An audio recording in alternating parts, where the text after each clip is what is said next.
Star, Claudette Colbert. Production, No Time for Love. Director, Mitchell Lyson.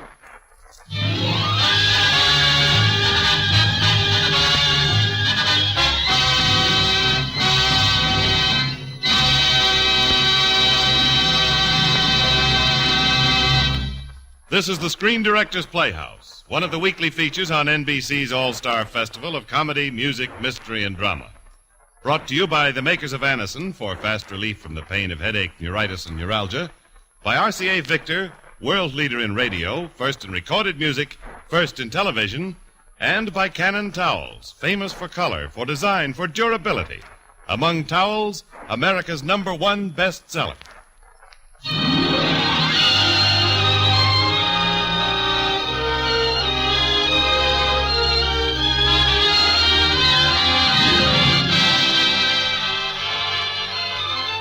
Tonight, the Screen Directors Playhouse is pleased to present a transcribed classic in comedy. Our story is the screen hit, No Time for Love. And here now is our star, Claudette Colbert.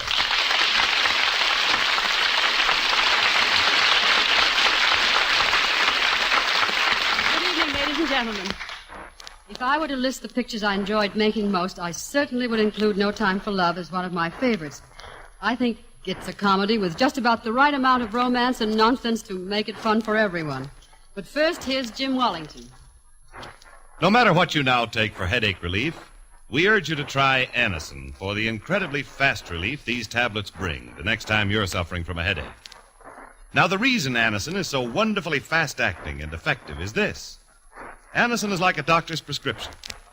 That is, Anacin contains not just one, but a combination of medically proven active ingredients in easy-to-take tablet form.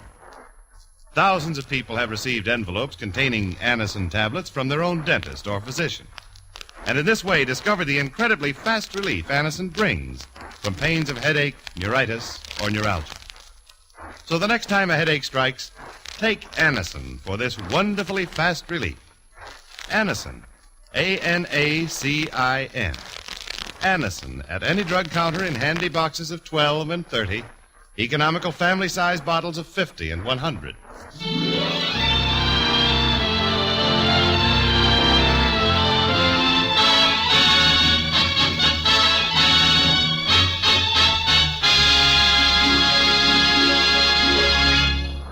Now the first act of No Time for Love, starring Claudette Colbert in her original role of Kate.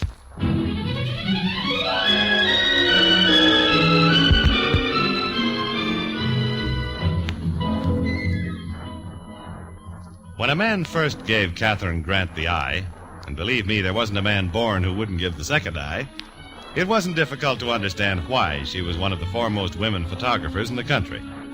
She had class where it counted, and a brain to match it. But there were two things wrong with her. She couldn't get along with her managing editor, Christley. For instance, he wanted leg art, and she would return with photographs of geometric patterns made by hangings and riggings in a theater backstage. And consequently, she was out of a job. And then, she believed she was a career woman. First, last, and always. And man didn't exist, which shouldn't happen to a dog. At the moment, in her studio, she is photographing an egg. Catherine Grant Studios. This is her sister, Hoppy. Well, Hoppy, off the phone and let me speak to Catherine. Kate, it's the monster, Christley. Tell him the egg and I are too busy to be disturbed. The egg and I are too busy to be disturbed. Now, Kate, why don't you let the man apologize so he can get back to work? I don't need that job. There are other places where the managing editor won't try to conceal his ignorance by belittling my work. And nothing will change my mind. Hello? Miss Grant, on behalf of my wife and 3 children who must eat, I apologize for what I said this morning and beg you to return to work. Why? Because I don't own the magazine, and you're the boss's best girl.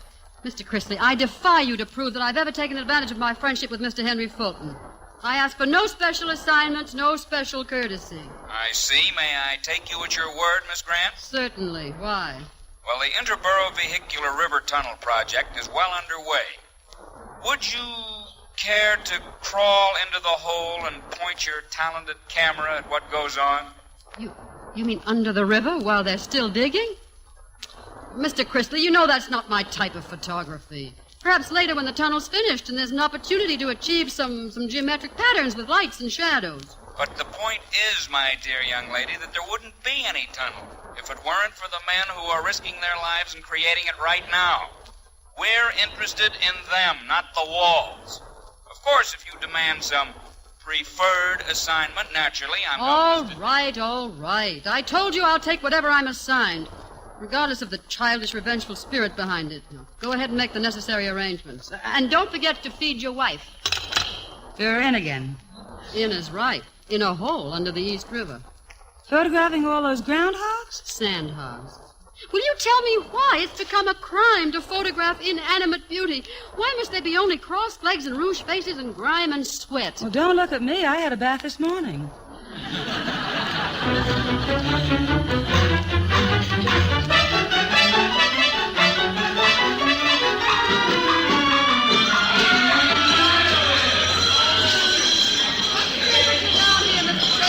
Way over 100. Here, I'll carry your camera and tripod. No, thanks. I always pay my own way.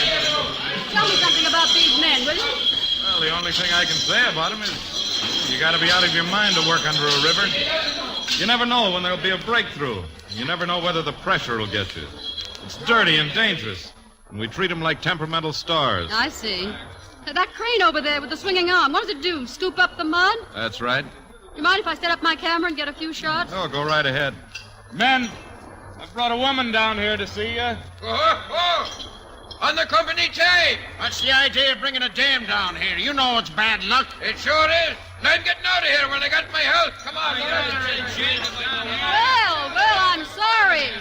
I didn't realize. You see, they told me that this is where I'd find real, honest-to-goodness, fearless men. Nobody mentioned anything about superstitious kids. Well, there's nothing wrong Now, wait a with minute. it. You heard what the lady said. Come on, back to work and mind your language. Oh, you over there. Oh, me? Yes, what's your name? Jim Ryan. What do you do? I'm a butterfly presser. I mean, what's your title? There are no titles down here. We're all Democrats. What do you want? Would you like to pose for me? I didn't bring my butterflies. Now, look, Mr. Ryan, you needn't be cute. I just need a fairly human model for some pictures. That's out. My mama done told me. Ryan, I'd suggest you cooperate with Miss Grant. The president of the company has seen fit to do so. Well, maybe she's his type. Listen, you. Hey! Ryan! Get to it now. Help me with this bolting plate. Pardon me, folks. Work. Come in, Clancy. I'm sorry, Miss Grant. Oh, that's all right. After all, the sun isn't shining and he's a groundhog. And I'm still going to get my pictures of him. Come on. Come on, Clancy. Lean on it. You're not getting a free ride on this beam. Listen to me, Superman. For 2 bits, I'd slug that big yappy of yours shut so tight that you... Slug it open, please. I want to see if the baby's cut his molars. Go away, sister, before I bite you. Now, look pretty. Mama, buy you lollipop. A little more profile, please. Not for me. I'm giving to you full face. No, you can't, Ryan. That way you'd be exposing too much ignorance. Now, lean over the beam and make believe you're riding a horse on a merry-go-round. I got a better idea. How'd you like me to stand on my curls like this? Watch out, Ryan. The crane operator's giving the dame the once-over instead of keeping his eye on you, he is. Now I'll stand on one hand. Duck, Ryan, the crane! I told you she's a jinx. Yeah, it's her fault. Ryan's out cold. Get the doctor, get the doctor. Miss Grant, are you hurt? No, I'm all right. All right, men. Let's get Ryan into the pressure tank. Easy now. Him up now. He may have busted He something. does it now.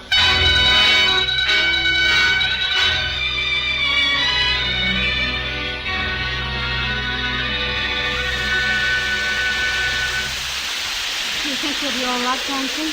Lady, he's an Irishman. He's either all right now or he's dead. I guess I am a jinx. That could be, but...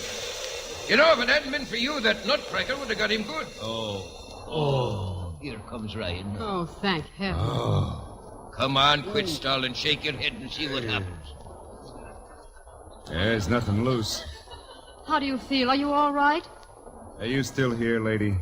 Say, is that the thanks she gets for saving your no-good life? What? Yeah. Who do you think rode you out of the way of that powder puff? She did? She did. Man can't turn his back with her. Thanks, lady. Now that I said thanks, so long, huh? Well, so long. Hold on. Pay no attention to him, lady. You big bull-headed goof. Hey, Trying to blame a woman for them mud barges he calls feet. One more crack out of you and you're going to get a free lump. jiggers, kids. Superman's getting sore. Maybe he thinks the lady's going to save him again. That did it. Give it to him, Morrissey. Pile into him, Flanagan. This one's for you, Clancy, me Oh, darling. here. Hey, what are you hitting me for? I started it. Help! Oh, please. Now, who was saying what? Oh, hold it, Ryan. Pick up Clancy again and start choking him, will you? For what? A life in the raw picture. Thanks. Oh, the doc and the checker are coming. Come on, get up, Clancy, on your feet. That's it. Morrissey, Flanagan, make like you're still alive, will you? Flanagan. Morrissey. Apparently, Marcy doesn't live here anymore. Come on, lady, let's get over in a corner. What are you afraid of? The checker, I like working here. Stand in front of me. I don't want him to see I was in a fight. What happens when he trips over Morrissey? And when he comes to, won't he tell how he got hurt? Not on your life. Say, you men are quite loyal to each other, aren't you? Against outsiders, yeah. Oh, you can take the chip off your shoulder. I'll be out of here in a few minutes, and I don't expect to return. There's no chip. I still don't think you're a jinx, but you're just not my type of dame, that's all. Type of dame? You've been on the prowl ever since you met me. Aren't you old enough to know it? Why, but you conceited ape. Ah. You know, maybe there is something about you I could like. I don't know, but right now I'm booked solid, so I figured I'd wise you up. You're wasting your time. You know, you're living proof that men can exist without mentality. Is it actually within the limits of your exalted ego to believe that a woman of, well, let's say, love of the finer graces could fall for you? Yeah, I don't get all that. Well, let me put it this way. At home in my bedroom, I have an inanimate object, an antique chair, that has 10 times more quality and character than you. A chair. A chair, Mr. Groundhog. Good day. A chair. Hey, Mushboat. This here tripod belongs to the lady there. Well, if you run, you can catch it. Hey, wait a minute. I'll see that she gets that.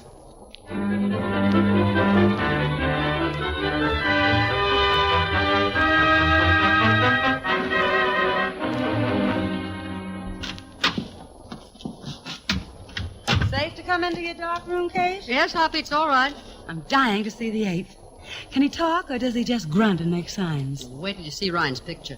The mental throwback to the alphabet soup era. Well, maybe we could put him under contract and exhibit him. Put on the light now and take a look. Wowie, King Kong. He looks like he would eat his own folks.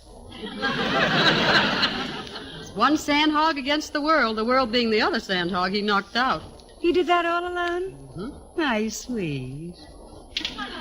Well, Chrisley wanted you to photograph life in the raw, and you've sure given it to him. Well, Chrisley's not getting this picture for publication. Why not? Well, Hoppy, if that were published, those men would lose their jobs. I don't want to be responsible for that. I'll get it.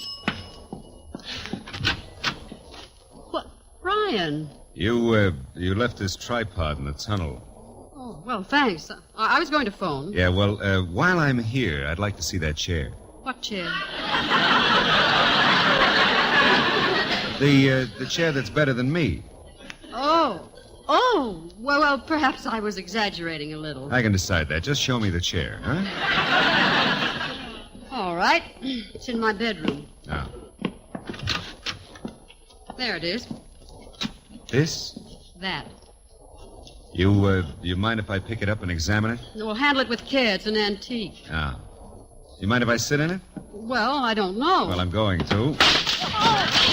Oh, no, look what you've done. You've broken it. What do I owe you? An apology. Oh, come on. A chair's supposed to be made to sit on. I sat. I'm not speaking about the chair. You made certain remarks today. Well, I'd rather hear about the chair. What was it you said? It has 10 times more quality and character than me? Pat is right. Will you go now? You know, you kind of spoiled my supper tonight. When a guy gets the feeling he knows a little about women, and then along comes something like you, it puts him right back in short pants. Now, I want to know, how was that chair better than me? Well, it had grace and dignity and beauty. Oh? Well, naturally, you wouldn't understand. I think you're talking through your ears. Like I said, a chair is made to hold people up. That one couldn't. I can't. Now I'm going to hold you up in my arms. Oh, you put me down this minute. You want to leave a chair, you get up and walk away from it. Try and get away from me. If you don't let me go, I'll scream. First, I'll kiss you. Now you got something to scream about. Oh, you woman. What am I supposed to kiss? Well, I feel better now. I got my long pants on again. What are you insinuating now? Why didn't you scream? Well, I'm no child. I'll say you're not. But I don't think you know it. Maybe I'll kiss you again. No, I might get interested. Put me down, Ryan. It's a pleasure. Oh.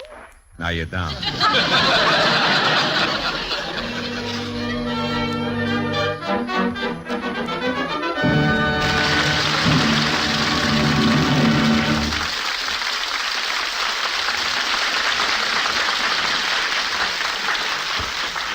Now, here's a word from RCA Victor. What the fireplace was to early American homes, the television set is to modern American homes. It's the center not only of your life, but your living room. So be smart. Insist not only on RCA Victor million-proof television, proven in well over 2 million homes, but on RCA Victor million-proof television in a console cabinet. You have your choice of a breathtaking variety of RCA Victor console models. Every one a furniture masterpiece, worthy to occupy the most important place in your living room. Period models like the Regency and the Rutland and the Hillsdale, which look like treasures straight out of an 18th century palace. Classic models like the Provincial, whose simple dignity makes it equally fitting for cottage or castle. Streamlined models like the Modern, a clean-lined functional beauty on a swivel base. See your RCA Victor dealer tomorrow for your RCA Victor television console. And to you and your family, in every sense of the word, happy looking.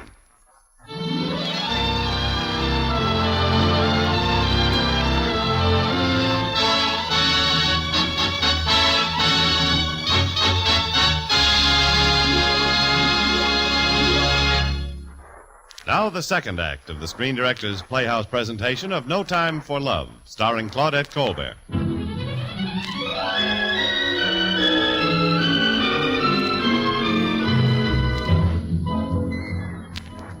For the following week, Kate slept very restlessly. She kept having a recurrent dream, a very strange dream. A chair, the chair from her bedroom, kept whirling around in a cloud. In her fantasy, the chair was huge, while she and her managing editor, Christley, appeared as tiny figures. He chased her around it desperately, trying to secure the print of Ryan. And then, from out of space, Ryan appeared and gallantly slugged Christley and swooped her into his arms and flew away. Where to? She never could determine. At that point, she always awakened. Well, right now, she is having breakfast alone after her last dream, and she is addressing, strangely enough, an empty chair. Which of the new plays interested you? I see. No, I missed Harvey. Have you read any good books lately? Books. B-O-O-K-S. Well, of course, if you're of no mind to read, or even if you're of no mind. Pardon me, your spoon. It's in your coffee cup and it's likely to be in your eye. So at last he's driving you crazy. Oh, hello, Hoppy. Dreams again last night? Uh-huh. Hoppy, I think I have the answer. I've analyzed the situation coldly and without prejudice. Now, what's upsetting me to the point where I can no longer call my emotions my own?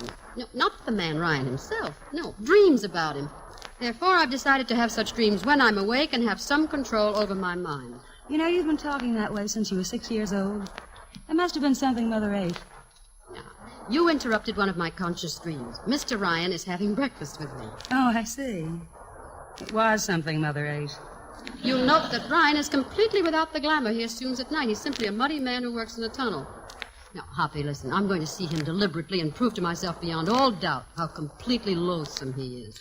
Well, what if something went wrong?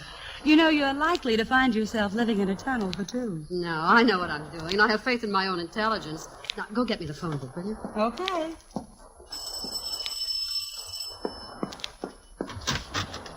Well, Mr. Ryan. In person.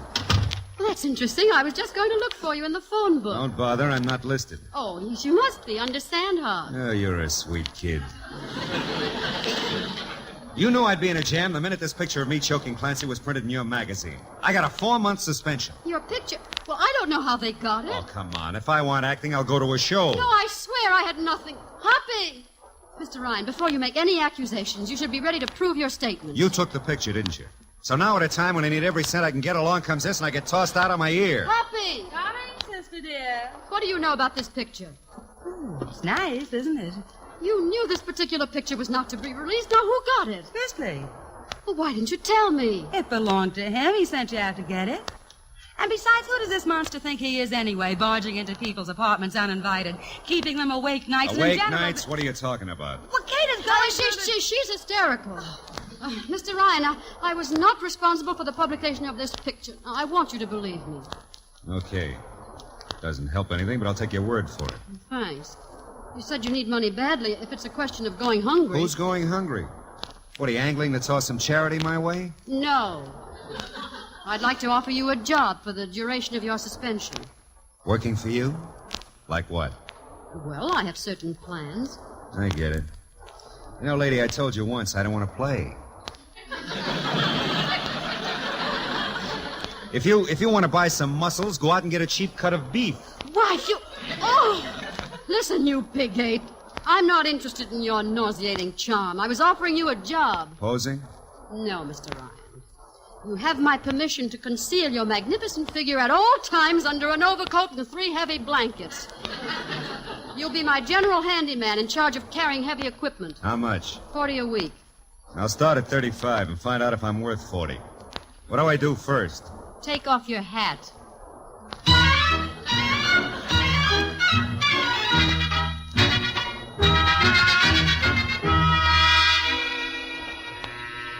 What are you going to call this? Backstage at the Marquis Theater? Oh, Ryan, look up there. Look at that pattern of light. Look at those shafts. Yeah. Ain't she a beaut? What are you talking about? The redhead at the end of the chorus line. What an assignment. A day in the lives of 40 little bleached, arrested mentalities. Well, people like to know about them. What people? You, for instance? Hey, I already know. Oh, naturally, yes. Ryan, I hope there's no need to warn you about any horseplay. Now, remember, we're here on business. Yes, teacher. And we can do without the humor, especially when it isn't. Now, you wait here while I talk to the stage manager. Hey, you, baby. Come on over here. What do you want, fresh guy? I'm Ryan of the Mirror magazine. I came here to get a few shots. Oh. Well, why didn't you say so in the first place? I'm just crazy for the Mirror magazine. You are? Oh, give me a break, will you, beauty? Oh, sure thing, Cushions. Well, the name's Darlene. Now, how do you want me to pose? Strictly legit or ranky-tanky? Oh, I leave all the picture taken to my assistant over there. Oh. Yeah, but I can show you how to look good. Get up on the table. Okay. Yeah. Now cross your legs. Yeah. Yeah. A little more. Ryan! Oh, I'll be back in a minute, Darlene, sweet. I thought you understood this was no time for personal projects. Now stand by with my camera. Oh, what are you beefing about? I just lined up the snappiest fruit basket in the show for a picture. Darlene. Oh, I suppose that took effort. Well, all I know is what men like to see in a picture. Why don't you take a look, huh? What is she, an old friend as of today? Oh, come on. Be a good guy. Give the kid a break. No. We're interested only in certain types. Oh, you're afraid, huh? Afraid I might bag a homer with your boyfriend here. Huh. I'm wise, sister. My boyfriend? Looks like Darlene's round. What? Well, far be it from me to hide a light from a bushel. If that's what the great American public wants, we'll give it to them. All right, smile, miss. Try to look intelligent. Huh? Thank you. Well, hey, my face was open. I wasn't ready. You look better with your face open. Come on, Ryan. Meet you after the show, lover. Merci beaucoup, sweet.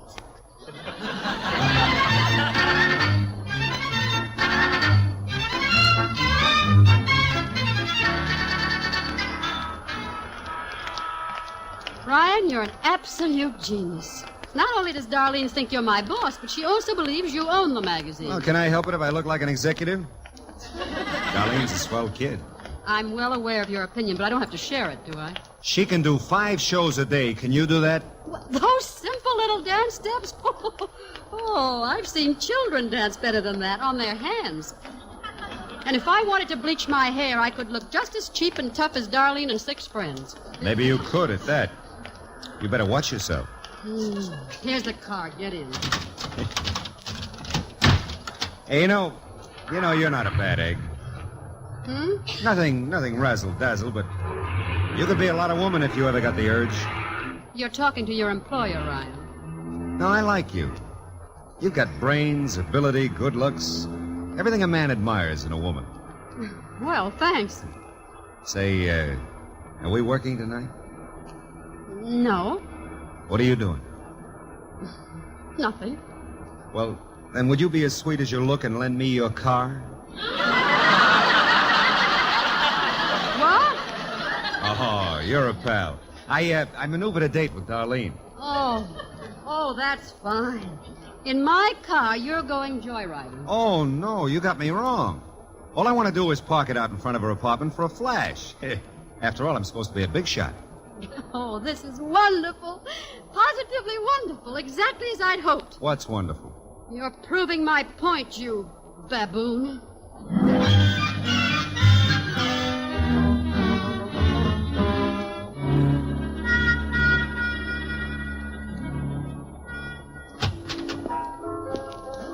Hoppy, look at this picture, will you?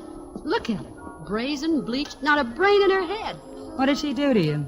Nothing. Only wouldn't you know she'd be just the type for Ryan? They were attracted to each other like syrup to a pancake. Can't be this light that's turning you green. I told you can't fight fire by eating it. Oh, I'm doing all right. One more day like this, and I'll be so fed up with the man it'll be an effort to listen to his name. I don't think. Is that Roger playing the piano in the den? Yeah, Henry's in there, too. Oh, what does he want? Don't ask me. He's your boyfriend. Hello, Henry. Oh, hello, dear.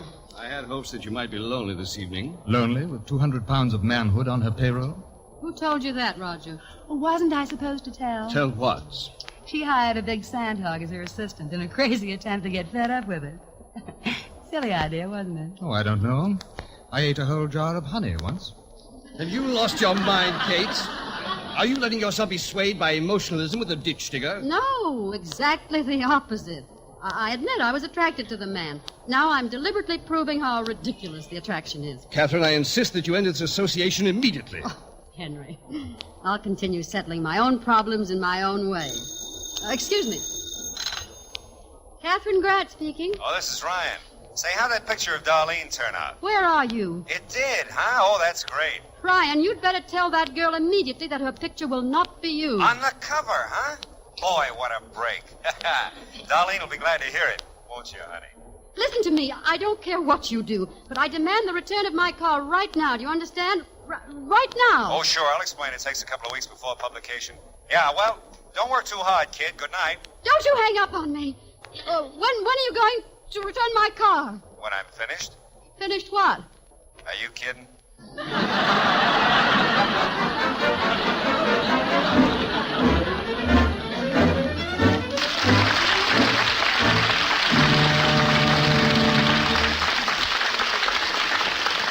And now for some big news about special values in Cannon towels. The towels that always deserve and get a fanfare.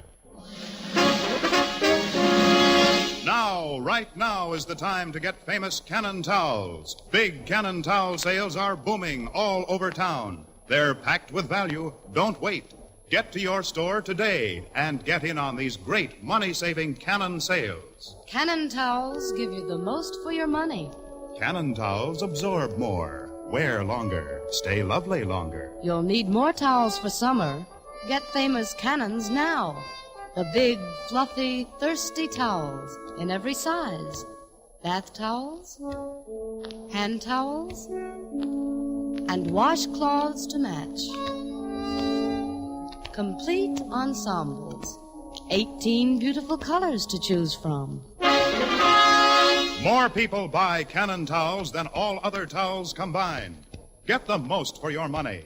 Get Cannons. Get them now, right now, in the big, big, big, value-packed Cannon towel sales. You are listening to the Screen Directors Playhouse, one of the weekly features on NBC's All-Star Festival. Brought to you by the makers of Anacin for fast relief from the pain of headache, neuritis, and neuralgia. By RCA Victor, world leader in radio, first in recorded music, first in television. And by Cannon Towels, America's favorite towels that are special values now, during the big Cannon Towel sales now going on at your favorite store.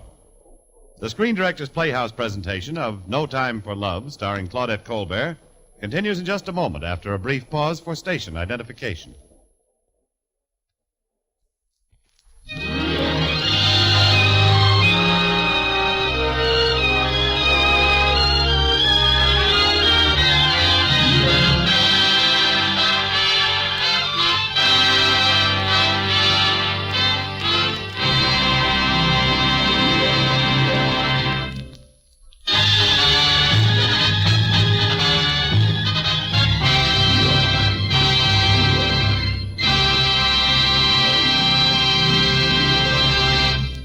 This is the Screen Directors Playhouse.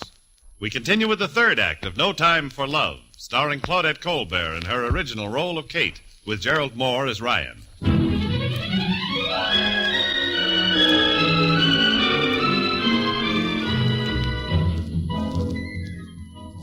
There is one thing about a woman in love who is on the run. She keeps running away, but always in one direction, right into the arms of the man she is avoiding.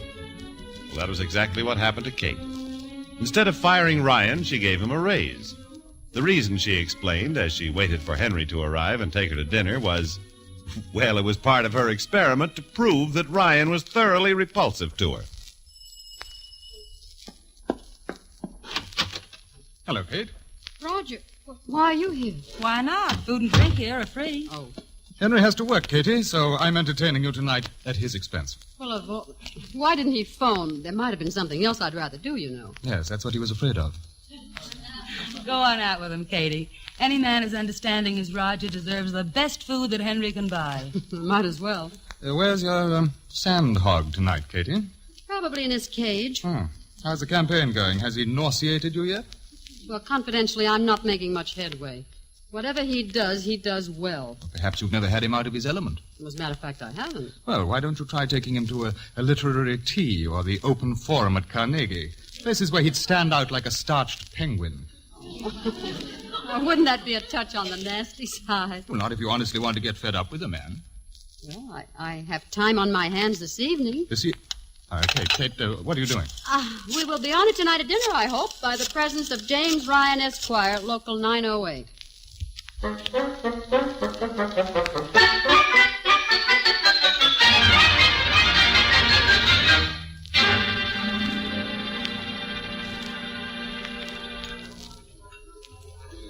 Oh, you look very nice, Katie, dear. I love entrance. It could be thrown into a panic by a waiter with squeaky shoes. Roger. No, look interested. He's coming. Oh.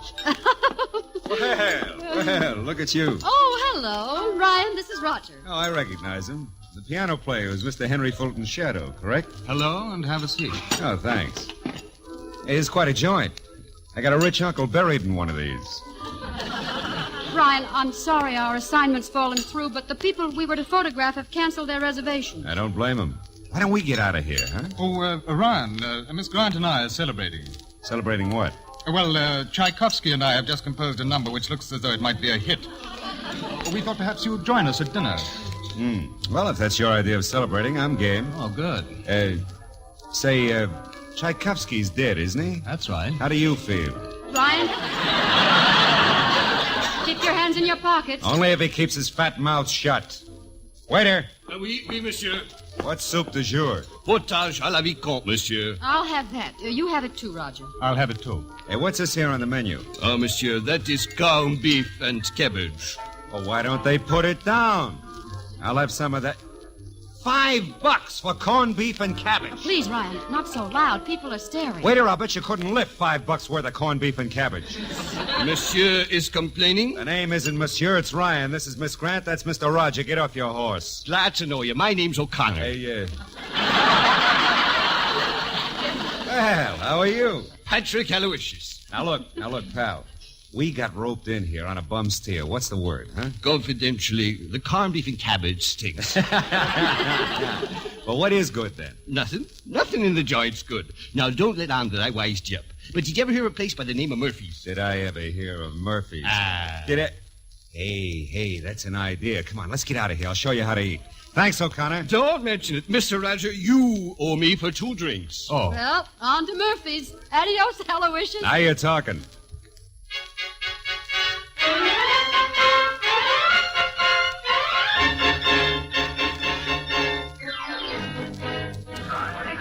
Now, what are you two going to drink? Coffee. I'll take milk.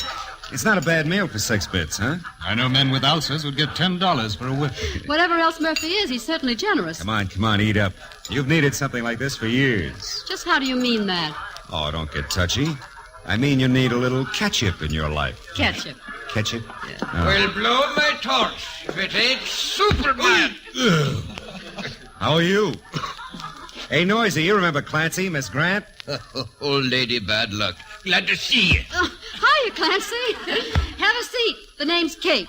How's things in the cave? My name's Roger. Glad to know you, pal. Who are you hitting on the back? Oh, I'm sorry. I thought it was a custom. Well, the book of the month to you. Ryan, the tunnel ain't been the same without you. You haven't had a good fight in days. What happened to Morrissey? He challenged a dead duck. Oh, he's in the back room with the mob. Spoiling for a brawl they are. Yeah? Yeah, come on. Bring your friends. Oh, no, we just came in here for a bite. The lady means she's a lady. The lady means she didn't want Ryan to lose his beautiful teeth. Lead on, Clancy. Now, there's a woman with a head of her own. Hey, Roger, does she get like this often? Only when annoyed by men named Ryan. Hey, man, look what I found. Hello. Hey, what's the idea? You know the rule, no dames. Morrissey, your mouth is too loud. You know, all I've heard from sandhogs are rules against women. Be awfully interesting to learn how a sandhog is born. That's telling him his gate. Grab a chair. Go on now. Don't be so hiya, formal. slaves. Superman, the old windbag himself. You with the dame? That's right, Morrissey. She cost you your job. What are you hanging around her for? Or am I being too commercial? I think I'll poke you in the nose for an answer. When you grow up, you can't. What?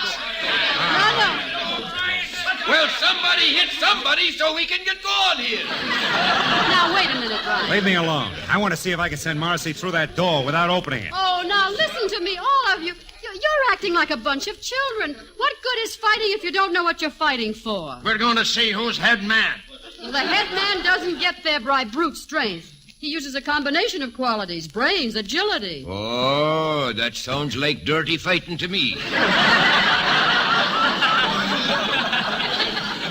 Why don't you tell us what you mean so we can understand it better? Well, I mean, here you are, ready to beat each other's brains out over a simple little argument that could be settled without a blow. Like how?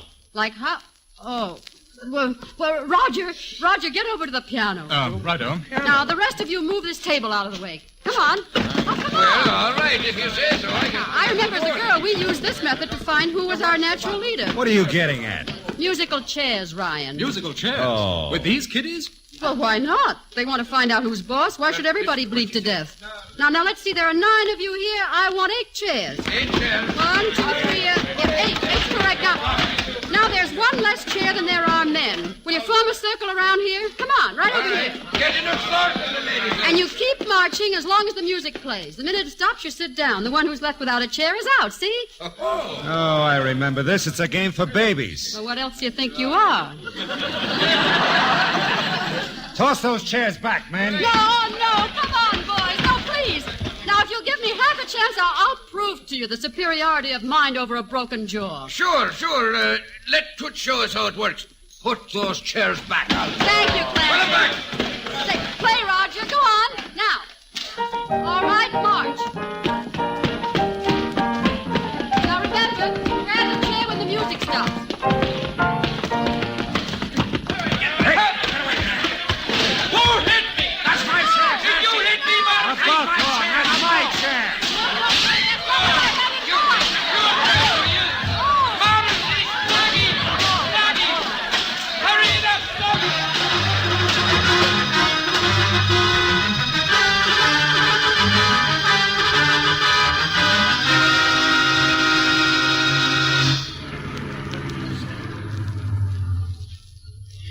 Well, here we are. I could have dropped you off, Ryan, the same as Roger. It'll be easier to take the subway. Good night. Ryan, Yeah? you don't think much of me, do you? What difference does it make? I'd like to know why. Well, I didn't say I don't like you. You look pretty good tonight with your hair down. You could have had any sandhog in the place. Except you. Do you want me? Why should I? Then quit playing. I'll see you tomorrow. No, wait. See what your trouble is? Your head's full of hash. If you'd say, Ryan, I'm nuts about you, you might find out I feel the same way about you. Instead of that, you play Chinese checkers. Well, what on earth gave you the idea that I'm nuts about you? Well, are you or aren't you? Well, of course not. Well, then what do you want from me? Why can't I catch a subway? Go ahead, catch it. And do you mind if I quit my job? If you want to. But, do you mind telling me why? Because the longer I'm around you, the goofier I get. I'm a grown man. I've taken care of myself ever since I was a kid. By my standards, I'm as good as anybody on earth. And then you come along. I start asking myself questions. Like maybe one person is better than another and there couldn't be any real happiness? Just momentary infatuation? Yeah. Yeah, how do you know? Because I'm nuts about you, Ryan. Kiss me. Oh. Well, I'm not nuts. Catherine Grant, are you drunk? Where are your manners? Can't you see she's busy? Catherine! Oh, later, Hoppy, later. Ryan, if my own sister hasn't the willpower to do as she intended, I'll do it for her. And if you want to avoid a kick in the pants, you better clear out of here and stay out. What's she talking about? I haven't the faintest idea. Kate, have you lost your head completely? Do you deny that ever since you met the man, you've been deliberately plotting to make a fool of him? Well, go on. Tell me that wasn't your plan. Yeah, go ahead. Tell her. She's got me all mixed up. You see, that was my intention. Oh, why do you lie to involve yourselves? You know you've been making a game of ridiculing him, pretending to be so very attracted to him so you get fed up with him as quickly as possible. Why, you even told that to Henry Fulton, your own boyfriend. To a boyfriend, huh? Hoppy, would you please go inside? I want to talk to Ryan. There's no need. I know what you'd say. That maybe you weren't on the level before, but you are now, huh? Oh, no, that wouldn't be right. In the morning, you wake up cold-blooded with that same old routine about maybe one person is better than another. Oh, no, I guessed right from the first, kid. You're a phony. From heel to heel. Sleep good.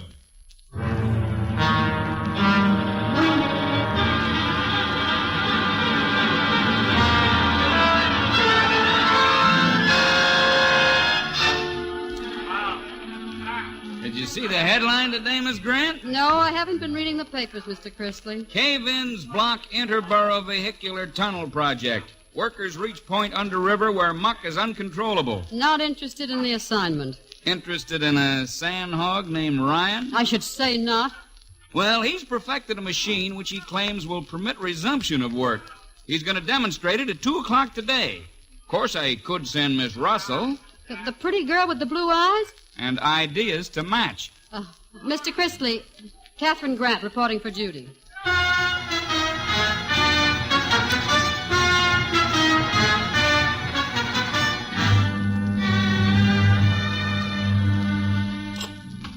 The idea for this machine came to me when I was watching a sideshow barker at Coney Island.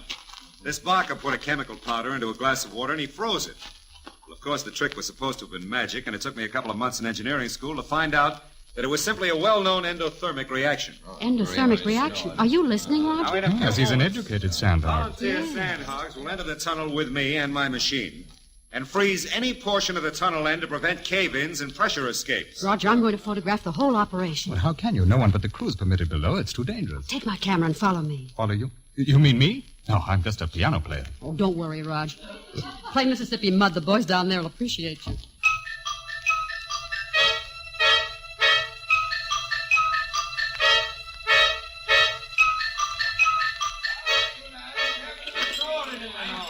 Come on now, set the machine in the water. Easy does it. All right, hold it there, Morrissey. Get a power hookup for the machine. Here it is. I see 8 spots ready to give and bury us in muck in 2 seconds flat. And I see 6 spots where we can be sucked right out into the riverbed. Those spots you're seeing is from bad booze. Give it the juice, Morrissey. Thanks. Now listen, there can't be any mistakes on this because the first one will be the last. When you yank the boarding loose from the wall, yank it all the way and get clear. Or we'll be shoving these drills through your backs. All right. We gotta freeze that muck before it can bury us, you understand? Yes. Now, look, Ryan, you give us the count. All right. 1, 2, 3. Keep the drills working. Hey, the pressure is telling out the other wall. Keep pouring them on. Give me the flash bulb, Roger. Ryan, you did it. The muck's freezing. It's working. It's working. She's slowing down. I wouldn't work mutineers. This is my baby. Hold it. I want to get this shot. Ryan, the jinx is here. The jinx is here. Ryan, look up here. Keep the drills working. Keep your mind on your work. I'll hang on until it's up to my ears, but no longer now. Hey, Miss Kate, you're getting too near the edge. You're going to fall into the muck. Watch it. Ryan, the jinx. Look out. She's She gone is in. swallowed up. Come on, let's go after her. What about the machine? We can't leave it. Let's get her. Look out. Give me a hand. Come on, give it to me. I'm all right. Get back to your drill. Ryan, The machine. Ryan, the muck's running over the machine. the walls are caving.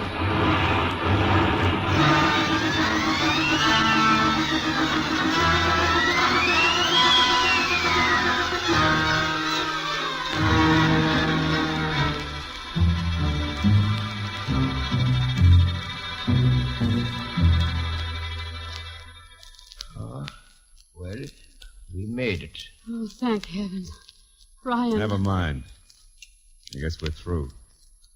No more machine. It was the jinx. It was the hard luck, dame. Oh, no, please, I Morris. guess cave-ins can't be controlled with one machine. Oh, if we only had 6. Now, what's the use? After what's happened below, who'll listen to me? Hey, you fellas tried hard. I want you to know I appreciate it. Ryan. Why don't you leave me alone? Well, if there's anything I can do to make up for the trouble I've... No, anything else? I wish things had turned out differently because I admire you so much and I believe in your ability and I was pulling for you with all my heart. Now, look, the farther you step out of your stall to square things, the more it smells like charity. You don't owe me anything. If you did, I wouldn't collect. That's clear, isn't it? Yes. Here's where we get off. All right. Goodbye, Miss Grant. Goodbye, Miss Kate.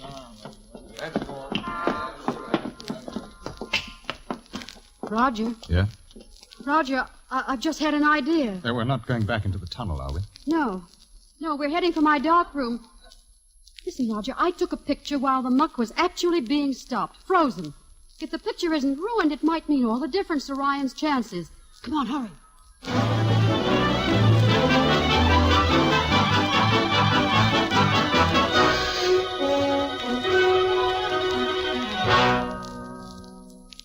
Mr. Taylor, will you please examine this photograph? Well, surely, Miss Grant. It was taken right after they applied the drill. Uh-huh. Now examine this one that was taken a minute later. You can see that the machine has cut the flow of muck to less than half.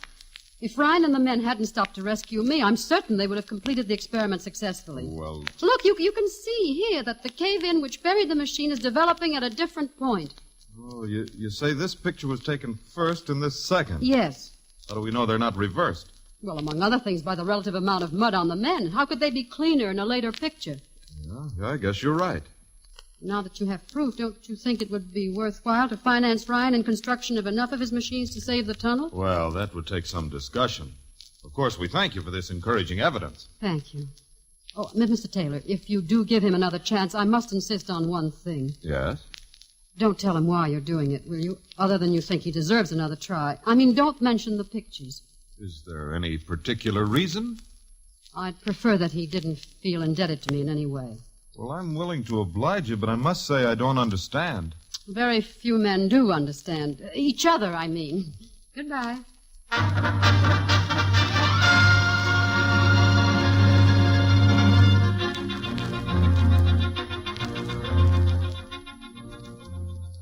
Well, Hoppy, I'll be leaving you in this pretty apartment pretty soon. I won't miss you. That I promise you. No.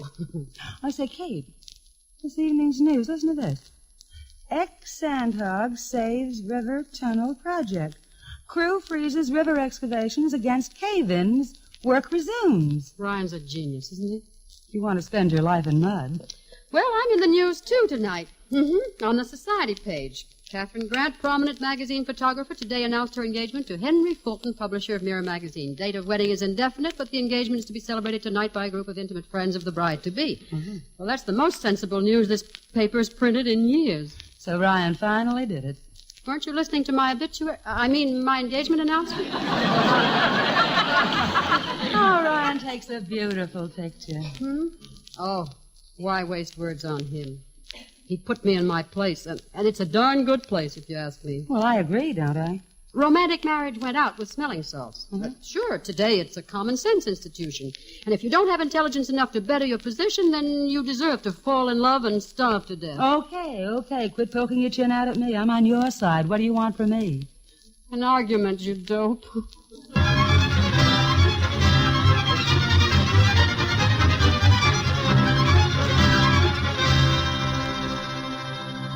Listen, Ryan, if you invite a lady for dinner, you take her to dinner.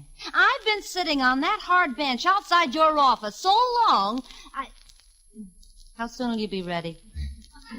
Take it easy, Darlene. We'll be leaving in a few minutes. If Poppy hasn't anything important on her mind. Oh, I wouldn't have bothered you, except that my carrier pigeon was sick. Okay, bulbhead, wrap it up, will you? I'll be waiting outside.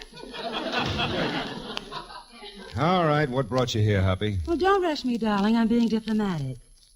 You know, Kate's announced her engagement to Henry. Oh, congratulate her for me. He's a nice fella.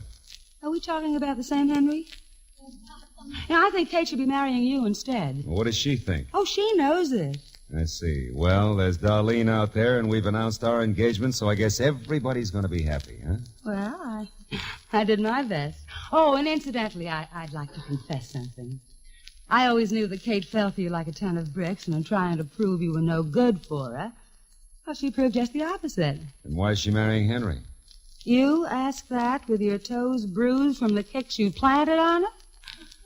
Oh, and if you ever feel like taking any bows in engineering and for what you're doing here, Kate's responsible for that second chance you got. No. Yes. She presented photographic proof to the officials that your machine would work. Why can't that woman leave me alone? I've got pride. Just once in his life, a guy feels that he's getting somewhere on his own. What are you trying to tell me? I'm a stooge? Well, personally, Ryan, I think you're a goof. But, Kate will be home between 8 and 10 tonight.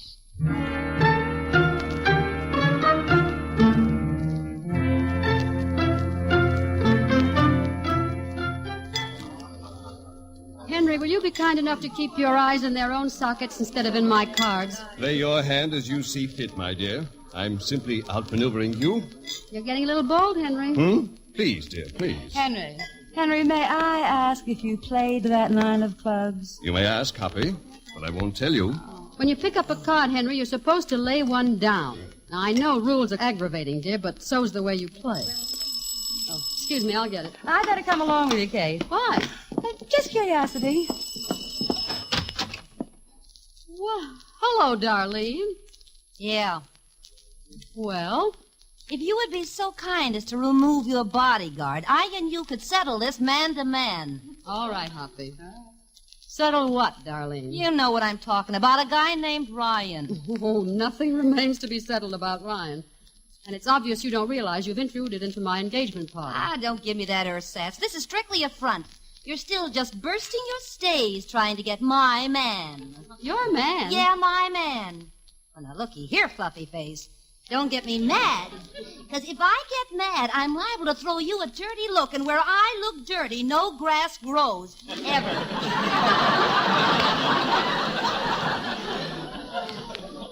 It so happens that I'm not after Ryan, and he's not after me. Okay. So he's not after you, but he ain't forgot you. So I'm just warning you to keep your chassis out of the way.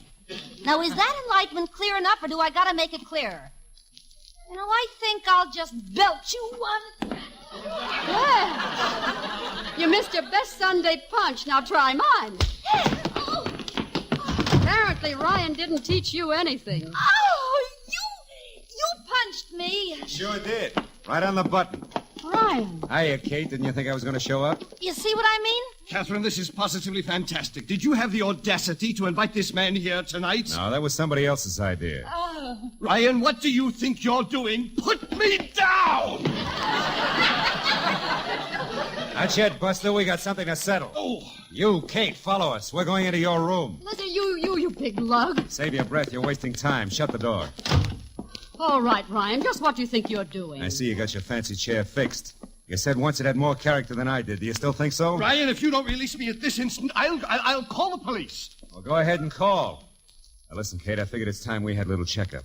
Checkup? Yeah. Now, figure it this way. The law allows you to have only one of us, and we all want you, regardless of what's been said on both sides. Ryan, Well, go ahead. Make your pick. Catherine, are you going to be a party to this nonsense? Oh, Ryan, you big lug. Oh, Catherine, what are you doing in that tunnel idiot's arms? Are you going to allow this? Oh, there's nothing I can do about it, Henry. He's so strong. Kate. Oh, kiss me again, you big baboon. Kate, honey, that makes you a baboon's wife. Ryan, here I am. It's Darlene. Oh, tell her to go away. Tell them all to go away.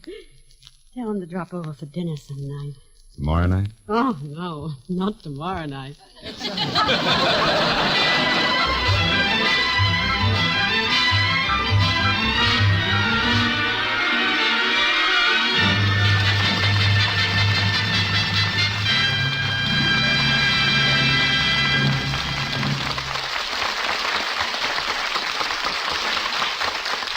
Our thanks to you, Claudette Colbert, for a charming performance. Miss Colbert will return in just a minute with screen director Mitchell Lyson. Next week, the Screen Directors Playhouse will present the Universal International hit, Rogue's Regiment. And our stars will be Dick Powell and Peggy Dow, with screen director Robert Florey. Now, here again is tonight's star, Claudette Colbert.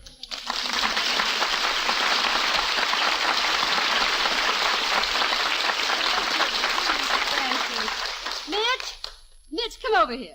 I want our audience to meet you.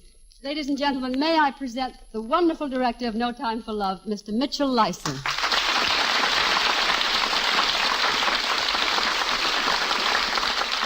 Claudette, thank you. And you, ladies and gentlemen, it's nice to know you. Every time you direct a picture, Mitch, you make more friends. In fact, any time people see your name on the screen, they're sure of an entertaining experience. Well, isn't that what we always try to do, entertain audiences? We try, honey. Take No Time for Love, for instance. I know you'll never forget all those baths you had to take in mud. Forget it. I felt like Old Man River 6 months later. And you kept telling me it was for art's sake. So it was for art's sake. You know, Mitch, there's something been bothering me for a long time. What? All that mud for art's sake. Mm-hmm. I don't even know art. Good night, Claudette.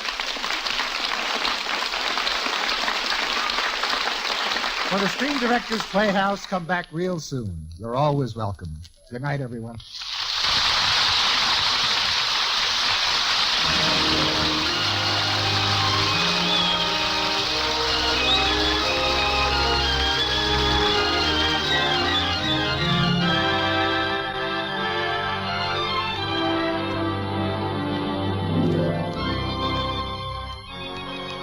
No Time for Love was presented through the courtesy of Paramount Pictures, whose current release is Appointment with Danger, co-starring Alan Ladd, Phyllis Calvert, and Jan Sterling.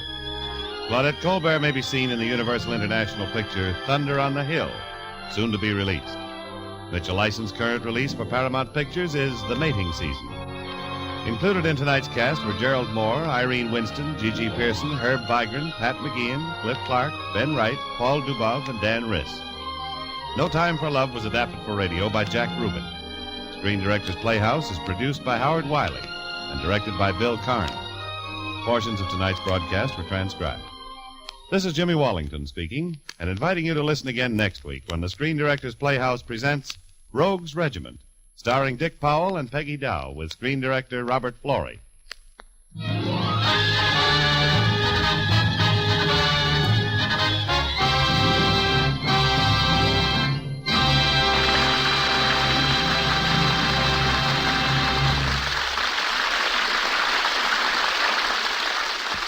Listen again next week to Screen Directors Playhouse, one of the weekly features on NBC's All-Star Festival of Comedy, Music, Mystery, and Drama. Listen tomorrow evening to the one and only Duffy's Tavern, the Friday night feature of the All-Star Festival. Tomorrow, The Man Called X brings mystery and excitement on NBC.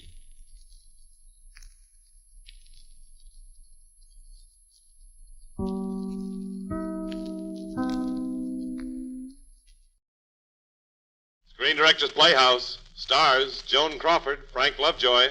Production, The Damned Don't Cry. Director, Vincent Sherman.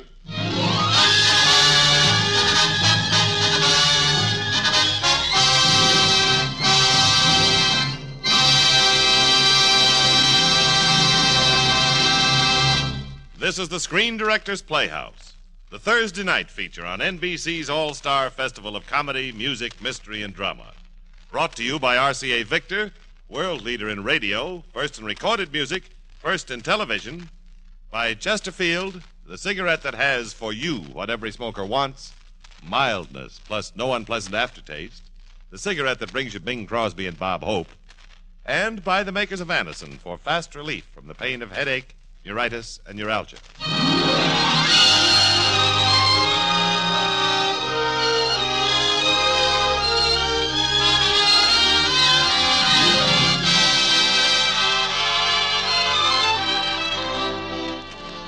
Tonight, the Screen Directors Playhouse is pleased to present a study in dramatic conflicts. Our story is the motion picture hit The Damned Don't Cry, and our stars are Joan Crawford and Frank Lovejoy.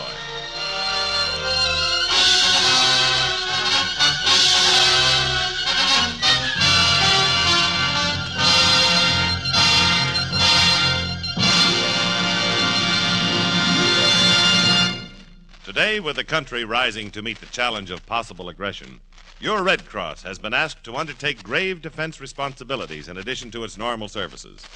That's why a goal of $85 million must be reached in the 1951 Red Cross Fund campaign. Remember, when you give to the Red Cross, your gift is a lift to our fighting men. Now, before our first act, here's a word from RCA Victor. A word about money and how to make it go farther with an RCA Victor combination. You'll get the equivalent of 3 consoles, 3 different kinds of fun, and yet you'll pay for just 1 cabinet, 1 sound system. RCA Victor's Rutland, for example, brings you television at its finest. 17 big inches of million-proof television, quality proven in over 2 million homes. Second, you get both AM and FM radio with RCA Victor's new extended tone range. And third, the Rutland gives you 2 automatic record changers that enable you to enjoy records at all 3 speeds.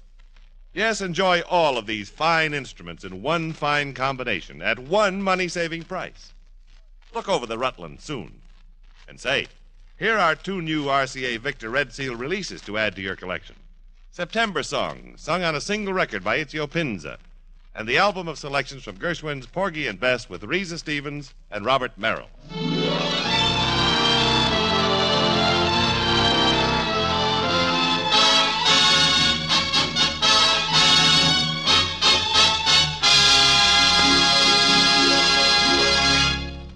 Now for the first act of the Screen Directors Playhouse presentation of The Damned Don't Cry, starring Joan Crawford as Lorna Forbes and Frank Lovejoy as George Castleman.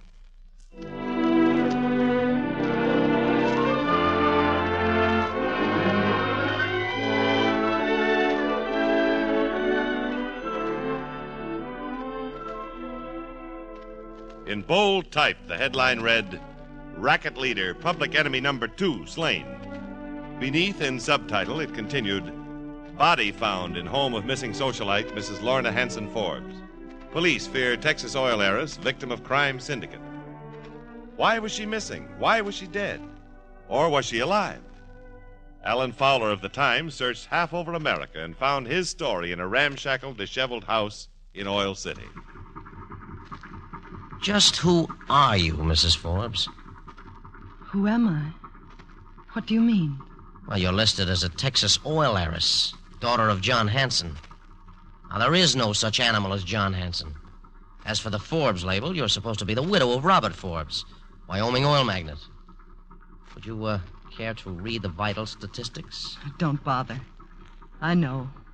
There never was a Robert Forbes. Uh-huh. Then who are you? I'm so tired, Mr. Fowler. Very tired. Tired of running away. Why are you running? What is your connection with the crime syndicate? I'm going for a ride, Mr. Fowler. A one-way ride. Huh? Don't look so startled. Sure, I'm frightened. I've been out of my mind for days with fear. Maybe I've got it coming. Maybe I haven't, but all I know is I can't stand the waiting, and I can't keep running. Look, why don't you start from the beginning? Huh? The beginning. It was right here in this broken-down house with a derrick in the backyard and smelly grease pots in the front. 2 years ago, We buried my 5-year-old son, Tommy. And there was nothing to hold me here any longer. I was sick of being poor and sick of the man I called my husband. So I packed and went to New York. I was pretty naive when I got a job as a model in a wholesale dress house and discovered that my major duty was to entertain out-of-town buyers at night. One night, Sandra, another model, and myself were returning from a date, my first. Enjoy yourself, Ethel, honey? I feel like something that was on a sale in a bargain basement. I'm one big bruise from here to here. So they wrestle with you a little. It's no worse than the subway. Hey, you got to stop being antisocial. This living by yourself, that's for channel swimmers. You're having a great time, and at retail prices. Here's $20. $20? What's this for? Your cut. Whenever we steer a couple of the buyers into Grady's back room to shoot dice, he gives us a bonus. We split 50-50. It helps, don't it? Hey, how about us working as a team? No, thanks. I'd better learn one job at a time. But it's all the same job. It's still modeling, only it pays better at night. Look, hon, don't kick opportunity in the teeth. What else have you got to sell but a face and a figure? I didn't come to New York to be a tramp. Neither did you come to New York to live in that crummy rooming house. Is that what you're looking forward to? Well, no. Then cut out your beefing and cooperate.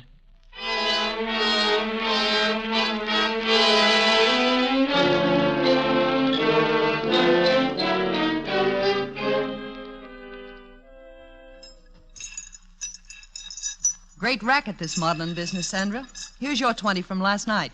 What are you giving me? Your cut, the 2 suckers from Nebraska. What did you do, shave it off with a razor? I did what you did. I split it down the middle. Don't hand me that. I saw Grady slip you 100. Since when is 20 right down the middle? Since I began using your arithmetic book. Look, the first night we started, you gave me 20. I found out from Grady it should have been 50. This just straightens out the bookkeeping. It does more than that, honey. It closes the books. I'm getting myself a new partner. And I'm heading for the showroom. Oh, while you're getting a new partner, you better get yourself a couple of other new items, if you will excuse the expression. Why, you... Oh, Miss, would you be kind enough to bring me a cup of water from the cooler? Sure. Here you are, Mr. Martin Blackford. Oh, what a headache I've got. Sorry. I'm Ethel Whitehead. I work here as a model. Oh? Hey, what are you doing here with these books? I'm a CPA. What's that? Certified public accountant. Say, that's pretty big stuff. Yes, I'm with Tuttle and Wagner, tax consultants. We take care of your auditing. My what? Your books and records. I mean, the firm. Oh, yeah, I see. How come I never saw you here before? Well, I only come over about once a month, usually on a Saturday afternoon. I'm usually off then. So there you are. It must have been fate. What? F-A-T-E. Certified public fate. Oh. Well, I'm afraid I must really get back to work. What if you don't? Well, the Secretary of the Treasury won't like it. Neither will Mr. Talbot. It's my job to keep them both happy. And you do that with nothing but this pencil? Well, it takes a little brain, too. I'll bet.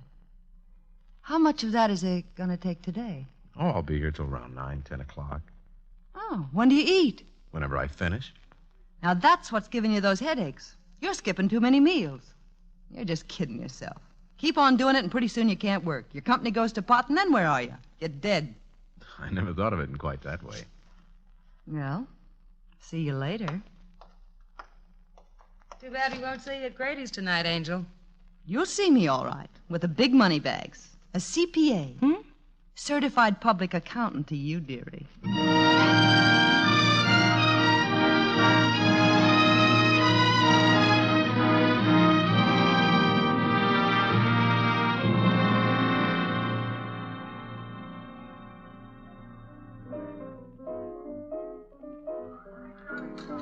Reading the menu spoils my appetite, George. Just bring me the squab with wild rice, asparagus with hollandaise, a small mixed green salad with a touch of garlic, cherries jubilee, and a double martini. What are you having, Martin? Huh? Oh, I'll have a chicken salad sandwich and a cup of coffee. Well, I thought you said you were hungry. I'm afraid reading this menu sort of spoiled my appetite. Are you sick or something? No, just a bit embarrassed. Afraid I'm short of funds. Oh, that's all right. They'll take your check. I don't think you quite understand, Miss Whitehead. How much do you think an accountant earns? Well, I took it for granted that a man who... Well, the Treasury Department. I assumed that at least you made something Less than that. Here's an item on the menu that's half a day's salary. I make exactly $60 a week. Well, of all the crummy deals. Oh, not really. Salary isn't everything, you know. Oh, they're a very nice firm. Are you on the level? Oh, don't worry. I'll manage all right. I like chicken salad sandwiches. Don't be silly. Nobody likes chicken salad sandwiches. All that education, brain, and for what? 60 lousy bucks a week. You'd be surprised what my mother could do with it. You support a mother, too? Oh, she's quite a manager. She'd have to be a magician. Why, you could make more than that bouncing drunks out of here. Well, I see you made it. Oh, who's this gentleman? I thought I knew most of our out-of-town buyers. Out-of-town buyers? Oh, boy.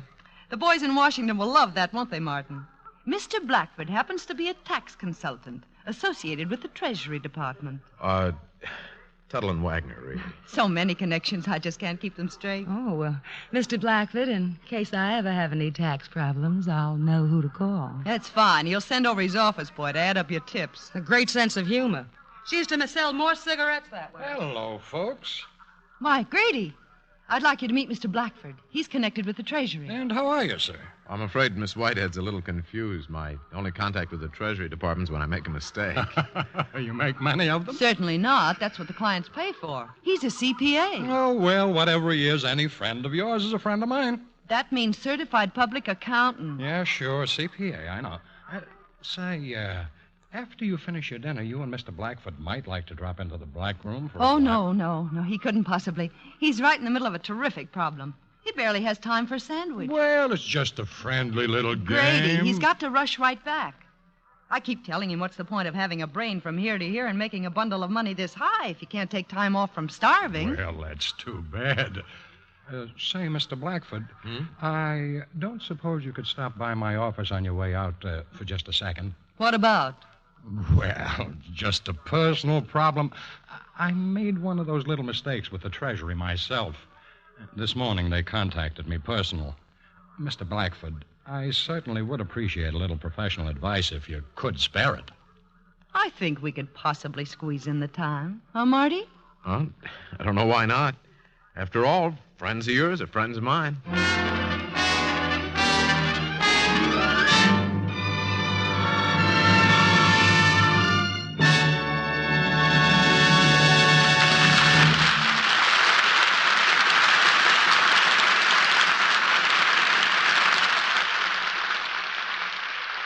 Let's take time out for a message from Bing Crosby and Bob Hope. Hey, Bing, you got a minute? Oh, sure, Bob. I got all the time in the world. Don't tell me you own that, too. Oh, never mind that stuff. Get to work, will you? Okay. Folks, Better Tasting Chesterfield is the only cigarette that combines for you mildness with no unpleasant aftertaste. And you can prove that yourself. Just make our mildness test. Buy Chesterfields, then open them and enjoy that milder, mellow aroma. Now light one up, and you'll know Chesterfield's milder because it smokes milder. And Chesterfield leaves no unpleasant aftertaste. That fact has been confirmed by the country's first and only cigarette taste panel. Yes, mildness and no unpleasant aftertaste are what you and I and every smoker wants. Hurry up, Dad. Here comes the music. Buy Chesterfield, Chesterfield, the one that proves its case. Yes, Chesterfields are milder, plus no aftertaste. So ho, open a pack and give 'em a sniff. Then you'll smoke 'em. And here is the second act of the Screen Directors Playhouse presentation of The Damned Don't Cry, starring Joan Crawford and Frank Lovejoy.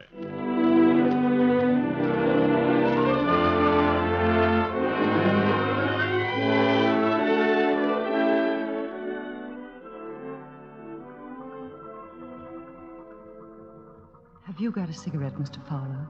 Yeah, sure. Here. Thank you. Well, continue with your story, Mrs. Forbes. My story. The small-town girl who wanted to make good in the big city. The small-town girl who was only interested in big fish. Well, when Marty finished looking over Grady's books, the next thing that happened was that the meal was on the house and he'd been offered a job as accountant for Grady. Then we were walking home. You're a genius, Marty. $100 extra a week. Your chicken salad days are over. And this isn't the only job waiting for us. Grady has plenty of friends. And I'll bet they got tax problems sticking out all over them. Well, I certainly appreciate what you've done for me, Miss Whitehead, but... First thing you do is to learn to call me Ethel. Yes, I'd like to, Ethel. Now, go ahead. You appreciate it, but what? Well, I'm not really sure I should accept the job. Tuttle and Wagner might not approve of it. Why not? It's on your own time. What you do a few nights a week is your business, isn't it? Yes, but I feel I owe them at least an explanation. All you owe them is what they pay you for. And for what they pay you, you can take a few days off. Well, I know it isn't much, but... Did they ever tell you not to take an outside job? No, but... All right, then you be snooty, too. Don't tell them. All right. I'll take it on one condition, and that's that you share it with me. The fee, I mean. Why, I wouldn't think of it. You mean like a percentage? Why not? I guess you could use the money as well as I can. I wouldn't feel right otherwise. Well, I wouldn't want you to do anything you thought was wrong. Good, then it's settled. After all, you're responsible for this whole thing, Ethel. I wouldn't have had the nerve. You don't need it, Marty. I got enough for both of us.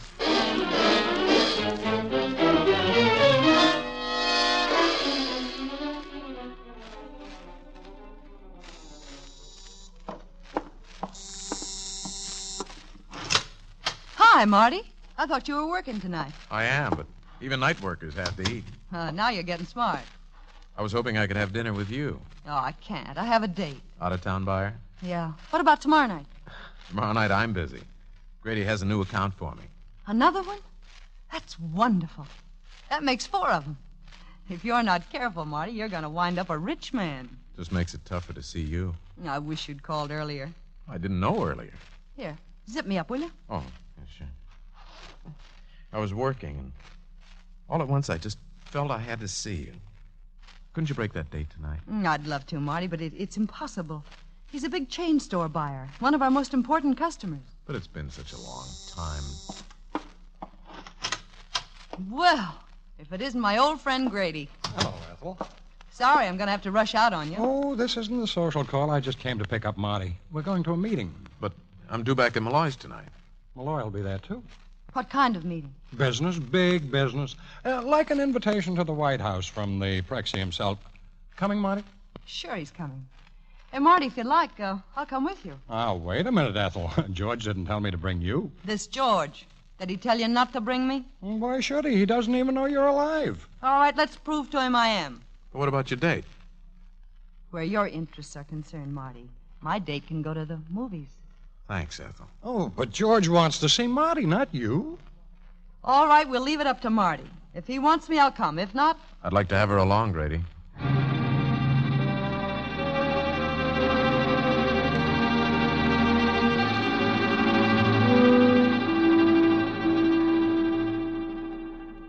Oh, the White House should look like this.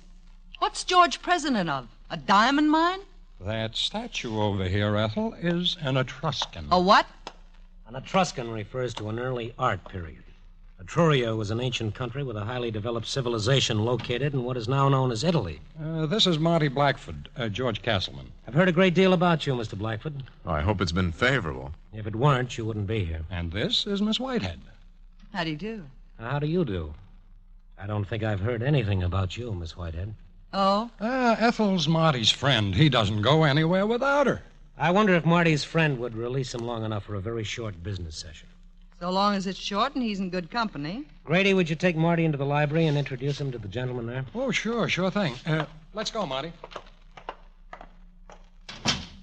Miss Whitehead, I must say I admire your choice of friends.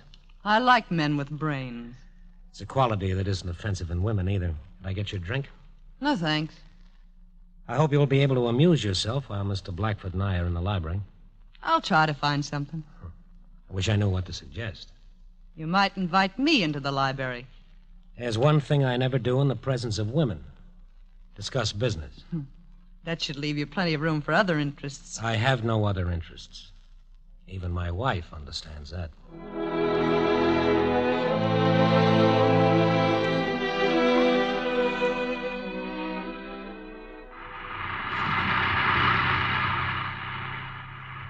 What happened? What happened in the library, Marty? Oh, Mr. Castleman offered me a job. Secretary of the Treasury. Grady and the others are just little outposts in an empire. They have everything in the Empire except a good accounting system. And they want you to give it to them. Yes. Castleman's going to open up a suite of offices with my name on the door. I'm going to run the whole show. Oh, Marty, that's wonderful. But it's more than just a bookkeeping office. It's a front. Front for the biggest wire service in the country. I knew it. I knew you'd come through. Because you got brains. I knew it the first time I talked to you. Now Castleman knows it, too. You haven't heard a word I said. It's to be a wire service for bookmaking, betting. Wires to every racetrack and sports arena in the country. So what? So what? It's illegal. It's against the law. As long as there's a wire service in the back and I know about it, I'm an accessory after the fact. They can throw you in the penitentiary for that. What did you tell Castleman? Nothing. He never gave me a chance. He just told me what I was going to do. What are you going to do? What do you think? I'm going to get out fast. Are you crazy? You can't get out now. I won't let you. You mean you want me to be like them, a criminal? You bet I want you to be like them, smart. Look, nothing's going to happen to you. Castleman won't let it. You don't understand, Ethel. This is a syndicate of organized crime. It's not just betting and gambling, but narcotics. Every kind of vice and corruption you can think of. I don't want to think about it. And you don't have to think about it either. You'll be an accountant, just like you always have been. There's such a thing as self-respect. Self-respect? That's something you tell yourself you got when you got nothing else.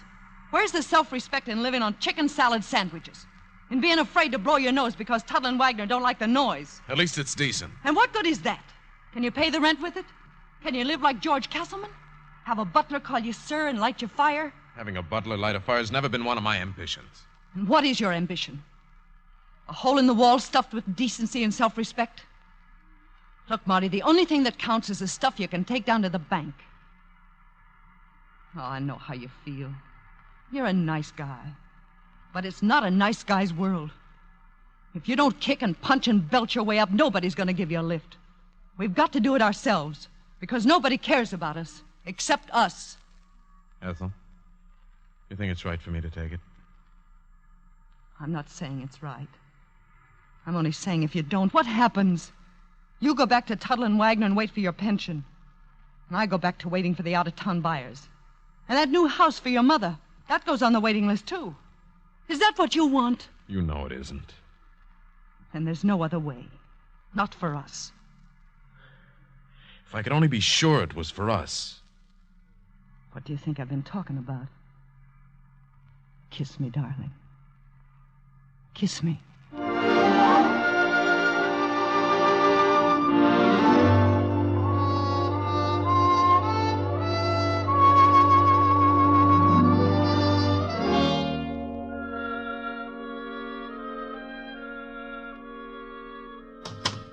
Come in, Miss Whitehead. Thanks, Mr. Castleman. Grady told me Blackford didn't go anywhere without you. He didn't tell me that you went anywhere without Blackford. Grady doesn't know as much as he thinks. I had a talk with Martin last night. The office idea's okay. He's agreed to come in. Is there any question about it? Yeah, a big question. Martin has an important position with a very old and reliable firm. He has a reputation to maintain. He'd be giving up quite a lot to come in with you. Oh, really? Martin Blackford is 34 years old. He earns $60 a week at Tuttle and Wagner. He lives with his mother in a cheap suburb. He drives a broken-down jalopy. Until he was hired by Grady, he never owned more than 2 suits of clothes at one time. Well, there are other things. The terms. And there's a little matter of protection. Protection? From whom? Well, from whoever you need protection from, or is running a bookie joint legal these days. Miss Whitehead, I never initiate a project until I'm assured of the cooperation of the proper authorities. As for the terms, I think Mr. Blackford can safely leave those to me. No, I didn't mean to give you a fast shuffle. It's just that, well, he hasn't had much experience at this kind of thing. You seem a little new at it yourself. Sit down. Now, what did you really come to see me about? Well, Excuse me while I open the window. What kind of perfume are you using? Temptation. Yes, I suppose it is in some quarters. Let me tell you Now, something. what were you going to say? I was about to say it was a pleasure being associated with a gentleman, but I made a mistake. It's no pleasure and you're no gentleman. You enjoy making a person look like 2 cents, don't you? Well, get this straight. I don't like being made to look like 2 cents, especially by somebody who was small change himself not so long ago. Now, what do you mean by that? I mean Joe Cavaney, who changed his name to George Castleman. You and your Etruscan flower pots. You and your sensitive nose. Since when did Joe Cavaney know anything about perfume? Since you were a loudmouth hoodlum hijacking beer trucks in Jersey, running rum from Cuba, plugging guys for a $10 bill? I can find out things, too. You didn't waste any time. I don't have any time to waste. I'm leaving. Oh, no, wait a minute. I made the mistake last night. I should have invited you into the library. I admire a woman with brains, but a woman with brains and spirit excites me. A woman like that reminds me of Joe Cavaney. What is it you want?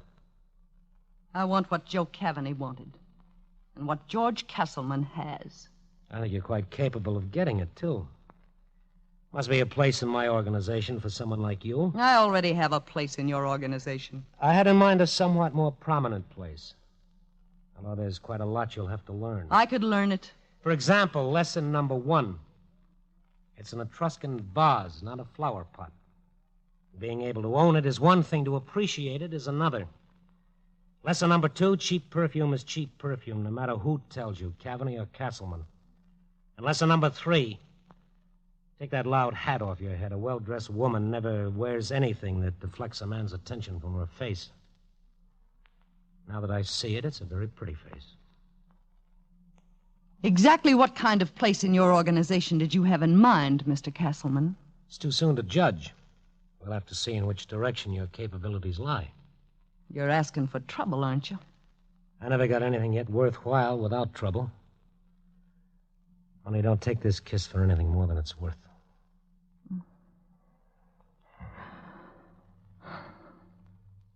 It may be worth more than you think.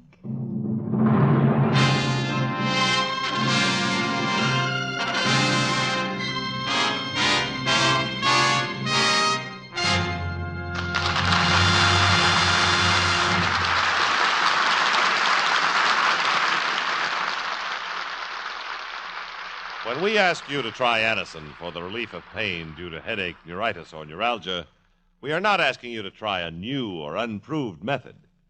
For there are many people listening in now who have been introduced to Anacin tablets by their own dentist or physician. You who have received Anacin this way know the effect of incredibly fast relief these tablets bring. Anacin is like a doctor's prescription. That is, Anacin contains not just one, but a combination of medically proven active ingredients in easy-to-take tablet form. People by the thousands are using modern Anacin today instead of other ways. Doesn't their experience seem worth following? Try Anacin the next time you suffer pains from headache, neuritis, or neuralgia. You'll be delighted with the results. Ask your druggist for Anacin today. Anacin is spelled Anacin.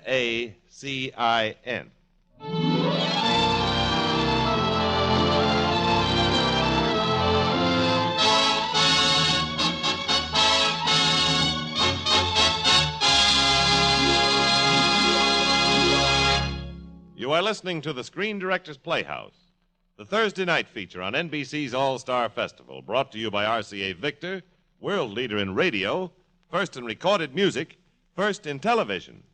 By Chesterfield, the cigarette that has for you what every smoker wants, mildness plus no unpleasant aftertaste. And by the makers of Anacin, for fast relief from the pain of headache, neuritis, and neuralgia. The Screen Directors Playhouse presentation of The Damned Don't Cry, starring Joan Crawford and Frank Lovejoy, will continue in just a moment after a brief pause for station identification.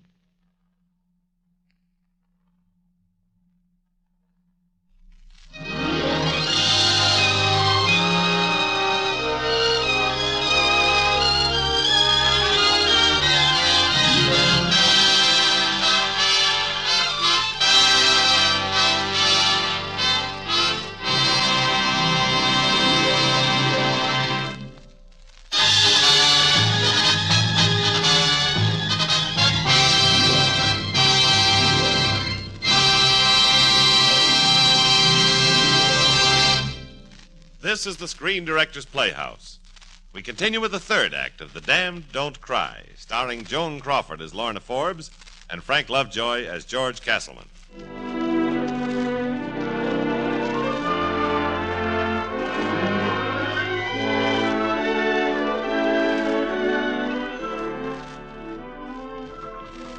Would you please pour me another bourbon, Mr. Fowler? Yeah, sure. There you are. Thank you. When a girl from the wrong side of the tracks wants sables and minks in a hurry, she hasn't time to ask too many questions, has she? George Castleman was my kind of guy. Rich, affluent, and we began seeing quite a bit of each other, privately, that is. And one day I visited Martin in his new office. George was there. Hello, Ethel. Hi, Marty. Ethel, now that I have a private office, there's something private I'd like to say. What's that? Here. When I was a kid, they used to call it an engagement ring. I've been wanting to say it a long time. This just makes it official. Go ahead, put it on. No, I can't. You mean you can't now? No, I mean I can't ever. But I thought you told me after we got all this... You don't need me anymore, Marty. You're on your way. You're a success. Oh, look, go find yourself another girl, will you? A girl as nice as you are. I don't want another girl. I want you. I always thought we'd... Well, as soon as we got what we wanted, that you and I... But I'm no good for you. I never said you were, but that doesn't matter. It's too late for that. I want you to marry me. I'm sorry, Marty. You're sorry?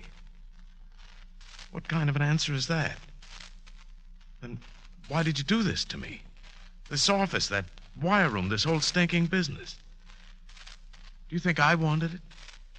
I hate it. I hate every part of it. I only did it because of you.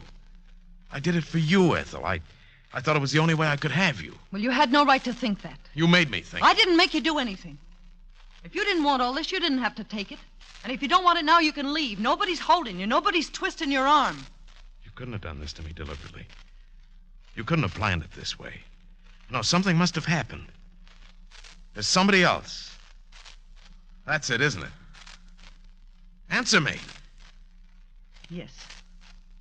He's promised me the world, Marty. And I've got to have it. This world he's promised you. Does it include a ring like this? I never asked. I'm not even sure it matters. I can't help it, Marty. I just can't help myself.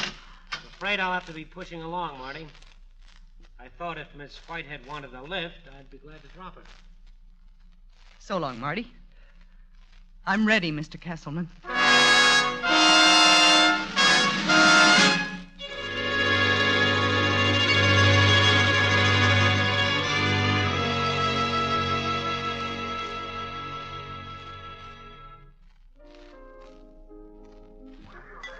Miss Whitehead? Yeah? I'm Patricia Longworth. A mutual friend told me I might find you here in this bar. May I join you? Yeah, of course. He tells me you're interested in a new apartment and some new clothes, etc. He thought I might be able to offer some helpful advice. If George thinks I need advice, why doesn't he give it to me himself? Or doesn't he want to be seen with me in public? Miss Whitehead, I happen to know that our friend sees rather great potentialities in you. So far as being seen with you in public, well, you must remember he is a married man and... well, he does occupy a position of some importance in the community. Okay, I'll buy that. Now, just who are you and how do you fit in? What are you selling? My old social contacts. Some of them are still open, and they have a certain market value to some of my newer contacts. People such as our friend. Now, let's start with your name. Ethel Whitehead. I wonder if we couldn't find something more provocative. Let's see now. How about Mrs. Forbes? Mrs. Lorna Hanson Forbes. Suits me. Steel, isn't it? Or is it tobacco? No oil. Oh. There were derricks in my backyard. Now, I'd say you need one more thing. A touch of the continent. The south of France. You know, broadening your scope, giving you the proper background. And that will take about a year. A year? If we work diligently at the job.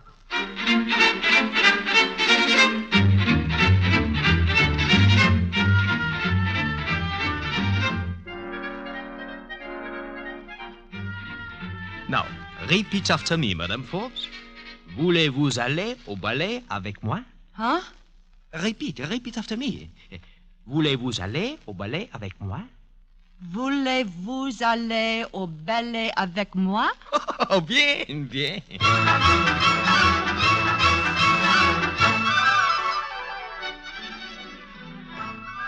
Mrs. Lorna Hanson Forbes charge accounts. Mink coat, $6,000. Champagne, $3,000. Diamond bracelet.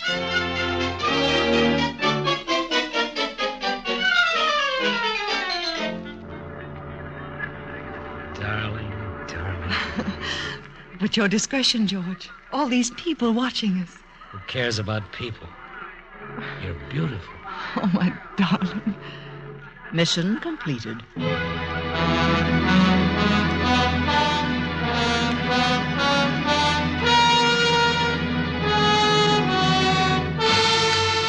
Whatever became of Ethel Whitehead? Oh, didn't you know? Mm-mm. She ran away with Joe Cavaney. They were married and lived happily ever after. Well, they deserve each other. I'm only interested in the Castlemans and the Forbes, in their future. Sorry to interfere with your evening like this, Mr. Castleman, but something came up that couldn't wait. Well, let's have it. Please sit down, Martin. No thanks, Ethel. The name is Mrs. Lorna Hanson Forbes. Mrs. Forbes. It's about Grady. Nick Prent has been trying to reach you long distance. Grady's been killed. Killed? Automobile accident. He was drinking. Must have lost control of his car. Drinking? Who says so? Prenta found a bottle in the wreck. Well, Prenta lied. Grady doesn't drink. He was murdered. Grady must have been on the track of something, and Prenta found out, and that's why he killed him. That cheap hood, I pulled him out of a garbage can and gave him a start. I'm going to dump him back in the garbage can. That's quite a problem now that he's been alerted. Unless we send out someone to check. Someone he'd never suspect. Lorna. Oh, you can't be serious. I don't know anyone I'd have more confidence in. Anyone more perfect for the job. You can do it, Lorna. You're the one person who can find out if he killed Grady. George, you really want me to go out there? Well, why not? Nick is a setup for you. He's always sucking around cafe society. Well, you can't let her risk it. He's a killer. Listen, bookkeeper, you're paid to keep my accounts, not to tell me what I'm doing. Now get Yes, out. George. Get out!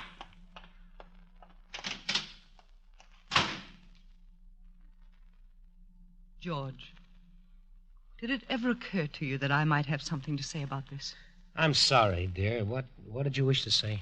From what I've heard tonight, Mr. Prenta isn't likely to pour out his life story without very strong inducements.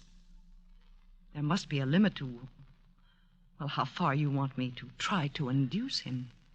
Well, you know how to handle it. I've got to know what's going on out there. Would you send your wife?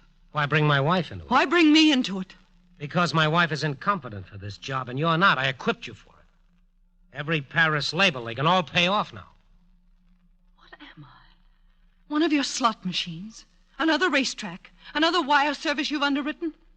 Is that all I've meant? Just another investment? You know better than that.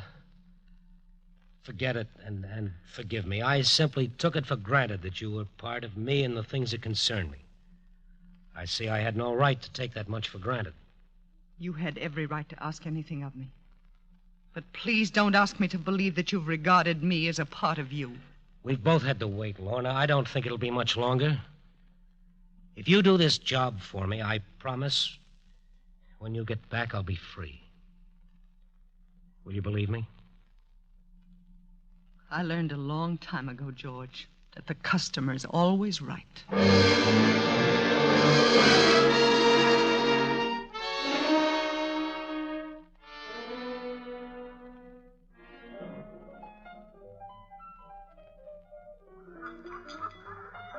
One newspaper calls you an Oklahoma heiress, another says you're from Wyoming. Which is it, Mrs. Forbes? Are you this inquisitive with everyone you meet, Mr. Prenta? It's a habit I picked up in my business. Well, perhaps that's where it should stay. It's a good rule any place. People I deal with, I like to know about. And in what way do you feel you're dealing with me? Well, right now, I'm only dancing with you. As for the future, I had something more interesting in mind. Then you'd better change your mind. Have I made myself clear, Mr. Prenta? My friends call me Nick. Oh, I wouldn't be so presumptuous as to try to break into your little circle of friends. I moved into your circle. Oh, come on. Don't you think we're wasting a lot of time? What are you doing tomorrow? You're the masterful type. You tell me.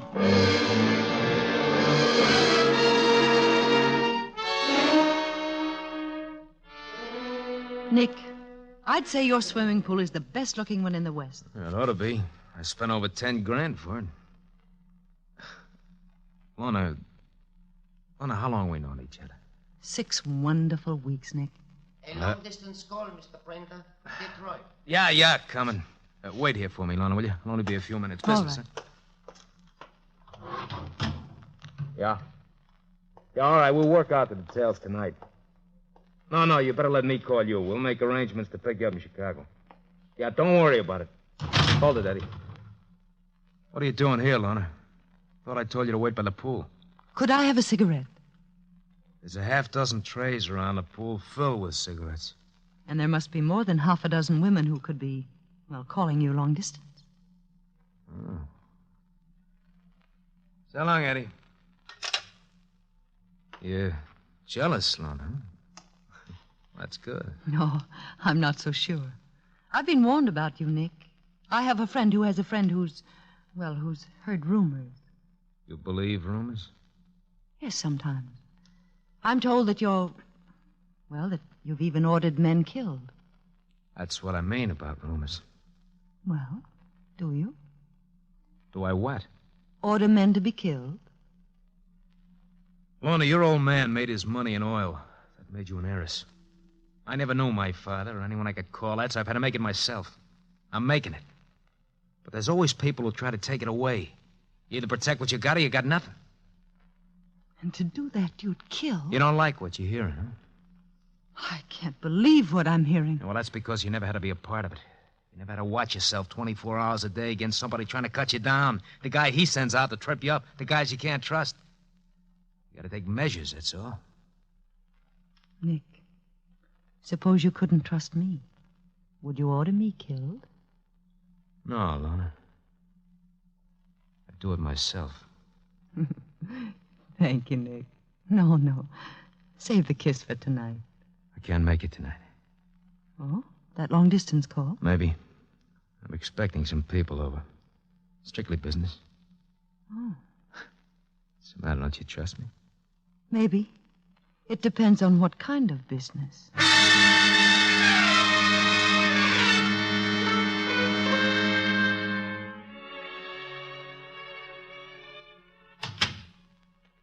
Ethel?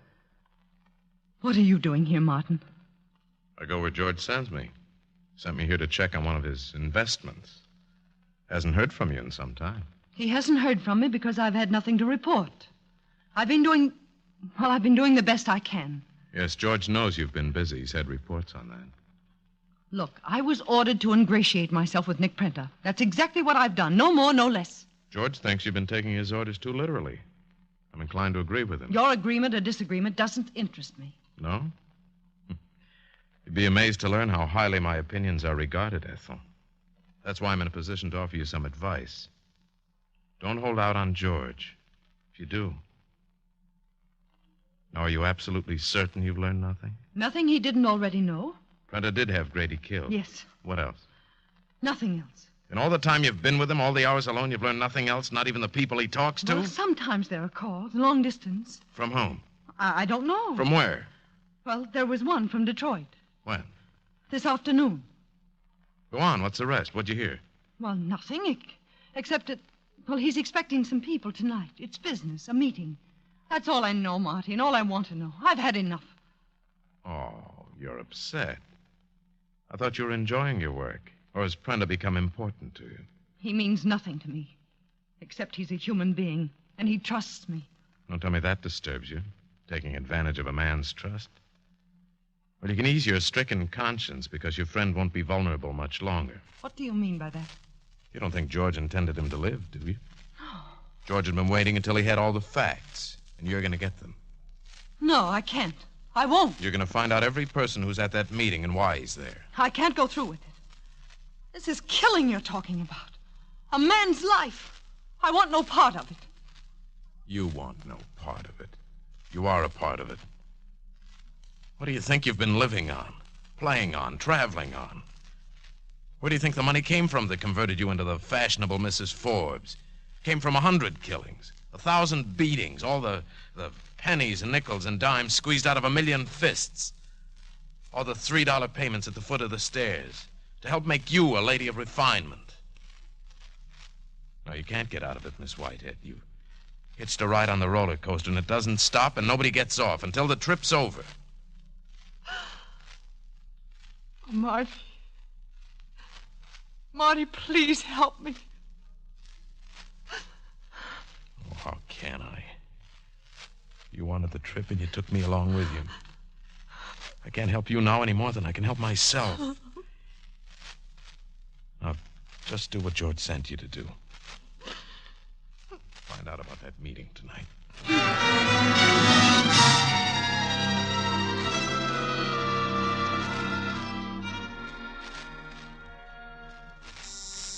Take it easy, boys. I'll see who it is. Unscheduled visitors are frowned upon in better circles, I know. Something wrong, Lona? Yes, I'm afraid I've come down with a terrible malady, Nick. A bad case of jealousy. But I had to be sure. About who I was with tonight? Yes. Come in. Come on, I want you to meet your competition. Take a look. Real heart crushers, aren't they? This is Mr. Lohman, Mr. Hart, Bender, Joe Sheffield. Boys, Mrs. Lorna Hanson Forbes. Haven't we met before, Mrs. Forbes? What? Oh, I'm afraid I don't recall you, Mr. Lohman. I'm Hart. Oh. He's Loman.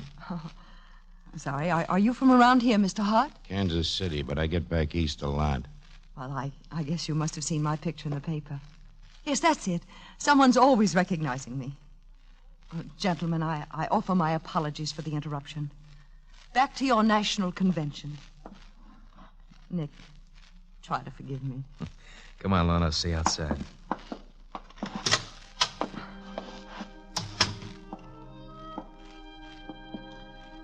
Oh, I'm so ashamed, Nick. I shouldn't have come here. I'm sorry. No, you couldn't have picked a better time. Those fellas in there work for the same guy I work for, George Castleman. Lorna, in exactly 48 hours, Mr. Castleman's going to be canceled out.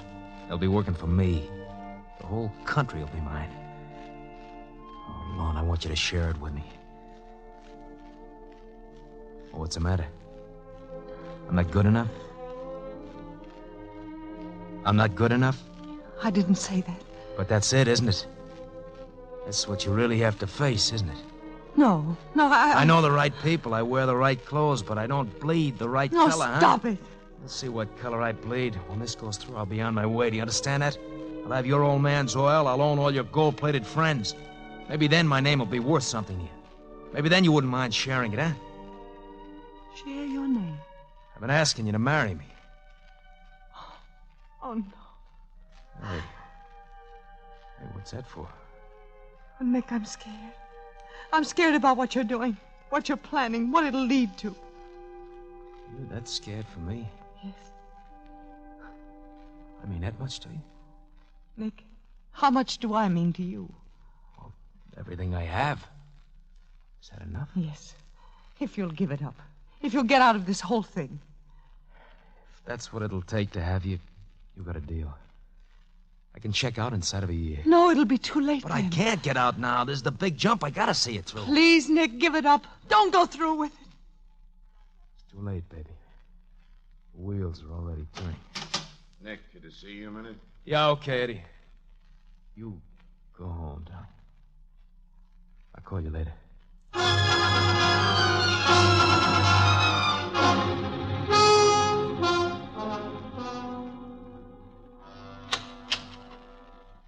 Patricia! Patricia! She isn't here. Gone to a movie. George sent her. George? Hello, Lorna. Aren't you glad to see me? How did you get here? I've been too far away. How was the meeting? Meeting? What meeting? The meeting you told Marty about at Nick's house. There was no meeting. I misunderstood. You mean there were no visitors? Only yourself? Well, there were a few, some local friends. I see. You lying little double-crosser. George, lay off. Wasn't Sam Lohman there from Cleveland and Eddie Hart from Kansas City? Yes. What are they doing? What are they planning? I don't know, George. I don't know. They're out to get me, aren't they? Yes. And you're covering up for them. No. I'll kick your head in. I'll beat your brains apart. Stop it, George. Stop it. Stay out of this, you bookkeeper. George, wait. She can help us. She can still be useful. When I get through with her, she won't be of use to anybody. Stop it. She can help us get Prenta. George, listen to me. You want Prenta, don't you? She can get him for us tonight, here. We'll all be in the clear. George, stop it. George, look. She can call him on the phone and get him over here. He'll never know. She'll tell the police it was self-defense. He tried to attack her. Yeah. Take a look at her face, George. Look at her. It'll work. Don't you see? It's perfect. Okay, Marty, okay. You got a brain, the best kind, the kind you don't have to go out and buy. Now pick her up and put her in that chair. Yeah, all right. Give her the phone. Tell her what to do. All right, call Nick Prenta. Tell him you want to see him. Tell him to get over here right away. Alone. Please, Lorna. Marty, I just can't do it. You've got to.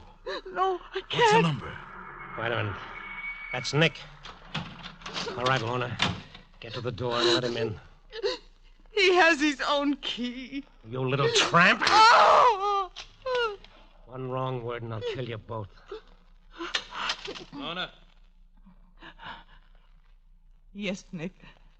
I want to apologize for busting in on you, Mrs. Forbes. I know it isn't done in your set, but your friend Eddie Hart told me it would be okay. He said Castleman might not like it so much. Nick, I didn't But that tell- Ethel Whitehead would go for anything, and I believe him. I told you what I'd do to you. You're not going to have time to do anything. Castleman! Watch it, George. He's getting his gun. That's what he hopes.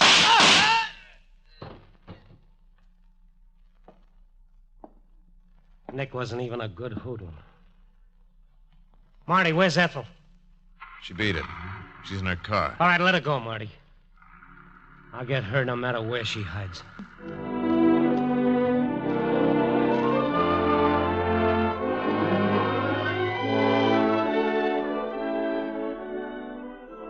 Not a very pretty story, is it, Mr. Fowler? But I want you to print every word of it. I want nothing left unsaid. Uh-huh. Why? Well, let's understand each other. I've never been possessed by humanitarian instincts, but listen, Mr. Fowler. There must be hundreds, thousands of girls like I was, trapped by poverty and wanting to escape. Let them be ambitious. Let them try to better themselves, but not my way. It's much too expensive.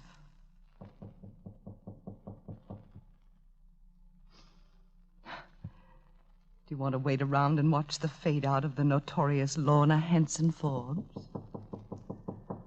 Oh, you wouldn't be a good newspaperman if you didn't. Lorna, Marty. you better get your things. You can't stay here.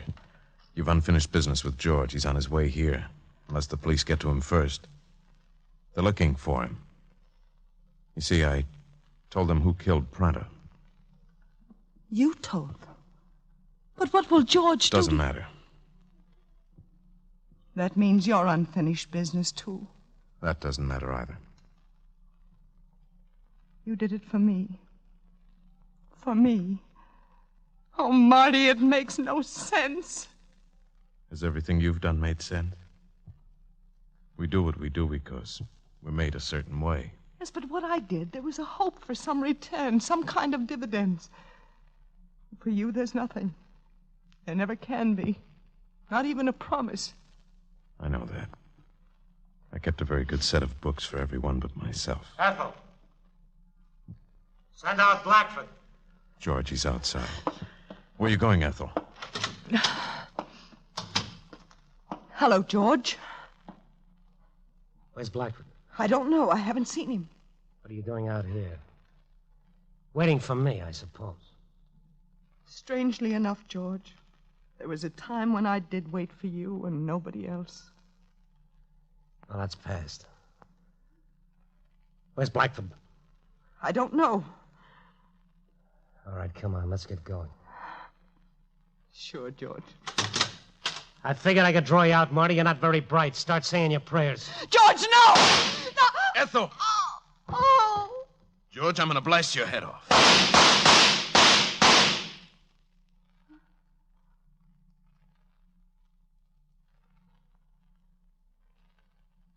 Ethel.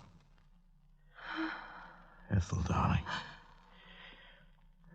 Ethel, I'll get a doctor. You'll be all right. You have to be. Don't look so sad, Marty. Oh, Ethel. It's the only way. Maybe this will help balance the books, Marty.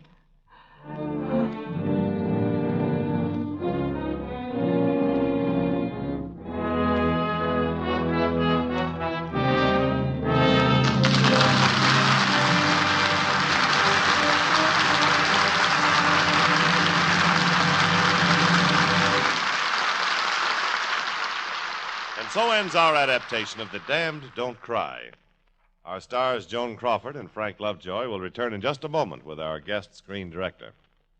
Next week, the Screen Directors Playhouse is pleased to present the hilarious comedy Hired Wife, starring Rosalind Russell and Jeff Chandler. In future weeks, we will present Humoresque, starring Tallulah Bankhead and Stephen Cochran. And on April 26th, the Screen Directors Playhouse is proud to present Jackpot. And our stars will be Miss Margaret Truman and Jimmy Stewart. Now, here again are tonight's stars, Joan Crawford and Frank Lovejoy.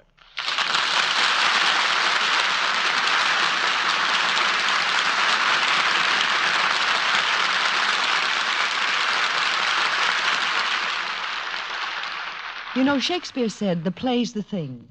And we all agree. If he were alive today and around motion pictures, he would have added, and so is the director, and especially one with the scope of the very brilliant Vincent Sherman. Ladies and gentlemen, may I present Mr. Sherman.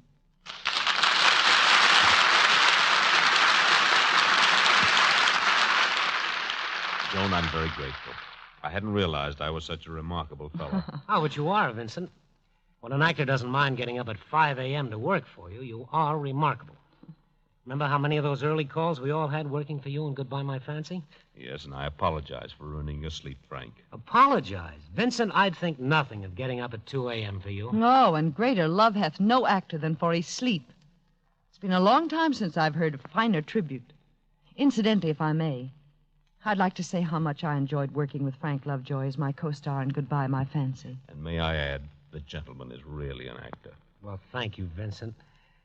And, Joan, there isn't anything I can say about you that everybody doesn't already know. You're wonderful. Say, before this turns into a mutual admiration society, don't you think we'd better say good night? Yes. Good night. Good night, Vincent. Good night, Frank. Good night. Good night, everyone.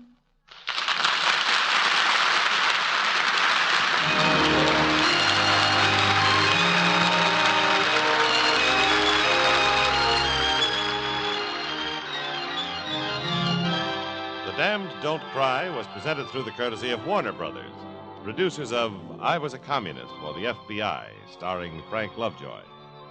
Joan Crawford can soon be seen in the Warner Brothers production Goodbye, My Fancy, directed by Vincent Sherman. Included in tonight's cast were Irene Winston, Eddie Fields, Paul Frees, Eleanor Audley, Tony Barrett, Ken Christie, and Sidney Miller. The Damned Don't Cry was adapted for radio by Jack Rubin. Screen Directors Playhouse is produced by Howard Wiley and directed by Bill Karn. Portions of tonight's broadcast were transcribed. This is Jimmy Wallington speaking and inviting you to listen again next week when we present Hired Wife, starring Rosalind Russell and Jeff Chandler, with screen director William Seiter.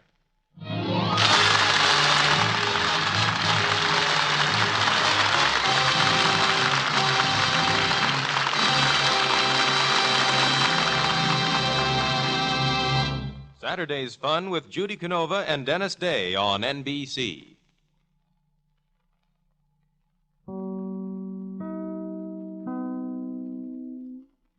Screen Directors Playhouse stars Paul Douglas, Edmund O'Brien.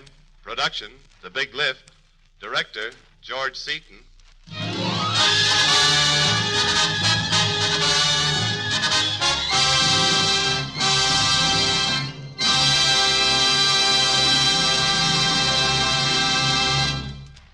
This is the Screen Directors Playhouse, the Thursday night feature on NBC's All-Star Festival of Comedy, Music, Mystery, and Drama. Brought to you by RCA Victor, world leader in radio, first in recorded music, first in television. The makers of Anacin for fast relief from the pain of headache, neuritis, and neuralgia, and by your local Buick dealer, who introduces the new 1951 Buick this coming Saturday, January 20th. Don't miss seeing the new 51 Buick.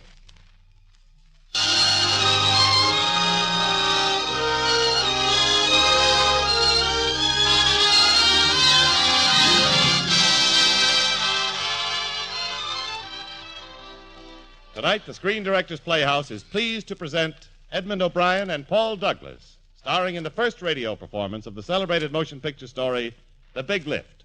But before we begin our adaptation, here's a word from RCA Victor. Inch for inch, your best buy in television is RCA Victor 19-inch. Yes, a great many American families have taken this advice and bought the thrilling RCA Victor 19-inch console, truly the most exciting buy in television.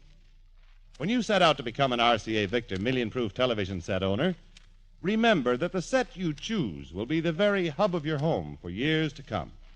So select the model you really want most, and chances are that model will be the kingly RCA Victor 19-inch console. Inch for inch, your best buy in television. Your 19-inch set will give you, in a great big way, all the matchless million-proof qualities of sight and sound possible only to the world leader in electronics.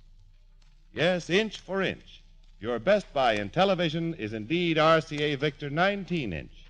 And with it go wishes to you and your family for all the warmth and good cheer of million-proof television by RCA Victor.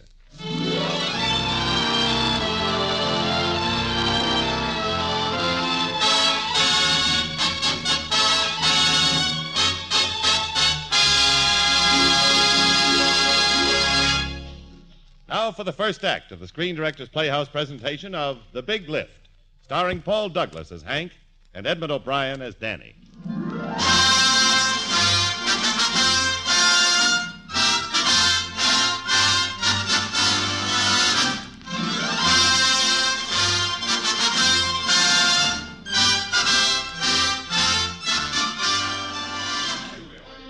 All right, men, all right. Can the chatter.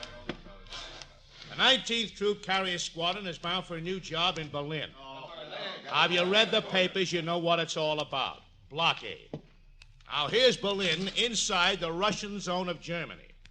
The Russians have closed off the roads, the rails, the canals. Why that's happened doesn't concern us. The results do. Just imagine a city the size of Philadelphia, cut off from fuel, food, and everything it takes to make a city run. That's Berlin. That's where the Air Force comes in. We're going to feed Berlin by air. Pursuant to orders, the 19th Troops Carrier Squadron will proceed to Chicopee Falls, Massachusetts, and from there...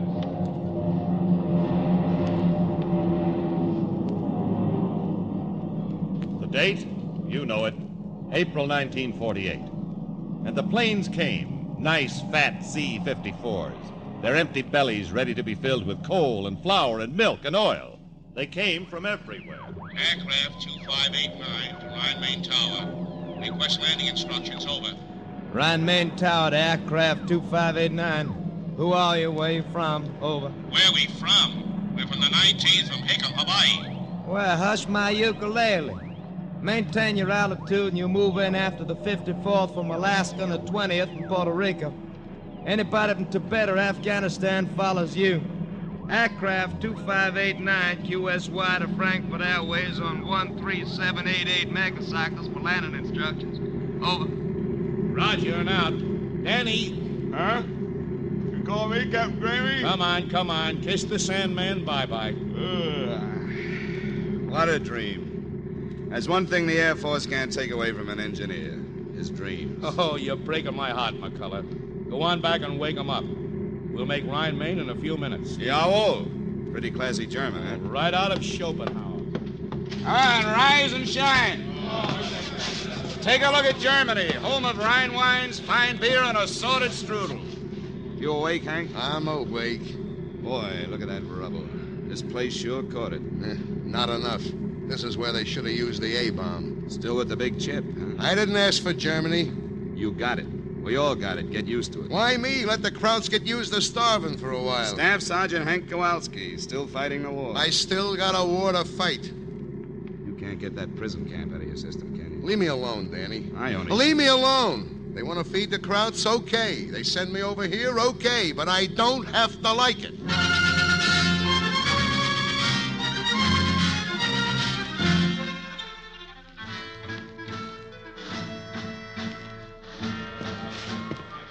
Hey, some crummy barracks this is. And believe me, Danny boy, this is the best part of Germany. Well, at least we'll get some sleep. All right, you men. Keep it down. Huh? All you flight engineers of the 19th, report to your planes immediately. Don't blame me. I don't draw up these orders. You'll be taking the load to Berlin inside of an hour. Start moving. Welcome to Germany, Danny, and wake me up when you get back. Yeah. Staff Sergeant Henry Kowalski here. Yeah. You're going too, Sergeant. I'm no flight engineer, sir. I'm GCA. Yeah, you're down for Berlin. Berlin? Wait till you see Tempelhof Field on a foggy day. You'll know why we need GCA operators just to bring them in. Just catch a ride on any plane, Sergeant. Yeah. The cesspool ain't bad enough. I gotta fall right into the middle of it. Berlin yet.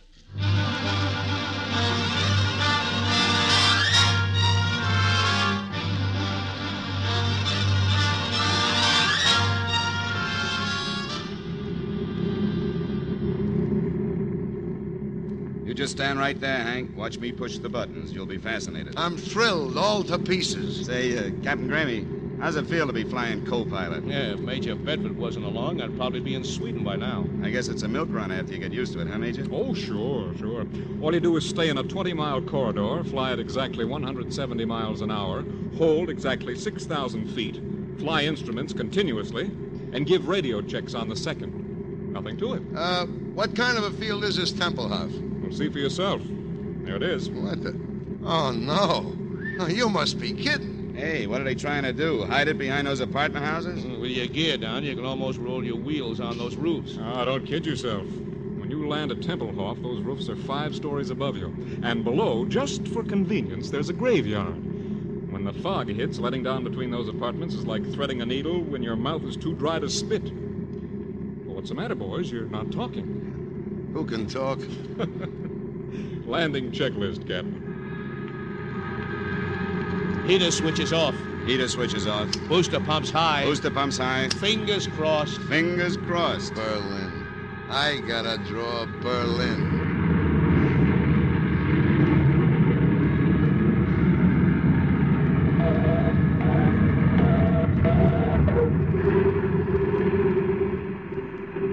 And this is it, Tempelhof.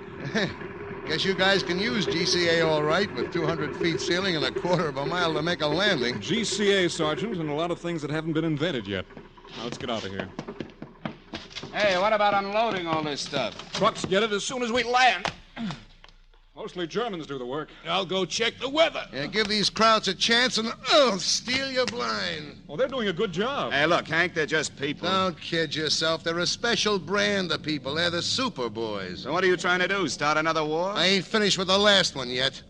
Major, thanks for the lift, sir. Where's operations? Over there, Kowalski, last building on the right. I guess I'll check in. I'll look for your next trip, Hank. If I'm sleeping, just leave your card. So long, Danny. Oh, Major, all right if I leave the field for a while? I'd like to take a look at Berlin. No, I'm sorry, Sergeant. It's not allowed. You mean we just stand around while we're here? Well, the turnaround is just 20 minutes, McCullough. 20 minutes? Some command this is. I wouldn't worry, Sarge. You wait till 3 or 4 months go by, and you'll really learn to hate it. 3 or 4 months?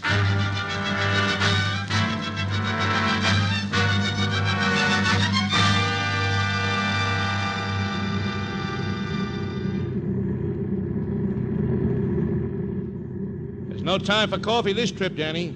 We're trying to lop 3 minutes off the turnaround. Oh, have a heart. I've been up and down so many times this week, I feel like a yo-yo.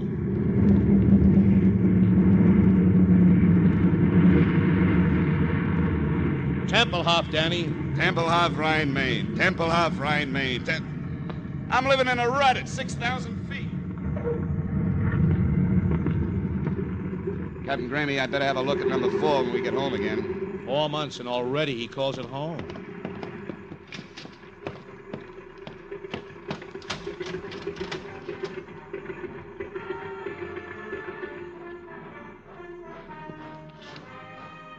Hey, get a load of this. Yeah, looks like the honor guard out there. Wonder who they're putting on the show for. Who knows? Where's the truck? Oh, probably holding it up until after the shindig. Hey, look, Captain. They're coming this way. Yeah, must be some big brass around. I don't see any. Oh, Danny. Huh?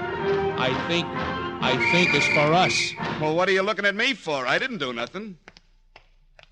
Crew this plane out and follow me. What's the pitch? Big show. You're the 100,000 airlift flight into Berlin. Oh, go on, Captain. They want you. They need you. You too, Sergeant. Huh? Me? Well, since when do they bother with engineers? Since now. Oh, brother. Bahad! Haste! Bahad! Hutch!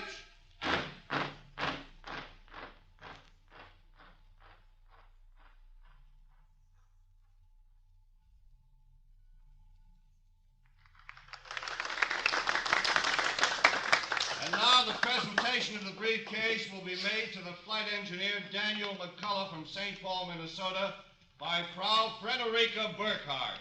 Oh, Sergeant, look who you drew. Genuine 21-jewel movement. Heaven protects the poor enlisted man. Sergeant McCullough, I offer you this simple gift from all the women of Berlin, from the wives and mothers and those who are alone. We have watched your planes bring us food and coal and medicines and serums. And now there have been 100,000 such flights. This briefcase, Sergeant, is filled with the gratitude and admiration of hundreds of thousands of women. Please, take it. Hey, how about a kiss for a picture, huh? Mark me the cushion, huh? Of course. Hey, you guys want another picture? No, that's fine. All right, men, back to work. Well, goodbye, Sergeant. Your name is Frau Burkhardt? Yeah? Your husband... My husband was killed during the war. Oh, I'm sorry. It seems long ago. Well, perhaps we meet again. No. Not a chance. They won't let me into Berlin. Oh, that is too bad. But just in case, in America, we have a phrase for situations like this. Phrase? What is it? What's your phone number, honey? There is a phone for the apartment where I live. Wait a minute, I'll write it down. 754532. Come on, Sergeant, let's go. Coming, Captain. Maybe I'll get to look you up, huh? Goodbye, Sergeant. Goodbye. Oh, Sergeant McCullough, before you get away, I'm Vic O'Malley, United Press. Just heard you from St. Paul. Oh, yeah. Anything I can do for you? Yeah. You see, we service the St. Paul Dispatch, and they've been after me for one of those hometown boy flies lift stories. How about it? Oh, no, not me. What you want is a glamorous pilot. Who can be choosy? Besides, I want a different angle on this story. No, thanks. I appreciate it, Mr. O'Malley, but I... Oh, come on. It'll only take a few hours of your time. I want to follow you from Rhine, Maine with a load of flour. You know, pictures showing how the flour becomes bread in the Berlin bakery, that sort of stuff. Me? Yeah, you. In Berlin? Berlin. Get me a 24-hour pass? Sure. You know, Mr. O'Malley, I feel it's my duty to let the folks back home know what's going on here. That's great. Then I can count on you. You and Frau Burkhardt For both. Pete's sake, Sarge, will you get a move on? My Captain Cole. See you, Mr. O'Malley. See ya.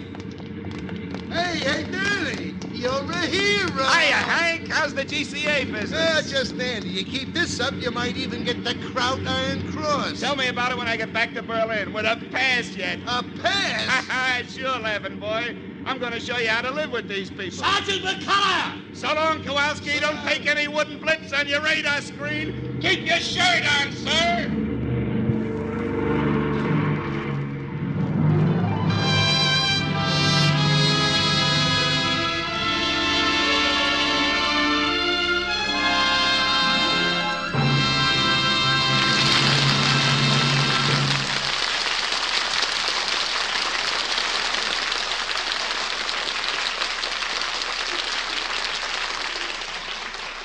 Our story will continue in just a moment. But now, if you suffer from pains of headaches, neuritis, or neuralgia, you should discover what many thousands have known for years, that Anacin brings incredibly fast, effective relief. Anacin is like a doctor's prescription. That is, Anacin contains not just one, but a combination of medically proven active ingredients in easy-to-take tablet form. Probably at some time you have received an envelope containing Anacin tablets from your physician or dentist. Thousands of people have been introduced to Anacin this way. Try Anacin yourself the next time you suffer from the pains of a headache, neuritis, or neuralgia. You'll be delighted at how quickly relief can come. Anacin is spelled A-N-A-C-I-N. Your druggist has Anacin in handy boxes of 12 and 30 tablets and economical family-size bottles of 50 and 100 for your medicine cabinet. Ask for Anacin today.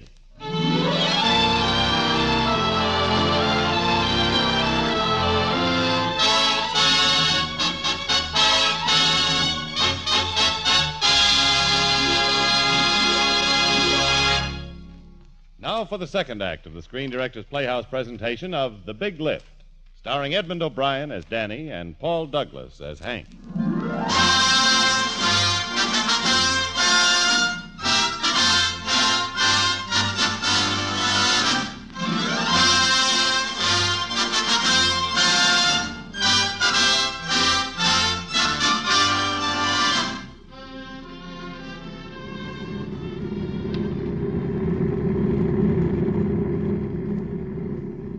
You see, Mr. O'Malley, it's all a matter of pulling the right switch at the right time. Uh-huh.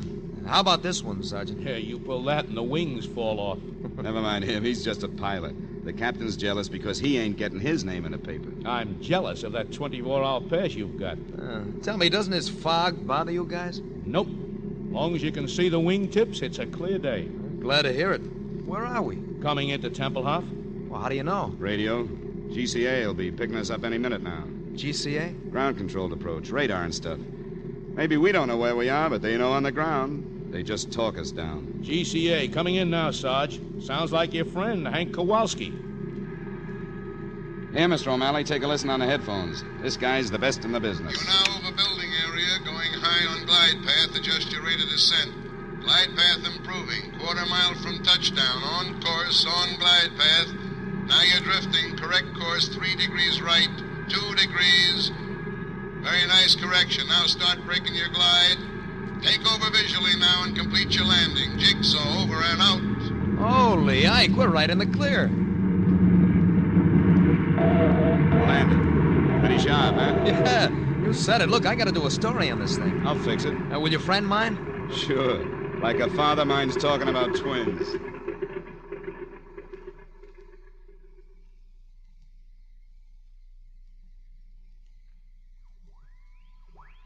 It's a pleasure to help the press. You know what radar is, Mr. Malley? Yeah, roughly. Very roughly. Okay, you keep your eyes and ears open, too, Danny. You might learn something. Now, this here GCA shack is just a radar center. We send out a radio signal that bounces off the plane. When the signal comes back, we turn it into a spot of light or a blip. See, it shows up here on this screen. Looks like a television set, Sergeant. The same principle. Now, depending on where the blip is, we know just where the plane is. Maybe the pilot don't even know, but we know, so we just talk them down. Let's see. And the pilots, they have confidence in you? In this weather, mister, they gotta have it. I hate to break up the lecture, but I've only got a 24-hour pass. Oh, yeah, I know, Sergeant, sure. Well, thanks very much for the talk. We have to start following that flower around. You want to come with us, Hank? I ain't interested in seeing a bunch of krauts being fed. You know, the Jerry's wanted to sign a separate armistice with my pal here, but he's holding out for a castle on the Rhine. Ah, guy like you. You don't know nothing. I know a Schatzi in Berlin. That's something. A Schatzi? Hey, well, look, Junior, you're liable to get in trouble running around by yourself. I'll go along for the ride.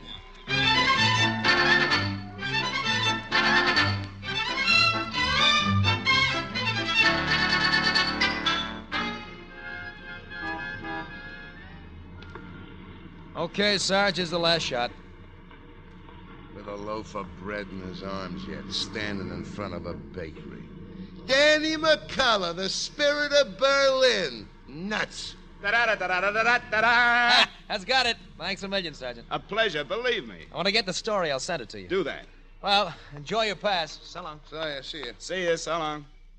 Boy, they'll love me in St. Paul. Yeah. Come on, I want a quick phone booth and a frau named Frederica. There's a phone booth at the corner. Hey, Where's some place I can take her to dinner, Hank? There's nothing around here. There's a spot in the British zone ain't bad. The Savern. Savern, got it. Look, maybe we can make an evening of it. I'll pick up my shotzi, too. Oh, Hank.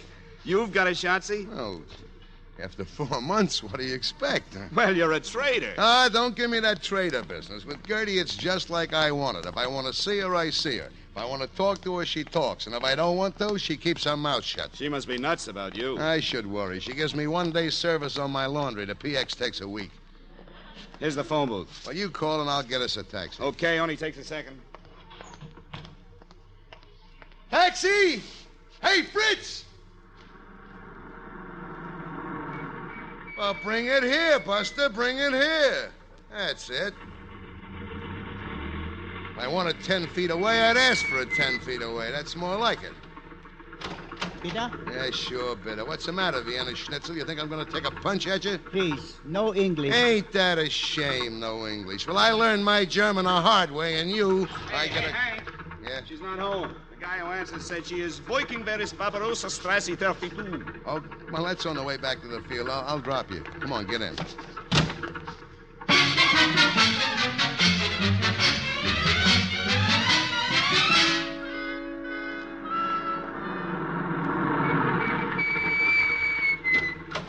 Hank, this can't be the place. There's nothing but rubble. This is the place. That's a work gang clearing the mess away. But they're women. Women working like this? So if we lost the war, your sister'd be doing it. Take your choice. I don't like... Hey, there she is. Yeah, there she is. And don't she look glamorous in them overalls? Well, happy fraternization.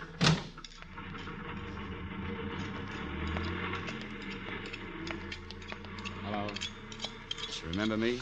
Sergeant McCullough. Well, what do you know? So, you did get to Berlin. For about 24 hours. You look fine. No, I look like a woman who works with bricks.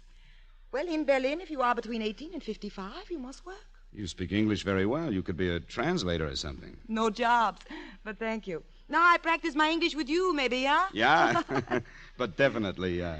Most times I practice only in letters to America. Oh, relatives? Friends? A friend in St. Louis. Well, I'm a friend from St. Paul. Frau Burkhardt, will you have dinner with me tonight? Dinner? Yeah, thank you. I'll be through in 20 minutes. Then we go and I change my clothes. You will wait, Sergeant? The sergeant will wait. I'll just sit down here in this packing case. Here you see Berlin as it really is. Ruin. Oh! Oh, Sergeant, you're hurt? Of all that... Oh. Just help me out of this wet cement, will you? Yeah, that's a fine place to put a wheelbarrow. I should not have let you sit down on that old packing case. That's my own stupid fault. Look at my uniform. You look so nice and fresh. You know, if this stuff hardens, you're going to have one more statue in Berlin. Yeah, in memory of the airlift. Don't worry, Sergeant. There's the tailor shop downstairs from where I live. Oh, this is a fine way to start a leave. Look at that. I personally will make it up to you. Yeah? Well, all right. You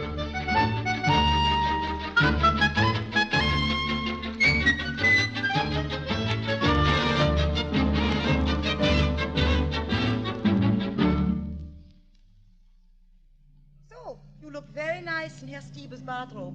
I'll have to thank him for it. He has a room next door. He will be glad to talk to you. Duck?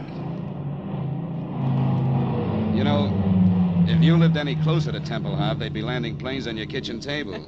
Here is where the airlift planes make their, what is the expression, landing approach. You know, walking to your place, looking at the shops, they're almost empty. You wouldn't know there was any airlift at all. Ask the people of Berlin. We know. We are grateful. People are people. War's over. Ah, the war is over. Well, I go down and get your uniform now. If you want company, Herr Stieber's room is through that door. I'll be right back, Sergeant. Rein. Hello. Oh, the American sergeant. I'm Stieber. Danny McCullough. I wanted to thank you for the use of your robe. Oh, it's a pleasure. You'll pardon me for not leaving the window, but, yeah, that's another one. I have to mark it down. Pardon me, but what are you doing? Oh, it's very simple. I'm a Russian spy. What? Surprised? Don't worry. The Americans know that I do this. But why? Well, you see, I count the airlift planes. Each time a C-54 comes, I mark it down. And every 3 hours, I phone the Russians. Steve, that's crazy. They can read the official airlift figures in the paper. Oh, but those Russians don't believe official papers. So, you see, I make a check. Well, what happens when your count agrees with the official figures? Oh, that would make the Russians very unhappy. So every day I knock off a few planes here and a few planes there. And the Americans know about this? Oh, sure, once they fix the phone for me. Oh, some system. Say, do the Russians have many spies? 15,000, maybe. Oh, that's great. Why don't the American authorities do something about it? Oh, they do, Sergeant. You see, they have spies, too. Not so many, just about 10,000. You mean to say there's 25,000 spies spying on each other? Well, you see, it would be quite a mess if it weren't for one thing. What's that? There are maybe 500 spies who work for both sides. That way everybody knows what everybody else is doing. Sergeant, guten Tag, Herr Stevens. Guten Tag. Sergeant, I forgot. The electricity. Hey, wait a minute now. Calm down. Catch your breath. But your uniform. What about my uniform? I forgot all about the electricity. Today there is no current in this part of the American zone. Most of the generators are in the Russian zone. And Look, just tell me one thing. Where is my uniform? The tailor, he took it to a friend in the British zone to use his equipment. Oh, fine. We're supposed to meet a buddy of mine for dinner. Well, you still go. Like this? In a bathrobe? Oh, well, I have clothes, Sergeant. Not so nice, maybe, but you're welcome. Oh, no, sir. If I'm caught out of uniform, I've had it. You would look very German. Nobody would know. And this was going to be such a nice 24 hours. Well, there goes another one, Herr Stieber. Forget it. That one was American propaganda. What a city. Well, I said I wanted to see Berlin, so I might as well see it as a civilian. Herr Stieber, let's have those clothes.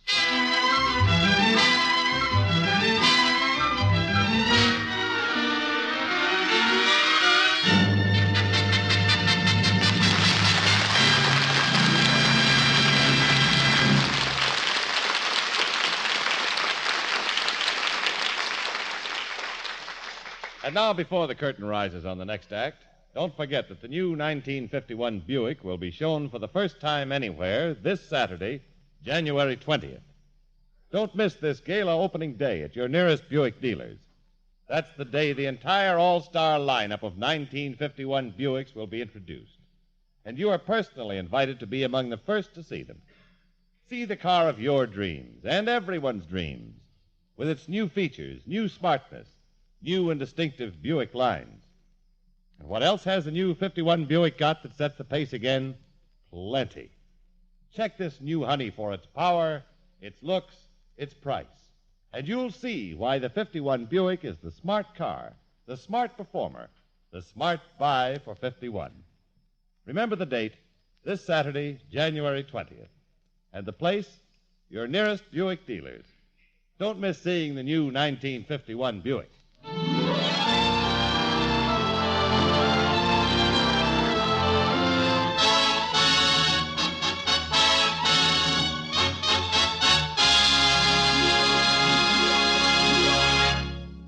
You are listening to the Screen Directors Playhouse, the Thursday night feature on NBC's All-Star Festival. Brought to you by RCA Victor, world leader in radio, first in recorded music, first in television. The makers of Anacin for fast relief from the pain of headache, neuritis, and neuralgia. And by your local Buick dealer, who introduces the new 1951 Buick this coming Saturday, January 20th. Don't miss seeing the new 51 Buick. The Screen Directors Playhouse presentation of The Big Lift, starring Edmund O'Brien and Paul Douglas, will continue after a short pause for station identification.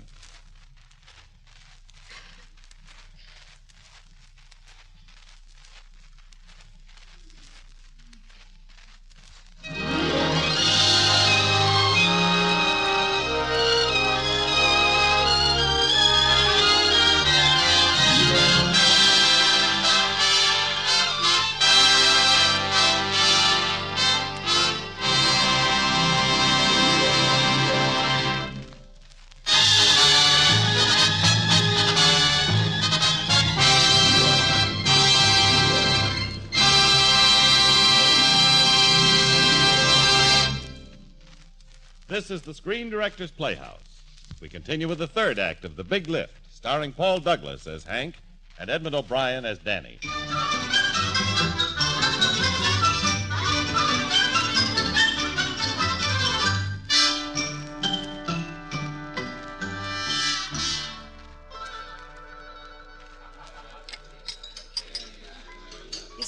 friend usually late for dinner engagements, Sergeant? He's probably sitting up with a sick radar screen. And my name isn't Sergeant. It's Danny. But I can't very well call you that. In Germany, these things take time. You saw me in a bathrobe. You can call me Danny. Of course, that does make a difference. All right, Danny. And you're Frederica. Frederica? No. Better make it Freddie. This is a girl's name in America? Oh, sure. Half the girls in America named Freddie. The rest are named George. Hey, here comes my buddy. Wait till he sees me in his civilian getup. Guten Tag, Herr Kowalski. What? Well, if it ain't Fritz. In the flesh. You sure went native in a hurry. It's a big deal. A tailor ran away with my uniform. Frau Burkhardt, Sergeant Kowalski. How do you do, Sergeant? Yeah. Where's your girl? Gertie, here she comes now. Some cabbage head. I'll say this for her. She irons a good shirt. Hey, stupid! Here. This is Danny and Frau Burkhardt. Meet Gertie. My name is Gerda. Gertie's good enough. Sit down. You are Gerda, and I am Frederica. When we are with the Americans, what happens to our manners? She does as I say. That's all the manners she needs. Hank, please. Take it easy, boy. Hey, you, Frederica. Danny tells me your husband was killed in the war. Yeah? What was he? SS? Hank, cut it out. Just a question. No. My husband was drafted. Oh, sure. Not a volunteer in the whole German army. And if you like to know about my father and mother, I tell you that too. Never mind him, Freddie. He's a bug on the subject. No, I don't mind at all, Danny. My mother was killed in an air raid. My father went much earlier. He was a professor at the University of Berlin. When they burned the books, he spoke against the government. I don't see him since. Frederica, your father must have been a very brave man to do what he did. Not brave. He just believed strongly. My father believed, too, in the wrong things. Your father was a louse. Papa can be the biggest jerk in the world, but in Germany, what he says goes. He tells you when to talk, think, die. Then along comes another jerk like Hitler, and he becomes the papa even for the papas. You're a great guy to be sounding off. What's the matter with you? Oh, you big ape. You're treating Gerda the same way. You tell her what to do, what to say, what to think. Hey, wait a minute. Hey, you know something? You're right. Yeah. Well, when I'm wrong, I admit it. Well, admit it to Gerda. Bravo, Danny. Well, Gertie, from now on, you can disagree with me. Out loud? Well, it better not be too loud. And I can ask questions? Sure. Good. I'm so mixed up. You are American, Danny is American. Today there is much America in Germany. So I want to know about America. Okay. Shoot.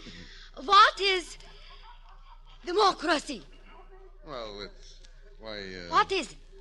Well... Okay, answer it, Hank. Well, democracy's democracy. What kind of a stupid question is that? Look, you two talk politics. Freddie and I are going to dance. I hope. Of course. Well, now, look, let's start with the voting, huh? Yeah. I don't think I like him, your friend. Hank? He's all right. In a way, you can't blame him much for his hate campaign. He was in a prisoner of war camp. German. They must have given him a rough time. All that. Can't we forget it, Danny? Sure. I don't want to be personal, but you mentioned a friend in St. Louis? Oh, yeah. A man? Yeah, a man. Oh. Is there anything... No, Danny. He's a family friend. There is nothing. Oh. Then there's a clear track, huh? Clear track? An American expression meaning it looks like a long, beautiful night. Oh, yeah, Danny. I'm sure it will be a clear track.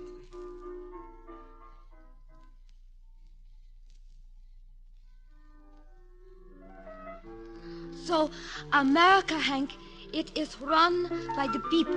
Right. A people's government. Right. Like in Russia. Wrong.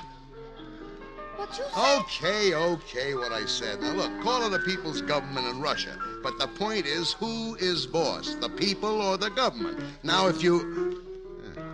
Something wrong, Hank? I think I just saw an old friend. Who? That guy, just leaving. You know him? That German? Yeah, I know him. I know him all right. Gertie, just sit here. I'll be back in a few minutes.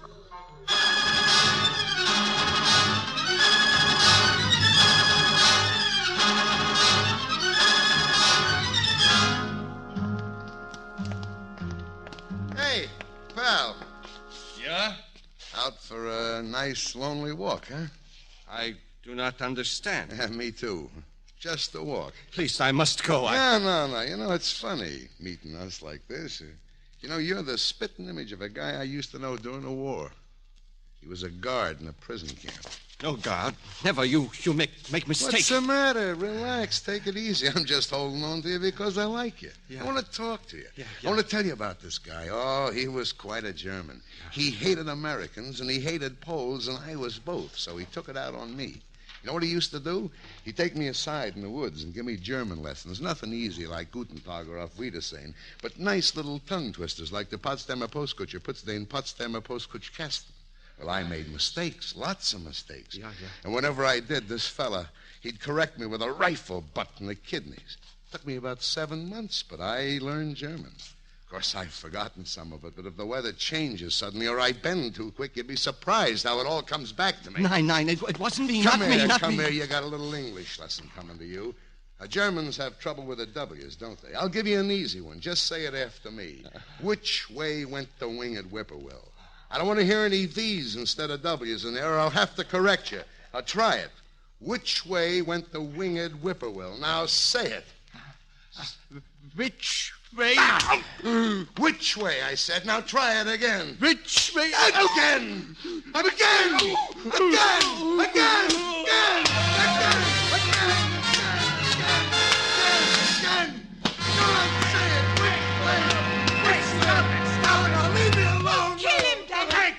Make him stop! If I have to, I have to. You knocked him out. The police, Danny. I'm a dead duck if I'm picked up in these clothes. We'll have to run. But, Hank. Gerda will take care of him. Hurry. Now you're one of us, Danny. You know what it means to run, to hide, to be a German.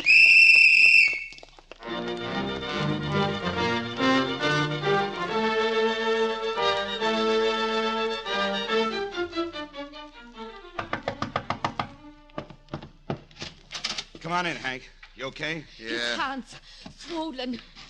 Freddie's out for a while. This is Herr Stieber, my friends, Hank and Gerda. How are you? How do you do? Good enough. Well, I leave you alone. Hank, what was the fight all about? What happened? I knew that guy once. In a prison camp. Oh. For 7 years, Danny.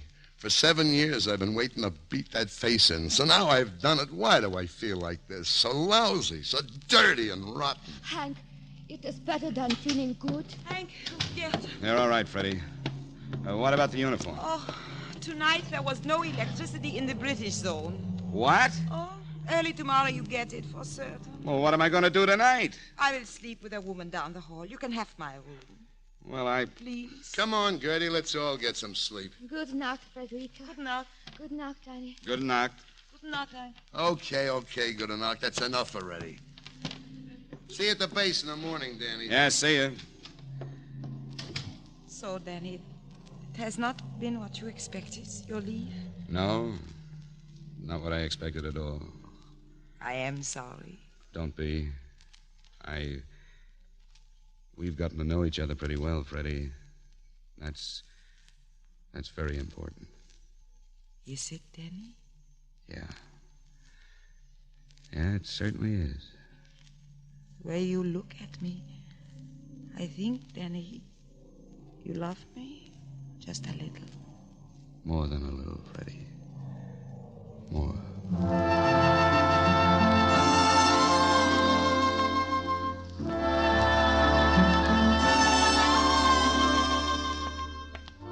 Hey, Danny, can't you wait a minute? Next trip, Hank. I got to see Freddie. Well, come here. That's what I want to talk to you about.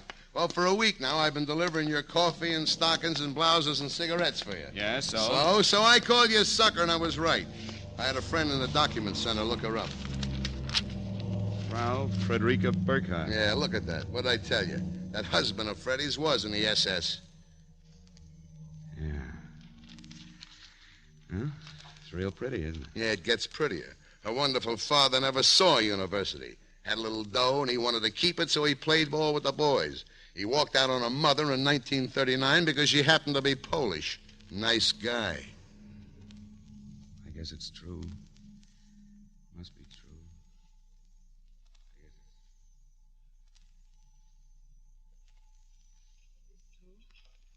All of it. There are many other things I lied about. But Freddie, why? Because I have to survive. Look around you, Danny. Bricks, wreckage, our lives. It's always reason enough for a lie, to escape from it for even a moment now and then. I think, Freddie, if I were you, I'd lie and cheat and steal anything to... Oh, you poor kid. Pity, Danny? I love you. But more important, I understand you. Freddie, for days I've had something buzzing around in my head, and now I know it's right. It has to be. Danny, what is this? Will you marry me? That's all. Will you marry me, Freddie?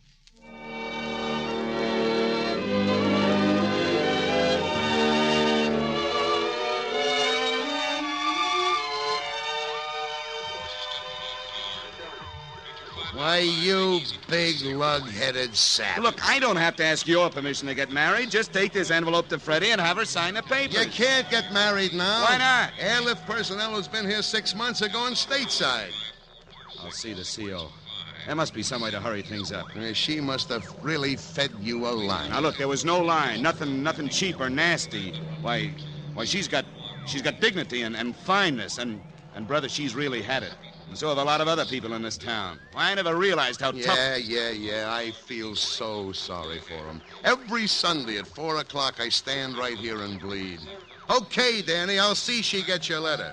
Gertie and me'll take a walk by Freddie's place. Okay, I gotta get back to the plane. But run real fast. Maybe you'll break your leg.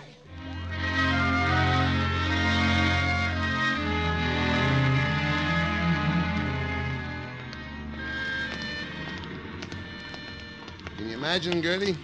Just like that, he's going to get married. It is very nice. She will go to America and find out for herself about this democracy. You still harping on that? I don't see how it can work. Here, just in Western Europe, there are so many peoples, languages, customs. It would be impossible. Impossible, she says. Look, tell me, Dopey, you ever hear of Manhattan? Yes. It is in Brooklyn? It ain't in Brooklyn. It's an island, 12 miles long and 3 miles wide. In Manhattan, we got more Irish than there are in Dublin, more Jews than in Israel, more Germans than in Dusseldorf, more Italians than in Naples, and 500,000 Poles besides French and Greek and all the others. And you know something, Gertie? They all get along all right. Maybe they don't all love each other, but at least they've learned to live together. Hey, ain't this where Frederica lives? This is it. And there's her neighbor, Herr Stieber. Well, let him give her the letter. I don't even want to talk to her. Hello, you're Danny's friend, yeah? Hi. Would you give this letter to Frau Burkhardt? It's from Danny. Oh, of course. I give it to her with this other letter I bring her from the post Yeah. office. Just see that she gets it. Come on, Gertie. Now, look, you know what Manhattan is. You understand. Caroline? Here, I've brought your mail, Frau Burkhardt. This is from America, St. Louis, and this is from Danny. Oh, danke. But wait a minute, that's the wrong letter, Frau Burkhardt. The other one, that's... Please, the one Herr Stieber. You don't read Danny's first? Please. You know that Danny's a remarkable young fellow. He has a certain feeling. Really, he doesn't even know me. And yet you know what he did? He gave me these shoes from the PX. Look at these wonderful shoes. What? Oh, I was reading. Excuse me. Herr Stieber, you're going out again? Soon? I wonder you would mail this letter for me. I wanted to leave quickly, and I'm very busy. To St. Louis, of course? Yeah. You're so busy, Frau Burkhardt. Is there something special? Yeah, I'm going to marry Danny. Oh, so you're going to marry Danny. Herr Stieber, I'm very anxious for my letter to be posted. Oh, of course. I'll go right now. To St. Louis.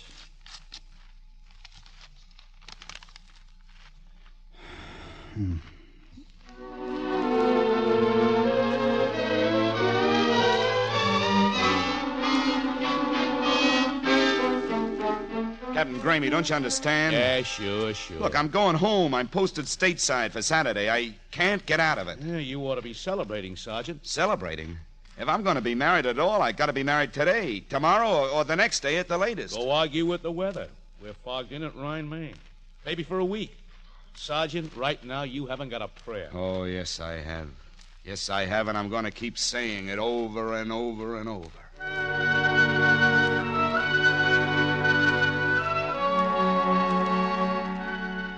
Captain, you check today's weather? Tight. Not a break. Try tomorrow again, Sergeant.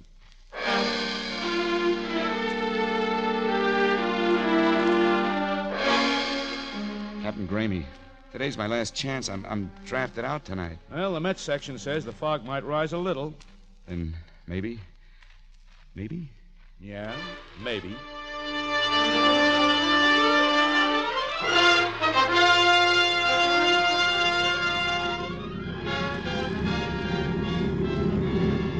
Sergeant, I don't know whether I'm making this flight for you or the Air Force. We'll name our first son after you, Gramey McCullough. The poor kid. Don't count on too much, Danny.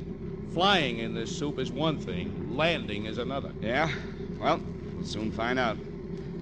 Yep, right now. This is Big Easy 37 calling Tempelhof Tower. Big Easy 37 to Tempelhof Tower. Over. Danny, grab those earphones. Yeah. Tempelhof Tower to Big Easy 37. Go ahead. Over. How's it for a landing? Over. Mighty thick. Let GCA bring it down. Have a look for yourself. Over. GCA, roger and out. This is Kowalski's ship, Captain. You'd just like him to crash us to keep me from getting married. Big Easy 37, this is Jigsaw. How do you read? Over. Jigsaw from Big Easy 37. Reading you 5 by 5. Over. Roger, 37. Understand 5 by 5. Give my love to Danny and do not acknowledge further instructions on this transmission. Maintain your present heading of 270. Start your descent. 800 feet, Danny. Maybe it'll thin out. Not much. 600 feet. See anything, Captain? Yeah, my wife and 2 kids. 400 feet. We're down a minimum. Blank. Dead white. Sorry, Danny, I'm no hero. We're going home. Tower from Big Easy 37. Failed to break through on approach. Clears for return to Rhine, Maine. Over. Roger. Over now. Thanks, Captain. You did your best. Don't worry, you'll work it out some way. Sure. With me posted stateside and Freddie and Jen. Fire signal. Number 4 engine. Look at that smoke. Feather 4. Feather 4. Pull the bottle. Got it. CO2 isn't working. Still burning. Of all the miserable luck. Captain, we'll have to go in now, won't we? Well, you don't have to be so happy about it. Tempelhof Tower from Big Easy 37. Number 4 engine on fire. Pull fire bottle. Still burning. Request emergency clearance. Over. Big Easy 37 from Tempelhof Tower. Jigsaw will contact you for emergency landing. Over. Big Easy 37, this is Jigsaw. Your present heading is 262. Correct to 270. Very good. Your course is good. Your altitude is 1,200. Your position 3 miles from touchdown. Begin descent. You're drifting slightly left. Nothing to worry about. Steer right to 273. You're now approaching on course perfectly. Your new heading is now 271. I can't see a lousy foot in front of my face. I got my eyes shut. 1 1/2 miles from touchdown. On course. Going 50 feet low on glide path. Please correct 50 feet. Now. Very nice correction. You're doing fine. You're flying beautifully. Over building area, 10 feet too low on glide path.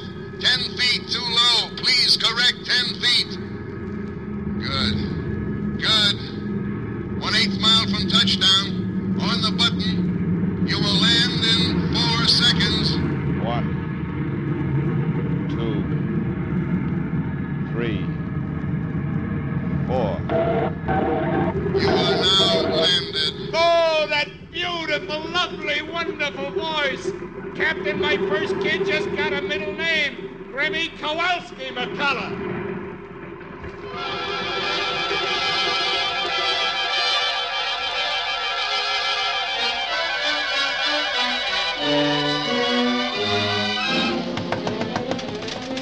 Gertie!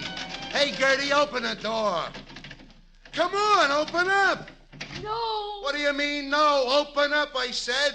Come on, now I just talked to Danny. We gotta go be witnesses at a funeral. Go away, Hank. Look, will you cut out the clowning? Come on, open up. Danny's going down to the consulate. We're all meeting at Freddy's. They're gonna get married. Now open up, Gertie. You big baboon. My name is Gerda. Hey, you drunk or something? No. I read a book. Finally, I know what democracy is. It is not you, a big, stupid jackass. One more crack like that, and I'll knock you from here to Potsdam. Stormtrooper. Stormtrooper? I go to the American military government. There I found books about democracy.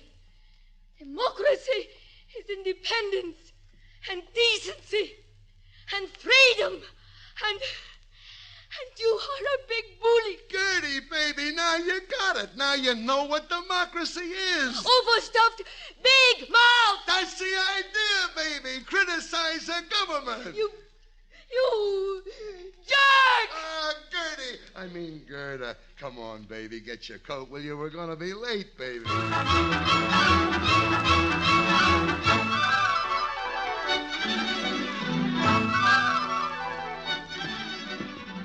Danny. Oh, Steve. Oh, come on upstairs. There's going to be a wedding. I guess you know, huh? Yes, Freddie and Danny, before you go up, this letter. Huh? Yes, it's from Frau Burkhardt. She gave it to me the mail. Well, for certain reasons, I opened it. You'd better read it. Well, I don't know if it's Freddie's letter. Look, Danny, read it.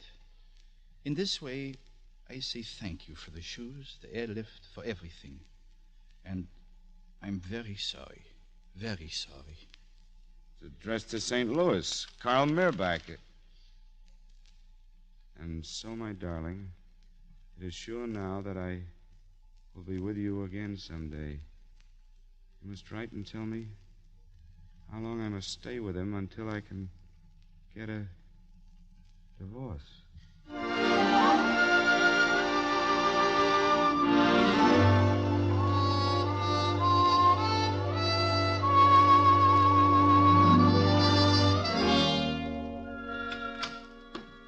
Danny, where have you been? I was worried. Yeah, some groom. You took your sweet time getting here. Oh, leave him alone, Hank. Is it arranged, Danny? When I will come to you? In a month? No. I think it might be longer than that. Oh, no, Danny. And even longer still until you get to St. Louis. St. Louis? Here's your letter, Frederica, to your boyfriend. How did he get to the States? Marry a whack? Hey, what's going on here? What is this? Yeah, read it yourself. Well, Danny, what do you want me to say? Nothing. Don't say anything. In a little while, I'm going home. I'll be glad. I'll be glad I'm back in the States and you're in Berlin. This is where you belong. In the rubble with the rest of the rats. Danny, oh, please, wait. Leave me alone, Gertie. No. Don't judge people by a person, Danny. For what she did, there is no excuse. But to know how she could do it, you must look back. The lies, the cruelty. What do you want me to do? Justify her? No, Danny, no. But at least you must know we all are not Frederica's. You must not think that. No, Gerda. You aren't. I know that. But just let me go. I'll see you sometime in the States, maybe. No, I stay here in Germany. I want something different, Danny. Better. But I try to find it here. It is my country. Sure. Make it good. Maybe you can. I hope so. So long, Gerda.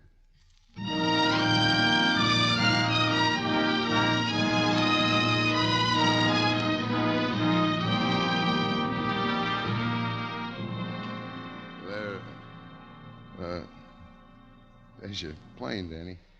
We'll never get off in this fog. You got in, didn't you? They're up there, all right. Some switch, huh?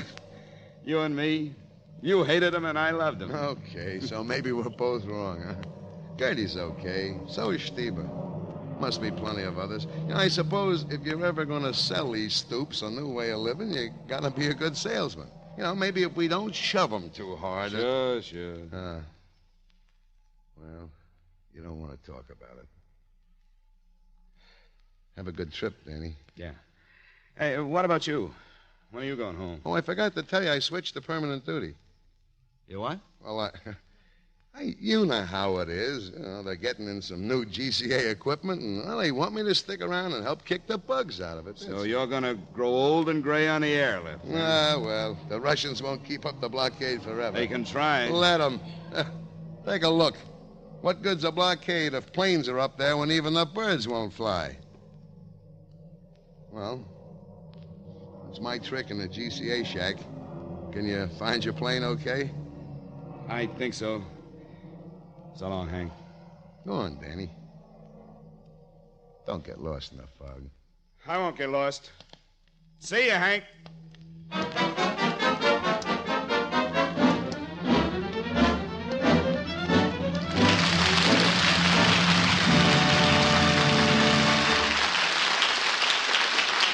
Next Thursday, the Screen Directors Playhouse promises two more magnificent performances as we present our adaptation of Alfred Hitchcock's thrilling motion picture experience, Spellbound. In the starring roles, you'll hear Joseph Cotten and Academy Award winner Mercedes McCambridge. Now, here are tonight's stars, Paul Douglas and Edmund O'Brien.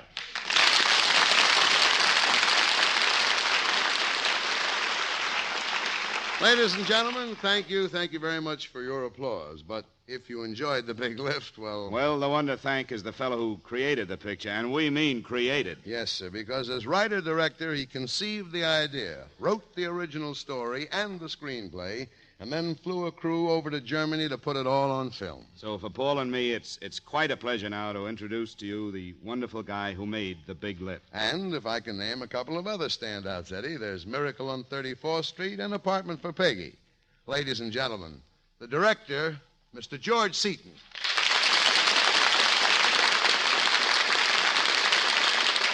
Thank you, Paul, Eddie. As long as we're throwing credit around, let's not forget those guys who did the flying in Germany. Yeah, and a lot of the acting in the picture, too, George. Hey, what about that, George? How do you take a bunch of ordinary airmen, put them in front of the cameras, and make actors out of them? The answer to that one is easy. You can't do it. Flyers aren't actors, and they can't play characters. They can play themselves. The result? Performances that are real and honest. And that's what we wanted in the picture. Well, you had an honest story to begin with, George. If we did, it's because it was written from observation on the scene. You saw it for yourself, Paul. The story of Hank and Danny and their adjustment is the story of an awful lot of people. Thanks, fellas, for telling it so well this evening. Good night. Good night, everyone. Good night. Good night. The Big Lift was presented through the courtesy of 20th Century Fox. With studio tonight, we salute for the great Hollywood premiere of Mudlark on January 30th. It's for the Irene Dunn Special Charity, the St. John's Hospital. Edmund O'Brien can currently be seen in the Paramount production The Redhead and the Cowboy. Paul Douglas can soon be seen in the 20th Century Fox production 14 Hours. George Seaton, with William Perlberg, is currently producing the Paramount picture Rhubarb. Tonight's cast included Betty Lou Gerson as Frederica, Doreen Tuttle as Gerda, and Henry Rowland, Eddie Marr, Tony Barrett, Paul Dubov, Byron Kane, and Ralph Moody. The Big Lift was adapted for radio by Richard Allen Simmons. The Screen Directors Playhouse is produced by Howard Wiley and directed by Bill Karn. This is Jimmy Wallington speaking and inviting you to listen next Thursday when we present Joseph Cotten and Mercedes McCambridge in Spellbound with screen director Alfred Hitchcock.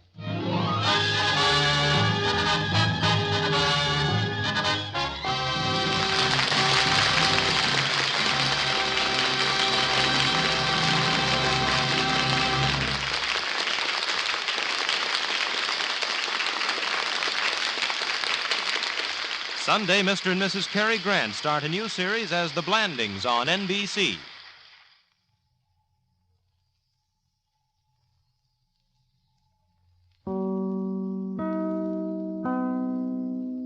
Screen Directors Playhouse. Stars, Margaret Truman, James Stewart. Production, Jackpot. Director, Walter Lang.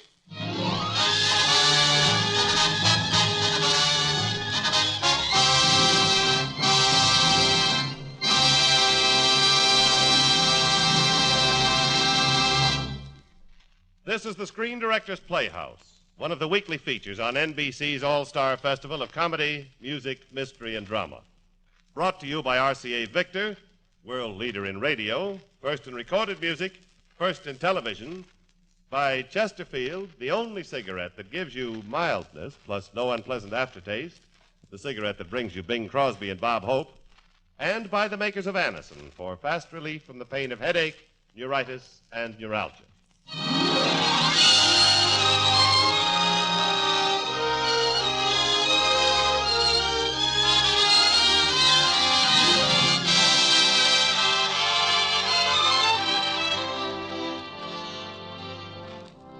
Tonight, on the anniversary of our 100th broadcast, the Screen Directors Playhouse is pleased to present that hilarious motion picture comedy hit, Jackpot. And here are our stars, Miss Margaret Truman and Mr. James Stewart.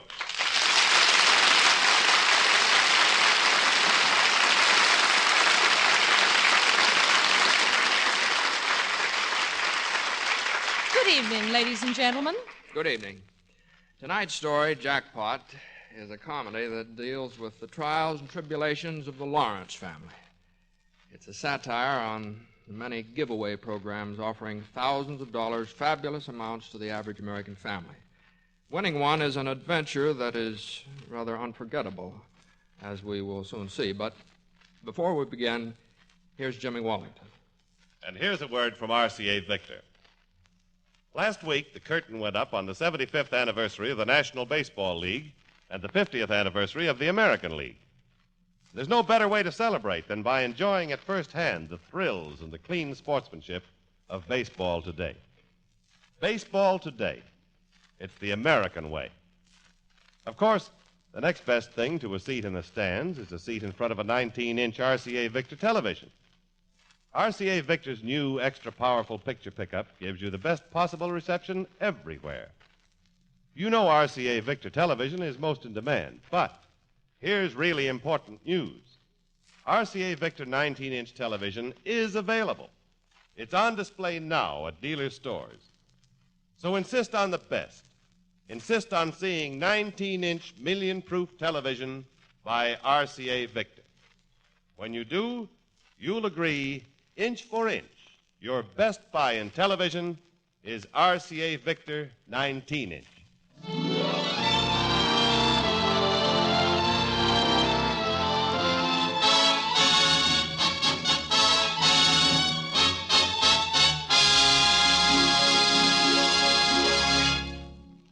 Now, the first act of the Screen Directors Playhouse presentation of Jackpot, starring Margaret Truman as Amy and James Stewart in his original role of Bill.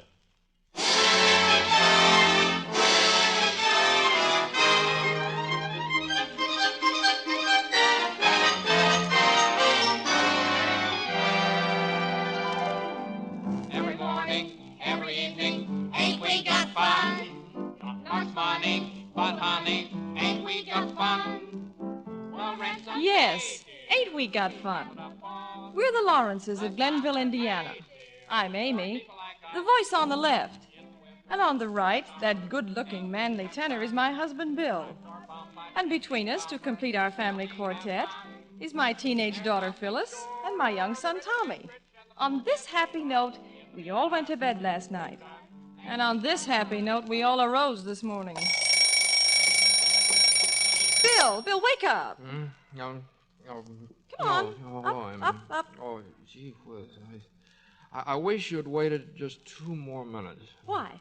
Well, I was just about to make a choice. A choice about what? I was having a dream. About me?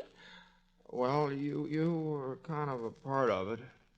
It was before we were married, and I had to make up my mind. I could go to the North Pole with Admiral Byrd, or I could marry you. And what did you decide? Well, I didn't. You woke me up. Oh. You mean you had some doubts? Well, I don't know. It's just a dream, you know. Well, I better start getting dressed.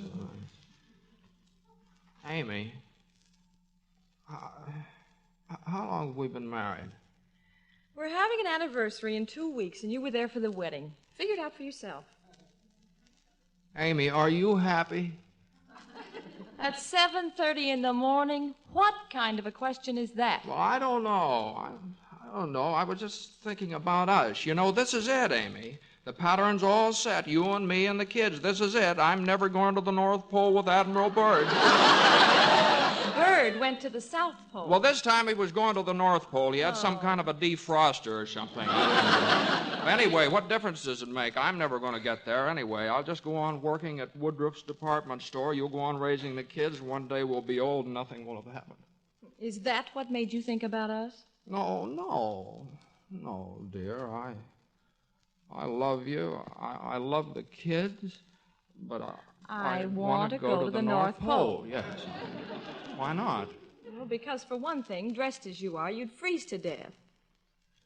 Say, Bill, remind me to remind you not to forget to bring home a case of club soda tonight. You know, tonight's... Tonight's, Wednesday. Yeah.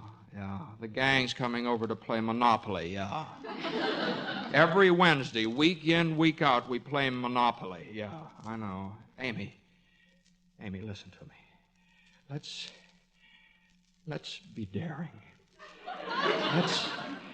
Next week, let's play on Thursday. No.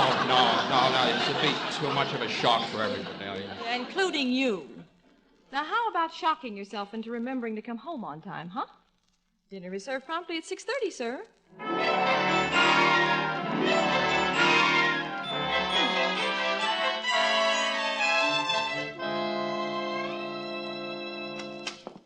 Hello, Amy, darling. Why, Bill, you're home early. What's the occasion? Well, I couldn't wait to tell you the good news. Oh, you've been promoted, a vice presidency. Now, I hold knew on, you'd make it. I hold knew it on, couldn't Amy. fail. No, it hasn't happened yet. Maybe in the next 3 weeks. I don't understand. Well, Mr. Woodruff said whoever comes in with the best idea how to increase our business volume, that's the one who'll get the job. Here, I'll get it. Hello. Hello. New York is calling Mr. William J. Lawrence. Well, New York. Well, this is William J. Lawrence. This is the Federal Broadcasting System, Mr. Lawrence. Will you be at home tonight between 9 and 10 o'clock to listen to Name the Mystery Husband on the Federal Broadcasting System? Well, Your telephone number has been selected as one of those to be called during the program tonight. You'll have a chance at the $24,000 jackpot. Well, Good! Now, please don't use your phone between 9 and 10 so the line will be open for us when we call. Well, Thank you. Well, I'll be darned. Who was that on the phone? That was the Federal Broadcasting System, and they want me to be home between 9 and 10 so that I can name the mystery husband and win the $24,000 jackpot. Oh, feeling pretty good, aren't you? Get the ice out for me, will you, dear? Who was it? Who? Well, it was Mabel Spooner, pretending she's a radio station. Of course, I went along with the gag. I told her I'd be home. Are you sure it was Mabel Spooner? Mabel Spooner, yeah, sure. What did you say the name of the program was? Name the mystery husband. And win the $1 million jackpot. No, it was a $24,000 jackpot. What, Tommy? Oh, I don't know what you win, Mom, but it's something fierce. Can I stay up and listen to it? Bill, are you sure it wasn't the Federal Broadcasting System that called you? I don't know. Gee, did they call us? Well, somebody called us, son. I don't know. Wait, do you know the answer? No, I don't. Oh, gee, Dad, why Now, you Tommy, millions of don't get excited. Oh, but Mom, No, Dad, it's just some of our friends trying to play a joke on your That's father. right, Tommy. No, that's just a gag. Oh, Now, go on and wash your face before we eat. Gee whiz, what kind of a thing is that to joke about? You sure? I'm positive. Are you? I don't know. Hey, Amy, why would the broadcasting company call me? Well, they just take a number out of the book. Oh, no, the odds are 1 in 10 million. Why did they call me just as soon as I got home? Why didn't they call me this afternoon? No. It's Mabel Spooner. She knew I was at the store. Well, as soon as I hear her voice, I'll know.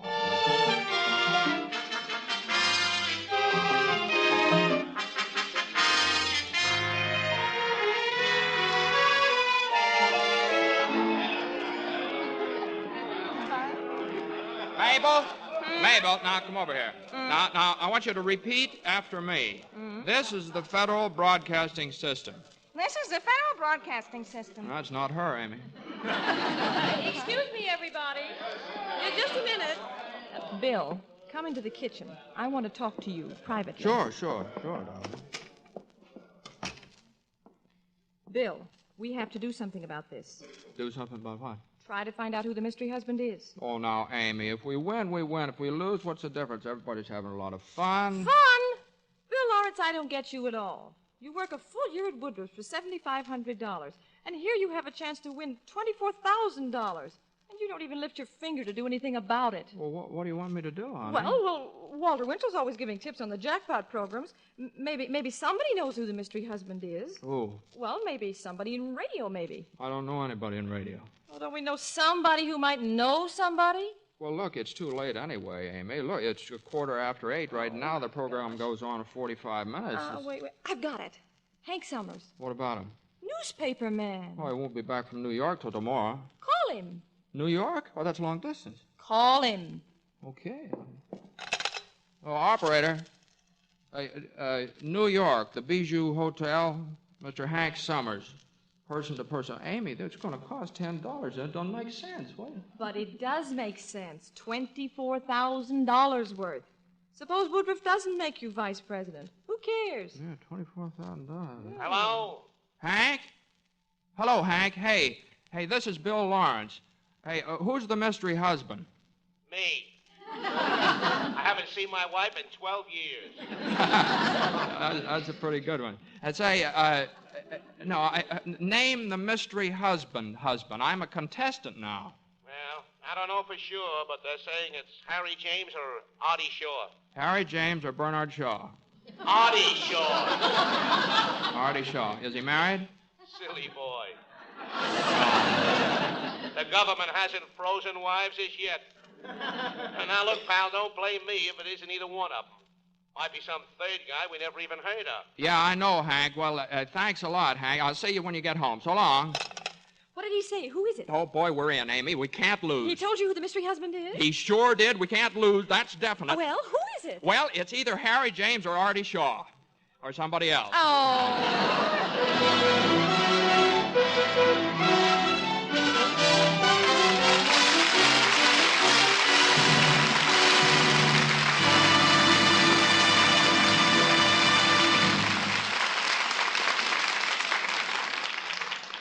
And now let's eavesdrop on a couple of old pals. Say, Bing, you got a minute? Oh, sure, Bob. I got all the time in the world. Don't tell me you own that, too. Oh, never mind that stuff. Get to work with it. Okay. Folks, Better Tasting Chesterfield is the only cigarette that combines for you mildness with no unpleasant aftertaste. And you can prove that yourself. Just make our mildness test. Buy Chesterfields, then open them and enjoy that milder, mellow aroma. Now light one up, and you'll know Chesterfield's milder because it smokes milder. And Chesterfield leaves no unpleasant aftertaste. That fact has been confirmed by the country's first and only cigarette taste panel. Yes, mildness and no unpleasant aftertaste are what you and I and every smoker wants. Hurry up, Dad. Here comes the music. Buy Chesterfield, Chesterfield, the one that proves its case. Yes, Chesterfields are milder, plus no aftertaste. Oh, ho, open a pack and give 'em a sniff. Then you'll smoke 'em. Now the second act of Jackpot, starring Margaret Truman and James Stewart.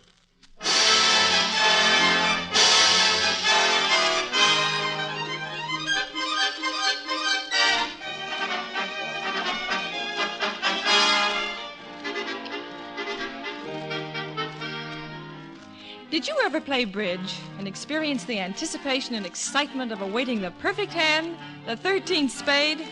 Well, I guess that about sums up how my Bill felt while he waited to be called by the Name the Mystery Husband program. His nerves were absolutely tingling and jumping. Ain't we got fun? Ladies and gentlemen, here are some more prizes to add to the list. 24 Corday Swiss watches, a lifetime supply of the push-button shaving cream with 3 extra buttons, 100 Great Dane dogs, and besides that, 1 can of dog food, an airplane trip to New York for 2, your portrait painted by the famous Hilda Jones, your house decorated by Leslie of Harrington Interiors, and for your daylight barbecues, the finest in outdoor floodlighting, the incomparable Magnalite. Operator, place the next call. It's either Harry James or Artie Shaw. What? What are you talking about, Bill? This is Woodruff, your boss. We wondered if you and Amy could come over for some bridge. Bridge? Are you crazy? Now hang up the phone. I can't talk to you now. What's the matter with you?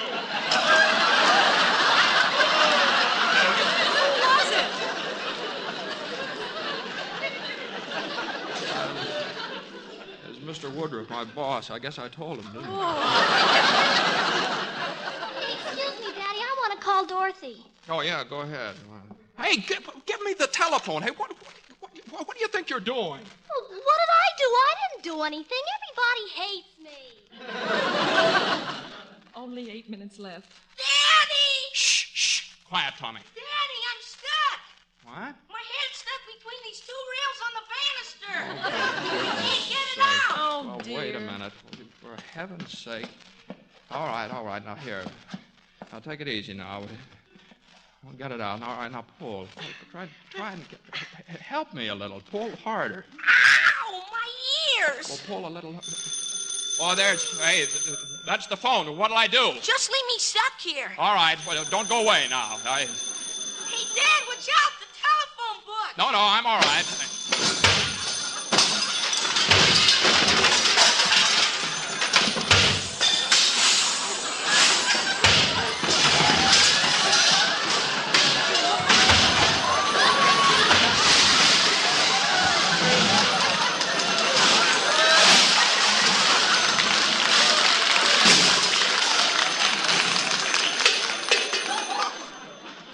Bill! Upside down. That's a fine way to answer the phone. He's out. Help me get him up. Somebody answer the phone. Wake up, Bill. Wake up. Say something. Here, I'll throw some water in his face. Hey, who hit me? He was bigger than I was, Amy. Answer the phone. Answer the... Wait, who is it? I don't know. Find out, Bill. Hello? Hello. Is this Mr. William Lawrence? Yes, this is Mr. William Lawrence. William J. Lawrence of Glenville, Indiana? Hello there, Mr. Lawrence. Oh, hello. Mr. Lawrence, this is Larry Haynes of the Name the Mystery Husband program. How are you? Oh, I'm fine. That's splendid. Now, Mr. Lawrence, we have a little riddle for you, and if you answer it correctly, you will win a chance to guess the identity of the mystery husband and win the $24,000 jackpot. Are you ready, Mr. Lawrence? Oh, I guess so. All right. Slow and steady wins the race, not the one who sets the pace. One went fast, the other went slow, but the slow one won, as we all know. Amy, I don't know. Shh, race. Wins the race. It's middle ground in your house. It's middle ground in your house. It's middle ground and... Ow! It's the tortoise in the hair. The tortoise in the hair. The tortoise and the hare. What's that? The tortoise and the hare? Oh, that is absolutely correct, Mr. Lawrence. Now, listen carefully, Mr. Lawrence. Here is the mystery husband himself. Name him, and the $24,000 is yours. Are you ready? George Bernard Shaw. What's that? Don't you think you'd better listen to the mystery husband first? Pins in a haystack, little girl blue. Farewell, I am off anew. You can't see me, but I'll see you. Pins in a haystack, little girl blue. All right, Mr. Lawrence, can you tell us who the mystery husband is? Mr. Lawrence, are you there? Well, Mr. Lawrence appears to have fainted. Amy, give me a nickel. Heads, it's Harry James. Tails, it's Tommy Dorsey. Mr. Lawrence! It's heads. I think it's Harry James. Will you repeat that, Mr. Lawrence? I think it's Harry James. Mr. Lawrence out there in Glenville, Indiana, you have just won the $24,000 jackpot.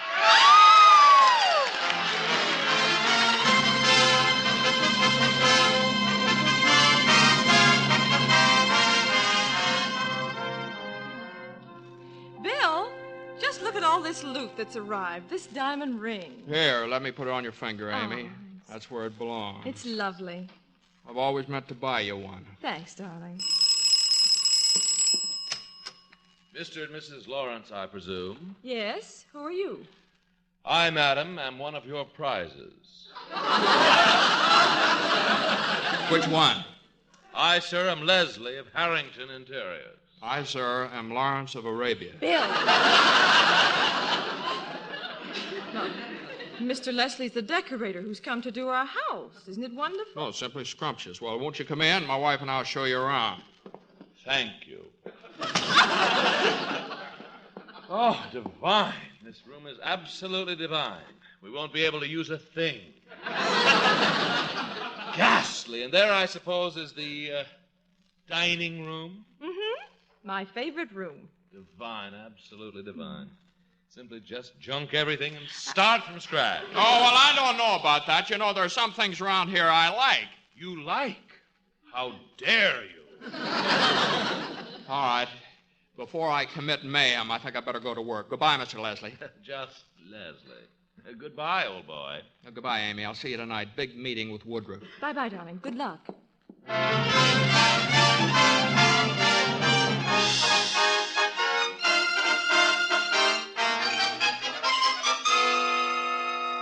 Well, Bill, any suggestions on how to better our business? Yes, sir. I think that what we have to do hold it is a minute. We're going to form Yes. Oh, it's Mrs. Lawrence. She wants to speak to you, Bill. Well, tell her I'll call her back later. Oh, Don't all right, yeah. Bill says that he says it's urgent. Go ahead and talk to her. No, but... Go on! Go ahead. Take less time than what's going on right now. Go on. Well, I don't want to take the... Yeah? Yes, Amy. It has? Well, you can... Well, why don't you just put it in the refrigerator? Oh, well, I'll think of something and call you back. Yes, dear, yes. Yes, I know it's a hot day. Yes, goodbye. You see, it's the jackpot, Mr. Woodruff. The more stuff's arrived. They just delivered the meat. Did Amy call you about that? Yes, that's right. Well, why didn't you just put it in the refrigerator? Well, it's a quarter of ton of beef, you see. It's a complete steer, fully dressed. Yes, complete steer. All right. Where were we? Well, now, here, I was going to tell you, my idea is we were just about to open a babysitting department. What? Who in the store. said so? Yes, a babysitting department in the store here. Yes. It's Amy, Bill. Oh, no, tell her I can't talk to her. Oh, now. no. It's all right. I can wait. Some things are more important than other things. Gee whiz, right in the middle of a conference. Yes, Amy. Oh, the freezer. Well, that solves all our problems, doesn't it? Oh, it doesn't. Oh. No, of course you can't throw away 400 dozen kippered herrings. Yes, Amy. I know it's a hot day, dear. Yes. Well, you just stack them someplace in the shade, and I'll think of something. Yes, I'll call you back. Now, where were we? You were about to become a vice president. Oh, thank you. Vice president in charge of diaper changing. I'll answer it. Never mind. Conference dismissed. And on your way out, send in Fred Burns, the new vice president.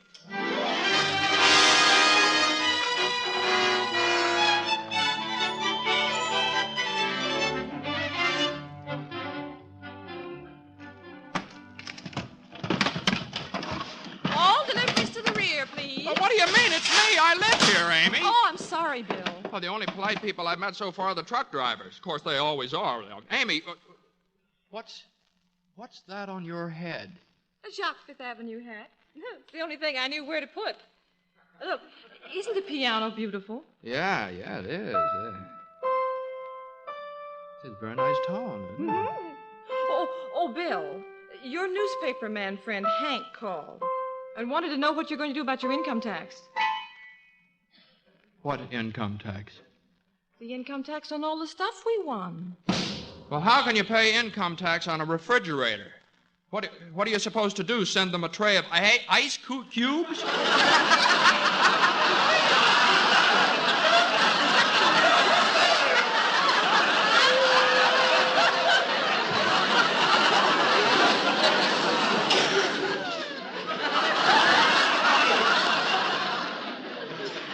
Maybe you'd better consult a tax expert.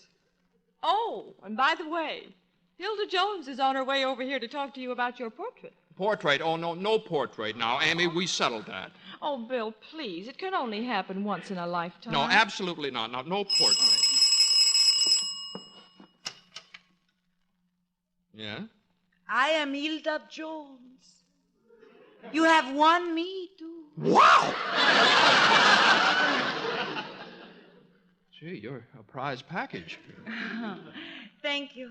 I am here to paint your portrait. Well, let's not lose any time, kid. Let's... What did you say, Bill? I forgot, Amy. Miss Jones, this is my wife, Amy. How do you do? You're French, aren't you? Jones? Hildegard Jonet. In English, Hilda Jones. It's simpler, yes? Oh, much. But Greenwich Village. I thought you'd look sort of artsy-craftsy, and you're so... Well, anyway, it's a shame you had to travel such a distance, because that was the one thing Bill said he didn't want. Didn't you, Bill? How was that, dear? Your portrait painted, dear. Oh, Of well, course. I wanted him to, but he's absolutely set against it. Oh, that is bad. If I do not paint the portrait, I will lose the commission. Oh, isn't that a shame? Yes, a shame. Well, now, I hate to do that to you, but I just feel so silly posing. Oh, but why, Mr. Lawrence? You would make a beautiful subject. You have such fine features and good bone structure. I have? Yes, and posing, it is nothing. You will enjoy it. At least all of my subjects do. Oh. Gee, it's hard to talk around here. Really? Yeah, well, I mean, there's so much noise here. Really?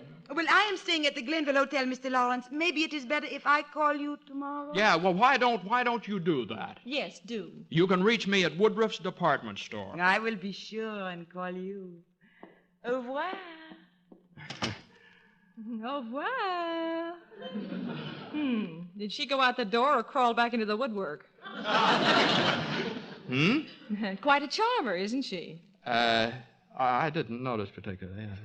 Oh, didn't you? And what happens when you do notice particularly? Does smoke shoot out of your ears? Don't, Amy, me. And before you go off to do all that posing, I wish you'd do something about putting those 400 dozen kippered herrings in the refrigerator. And you might plan to spend a couple of hours in there with them. Oh, hello, Mrs. Lawrence. Or should I have said goodbye? Well, what's on your mind, Leslie? Have you found out about the tax yet? Well, is it true? Oh, yes, indeedy. You mean to tell me I have to pay income tax and all this stuff here? Oh, you poor innocent lamb. Hey, to hear you talk, you'd think Uncle Sam himself was sitting at the radio writing down all sorts of... Oh, yeah, they take a list. Yes, it's on file in Washington with your fingerprints. Well, why don't they announce that on the program? If they did, Mr. Lawrence, there'd be no program. Toodaloo.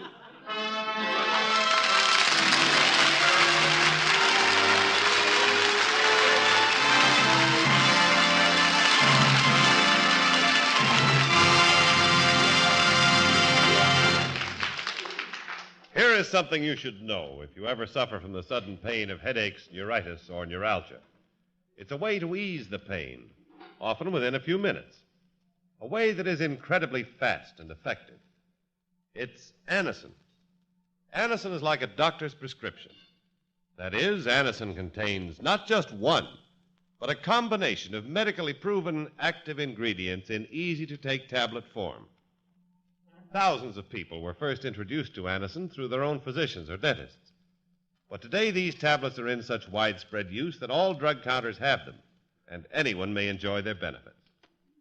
Next time you suffer from the pains of a headache, neuritis, or neuralgia, by all means try Anacin. You'll like the convenience of Anacin tablets, and you'll be delighted with Anacin's incredibly fast action. A-N-A-C-I-N. Anacin. Ask for Anacin by name today at your druggist.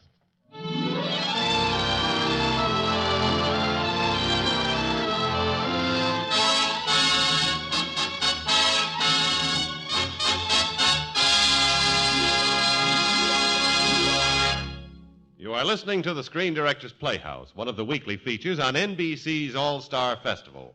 Brought to you by RCA Victor, world leader in radio, first in recorded music, First in television, by Chesterfield, the only cigarette that gives you mildness plus no unpleasant aftertaste, the best cigarette for you to smoke, and by the makers of Anacin for fast relief from the pain of headache, neuritis, and neuralgia. The Screen Directors Playhouse production of Jackpot, starring Margaret Truman and James Stewart, will continue in just a moment after a brief pause for station identification.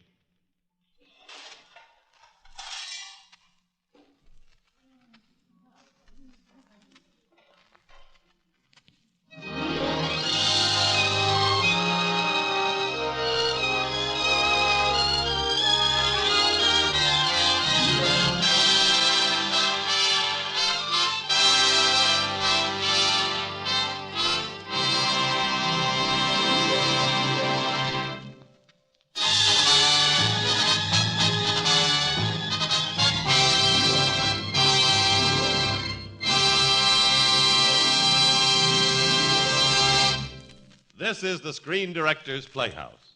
We continue with the third act of Jackpot, starring Margaret Truman as Amy and James Stewart as Bill.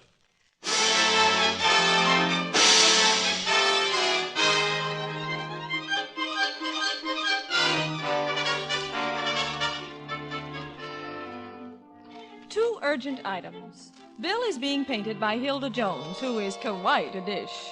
The other? A tax consultant visited us regarding our loot from the jackpot. His verdict? We owe the government $7,000. We have $400 in the bank. Ain't we got fun? Yeah, ain't we? Hello?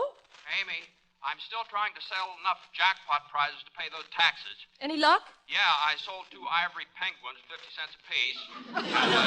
I loaded a watch right under Woodruff's nose. What's that? You sold Mr. Woodruff's nose? No, I would have, except it's hard to pry loose. Now, I'm not coming home for dinner tonight, dear. I just got a tip on a fellow that might buy the 7,500 cans of oxtail soup. Oh, but, Bill, I've smothered such a beautiful herring. Well, honey, he's just going to be in town tonight, and you know how we've got to I hurry. know, the tax. Oh, well, I'm not very hungry, so I'll wait up for you, and we'll both eat later. Darling, I won't be home later. Is it the herring? No, I have to see Hilda. That's worse, stuffed herring. What? How's that? No, nothing, Bill. Just the next time you make these plans, I wish you'd give me a little advance warning so I won't be left high and dry. Goodbye. Oh, Mrs. Lawrence, would you know where I could locate Hilda Jones, the artist girl? I could tell you where I wish I could locate her. Never mind. Leslie, we're going out. Out? You and I, we're dressing for dinner. Just you and I, not Mr. Lawrence? Mr. Lawrence has gone to the North Pole. I beg your pardon? And since he has, I'm going to swim the channel.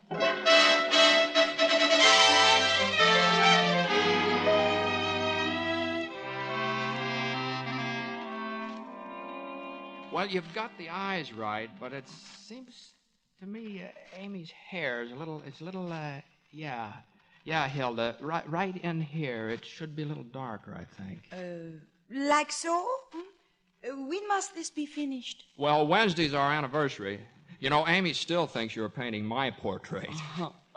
You couldn't come over for dinner, could you? I sure would like you to be there when I give this to Amy. That is very nice, but when I get this finished, I think it is better I go home. Do you not think so? Well, I don't... Oh! What's the matter?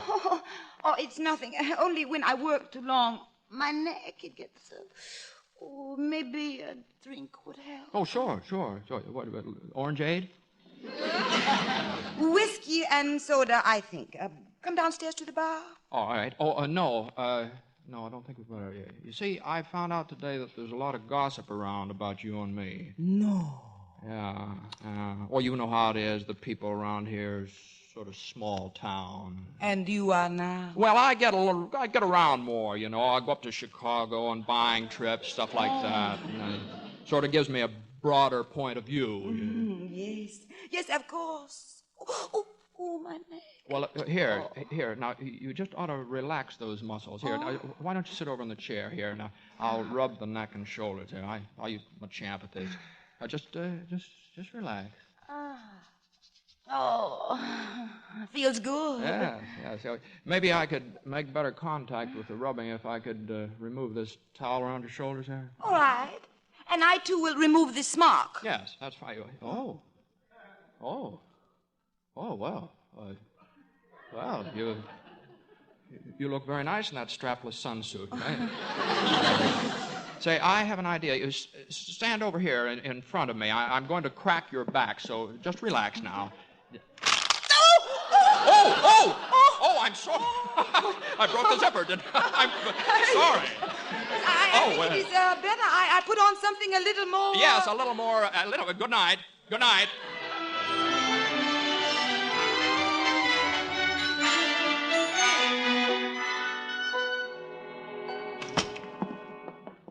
Oh, am I glad to be home. Didn't you enjoy your dinner, Leslie? I don't think the duck is nesting very well. Oh, I'm sorry. The menu said Long Island duck. If that duck came from Long Island, it walked out here. Fix me a bicarbonate, will you, in a hurry, please? I'm going outside to my trailer. Oh, there's someone at the door. It's Bill. Egad. What's the matter? Well, he has a guilty conscience. He's carrying his shoes in his hands and tiptoeing in. Oh, the rascal. Oh, Leslie, this has been the most enchanting evening of my life. Oh, it has, huh? Hey, Leslie, come over here. You keep your hands in your pocket. Remember, I'm a gentleman. Oh, no, you're not. Hey, Amy, would you mind telling me what this is all about? Of course. Leslie and I found ourselves with an evening on our hands, so we decided to do a little celebrating. We went to the Tavern Inn for dinner. We had the most divine duck. Hey, where are you going? Please, Mrs. Lawrence, the bicarbonate, please. I'll tell you what I'll do, Bill. I'll fix 2 doses. I'll take mine out to Leslie's trailer, and you can take yours back to Hilda at the Glenville Hotel. Oh, so that's why you... That's why I. Well, that's the joke of the year. Well, why don't you let me in on it? All right, I will. We'll go right down to the hotel right now. Where are my shoes? Are you sure you brought them home with you, dear? Look, now, I want you to know that Hilda Jones is a nice, sweet, innocent girl. She's the best friend a man ever had. Now, come on, let's go.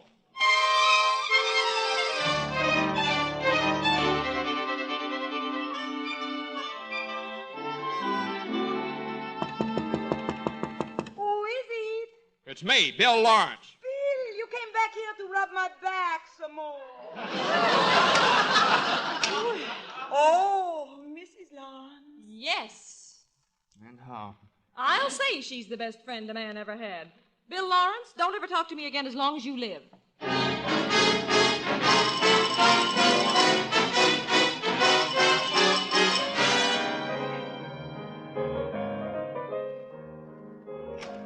Morning, Dad. Where did you sleep last night? I slept in the garage. Stop asking personal questions, Tommy. Who's that playing the piano? Oh, a prospective customer. He's trying it first. Why don't you sit down and have breakfast? Not unless someone invites me. Tommy, tell your father someone is not inviting him. Have a roll, Daddy. Thank you, Phyllis. At least someone loves their daddy. Phyllis, would you tell your father there was a policeman here this morning? Those 50 fruit trees have to be off the sidewalk by 5 o'clock. Thank you. Phyllis, would you mind telling your mother that she'll have to get somebody else to take those fruit trees away because I'm going to Chicago on a buying trip today. Also, I have a chance to unload the diamond ring and the watches there to a Mr. Flick Morgan, who's in the horse room business or something. Hey, Fats Waller! Hey, go outside and find the lost cord, huh? Are you two getting a divorce? What? Well, we have a right to know, Tommy and me. Yes, you have indeed, Phyllis. You'll be among the first to be notified. Don't joke, Father. Children are the real victims of broken homes. I read an article in the Ladies' Home Journal that said that children are the real victims of broken homes. Children are. That article sort of repeats itself, doesn't it? And it also said that when the parents are always quarreling, this has a serious effect on the children, and later in life it can change their personality. Is that a fact? Yeah. Well, you know, Phyllis, sometimes I think a change in personality might do you good. And now, would you mind to ask your mother if she'd be kind enough to drive me down to the station? I have to catch the 9:15. Tell your father the answer is no. Good. Tell your mother I'll drive down to the train myself, leave the keys with the station master. Goodbye, children.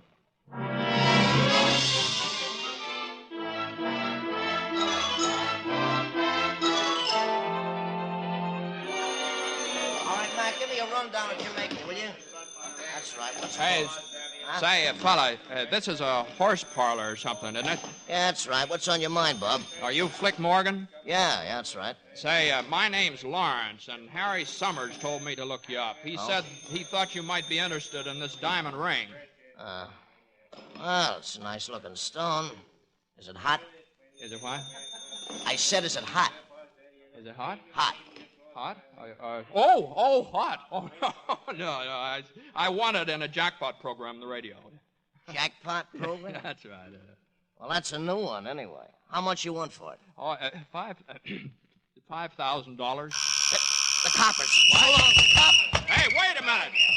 Hey, where are you going? Hey, you got my ring. All right, boys, all right, line them up. Hey, you, where do you think you're going? I was just going out this window. Come on, get over here. Okay, everybody, hands on your heads and line up against the wall and no noise. You're all under arrest. Now, officer, I wasn't making any bets here. No, what were you doing? I was just trying to sell a diamond ring. Where is it? Well, he had it on his finger. Keep your hands on your head. Diamond ring, huh? What's that stuff in your pockets? Now, these watches, Yeah. well, now, they all belong to me. I won them on a Holy radio. Toledo, the guy's a walking jewelry I store. won all these things on a radio program. Yeah, I know. Take it or snatch it. Now start talking. Well, wait a minute. I won all... I told you. I'm telling you the truth Yeah, here. yeah. Now, look. What? I don't have to answer these questions, see? I'm a citizen, see? I'm a taxpayer. Oh, ho, ho, am I ever a taxpayer? I work for Woodruff's department store, Mr. Andrew J. Woodruff in Glenville, Indiana. I don't believe it, but I'll give you a chance to prove it. There's a telephone. Call long distance and get Woodruff. Okay, I'll get Woodruff. Okay. Here.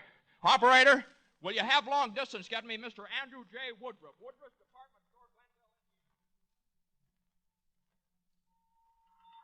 Oh, look, sir, you couldn't possibly have bought that watch in my store. We don't carry this make. Well, a man in your store with a carnation in his lapel sold it to me. Why, he took it right out of his pocket. He had dozens of them there. Jackpot loot. And selling them in my store. Tell me, by any chance was this man long and lean and slightly nuts? Yep, that he was. Reminded me of a fellow who once talked to a rabbit, the 6-foot kind.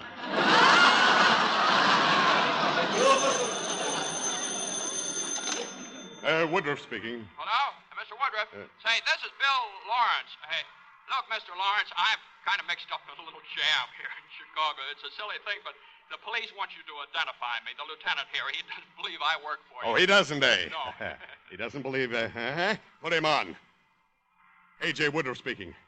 Lieutenant, I have no William J. Lawrence in my employ. Well, of course I'm positive. If I were you, I'd throw him in the pokey, tie the key to a jackrabbit's tail, and mail the rabbit to Siberia.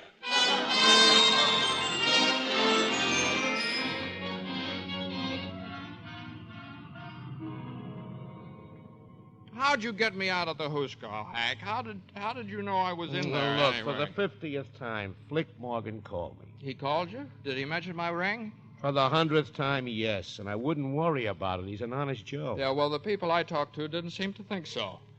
I had to say Harry James. Why didn't I say Jackie Robinson or Aunt Jemima or somebody? Don't worry, you'll get it straightened out, Bill. Harry, you know, I've been through a lot the last couple of days. How about stopping someplace for a drink, huh? Just maybe one little one for the road? You've already had 10 roads. Okay, now stop lecturing me. Hank, did I tell you tonight's my anniversary? Yeah, pal, 40 times. Right. That's why you're going home and celebrate with Amy. That's why you bought her the roses you're carrying. But I can't go home. I'm fired. Did I tell you I'd been fired, Hank? Yeah, Woodruff told me and I told you. That is correct. I've been fired. I had to answer that telephone. Now, why are these roses shaking their heads at me? Now, they would have answered it, too. Now, easy, pal. Easy, Take pal. it easy. Oh, take it easy, pal. Now, look, Bill. The thing for you to remember is to be very gay and happy and don't tell Amy a thing. Right. Trust me. Well, we're running low on gas. I guess we ought to stop for some. Well, buy me a glass. I'll drink it. That's a pretty good one, Oh, isn't it? very funny.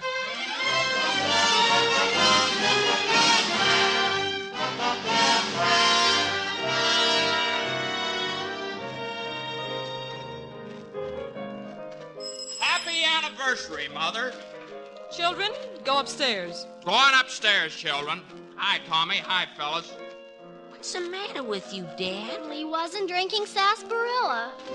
Go to bed, children. Go on, go on. Mother, apply alcohol to his forehead and rub it in gently, and then take a mustard plaster and place it on his back. Phyllis! Well, if it can cure rheumatism, it sure can cure what ails Dad. Amy, these roses are for you. Hiya, Mother. How about a little celebration, huh?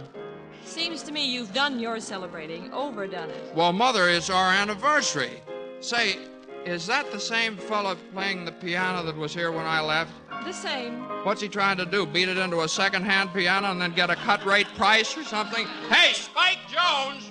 Hey, make with the wash tub, huh? There was a string quartet accompanying him last night. Too bad you missed it. Well, it's too bad we couldn't have him here tonight. We could have a celebration. Come on, Mother. Now, let's have a little celebration. Bill, where have you been? Shh, secret. Hank told me not to tell you. Oh, so Hank was in on it. Well, sure. Well, if it hadn't been for Hank, I'd still be in jail. Oh. No, you're not going to trick me. No, you're not. Why don't you lie down and rest, Bill? Who, me? No, come on. Let's have a libation, Mother. I don't want anything, Father. You don't want anything, Father. What? Are you a teetotaler? Please sit down. I think I'd better sit down, yes. Hey, isn't this my favorite easy chair? Who cut the back legs off it? Leslie, it needed to be cut down, so he did it. Well, for what? Am I a midget? Now, don't get excited. It was completely wrong. It threw the whole room off balance. Threw it off balance, huh? I believe I'm going to throw Leslie off balance. Bill, really? What did I do? You let him amputate my favorite chair. He changes the living room into a funeral parlor, and besides, you feed him roast glass under duck, and poor me, what do I get? A kippered smothered in herring. And you stick up for him. Yes, I stick up for him because you're wrong. You stay out for several nights, goodness knows where. Come home drunk. Oh, by the way, how is Hilda? Hilda is the best friend a man ever had. Good, because you're going to need a friend. We're through.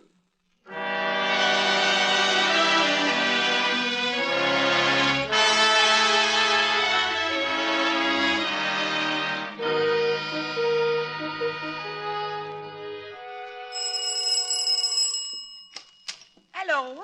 Is your father at home? No, ma'am. Your mother? Oh, she is. Hey, is that picture you're carrying for us? Oh, yes. I don't think we're taking anything more. What is it you wish, Miss Jones? Oh, hello, Mrs. Lawrence. My husband isn't here. May I come in, please? Certainly. Tommy, you may leave. Run along and play. Oh, okay, Mom. I have the portrait here. Oh, so there is a portrait. Oh, yes. Yes, I hope you will like it. Well, I don't think it matters very much whether I like it or not. Oh, I think when you see it, you change your mind. You will find it does matter. Oh, it's of me. Well, yes. Billy wanted to surprise you. He wanted to give it to you himself, but when I went to the Woodruff store to find him, they told me he does not work there any longer. Yes, that's true. Will Bill be home soon? I wouldn't know. I doubt it. Oh, so it is like that, huh? Yes, I'm afraid it is. But thank you very much for the portrait. It's really very nice. I'm glad you like it. Now I have to go. My train, she leaves in half an hour, and my taxi is waiting. I'll see you to the door. Goodbye, Miss Jones. And thank you again. Not at all. Oh, Leslie. Mrs. Lawrence, Yes, Leslie. you'll be very sorry to hear that I'm leaving. For my work, I require an atmosphere of rhythm and harmony. Wait for me, Hilda. I'm going with you. Goodbye, dear Mrs. Lawrence. And you have my deepest sympathy. Mr. Lawrence, I presume? No, I'm his mother-in-law. Goodbye. Won't you come in? I'm Mrs. Lawrence. Pritchett is my name, of the law firm of Hammerhill and Pritchett. I've come to see Mr. Lawrence. He isn't here. Yes, I know. I talked with Hank Summers. Mr. Lawrence is on his way home. May I wait? Of course. Go right in the den. Thank you. Mother, that man's a lawyer. I heard everything he said. Are you and Daddy really gonna get Phyllis, it? please. But I want to find out. Phyllis, no questions. Mother. You too, Tommy. Run along, children. Oh, all right, if you don't want to take us into your confidence. Tommy, which one will you choose, Mother or Dad? I'm not going to choose anybody. I'm going to stay right here with all this loot. Hey, what's the matter with everybody? Hello, Amy. Mind if I come in? I packed the wrong stuff in my bag. I just came to get some of the stuff I need. Go right ahead. Mr. Pritchett, the lawyer, is waiting in the den. Oh, all right, Amy.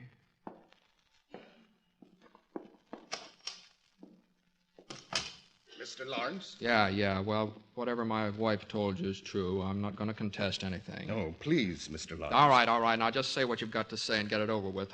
Don't expect me to be calm about it. Mr. Lawrence, I don't know what domestic difficulties you're having, nor can I be of any assistance to you. I'm here solely on behalf of my client, Mr. Franklin Laswell Morgan. Mr. who? Franklin Laswell Morgan. Flick. Flick Morgan? What's that cheap crook done with my diamond ring? Unfortunately, he lost it, but you're going to be paid for your ring in cash. Here. I'm sorry to interrupt. You're not. Our business is done. But I think you'd better take a look at your husband. He appears to be in a state of shock. Good day. Hey, Amy, look at this $5,000. Where did you get it? Flick Morgan, a Chicago racketeer. Oh, what for? I don't know. I think I kept the code. The code? Yeah, honey, do you realize what this means? We can use this to take care of the taxes. This will get us back on our feet again. We're out of the woods, honey. Wonderful. And all the time I thought Mr. Pritchett was your lawyer. So you thought he was my lawyer? I thought he was your... Oh, darling, I love you. I couldn't live without you, Bill. Am I interrupting something? Al, what do you want, Woodruff? Oh, I want to talk to you. Well, Bill. I don't want to talk to you. Oh, now, look, Bill. What I told the police was just a joke. Oh, it's just a joke, huh? That's your idea of a joke. Well, this is mine, right square on the button. Oh, dear. I'd better get the smelling salts. I'll get it. The phone, Bill, the phone, up on those stairs. All right. Hello? Hello, Bill. This is Hank. Look, Bill, I want to give you a tip. You can hold Woodruff up for a raise. He's on his way over to your place. Yeah, you got the job, vice president. Fred lasted 1 day. Mr. Woodruff? Mr. Woodruff! Be careful. The phone box.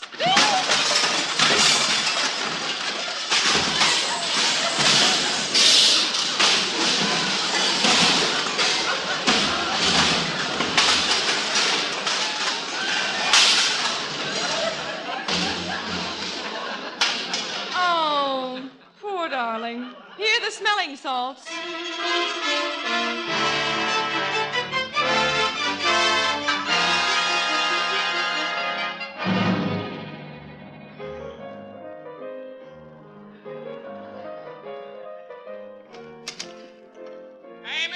Amy? Bill, how'd you make out? Pack the trunks. We've got 3 weeks vacation. No. How on earth did you manage it? I just put my foot down. I said, AJ, I've got to have 2 weeks vacation. Or what? Or I never got that far. He said, Bill, he calls me Bill now. Oh. He said, Bill, take 3. Say, Amy, don't you think maybe we ought to tell that piano player to go home? I've tried for days. I don't know how to tell him in Italian. He doesn't speak English. Hey, Axel Stordahl, why don't you get lost? No speak English. You don't beat it and I'll give you the piano. Oh, thanks, Bud. Why didn't you say that a week ago? Now we can fly to New York. No. We better go to the country. But New York. I'll get it. Hello? Mr. William Lawrence? Yeah, this is William Lawrence. This is the Federal Broadcasting System. Will you be home tonight between 9 and 10 o'clock? Hey, Amy, it's another jackpot. Don't answer. Don't talk. Do anything, but don't answer. Hello? Federal Broadcasting? Yes. Willie doesn't live here anymore. Come on, darling. we're going on our vacation.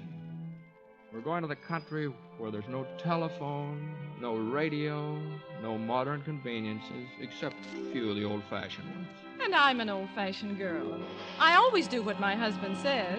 So, we're flying to New York.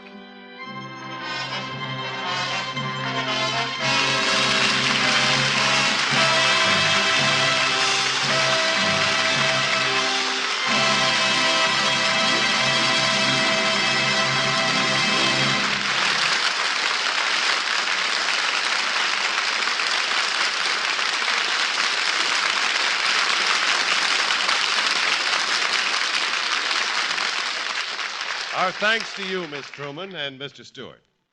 Our stars will return in just a moment. Next week, the Screen Directors Playhouse presents its radio adaptation of the 20th Century Fox production of The Captain from Castile. And our stars will be Douglas Fairbanks and Paula Morgan, and our guest director, Henry King. And now, here again are tonight's stars, Miss Margaret Truman and James Stewart.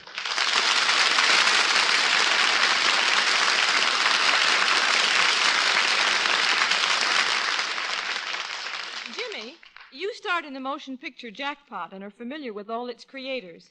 How about telling us something about its director, Walter Lang? Well, that'd be a great pleasure, Margaret. One of the happiest experiences of my career was working with Walter Lang. And as a matter of fact, I guess everyone else who worked on the picture had the same happy time. We really hit the jackpot when we drew him as our director. Walter is a combination of warmth and understanding and has an extraordinary sense of humor. Ladies and gentlemen, a very great director, Mr. Walter Lang.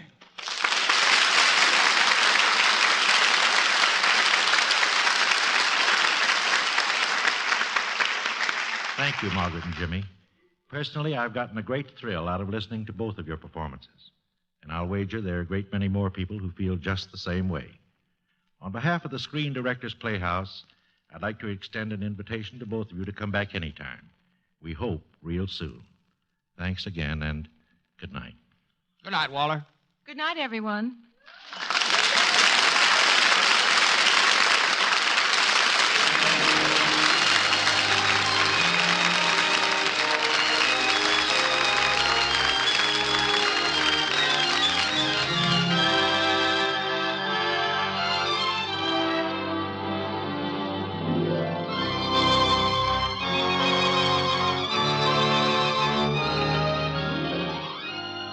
Jackpot was presented through the courtesy of 20th Century Fox, makers of the Darrell F. Zanuck Technicolor production On the Riviera, starring Danny Kaye and Gene Tierney.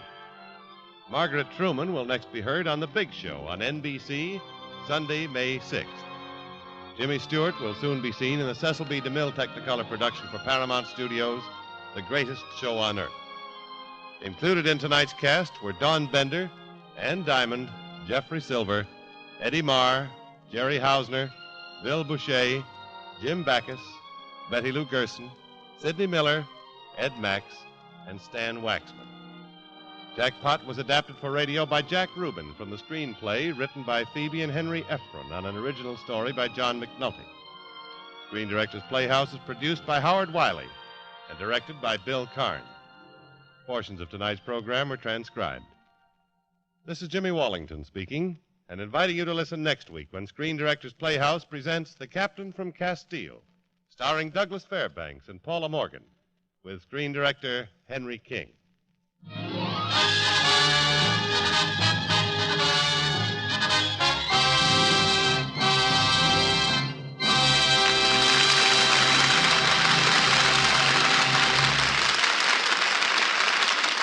Listen again next week to Screen Directors Playhouse, one of the weekly features on NBC's All-Star Festival of Comedy, Music, Mystery, and Drama. Listen tomorrow evening to the one and only Duffy's Tavern, the Friday night feature of the All-Star Festival. Tomorrow night, enjoy William Bendix in The Life of Riley on NBC.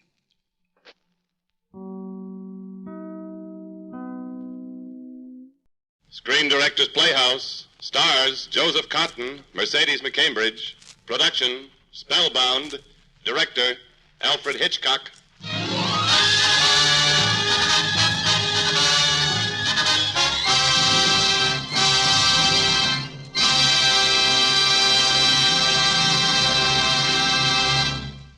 This is the Screen Directors Playhouse, the Thursday night feature on NBC's All-Star Festival of Comedy, Music, Mystery, and Drama. Brought to you by the makers of Anacin for the fast relief from the pain of headache, neuritis, and neuralgia, and RCA Victor, world leader in radio, first in recorded music, first in television.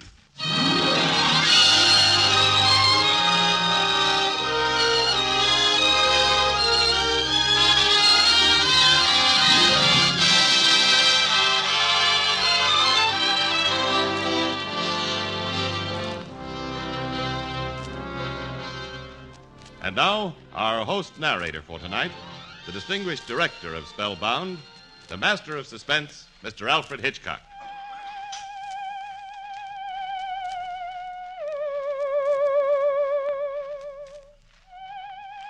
Good evening, ladies and gentlemen. This is Alfred Hitchcock. The prime desire of any motion picture maker is to entertain his audience. But occasionally an idea is presented that can prove to be both entertaining and instructive. When we achieve such a wedding of qualities, we feel we really have something. And this was the case in the story you are about to hear. Spellbound was the first motion picture to deal with psychoanalysis, the method by which modern science treats the emotional problems of the sane. The analyst seeks only to induce the patient to talk about his hidden problems, to open the locked doors of his mind. Once the complexes that are disturbing the patient are uncovered and interpreted, the illness and confusion of the patient disappear, and the devils of unreason are driven from the human soul. To portray the roles of Dr. Edwards and Dr. Constance Peterson, we are indeed fortunate to have Mr. Joseph Cotton and Miss Mercedes McCambridge. And now the first act of Spellbound, which begins in the office of Dr. Constance Peterson, a psychiatrist on the staff of Green Manors in Vermont.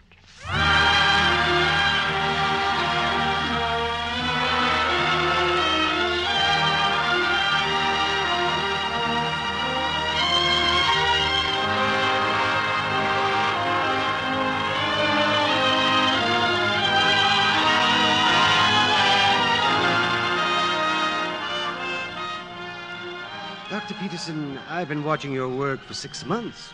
It's brilliant, but lifeless. There's no intuition in it. Your lack of human and emotional experience is bad for you as a doctor, and fatal for you as a woman. Dr. Fleurot, I've heard that argument from a number of amorous psychiatrists who all wanted to make a better doctor of me. Oh, yes, but I've got a much better argument. I'm terribly fond of you. Why? Well, for one, you're beautiful. If you please, I'd prefer it if you removed your arm from round my waist. Constance, you're not a textbook. You're a sweet, pulsing, adorable woman. Underneath. I sense it every time I come near you. You sense only your own desires and pulsations. I assure you, mine in no way resemble them. And now, Doctor, I'm very busy. If you'd care to, why don't you report your observations of me to our new Chief of Staff, Dr. Edwards? I understand we're to meet him at lunch.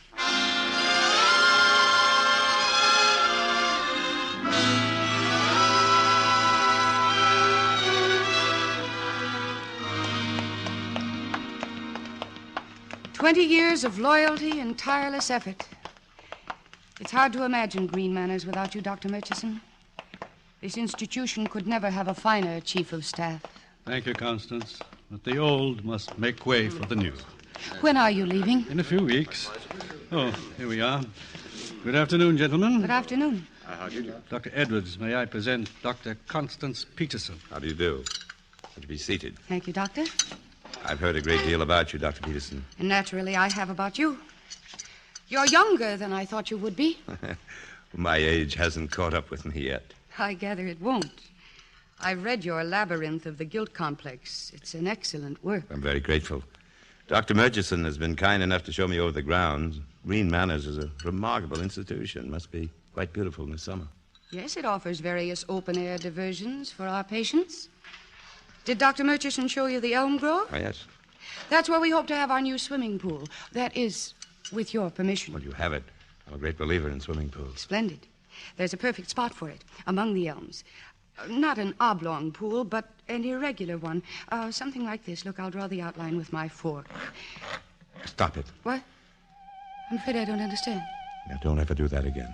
Well, all I did was draw these lines. Waiter, get this tablecloth off immediately and replace it with another right now. I'm sorry if I'd done anything. Hurry, waiter. Oh, yes, sir. If I'd known, Dr. Edwards. Well, forgive me.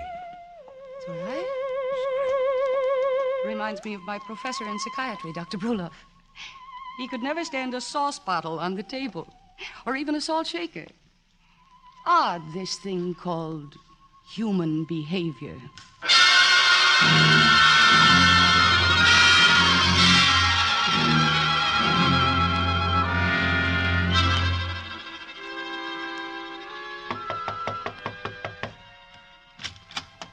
Dr. Edwards, you sent me a note to come to your office immediately. Oh, yes. I've been listening to Mr. Gomes, and I thought you might help out. He's your patient. But Mr. Gomes shouldn't have disturbed you. It's all right. I'm very interested in his case. Yes, I knew you would be. He fits perfectly into your chapters on the guilt complex. But I have no guilt complex. I know what I know. I killed my father and... No, you didn't kill your father.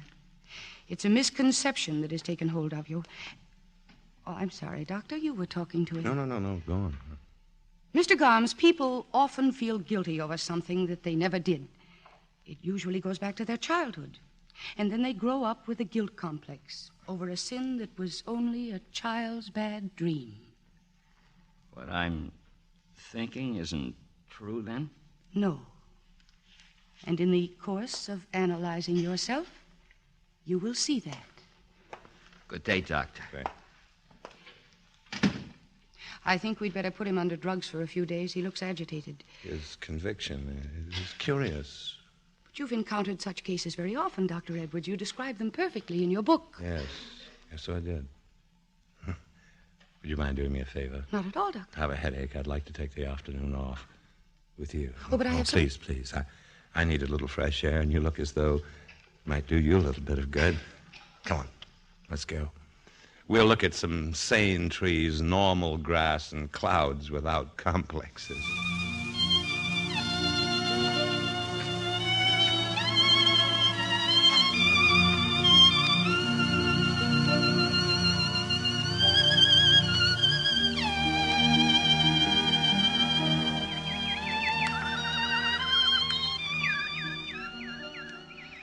I think the greatest harm done the human race has been done by the poets. Well, poets are dull boys, most of them, but not especially fiendish. They keep filling people's heads with delusions about love, writing about it as if it were a symphony orchestra or a flight of angels. Which it isn't. Come on, duck under this fence. All right. No, of course it isn't. People fall in love, as they put it, because they respond to certain hair coloring or vocal tones or mannerisms that remind them of their parents. Sometimes for no reason at all. Oh, but that's not the point. The point is that people read about love as one thing, and they experience it as another. They expect kisses to be like lyrical poems, and embraces to be like Shakespearean dramas. When they find out differently, then they get sick and have to be analyzed.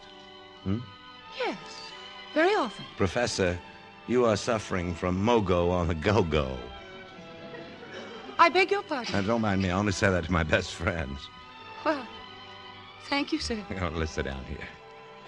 This seems to be the most likely spot to relax and eat. Ever picnic here before? Yes, I've picnicked here. Alone. Well, that doesn't sound like very much fun. I haven't gone in for fun, as you call it. Look at those mountains. Just look at them. Did you ever see anything so beautiful? It's perfect. Perfect.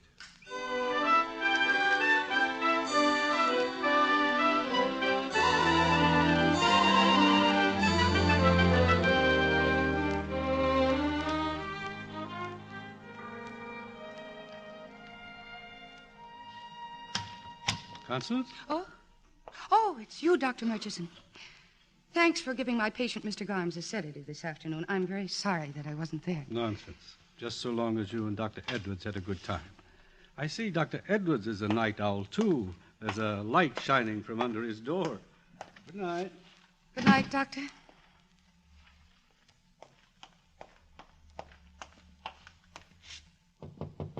Yes?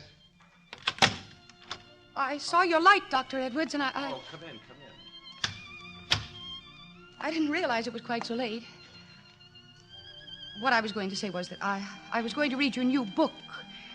I'd like to discuss it with you. I never have discussed an author's work with him before. Of course, at school we had several literary professors, but then that was quite different. I sound rather nervous, don't I? No, not at all. I thought I wanted to discuss your book with you. I'm amazed at the subterfuge. I don't want to discuss it at all. I understand. Quite remarkable to discover that one isn't what one thought one was. I mean, I've always been entirely aware of what was in my mind. And you're not now? This is quite ridiculous. It was stupid of me to come in here like a distracted child. You're very lovely. Well, please don't talk that way. You'll think I came in to hear that. I know why you came in. Why? Because something has happened to us. But it doesn't happen like that in one day. Happens in a moment sometimes. I felt it this afternoon. It was like lightning striking. It strikes rarely. I don't understand how it happened. Oh, my darling. Darling, what is it? Why are you staring at me like that? It's not you. It's something about your robe. My robe, I don't Oh, understand. forgive me. Something struck me. I've been having a rather bad time with my nerves lately. And your robe, I mean the dark lines. Oh, but you're No, ill. no, I'll be all right.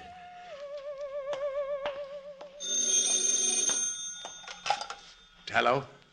Yes, Dr. Edwards. Yes? What? Where is he? I'll be there right away. Mr. Garms has run amok. He tried to murder a nurse and then cut his own throat. He's in surgery.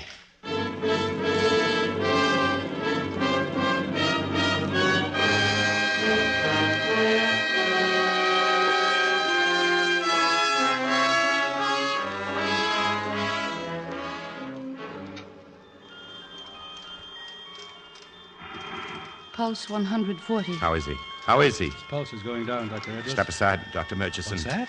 Why are the lights out in the corridor? What do you mean? It's dark. That's why Mr. Garms did it, because the lights are out. And put them on. And the doors and lock them. You can't keep people in cells. Dr. Edwards, Get away from me, you fools, babbling about guilt complexes. What do you know about them? He did it. He told me. He killed his father. Now put on the lights, quick. It's dark. Dark. Go. Grab him, Dr. Murchison. He's falling. Yes. He's in complete collapse. Place him in this chair. There. Curious, Constance. Didn't look like a heart case. No. A shock of some sort. Probably brought on by... Oh, I wonder.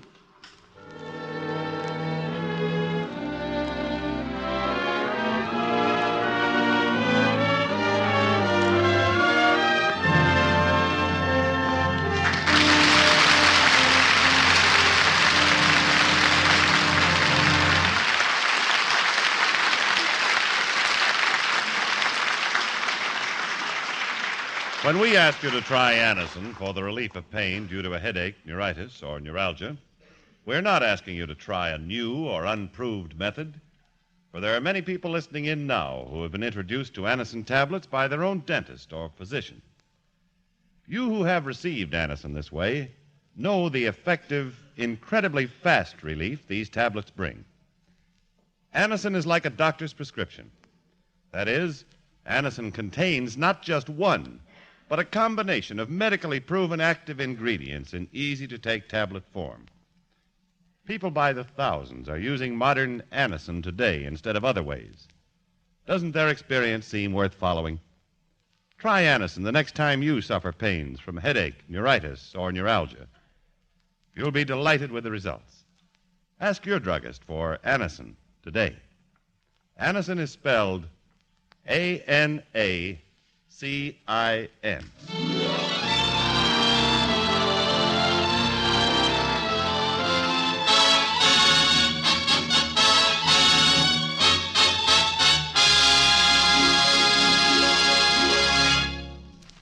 Now, the second act of the Screen Directors Playhouse presentation of Spellbound, starring Joseph Cotton and Mercedes McCambridge.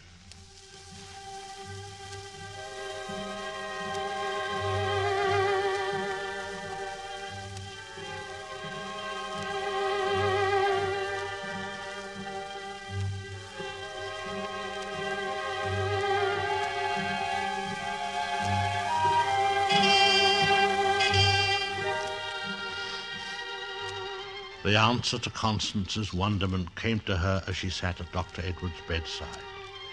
The autographed signature of Dr. Edwards on the title page of his book did not match that of the note he had written to her earlier in the day, asking her to come to his office. Clearly, the man before her was not Dr. Edwards. Who are you? What do you mean? You're not Dr. Edwards. I can prove it.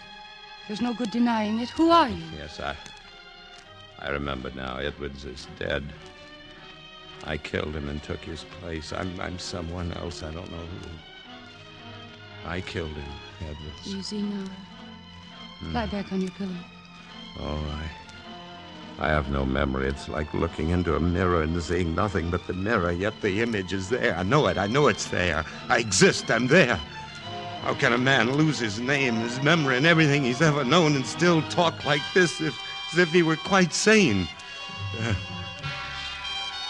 you afraid of me? No. You're ill. Loss of memory isn't a difficult problem. Yes, I know. Amnesia, a trick of the mind for remaining sane. You remain sane by forgetting something too horrible to remember. You put the horrible thing behind a closed door. We have to open the door. And I know what's behind the door. Murder. No. That's a delusion you've acquired out of your illness. Will you answer me truthfully? And will you trust me? I trust you. But it's no use. I can't think. I don't know who I am. I don't know. When did you have your first doubt that you might not be Edwards? I don't remember. Oh, yes. Yes, when I was in the hotel room packing to come here, I found a cigarette case in my coat and frightened me. It had the initials J.B. on it. When I saw them in the hotel room, they made my head ache. They're probably your initials. J.B. Yes, now you must sleep. I think when you wake up, you'll be able to tell me more. I'll come in the morning. Good night now. And sleep. Good night.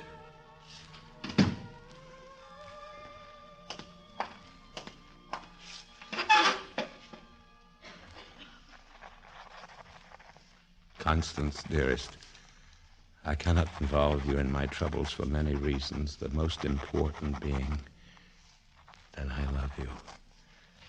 When the police step in, tell them I'm at the Empire State Hotel in New York. I prefer to wait alone for the end. Goodbye, J.B.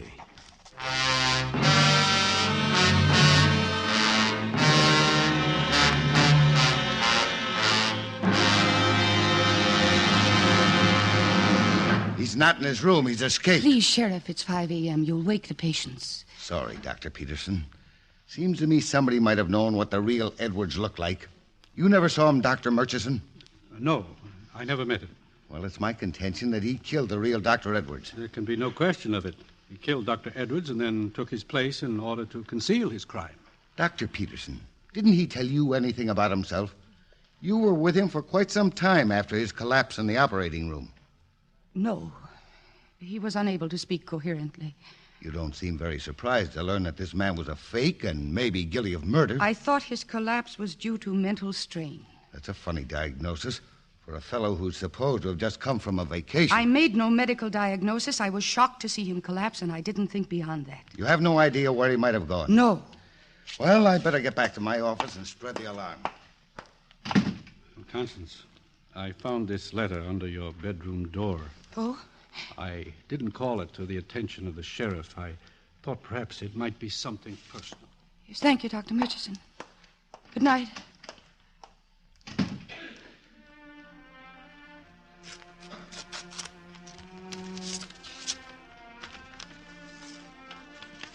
Constance, dearest, I cannot involve you in my troubles for many reasons. The most important being that I love you.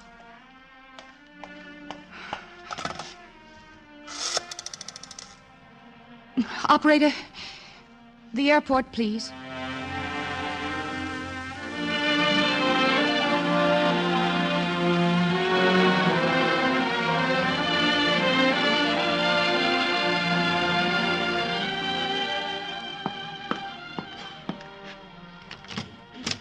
Constance, why are you here? Really?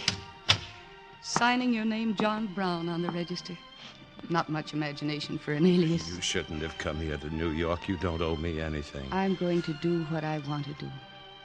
I'm going to take care of you and cure you.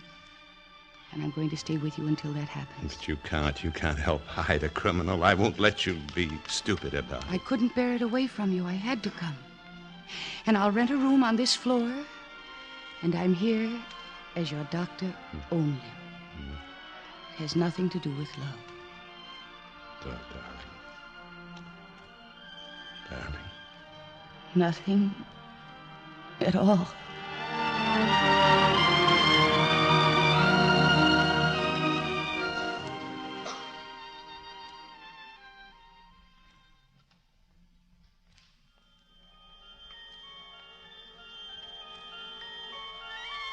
Try remembering. Let your mind go back to your childhood. Was it happy? Whom did you know in your childhood? I'm wanted, but I can't see by what. It's no use. You lived somewhere. You had a mother. You were loved. You had friends. I can't remember anything except that I love you. If we can unlock one tiny memory, it will give us the key to all the others. No. The only thing that comes to my mind that I keep thinking of over and over is the logic of the situation. What logic? That it was I who was with Edwards. Look what it says in the paper. No trace of Dr. Edwards has been found since he left the Cumberland Resort in the company of his supposed patient. Do you remember that? No. Then why do you believe that you were with him? Because wherever we went, I came back with his identity. I wouldn't have come back as Dr. Edwards if I hadn't known he was dead. And how would I have known that he was dead if I hadn't been with him when he died? Were you? I don't remember, but logically, I know that I must have been. And logically, I also know why the body hasn't been found. Because it was hidden by me. But don't you see? You're imagining all of this. You call yourself names. You insist without proof that you're a murderer. Oh, you know what that is, don't you? Whoever you are, that's a guilt complex that speaks for you. It's a guilt fantasy that goes way back to your childhood. No, I think you're quite mad. You're much crazier than I to do all this for a creature without a name, to run off with a pair of initials. Look at that paper. Oh, I know. It's the bellhop. I ordered the later editions of the paper. Thank you.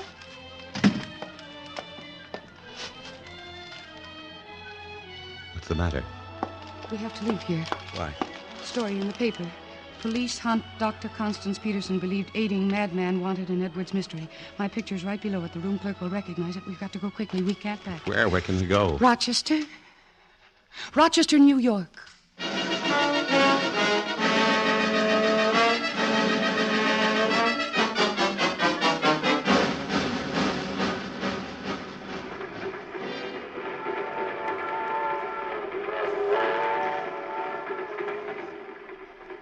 By the way, why are we going to Rochester? We're going to visit Dr. Bruloff. Oh, the fellow who doesn't like sauce bottles.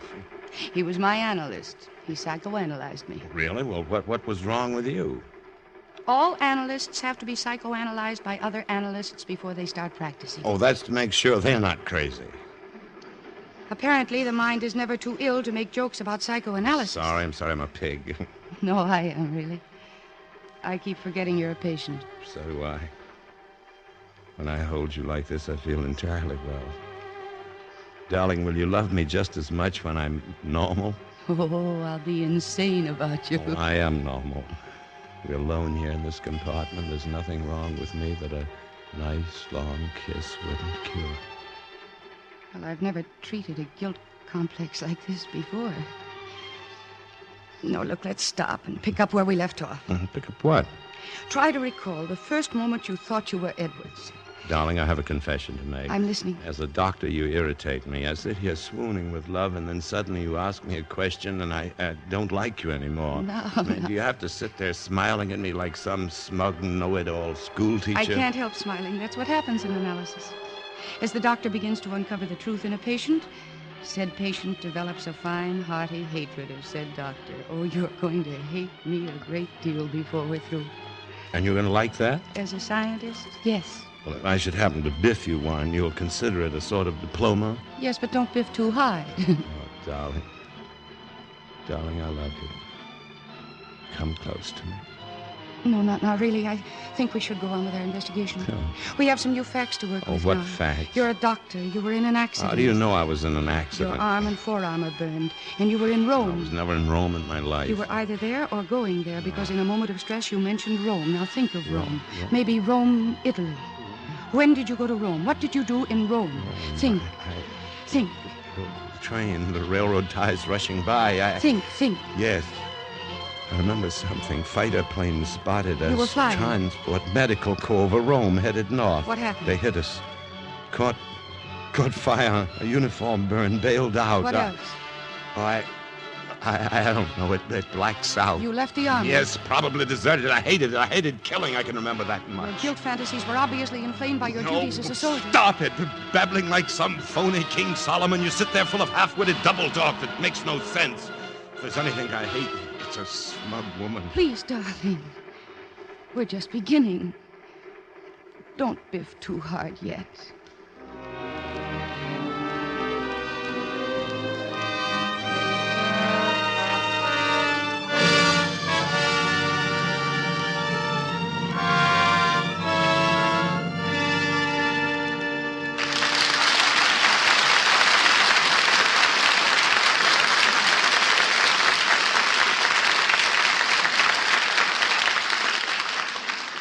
Our drama will continue in just a moment. But now, here's a word from RCA Victor. For you people who are buying television now, that word is combination. Yes, an RCA Victor combination, which brings you AM and FM radio, recorded music at all 3 speeds, and famous RCA Victor million-proof television. Now you can have all these in one beautiful cabinet for one beautiful price. Ask your RCA Victor dealer to introduce you to the kingly RCA Victor combination, the Rutland. With its doors closed, the Rutland looks like a furniture masterpiece straight out of the 18th century. With its doors open, it is like an electronic masterpiece straight out of the 21st century. So superb are its RCA Victor features. AM and FM radio, 2 automatic record changers to play all record speeds, and exciting RCA Victor million-proof television, proved in well over 1 million American homes. Yet all these great instruments combined actually cost you much less than the comparable console instruments would cost separately. Yes, with an RCA Victor Rutland, wonders never cease, but go on pouring out show after show, record after record, not just for one person, but for the whole family.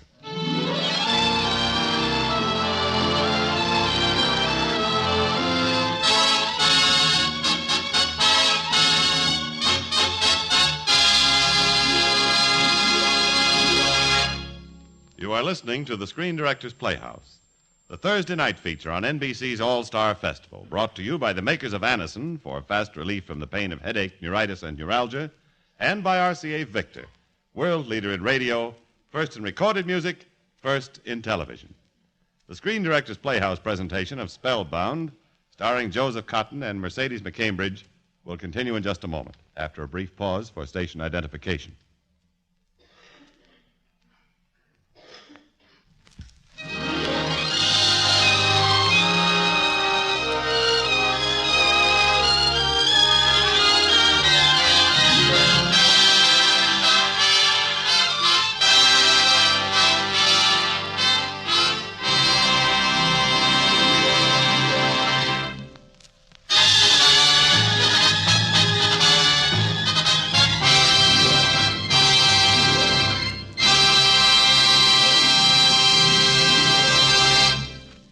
This is the Screen Directors Playhouse. We continue with the third act of Spellbound, starring Joseph Cotton and Mercedes McCambridge.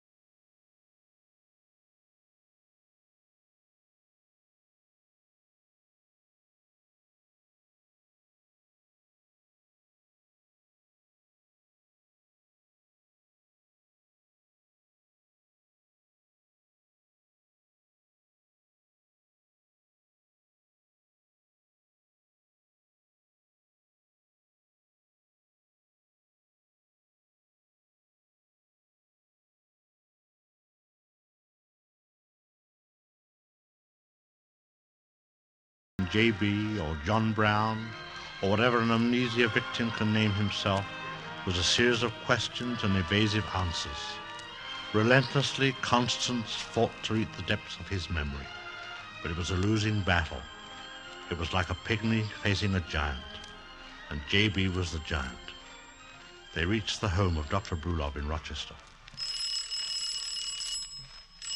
I worked with Dr. Brulov as his assistant for almost a year, right here in this house. He got me the post at Green Manors. You like Alex? I doubt that one psychoanalyst in my hair's enough. What are you going to tell him? That we're on a honeymoon? Oh, doctor, you think of the most wonderful prescriptions.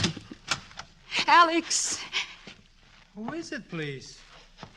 Oh, my old friend. Come in, please. Alex, this is... One moment, please. There's company here. Lieutenant Detective Cooley. How do you do? The lieutenant is persecuting me.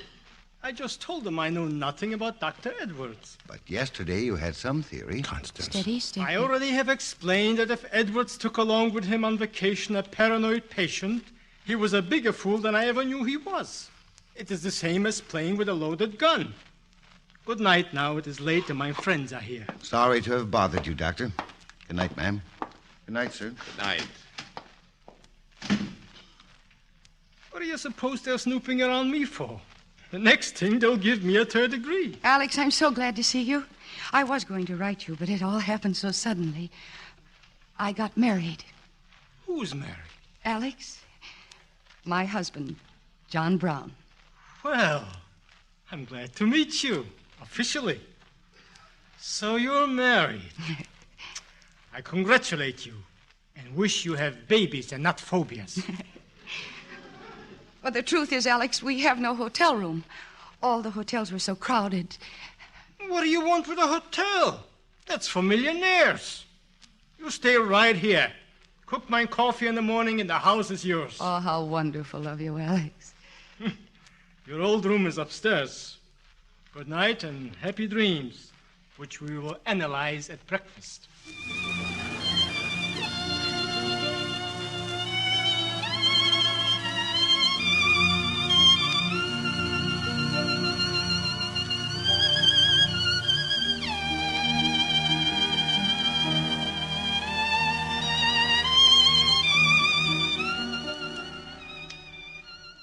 Do you know this room has changed? Oh, but it isn't really. It's I whom changed. It's called transfer of effects. Oh, what is? The fact that everything seems so wonderful in this room. Oh, that's what it's called, is it? Darling, did the policeman disturb you? Oh, no, one ignores such trifles on a honeymoon. I take it this is your first honeymoon. Yes. I mean, it would be, if it were. No, darling. Darling, for what it's worth, I can't remember ever having kissed any other woman before. I have nothing to remember of that nature either. You're very sweet. Of course, I'm no child. Far from it. I'm well aware that we're all bundles of inhibitions. Dynamite dumps, darling. No, please don't. Well, Don't do that. why not? Well, it isn't ethical. I'm here as your doctor. Well, you may. Stop worrying, Doctor. I'm going to sleep on the couch. Oh, no. No, the doctor occupies the couch, fully dressed, and the patient always sleeps in the bed. Now, I'll leave you for a bit so that you can get undressed and get under those covers. Covers. What is it? You remember something? No. This room reminds you of No, something. no. You're resisting a memory. What's in your mind? Don't start that again. Don't stand there with that wiseacre look. I'm sick of your double You talk. were looking at the bed. What frightens you No. there? It's white lines. Yes. When I made fork marks on the tablecloth, they agitated you. And then that night that you kissed me, you pushed me away because of my robe. It was white. It had dark lines on it. Try to think. Why does the color white frighten you? Think of white. Yes. White. Yes, it frightens me. I can't look. Don't run away. Stand still and look at the white spread. I'll look at it and remember. No. What is that in your hand? I don't know. It's a straight-edged razor. Where did you get that? I don't know, I tell you. I must have picked it up somewhere. Give it to me.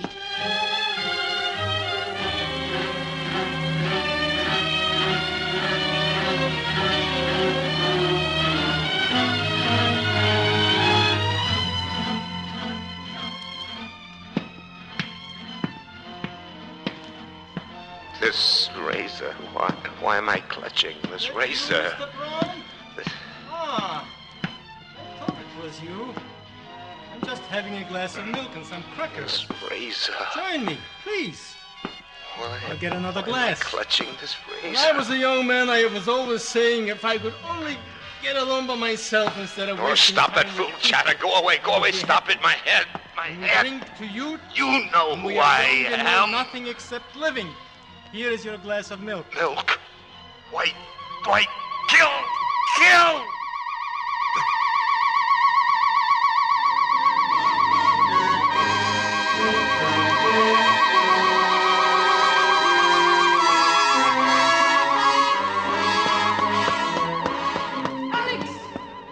Alex, are you all right?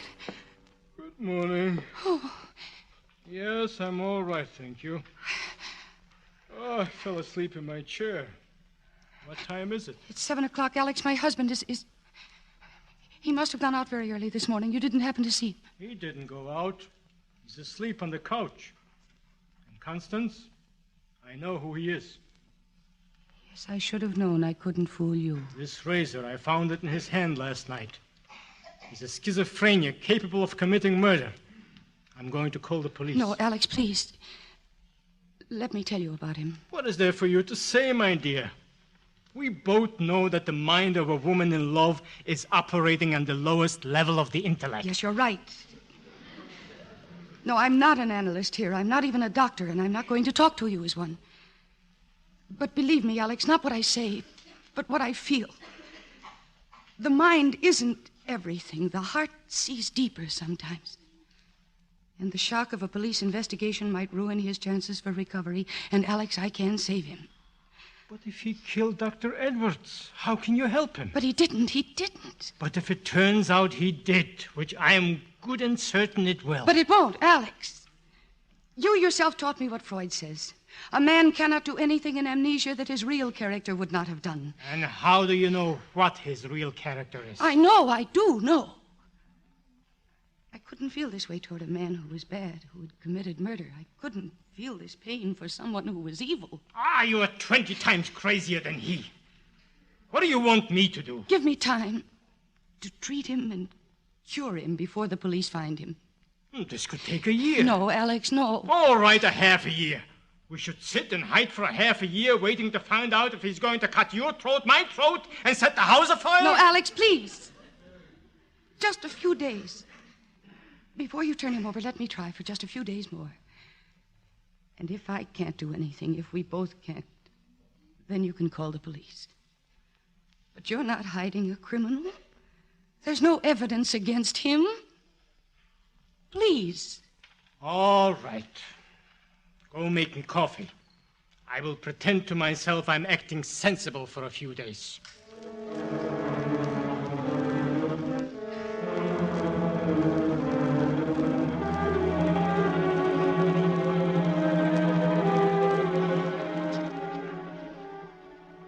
You don't remember your father or mother? No. Wife or sweetheart? No. Don't fight me. I'm going to help you if I can. I'm going to be your father image. Trust me. Lean on me. All right, go on. I'm leaning. Maybe you got something you want to tell me. A single thought. A few words in the corner of your head. Go on. Talk to me. Whatever comes to your head. Just say what it is. Nothing. There's nothing. I don't believe in dreams. That Freud stuff is a lot of hooey. I explained to you about dreams so you don't think it's a lot of hooey. The secrets of who you are and what made you run away from yourself, all these secrets are buried in your brain. But you don't want to look at them. The human being very often does not want to know the truth about himself because he thinks it will make him sick. He, she make himself sick at trying to forget. You follow me? I'm not interested. All I've heard around here is dreams. I'm sick of them. There's nothing in them. But there is. I tell you what you're trying to hide. What they tell it to you, and I'll tell it to you in pieces of a puzzle that don't fit. The problem of the analyst is to examine this puzzle, put the pieces together in the right place. And the more cockeyed the details, the better for the scientific side. I can't make out just what sort of a place it was, but I was sitting and playing cards with a man. Yes, it was a gambling house, but there weren't any walls, just a lot of curtains with eyes painted on them. The man was walking around with a large pair of scissors, cutting all the draperies in half. And then a girl came in with hardly anything on and started walking around the gambling room, kissing everybody. She came to my table first. Did you recognize this kissing bug? Well, I am afraid she looked a little like Constance. Oh, go on. Well, I was sitting there playing cards with a man who had a beard. I was dealing to him, and I turned up the 7 of clubs. He said, that makes 21. I win. But when he turned the cards, they were blank. And just then, the proprietor came in and accused him of cheating. The proprietor yelled, "This is my place, and if I catch you cheating again, I'll fix you." Is that the end of the dream? No. Then someone was leaning over the sloping roof of a high building. It was the man with the beard. I yelled to him to watch out. Then he went over slowly with his feet in the air. Then I saw the proprietor again, the man in the mask. He was hiding behind a tall chimney, and he had a small wheel in his hand. I saw him drop the wheel on the roof. And then I suddenly found myself in a weird, deserted desert. Constance was sitting there. I ran to her, but she disappeared. Then I heard something beating over my head. It was a great pair of wings. The wings chased me and almost caught up with me. And when I came to the bottom of the hill, I must have escaped. I don't remember anymore. So, something is happening. What is it? Oh, pull down the shades. The snow. The light frightened him. Phobia. No, it was the snow. Look outside, Alex. What do you see? Well, there are 2 children pulling a sled in the snow. Exactly. The runners of sleds on snow, dark lines on white. Please, pull down the shades. Are the sled marks on the snow the reason for the sudden disturbance? Answer me. I don't know. It has to be. It follows a pattern. First was a shock at the sight of fork lines drawn on a white tablecloth. Then my white robe. Please. It had dark lines. And a couple of nights ago, the white cover. Please, pull the blinds down, please. Dr. Edwards was fond of sports. He mentions tennis and skiing in his book. Yes, skiing. Ski tracks in snow. That's what those dark lines symbolized for him. And his horror of them means, of course, that they are immediately connected with the cause of his amnesia. Yes, a murder on skis. Where did Edwards go for his skiing? We must find out. Can you tell us where? Try. He has told you already, in his dream. A sloping roof. That means only a mountainside. They were skiing.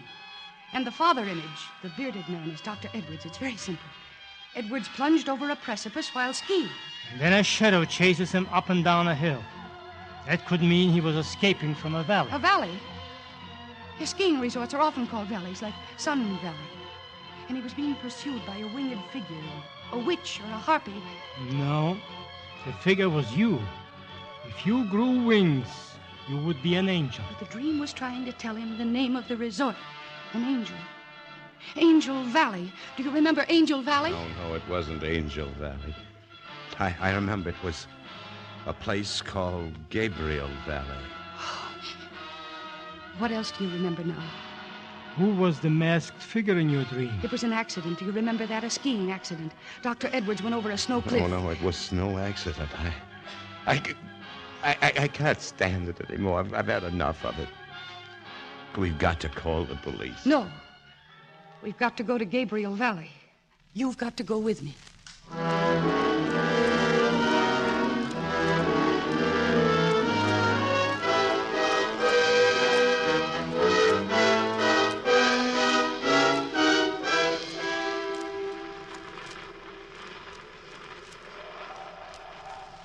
All right. Get your skis on. We're going down that slope. I can't. Why not? I know about the razor and Brulov. But nothing happened. Well, let me give myself up. I've committed one murder. I can commit another. Guilt. You've lived with it for a long time, haven't you? Yes. Since childhood. What? Ever since your childhood, you've tried to run away from something. You've always felt guilty about anything around you. What was it in your youth? It must have been terrible for you to prefer to think that you murdered Edwards rather than remember what happened long ago. I'm not going down that slope. No. You said you loved me. Look at me then. Why am I fighting for you? Because I love you, because I need you. I'm nothing. Put your skis on. Right, but what good will that do? We're going down this slope as you did with Edwards, and you'll see your innocence. You'll see what really happened. You mean because it will happen again? Yes. What if I killed him? Isn't it true that if the episode is repeated, I'm likely to do the same thing I did before? How do you know I won't kill again? Because I'm convinced you didn't kill in the first place. Constance, you believe in me enough to take such a chance. With your life. Of course I do. We're ready to go down the ski run. We're going to find out what happened to Dr. Edwards. I'm ready. Follow me.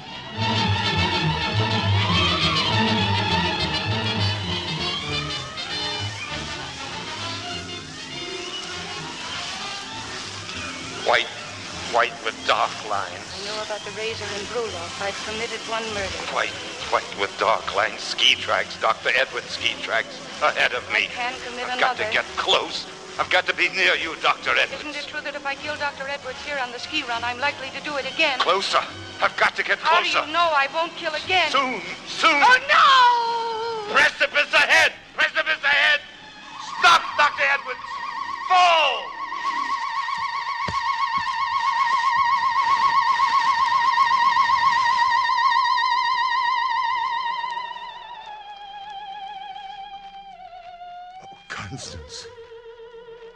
Constance, I remember Dr. Edwards went over the precipice. And where were you? I never was close to him. I know Edwards was at least 25 feet ahead of me as you were when he went over. Come on. Now we're going to the police. Oh, my darling.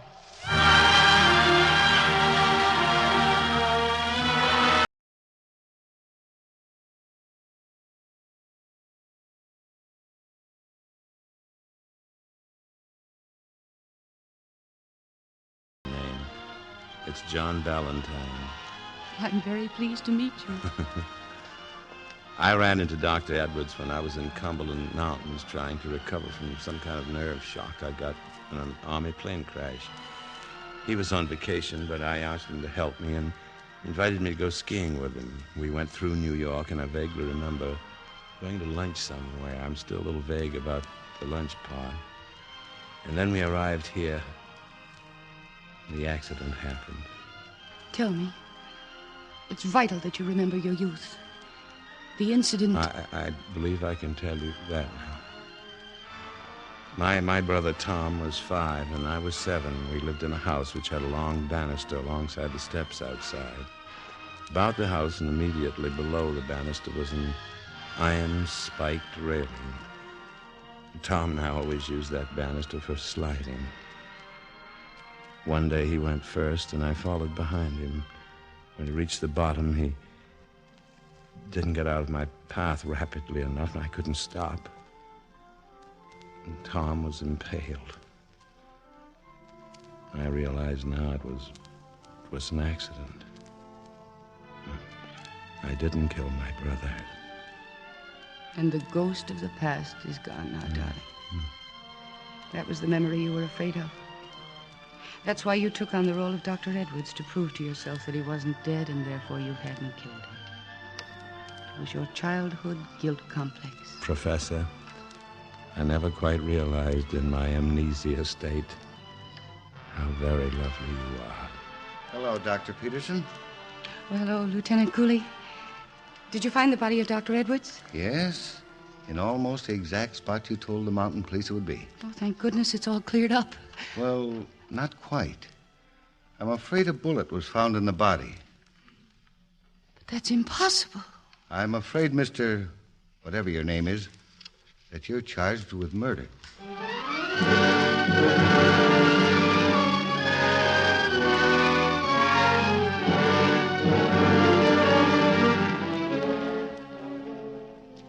Too bad, Constance. Your Mr. Ballantyne was convicted of murder, but you have a great career ahead of you, if you forget. Thank you, Doctor. Well, Dr. Murchison, at least one good thing came out of all of this. You're back at Green Manors. Who knows what would have happened to the place under Dr. Edwards? I knew Edwards only slightly. I never really liked him, but he was a good man in a way, I suppose. Well, good night, Constance. I hope you feel rested in the morning.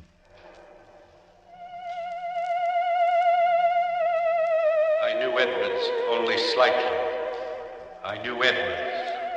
Knew Edwards.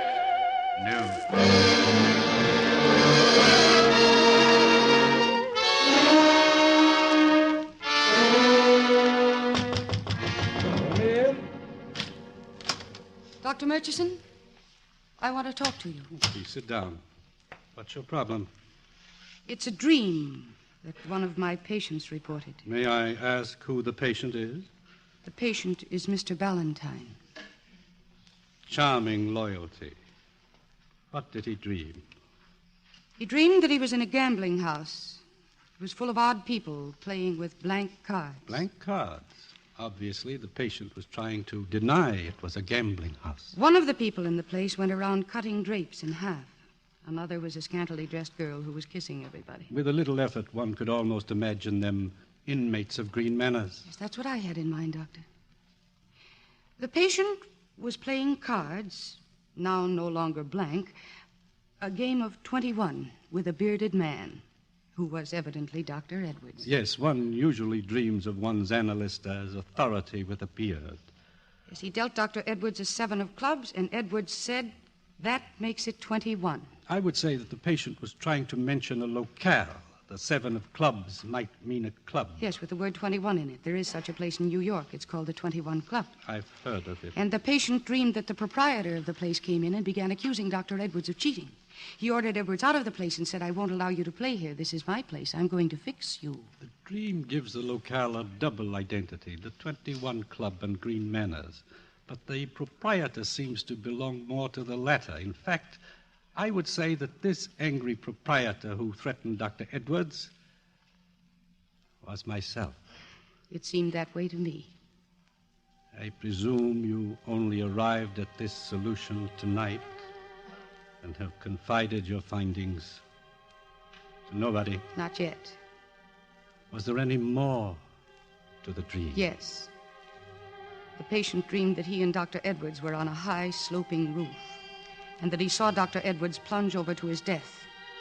He also saw the angry proprietor hiding behind a chimney, holding a small wheel in his hand. He dropped the wheel. The symbolism of the wheel escapes me. It was a revolver. The proprietor who threatened Dr. Edwards' life dropped a revolver in the snow in Gabriel Valley after shooting Dr. Edwards in the back.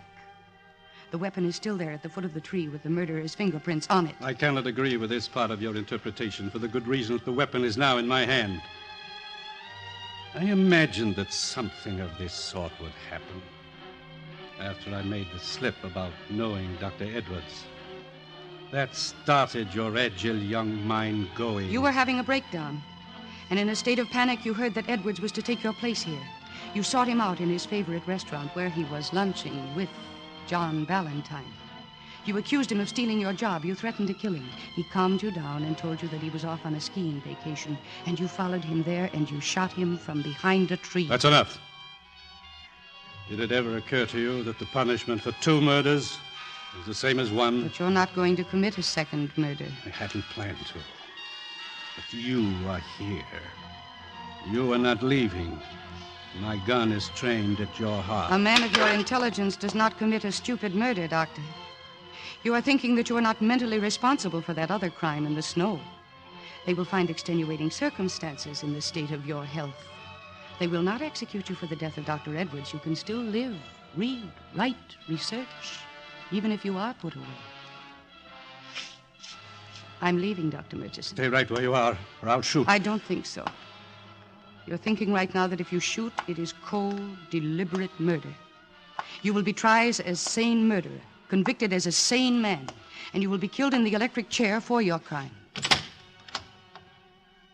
I'm going to telephone the police. Dr. Murchison.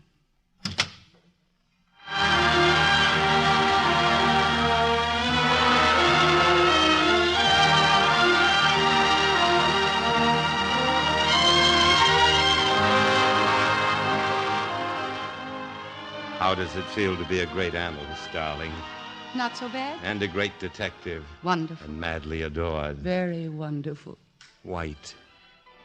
You know, with a little orange blossom in your hair, you'll look wonderful in white.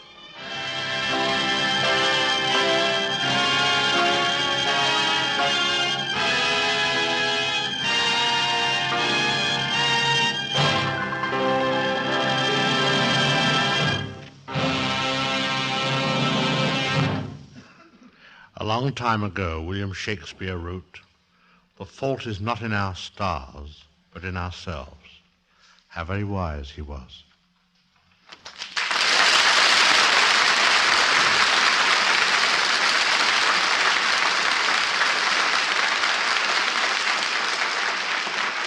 Our stars will return in just a moment with screen director Alfred Hitchcock. Next Thursday, the Screen Directors Playhouse will present Take a Letter, Darling. It will star two of your favorites, Rosalind Russell and Fred McMurray, with screen director Mitchell Lyson. Now, here again are our stars, Joseph Cotton and Mercedes McCambridge, and Mr. Alfred Hitchcock.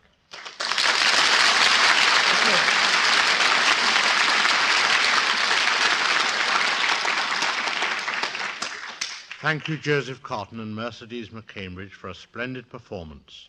On our Screen Directors Playhouse, it is our aim to always present the best. And most certainly you both fall into that category. Thank you, Hitch, for those beautiful words. What else does an actor have to look forward to other than praise? Mind if I answer that, Joe? Surely, Mercedes. A paycheck. Seriously, though, it's been a great privilege to work with you, Mr. Hitchcock.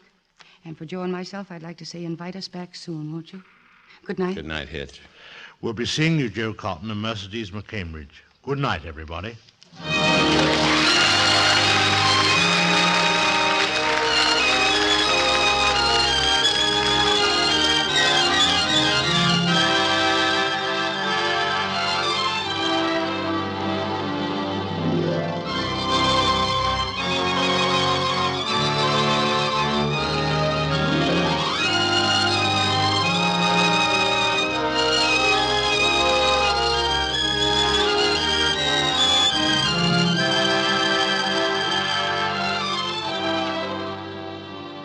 Spellbound is from the David O. Selznick motion picture production of the same name. Watch for the next Selznick release, Gypsy Blood, starring Jennifer Jones and produced in Technicolor. Joseph Cotton may soon be seen in Paramount's production, September Affair. Mercedes McCambridge may soon be seen in Metro-Goldwyn-Mayer's production, Inside Straight. Alfred Hitchcock has just completed Strangers on a Train for Warner Brothers.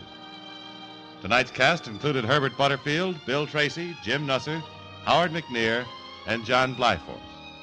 Dr. Samuel Hoffman interpreted the theremin music in tonight's musical score. Portions were transcribed. Tonight's production of Spellbound was adapted for radio by Jack Rubin. Screen Directors Playhouse is produced by Howard Wiley and directed by Bill Karn.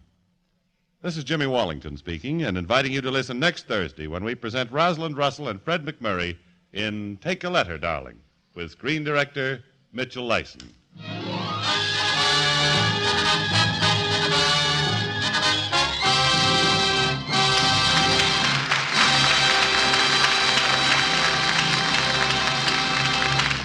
Listen again next week to Screen Directors Playhouse, the Thursday night feature on NBC's All-Star Festival of Comedy, Music, Mystery, and Drama. Listen tomorrow evening to the one and only Duffy's Tavern, the Friday night feature of the All-Star Festival. This Saturday, Arturo Toscanini returns with the Symphony on NBC.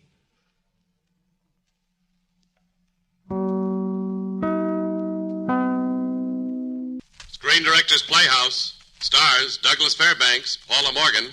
Production, The Captain from Castile. Director, Henry King.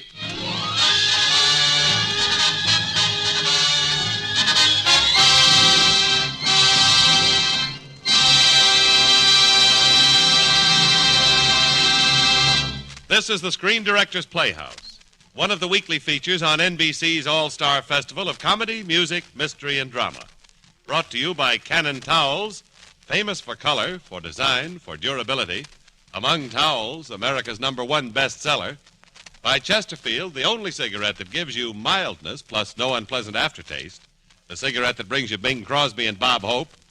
By the makers of Anacin for the fast relief from the pain of headache, neuritis, and neuralgia. And by RCA Victor, world leader in radio, first in recorded music, first in television.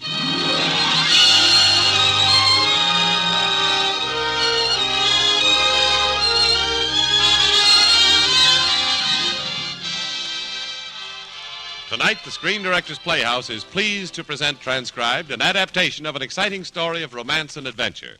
It is The Captain from Castile. Now, Act 1 of The Captain from Castile, starring Douglas Fairbanks as Pedro de Vargas, with Paula Morgan as Katana.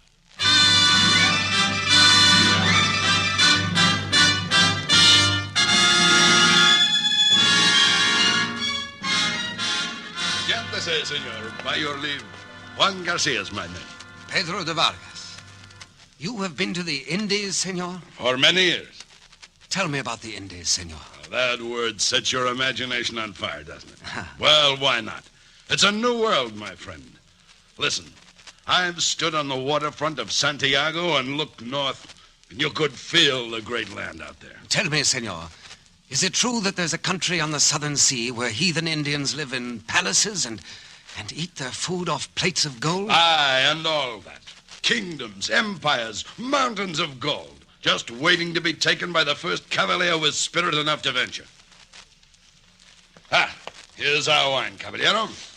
Drink. A toast to the new world, senor. The new world.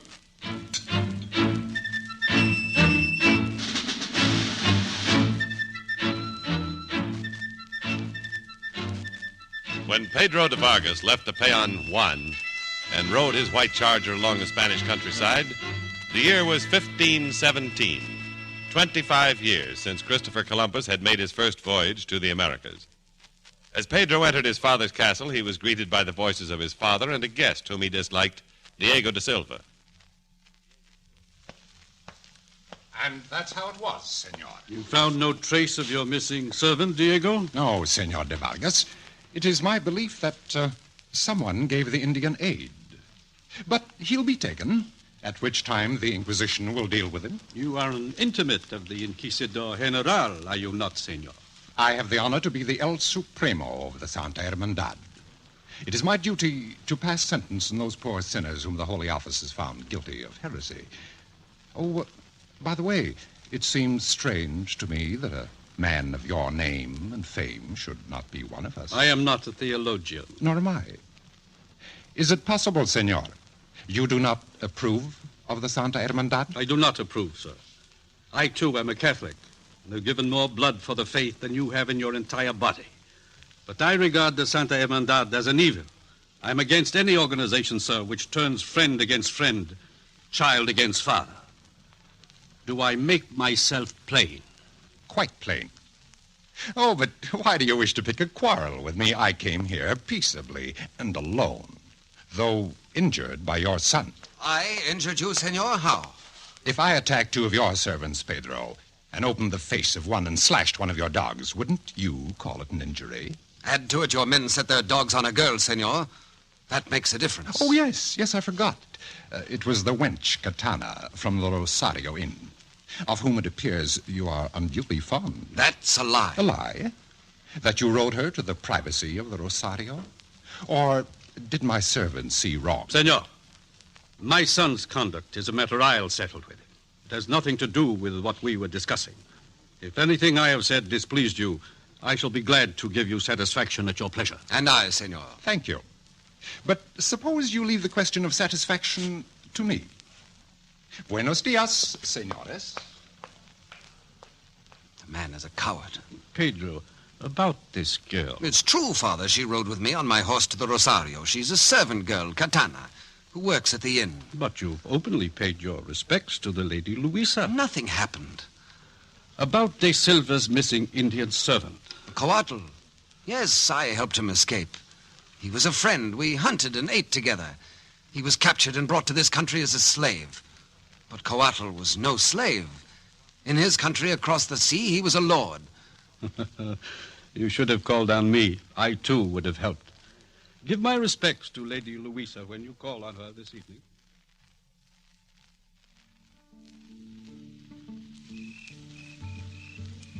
Your servant plays beautifully, senorita. Thank you, Senor Vargas. May I tell you something, senorita? Yesterday in church, a ray of sunlight slanting through one of the narrow windows rested on your face. I held my breath, senorita. I knew at once it was a divine revelation. Pedro. That you were destined to be my lady of ladies.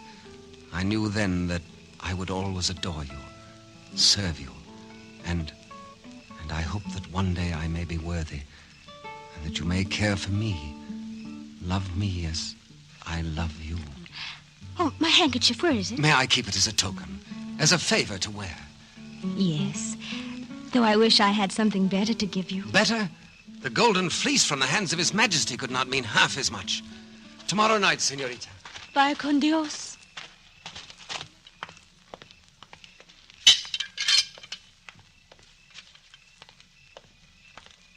Senor. Huh? Pedro de Vargas. What do you want? Who is it? It's me, Katana Perez. Oh. I've been here for an hour hoping to head you off. Head me off from what? You mustn't go home. They've laid a trap for you. They? Who? The Inquisition. What? Your father, mother, and sister have been arrested. But what have they done? The charge is heresy. Heresy? My father and mother heretics? It's a lie. You've no time to lose.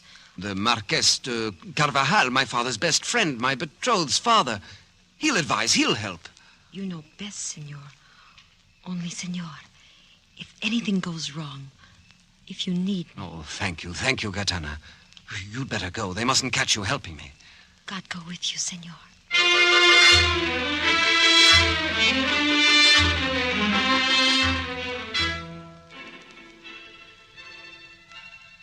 I apologize, Senor Marquez, for intruding. My father and mother and sister have been arrested by the Holy Office.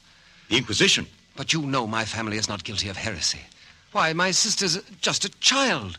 I knew if I came here, you'd give me advice. If this were a case before the civil courts, but the Inquisition is a different matter. What right has a layman to interfere in spiritual affairs? Perhaps something in your parents' lives? But you know them, sir. You know there couldn't be anything. My boy, you are blinded by natural affection. There is no guilt. Your parents will go free. Your advice, then? Is to rely on God, my dear boy. In the meanwhile, proceed at once to the prison and give yourself up. And deprive my family of the one voice outside the prison left to take their part. It would show your innocence and be an act of loyalty to your parents. I thank you, Senor Marquez, for your advice. You are quite welcome. It is a pleasure to be of help to the son of an old friend. My servant will show you to the door. If my father were in your place and a member of your family came to him for help, he would have advanced to the very gates of hell without looking back to give you aid. I hope he never learns that I have brought dishonor on his name by even coming to you. Get out.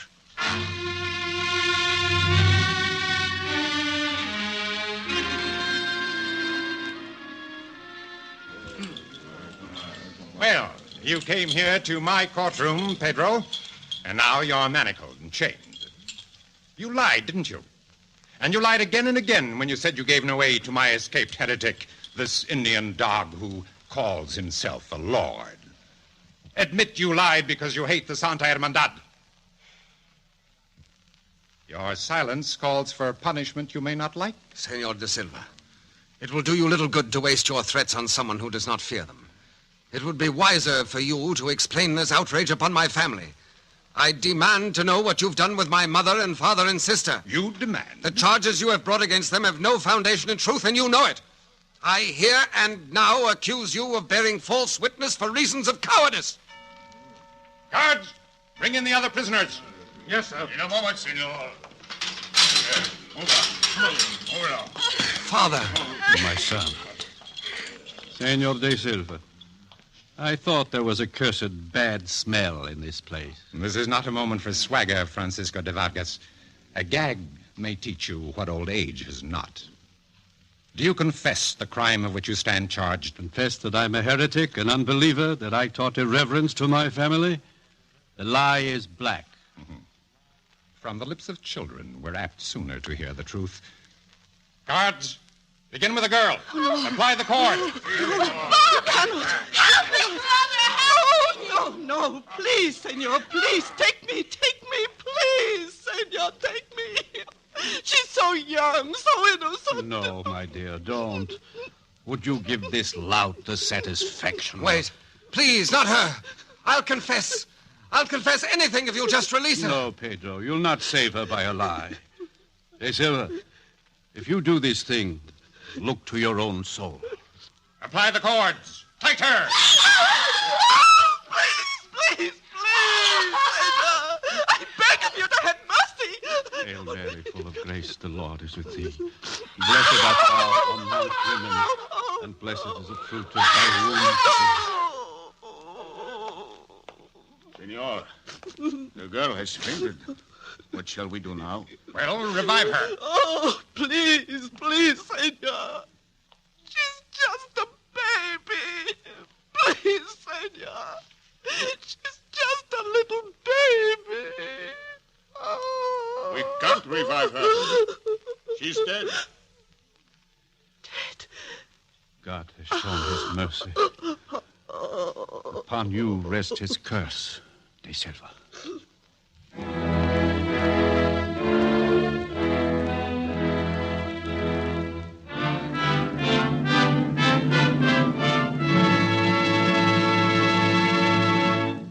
Now for a special announcement about Cannon Towels. Always good news, Cannon Towels are today's big news. Hurry, hurry, hurry, hurry to the greatest May towel sales in history. Famous Cannon Towel Sales. Packed with value, big, beautiful buys, terrific bargains. Don't miss them. Get to your store now and get in on these great money-saving events. Cannon Towels give you the most for your money in beauty, value, lovely color, and design. Cannon Towels absorb more, wear longer, stay lovely longer. No wonder more people buy Cannon Towels than all other towels combined. Get the most for your money. Get Cannon. Big, fluffy, thirsty Cannon Towels. As summer comes, you always need more towels. Now's the time to get them. And the towels to get are Cannons right now in these big Cannon Towel sales. See them in your newspaper. Get to your store quickly. Get in on the big, big, big Cannon values. Now the second act of the Screen Directors Playhouse presentation of The Captain from Castile, starring Douglas Fairbanks with Paula Morgan.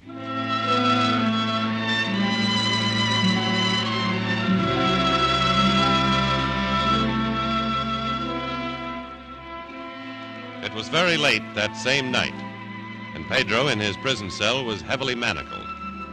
Suddenly, the jail door opened and a man stealthily entered. It was Juan Garcia, the peon from the Indies whom Pedro had befriended. He was dressed as a prison guard. Are you awake? Juan Garcia, how did you get in here? I bought this job of turnkey to be here near my mother. Your mother in here? Yes, the Inquisition accused her of heresy. They sentenced her to be burned at the stake. But they'll not burn her now. She's dead. Dead? Katana Perez told me about it, so I came here to help. Here, I'll unlock the manacles. We'll make a break for it as soon as we can. But my father and mother are here in prison. If I run away, there's no telling what they'll do to them. Everything is arranged. Your father and mother are already outside in the care of Katana. Better put the manacles back on. Do not lock them. And hide this sword.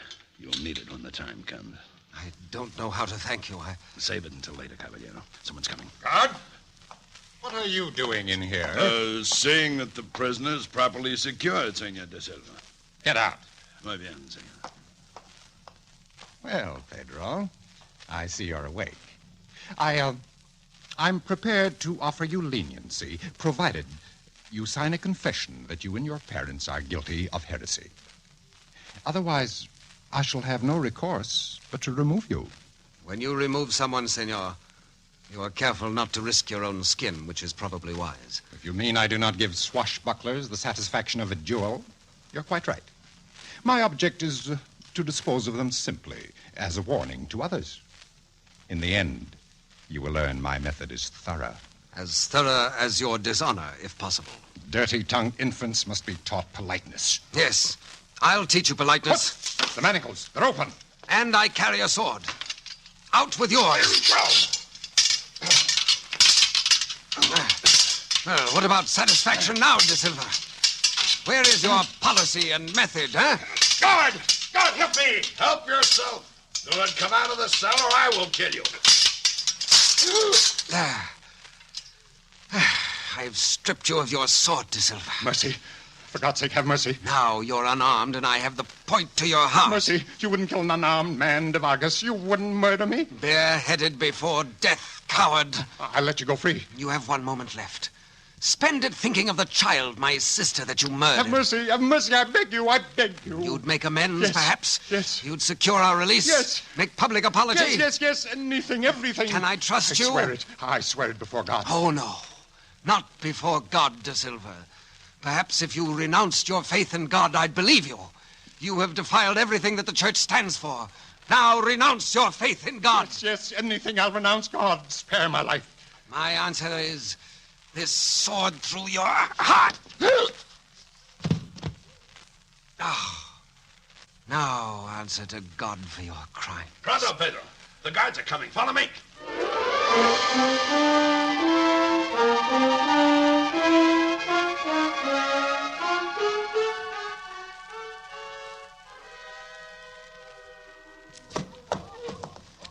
Right. Sure.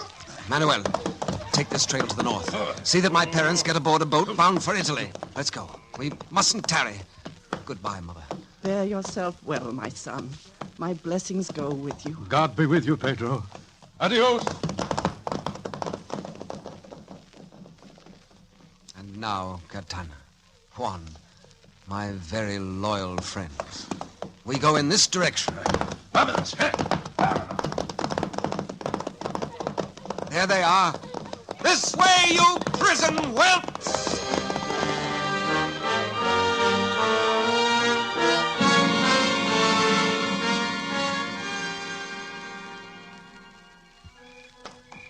How does it feel, senor, to be free, to have thrown off our pursuers? Wonderful, Katana.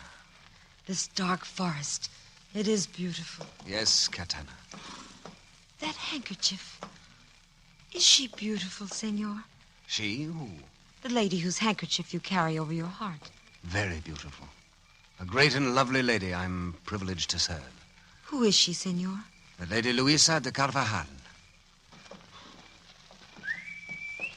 Huh? It's me, Juan. Well? Nothing to fret about. Oh, you should have been with me, lad. I went right into San Lucar and ran into an old friend of mine, Jorge Santera. Never mind about that, but did you find out when there's a ship for Italy which will take me? Your ship's the Julia, sailing in about a week.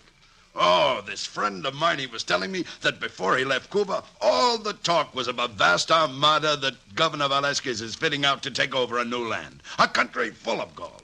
He told me every politician in the place is hanging around the governor like a pack of dogs after meat, scheming for the command.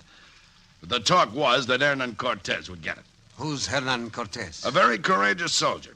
Come on, lad. This is the chance of a lifetime. Forget Italy. Let's go to the Indies. They say that every man that goes with Cortez will share in the profits and come back rich. No, it's impossible. My family will be expecting me in Italy. I mustn't fail them. Besides, what is this itch that's got hold of you? Isn't there anything else in life but gold? Perhaps. Well, there's a lot to be said for gold, too. It got you out of prison, didn't it? Besides, you're wrong about the islands. We talk of gold, but maybe we mean something else. Gold is just the excuse. Have you space for me on the Bonifacio, senor? For you, Katana? Why not? What has Europe to offer me? If I'm taken here, it means death. Italy would be no better. Katana, my mother's kinsmen are the Strazzis. One of my uncles is a cardinal. If you went there, they'd look after you. Perhaps, but I'd be a sow's ear just the same. In the islands, it's different. Juan says it's what you are, not who you are that counts. It's a new world. So it is, Pedro. Europe's an old road. This is a new one. Change your mind, lad. Think of what can happen. You'll come home, your head high, on horseback, rich, famous, exonerated. All the things you long for. Isn't this the answer, Senor, to everything you want for yourself, for your family, and for the one whose handkerchief you carry? All right. I'll go. Bravo, now you're talking good sense. To the Indies. To the new road.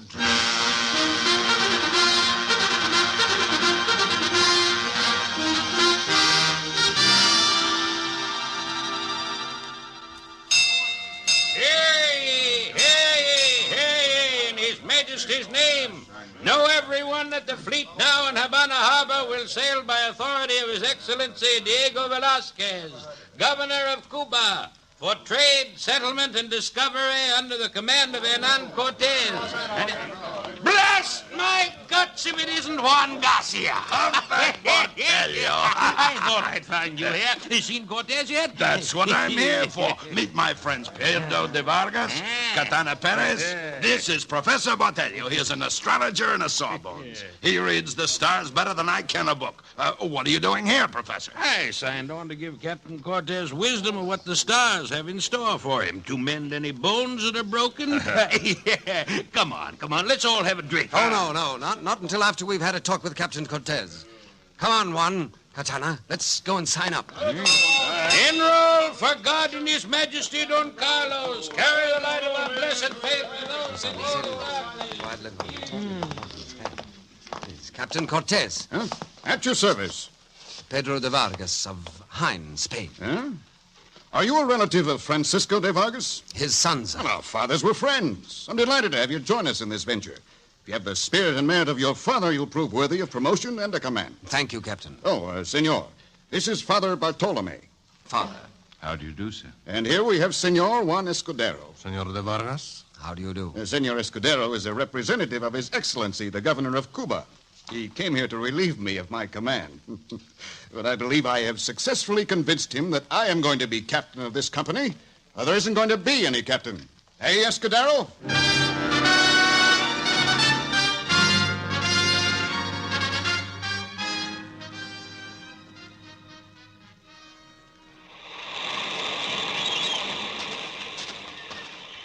Pedro.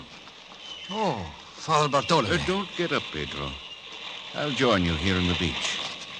Yeah, sand is very comforting. Yes, so it is. But not the infernal waiting to cast off. When is Captain Cortez going to give the word? Oh, it won't be very long. Have patience.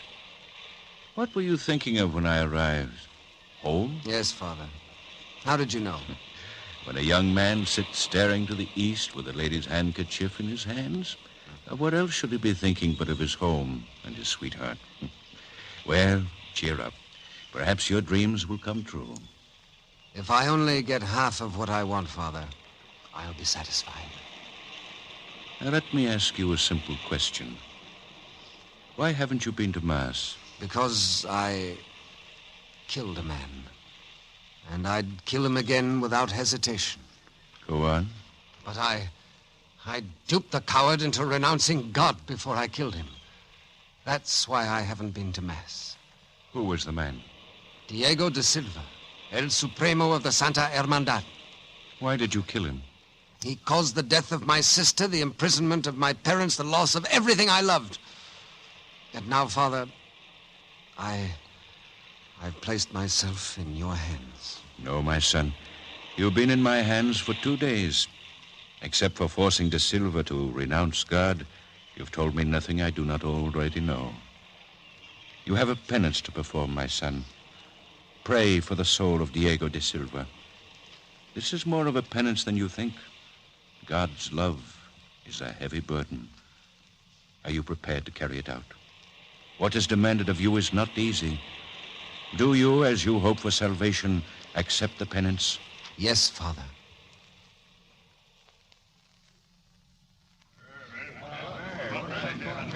Hear ye! Captain Cortez will speak. Hear ye! Men, and our beautiful ladies, This land we seek, this new world, holds out to us a glorious prize. But it must be won. Great things were never achieved without exertion. We are few in numbers, but strong in resolution. Put your faith in me and the Almighty, and we will go forward and carry to a glorious conclusion the work so auspiciously begun. To your ships, my friends, and prepare to cast anchor.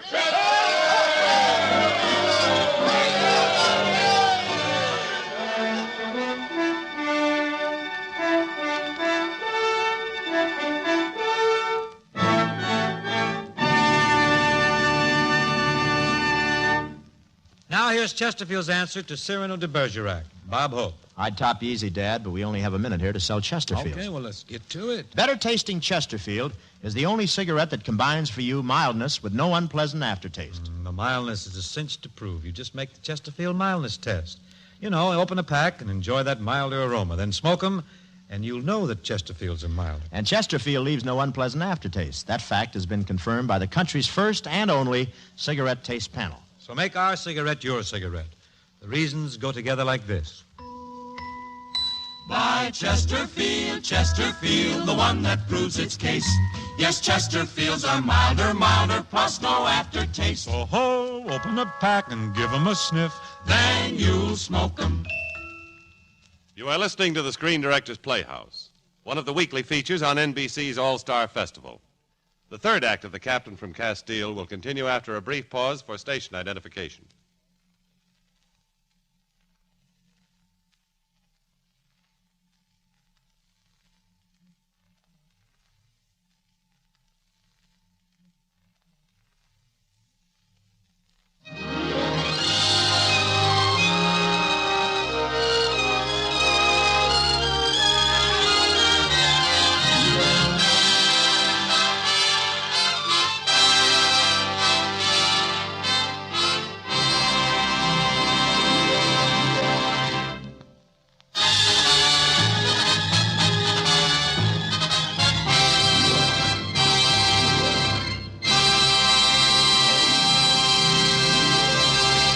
This is the Screen Directors Playhouse.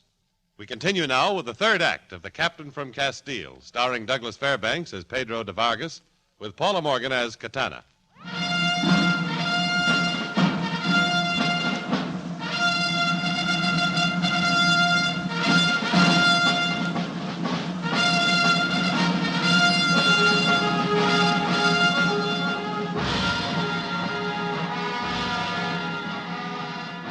Picture, if you will, the color, the dress, the medieval crossbows, cannons, swords of the year 1517. And realize that Hernan Cortez' Armada crossed an ocean only by sail and muscle and arrived in the New World at the tip of the wondrous land of what we now call Mexico.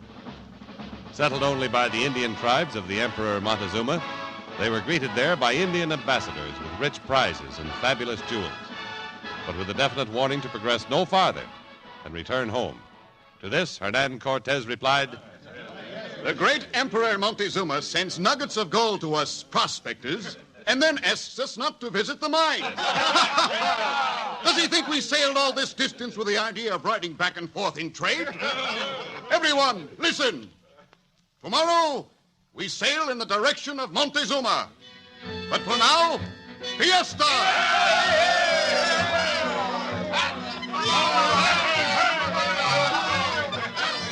Senor Botelho, I'm in love with Pedro de Vargas. Well, what can I do? You're wise, Senor Botelho, and have secret powers. If you could give me a charm, something that would win him, that would make him care for me. Extend your thumb, Katana. Yes? On the finger I place this ring. In a minute you'll feel the heat of it. Such is the power of love it holds. You're sure it will work, Senor Botelho? Try and see. Go to the campfire and join the others now. Yes. Katana, come on. Give us a zarabanda. It takes two to do the zarabanda, Juan. Who's dancing against me? Did you ask?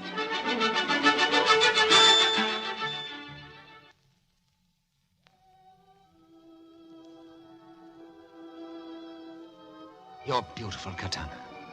I didn't realize you were so beautiful. It came to me while I sat at the fire that I loved you. It's like a fever. Oh, please, senor. You don't know what you're saying. You don't love me. Bella adorata mia. It's this ring. I tell you, it's this ring. What's the ring to do with us? Botelho let me wear it. I wanted to make you love me, but now I know it isn't love. It's the spell of magic. What sort of nonsense is this? It's true, senor. I couldn't wait for you to come to me of your own accord. I had to put a spell on you. But I did come to you of my own accord. Will you marry me, Katana? What did you say, my lord? Father Bartolome is waiting. He'll marry us tonight. You're mad, senor. Noblemen don't marry camp girls. You could never return to Spain. We're not going back to Spain. You're of this world, this new world. Together we will make it our world. Oh, my love, my wife.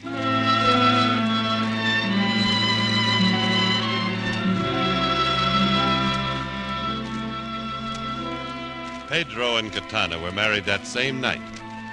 The following day, 508 men and women set out on another perilous lap to reach their goal, the Emperor Montezuma. Short of their goal by many leagues to the west, they arrived at Villarica in the Gulf of Mexico, and again were met by Indian ambassadors. This time they were given a king's ransom, but with a sterner warning not to proceed any farther. Pedro was selected by Cortez to guard the treasure and the jewels. Katana, adorada mia. My love. Pedro, come quick. Juan is drunk and fighting. No one can control him but you. He will be killed if you do not hurry. I cannot leave. I'm watching this treasure. But he will be killed, I tell you. Katana, stay out here and guard this door to the temple. No, you must not leave. Senor Cortez. Juan is my friend and savior. Come, Mateo.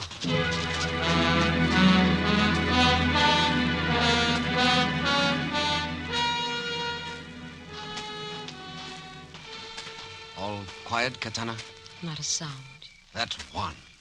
What a terror he is when he gets drunk. He kept screaming over and over, "These dogs, they'll not burn my mother. I'll kill her with my own hands first." Well, it's not easy to subdue him. Let's have a look inside the temple.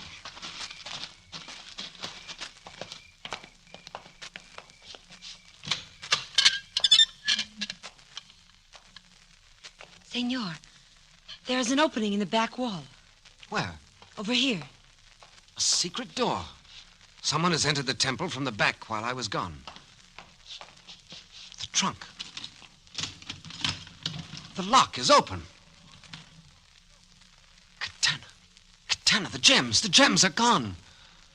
Since when have you taken the liberty of opening a chest, De Varga?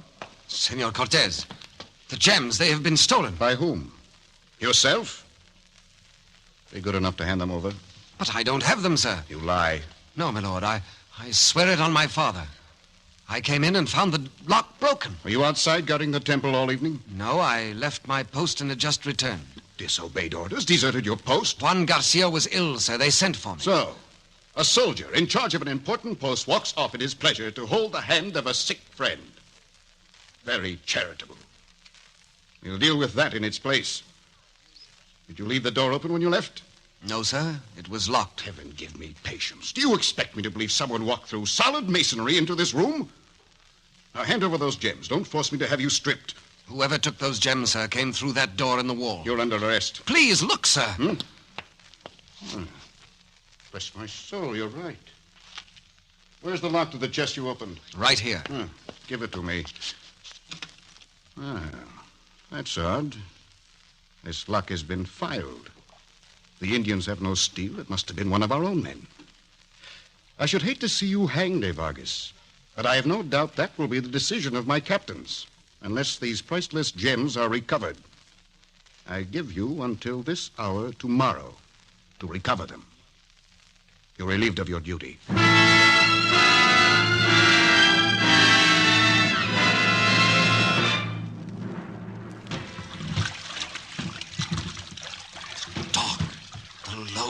Dog. But who was it, Pedro? Father Bartolome was passing the back of the temple and saw the governor of Cuba's representative, Escudero, coming through the wall of the temple. Huh? It must have been he who stole the gems. But how can you be certain, Pedro? Listen to me, Juan. I know that Escudero has gathered a crew of men led by that thieving blackguard, Corio, and they plan on deserting. He has the jewels, I'm certain. Well, we'll soon learn whether you know what you're saying. In a moment, we'll board Senor Escudero's ship. Tie the boat to the side. Si, senor.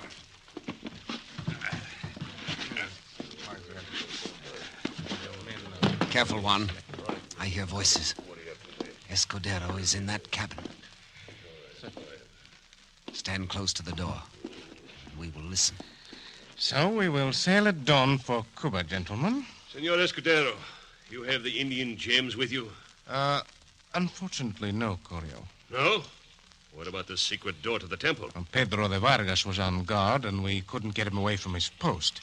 I even got his friend Juan Garcia drunk and sent for him, but he wouldn't budge. Draw your sword, Juan. Now. You lie, Escudero! Pedro de Vargas! Out of my way, men. Let me have the handling of him. My pleasure, Escudero. Careful, Pedro. Careful. That thieving scoundrel Corio is behind you. I'll take him. Not without your sword, Juan. Now start praying, beggar. No, you don't, Corio. I'll take both you and Escudero. That is a good one. In a moment you will cease to live, Senor de Vargas. Fight, don't talk. There, Senor de Vargas. Now you two are unarmed. I shall kill you. Before you do, Corio, you'd better ask Escudero what he did with the gems he took from the treasure chest tonight. Stand aside, Corio. Hold your tongue, Escudero. What did you say, de Vargas? Trust one of Cortez' spies to lie. Wait a minute. What makes you say he got the gems? Because he got me to leave my post. Because the gems were taken while I was gone. And because the secret door was left partly open. Senor Escudero was seen leaving from that exit. By whom? Father Bartolome. Father Bartolome. He does not lie. I think I kill you, Escudero. No. Where are the gems? Here. I was only joking before, Corio. Can't you take a joke? I thought I'd surprise you and the men before we landed in Cuba. You believe me, don't you? Of course I believe you. Now that I have the gems. Men, I want you to bear witness that I'm placing them in this safe here. And locking it with this key. Look, gentlemen, look. I now throw this key through this opening into the water. The character of the sea is above suspicion. We shall share the loot when we arrive in Cuba. Place de Vargas and Juan in chains.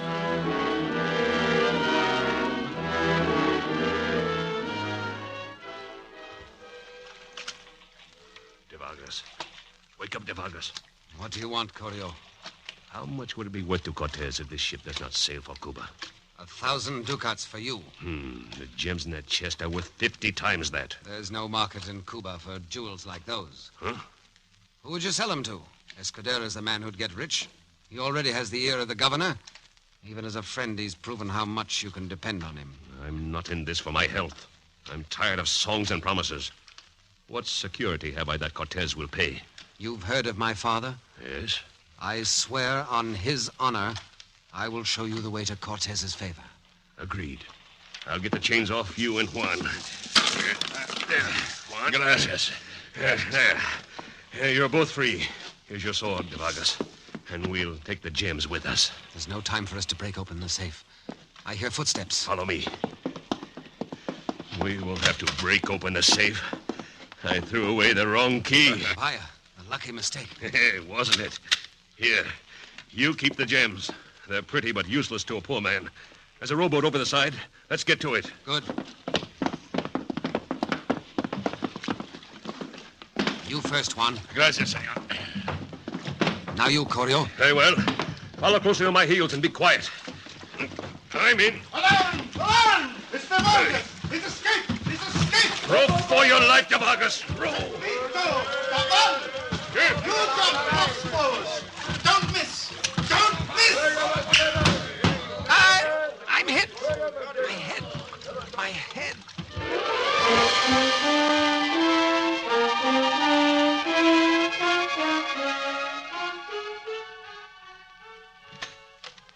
How is he, Botelho? I'm glad you got here, Captain Cortez. I'm afraid the good youth is beyond human skill.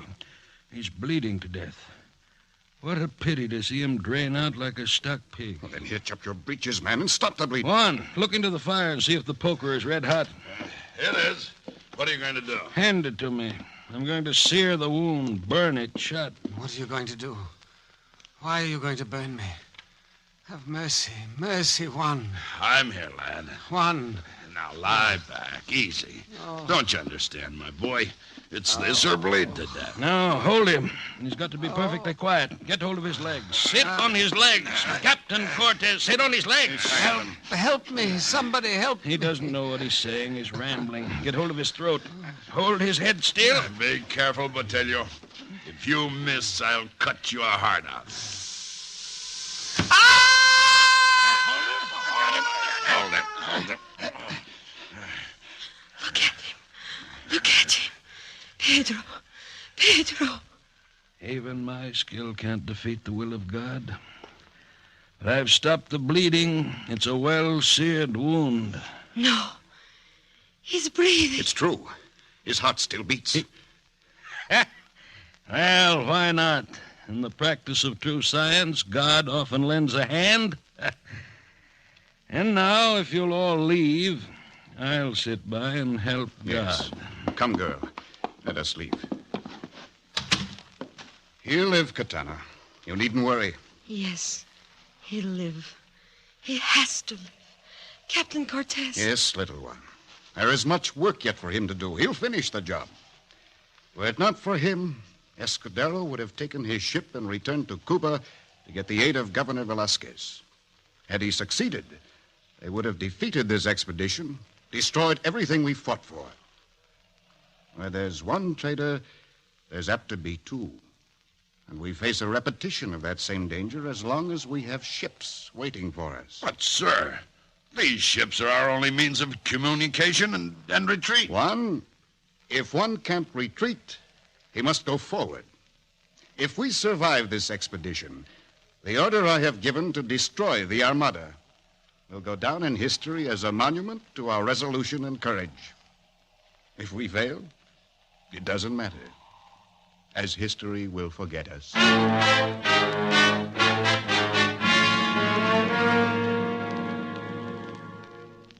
We will continue with the third act of The Captain from Castile in just a moment. If you suffer from pains of headaches, neuritis, or neuralgia, you should discover what many thousands have known for years, that Anacin brings incredibly fast, effective relief.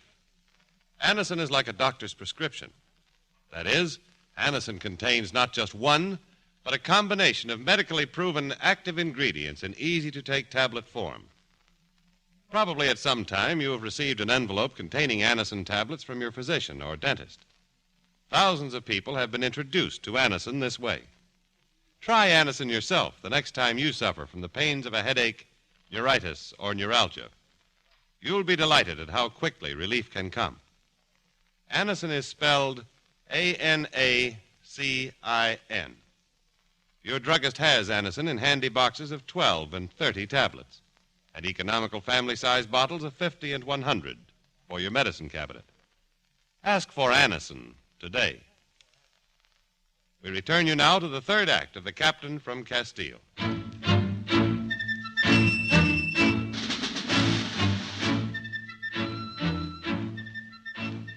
On foot, this army of 500 gallants marched in their effort to meet the Emperor Montezuma.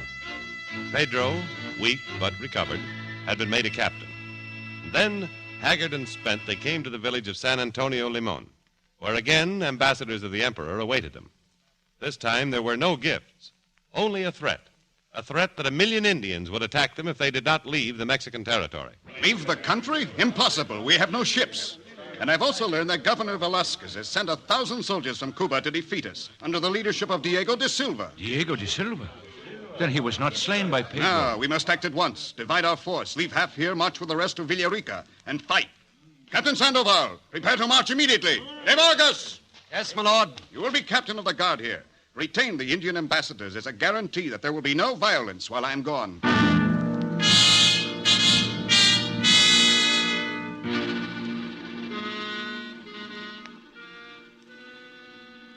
All quiet, Juan? All quiet, Pedro. Now, listen there, Gus, again. The Indians are a pretty big pack if they rise. We have several cannon to hold them off. There's still enough of us to handle them. I wonder.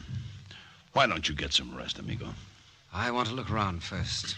Look in at our hostages, the Indian ambassadors. Hasta la vista. Senor Pedro. Yes? Senor Pedro, I know you. You not know me. I am Indian you saved from Diego de Silva in Spain. Me, Coatl. Coatl? How did you get here? This, my home. This, my people. Senor Pedro, Castilian. I hate Castilian. But you and I are friends, Coatl. I think of that, senor. I think what you do for me in Spain. I think I speak to you now. Maybe I understand better why you come here. These my people, my gods. We not compel you stop loving your gods. We not come make you slave. Why you do this, senor? Well, I'm afraid I haven't any answer for that. It isn't right for men to worship idols. There's only one true God. Maybe your God, my God, same God. Maybe just call different name. Perhaps. But we're not enemies, you and I. I give a life for you, senor. But you hurt my people. I fight you. I can understand that. I suppose that if I were in your place, I'd do the same. Good night, Coatl. Senor. Katana adorada mia. Sit here beside me. My poor senor. 4 days without sleep. Go to sleep, my senor. Oh, my senor. I love you. I love you so much it hurts. I am so very happy. Oh, my love, my love. Senor. Senor, soon I shall bear you a son. Katana. The son of Pedro de Vargas and the grandson of Francisco de Vargas.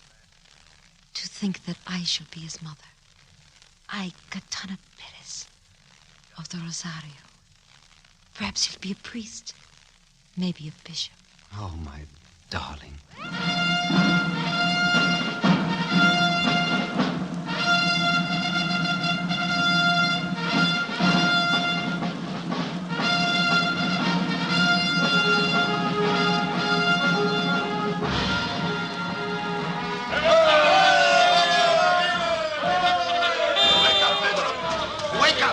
Cortez, back from Villarica. Don't wake him, Juan. He's so tired. But the whole army's with Cortez. Must be more than 100 horses. Quick, Pedro, get up. You are captain of the guard. You've got to get up and meet him. Cortez, hand me my sword. Let's go, Juan. Senor de Vargas. My congratulations, sir. Now the governor of Cuba will have ample evidence of what my intentions are. His men have joined our forces. Congratulations. Thank you, Juan. Pedro. There, Pedro. It is Diego de Silva. He's alive, but not for long. Juan! De Silva, I'm going to strangle you. Let loose of me, you dog. Let loose of me. I've lived for this. I've lived. Get him away from him, de Vargas. Juan, no, stop it. Why do you stop? Why do you stop me? That swine put my mother on the rack.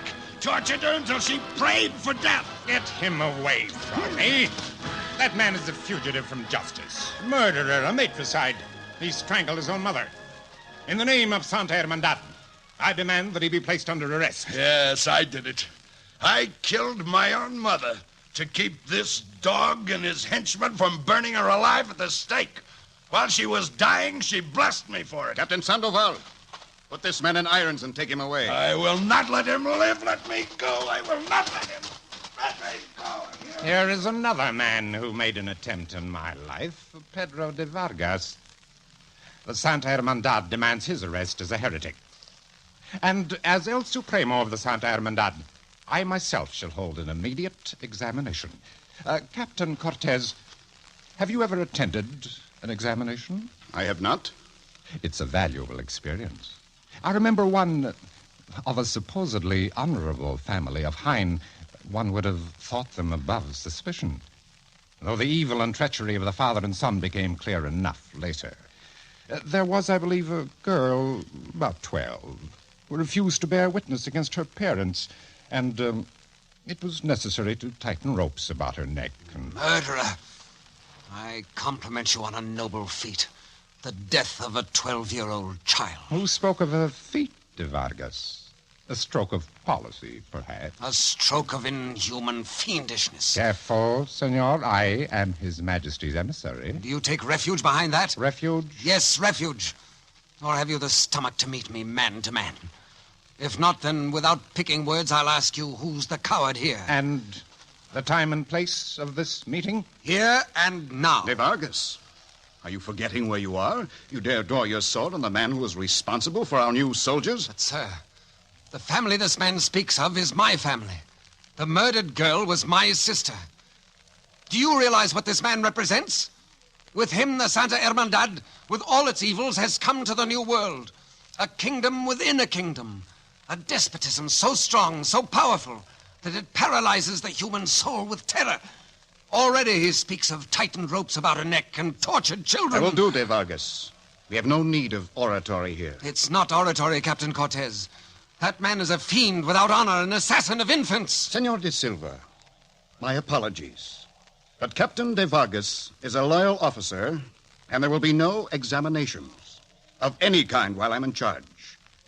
And de Vargas, if it is necessary to teach 20 rebels the lesson of discipline, that lesson will be taught. Carry that thought with you.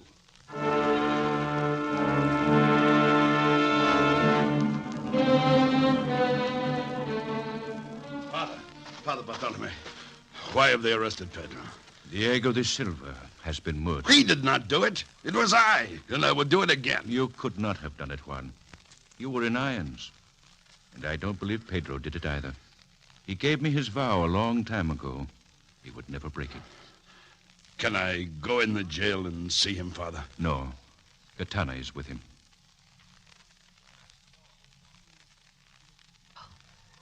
Pedro. It isn't dying that matters. I've faced death many times, but it's leaving you. What's going to become of you, my beloved? I shall die too. No, you must live. You must live for our son who hasn't yet been born. Oh, Katana, how are you ever going to tell him that his father was hanged? You must go back to my mother and father in Italy. They'll take care of you. But promise me you'll never tell them how I died. My father's a soldier. If I'd died in battle, he'd grieve for me, yes. But he'd be proud, too. But to be hanged, and for a crime I didn't commit. They're coming. The guards are coming. Kiss me goodbye now. Let me hold you close for this last moment. Goodbye, my love. Pedro, you kept your vow, and God didn't desert you.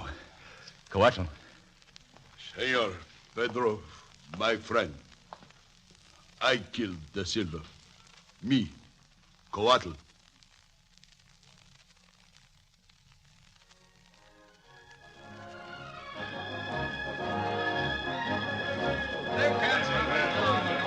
Captain de Vargas reporting, sir.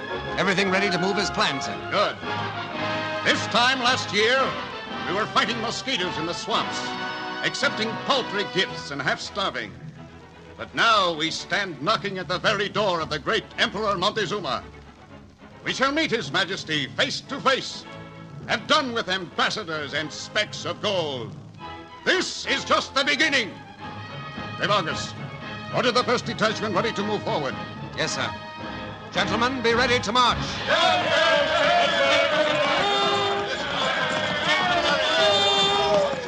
Pedro, this greed of gold in everyone's hearts.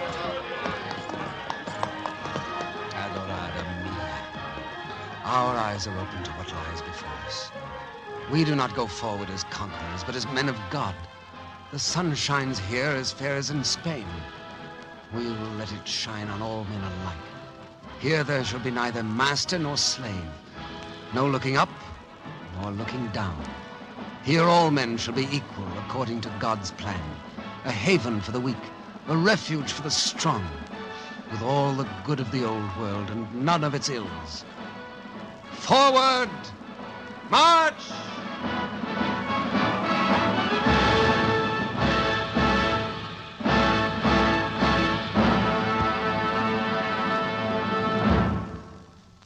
Thank you, Douglas Fairbanks and Paula Morgan.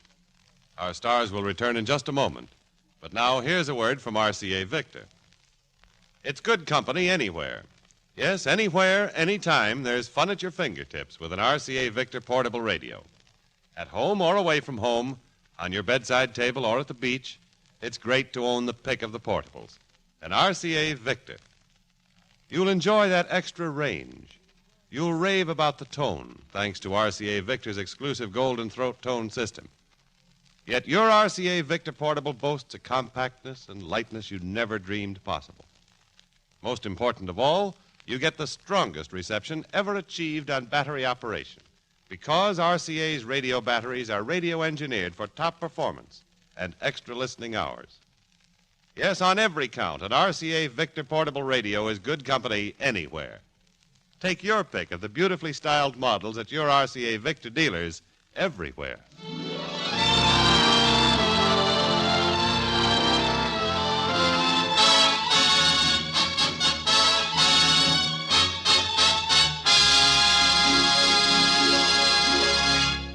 Next week, the Screen Directors Playhouse brings you a blend of love and laughter when we present the outstanding hit, No Time for Love. Our star will be Claudette Colbert, with screen director Mitchell Lyson. Now, here again are tonight's stars, Douglas Fairbanks and Paula Morgan. In Hollywood, when a director is chosen to make a motion picture with $1 million budget, he's considered with great care.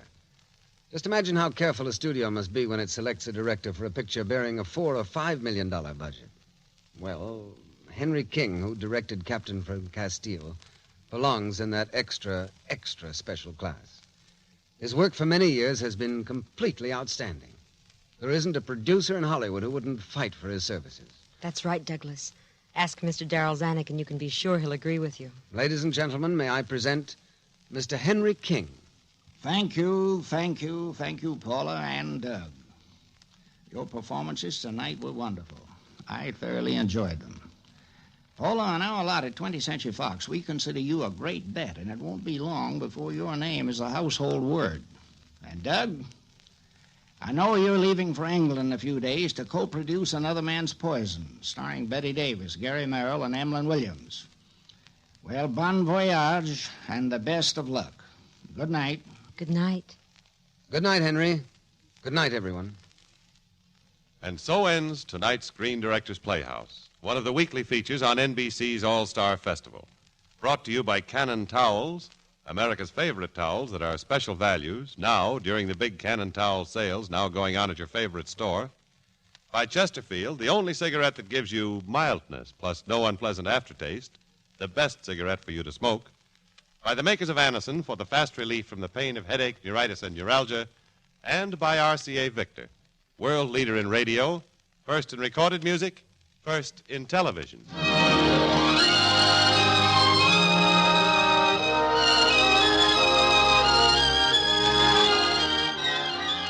The Captain from Castile was presented through the courtesy of 20th Century Fox, makers of the Darrell F. Zanuck Technicolor production on the Riviera, starring Danny Kaye and Gene Tierney. Douglas Fairbanks may soon be seen in his new comedy, soon to be released, Mr. Drake's Duck, in which he co-stars with Yolande Donlan. Paula Morgan can currently be seen in the Darrell F. Zanuck Technicolor production, David and Bathsheba, starring Gregory Peck and Susan Hayward. The Captain from Castile was adapted for radio by Jack Rubin. Screen Directors Playhouse is produced by Howard Wiley. The dramatic director was Warren Lewis. Portions of tonight's broadcast were transcribed. This is Jimmy Wallington speaking and inviting you to listen again next week when the Screen Directors Playhouse presents No Time for Love, starring Claudette Colbert with screen director Mitchell Lyson.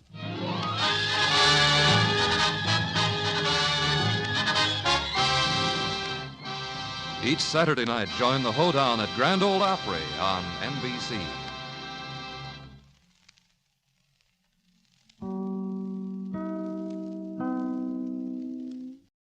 Screen Directors Playhouse stars Tallulah Bankhead, David Bryan. Production, Dark Victory, Director, Edmund Goulding.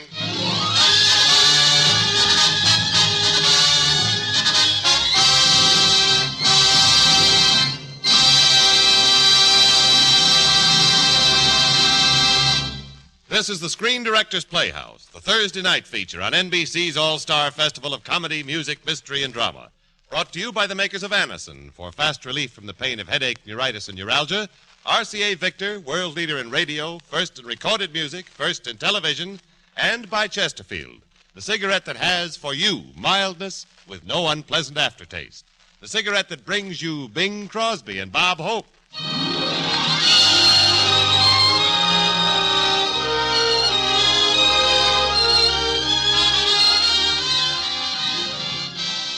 Before our first act of Dark Victory, here is a message from the makers of Anacin. The next time you suffer from pains of headache, neuritis, or neuralgia, take Anacin. You'll bless the day you heard of this incredibly fast way to relieve these pains. Now, the reason Anacin is so wonderfully fast-acting and effective is this. Anacin is like a doctor's prescription. That is, Anacin contains not just one, but a combination of medically proven active ingredients in easy-to-take tablet form. Thousands of people have received envelopes containing Anacin tablets from their own dentist or physician, and in this way discovered the incredibly fast relief Anacin brings from pains of headache, neuritis, or neuralgia. So the next time a headache strikes, take Anacin for this wonderfully fast relief. Anacin, A-N-A-C-I-N. Anacin comes in handy boxes of 12 and 30, economical family-size bottles of 50 and 100. Get Anacin at any drug counter. And now the first act of Dark Victory, starring Tallulah Bankhead as Judith Traherne and David Bryan as Dr. Frederick Steele.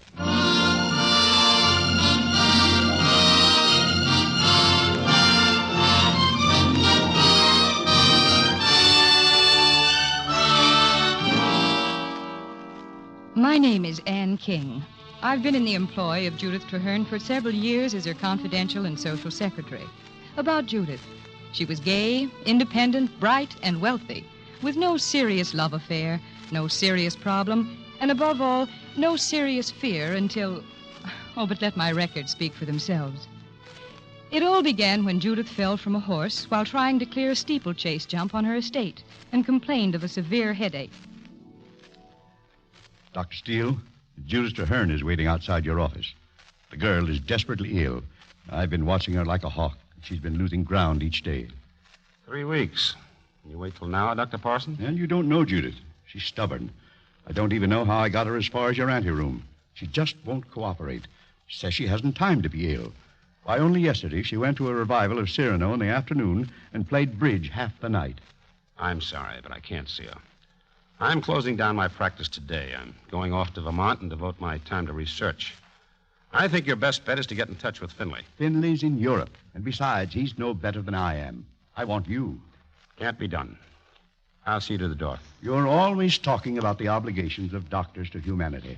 Well, there's humanity waiting for you on the other side of this door.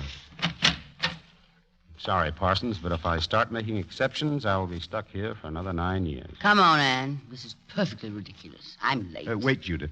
This is Dr. Steele. How do you do, Doctor? My name's Traherne. Shake. Shake. Glad to have met you, sir. Come on, Anne. One moment. How did you get those burns on your hand? Where? On your right hand, here. Between the first 2 fingers.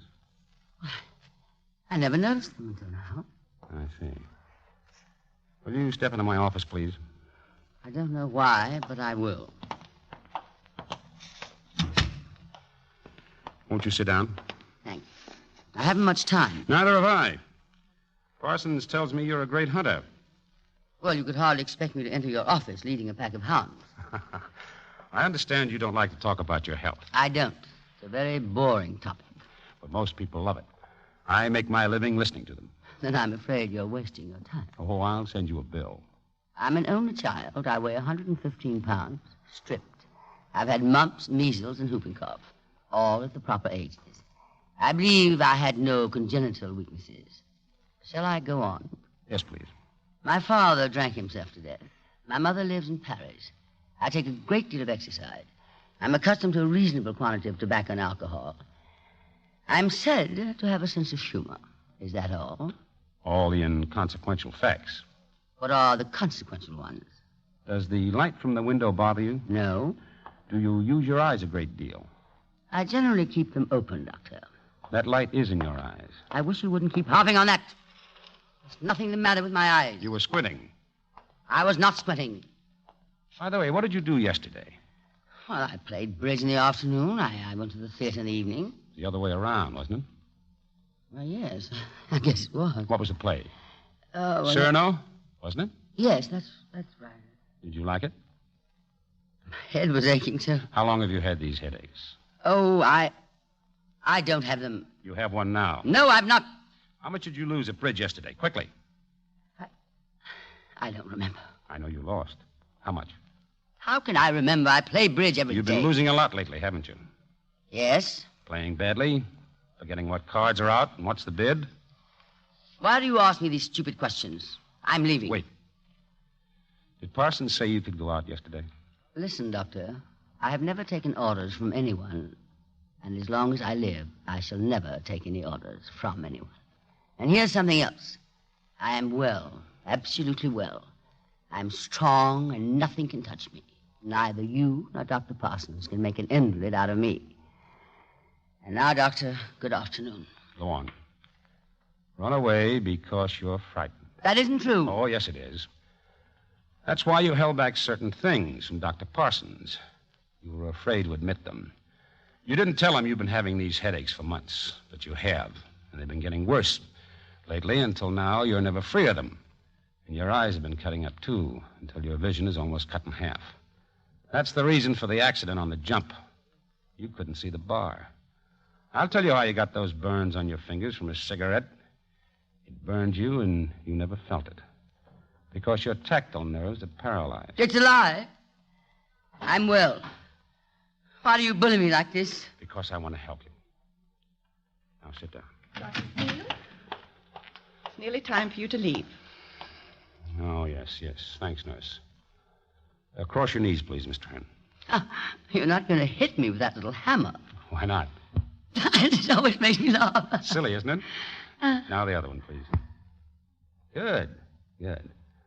Now, don't be frightened at this. It's just an electric torch. I'm going to look into your eyes. You're very kind to your guinea pigs, aren't you? Would you mind just looking ahead, please? I've been told they're a nice color. Steady, please. Do you agree about the color of my eye? Oh, yes. Fine. And now 2 more questions. How long ago did you first notice these headaches? Horrible months ago. 5 or 6. Have your eyes been bothering you as long as that? No. That's only lately, the last few weeks. Well, that's a great help. And now I'm going to ask you... Dr. Steele, you're going to have to leave this minute if you're going to catch a train. Train? Oh, yes, I suppose I will. Don't look so guiltily at me, Doctor. It's my own fault I didn't come to you sooner. Nurse? Oh, there are other trains. Cancel the tickets. Yes, Doctor. Thank you. Not at all. A few days, one way or another, won't matter. I'm sorry I was so difficult. Well, I like the way you fought back at me. You've been a good sport. What's wrong with me? Is it my eyes? I'd be a poor excuse for a doctor if I told you before I'm positive myself. But the next few days, I'm going to ask you to submit to about 1 million more tests and x-rays. You can live your life normally with one exception. What's that? You'll have to see a good deal of me. I'll bet you'll be at frosted a party, Doctor.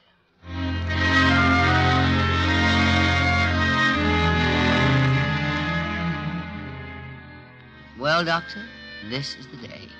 Your tests are all completed, and we have enough x-rays to start our own picture company. What's the verdict? Sit down, Judith. Oh, no. The prisoner will rise. The sentence. We will have to operate. What do you mean, operate? On me? Where? Your head. No. Oh, after all, the brain is like any other part of the body. Things get out of kilter, and they have to be adjusted. I won't... Anne! What's the matter? He wants to operate. Operate? On my head. You've made a mistake, Dr. Steele. I knew almost at once, but I wanted confirmation. I've consulted the best brainmen in the profession. Well, what's she got? What have I got? The Technical term is glioma. Glioma? Oh, don't listen to him. Sounds like a kind of plant. Yes, it is. Rather like a plant, a parasitic one. If it's removed... All surgeons are alike. Oh, don't get upset, Judith. You wait and You've got to face it sooner or later, Judith. Suppose we don't talk about it anymore, huh? Come with me, Anne. Glioma? It's not as serious as it sounds. It's just the idea that's hard to get used to.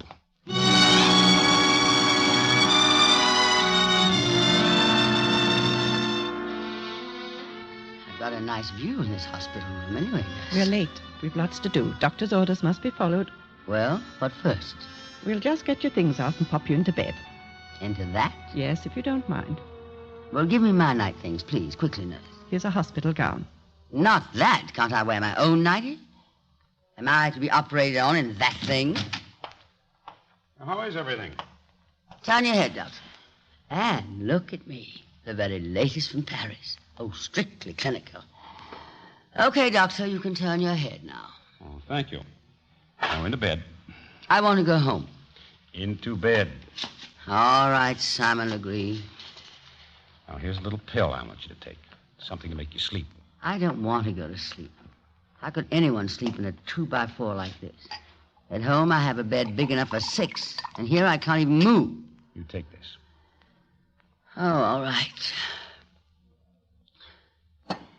You know, I can't understand me. I've never given in a fraction to anyone else, and here I'm letting you push me around.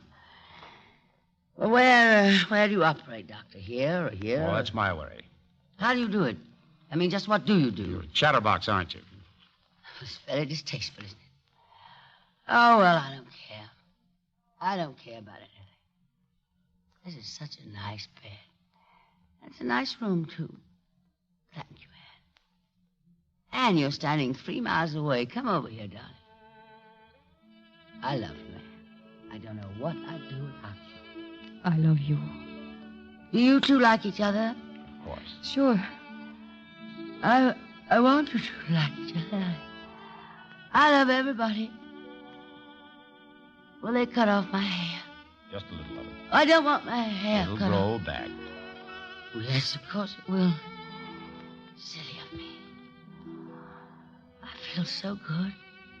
Nothing to think about. You're going to sleep now. That's right.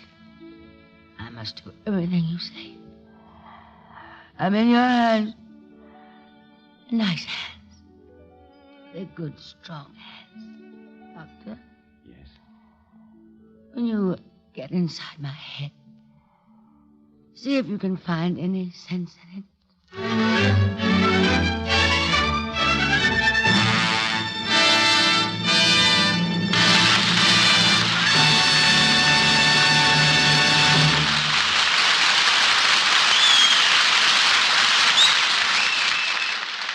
And now a word from RCA Victor. There's nothing more fun these winter nights than curling up in front of a good, warm television set and let the laughs, chuckles, and downright merriment of television entertainment warm the cockles of your heart. And if there's one thing that's more fun than just plain television, it's television on a new RCA Victor set. Yes, almost 2 million families today are happily using RCA Victor television in their homes. And you'll know why when you watch the lifelike picture on RCA Victor's new model, the Kent, now on display at your RCA Victor dealers. The Kent brings you clear, big 17-inch pictures locked in place by RCA Victor's exclusive eyewitness picture synchronizer. And then, too, look at the value of the Kent. It's like having console television at table model price. You'll say that RCA Victor television is the best way to warm up your heart with television fun and keep the frost off your pocketbook.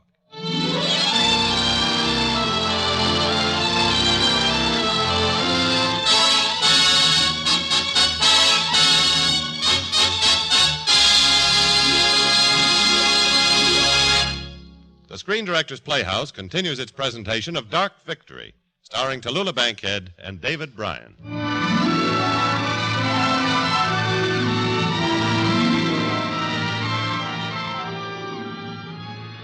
The operation on Judith's brain was finished. The result?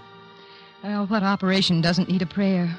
So I prayed with all my heart for the finest woman I'd ever known in my life. The door was ajar, and coming towards me in the hospital corridor was Dr. Steele. He was staring straight ahead and was in deep conversation with Dr. Parsons. I couldn't hear what they were saying. Is there no hope, Dr. Steele? I'm afraid not. She's bound to have a recurrence. She'll apparently be as well as any of us. That is, until her sight may fail near the end. Amblyopia? Yes, but there'll only be a few hours after that. This is a rotten business. Doctoring. A glioma. A girl like that who's so alive and so entitled to live. To have this contemptible, meaningless growth come along and put a period to it. Are you going to tell her? Did you want her to know? No. Well, then that's the answer.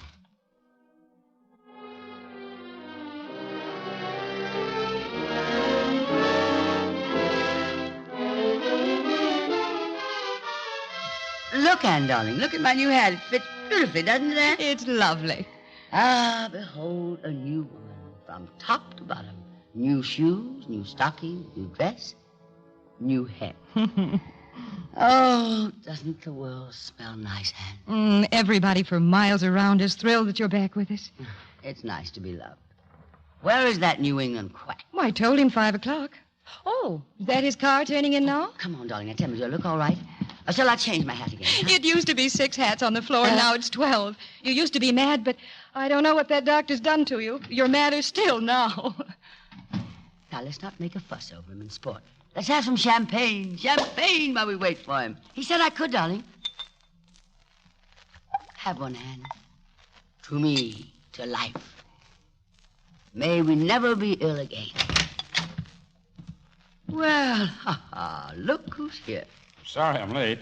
I was at the hospital and I had to, Never mind that. We're not interested in medicine here. Sit down, won't you? Have a drink. No, thanks. I'm having one. You said I could. Thanks for everything again. My drink, my horse, my first day. Have you been a good girl? No. I thought not. Why? Oh, I just knew you wouldn't be. I knew you could never be. You mean a good girl?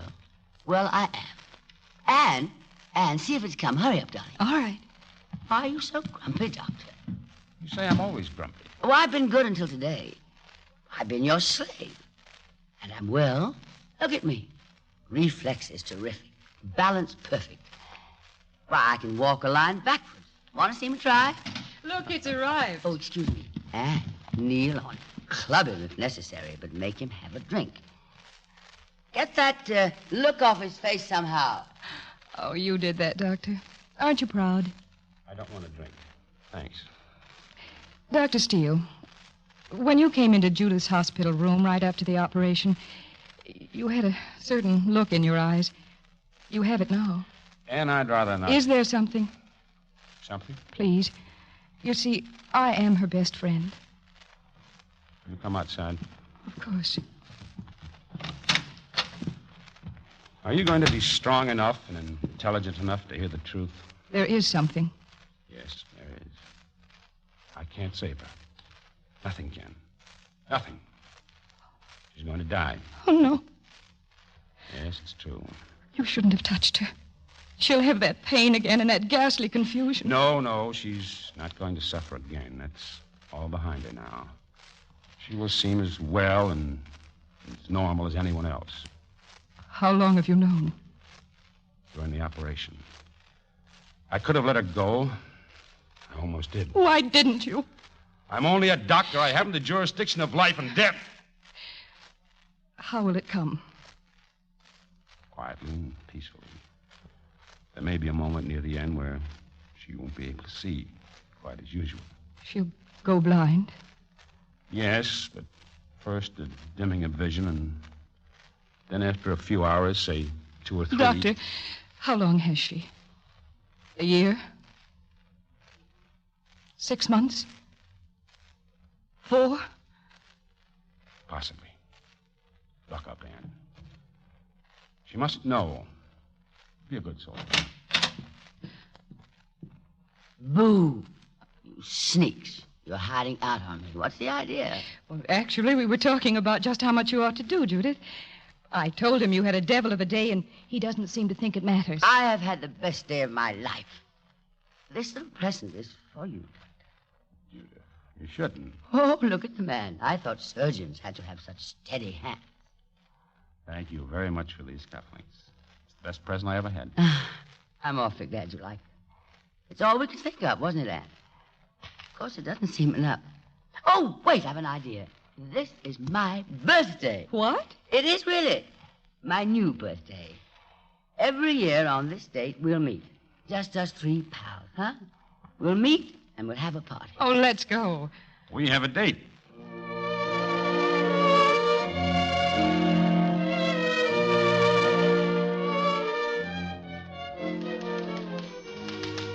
Now, in the morning, I'm going to wear my green slacks and the small tie. I'll wear the big hat for lunch. He'll like that. I've got to look my best, darling. If ever little Judy had to knock them for a row of pins. Do you think we ought to dress for dinner tonight? Oh, yes, let's be dashing, darling. Just as you please. What's the matter with you, Anne? Nothing. I've got to get through these bills. It's the 10th of the month. Forget them. Anne, you will put on your best dignity, won't you? Help me keep dignified. Judith, look at me. I am looking at you. You're in love with Dr. Steele. Yes. Mm-hmm. I thought so. What about him? Has he given you any encouragement? Not a ripple on the water. Drives me crazy. But when I just think of him, Oh, well, when I think that if I hadn't fallen off that horse, Anne, it's awful. But it's wonderful. Life's a different thing. For the first time in my life, I get up in the morning with something to live for. He's very fine, isn't he, Anne? He's worthwhile, isn't he, Anne? But if he's given you no sign, how do you know? Well, it's just to be hoped for. Time will tell. Oh, he's so sweet to me, Anne. And he didn't go away, you know. That's one sign, Dr. Watson. Don't be against me. I'm not. Will you do something for me? Of course. I was just thinking that you might take advantage of any lull in the conversation tonight just to, mention what a good wife Judith would be and an ideal mother. And, well, don't you think I would be? The best. Keep both fingers crossed for me. One day it'll happen to you, Anne, and then you'll know. It's a grand and glorious feeling. I'm going to my room and change now.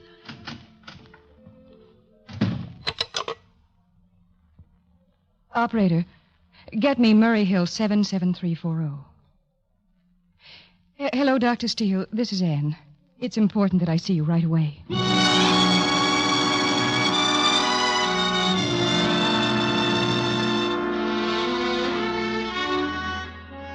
Sit down, Anne. Thank you. Doctor, is Judith meaning anything more to you than just a patient? Yes. Much more. What are you going to do? Are you going out there tonight and tell her and take her in your arms? She'll expect you to marry her. Are you? Or is it better for you to go away and leave her with us? Which is better? She told me she's in love with you. She said that? You know, Anne, women have never meant anything to me before. I'd never met anyone like her. I was all set. I had plans and arrangements. Yes, Vermont. Why don't you go away for your own sake, for your work? Work? When I can't cure her? There's nothing else on my mind. Isn't there anything? What has she done that this should happen to her? She's never harmed a soul, never done anything to anyone but kindness. Look, I had a letter from Vienna today. The last finding in the case. Not a chance in the world. I don't know where to look next. Here's the 12 greatest authorities on glioma. 12 of them. Prognosis, negative. Prognosis, negative. Prognosis, negative. Oh, I'm so sorry for both of you. But you couldn't marry her. Do you know what marriage would mean to her? A home, children, plans for the future. Could you do that to her? The great thing for her is to never know. Well, could you watch her growing happier every day with this thing creeping up behind her back? Could you stand that? It isn't a question of what you or I could stand. The only thing that matters is that she should be happy every hour. Could it be a long engagement? And all my life I've told people what to do. Now, and what shall we do?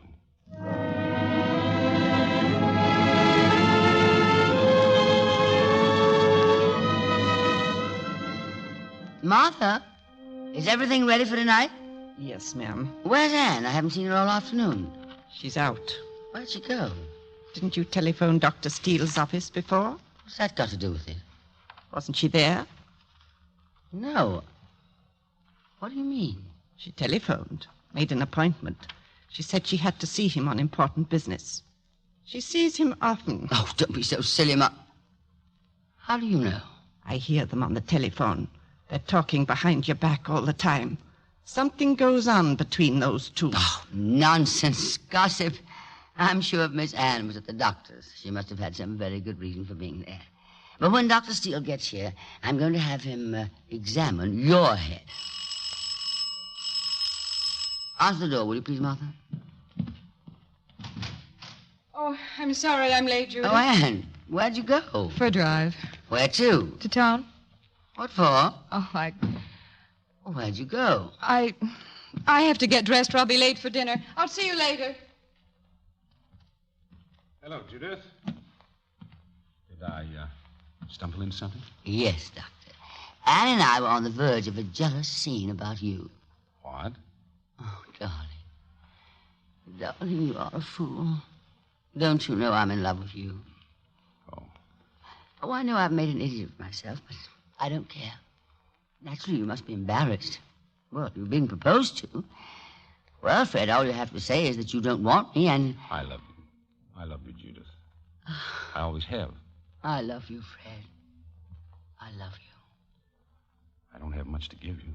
Much, darling. You've just given me the world. For the first time in my life, I'm a complete person.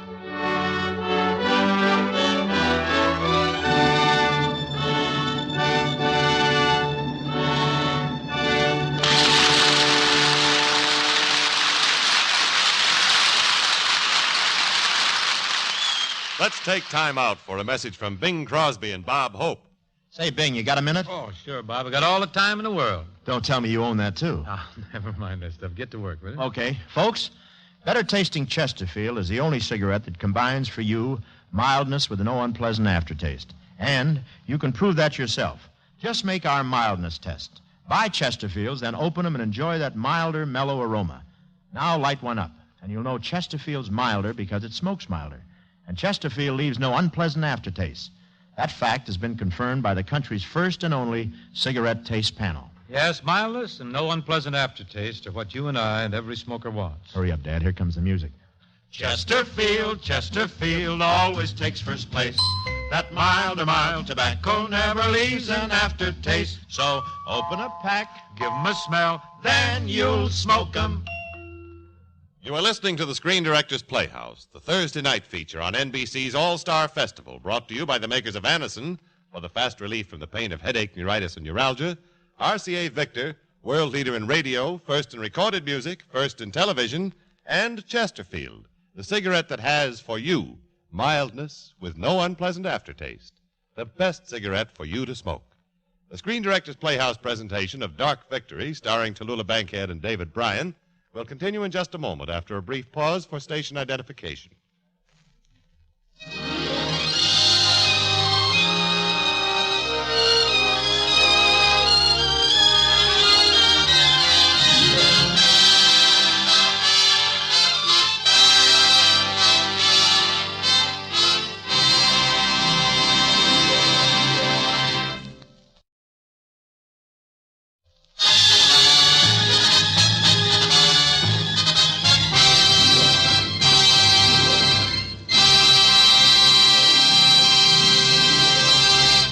This is the Screen Directors Playhouse.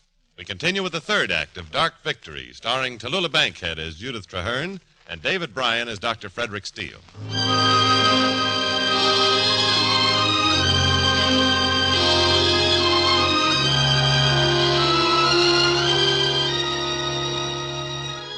It was the eve of Judith and Fred's marriage when she accidentally came upon a file marked Case History, Judith Traherne.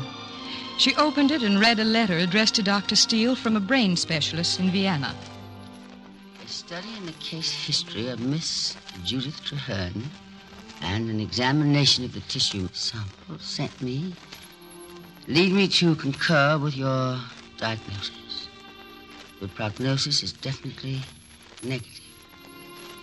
Death in such cases is... Prognosis means the future of the case. Negative means hopeless. Hopeless. Prognosis negative. Prognosis negative.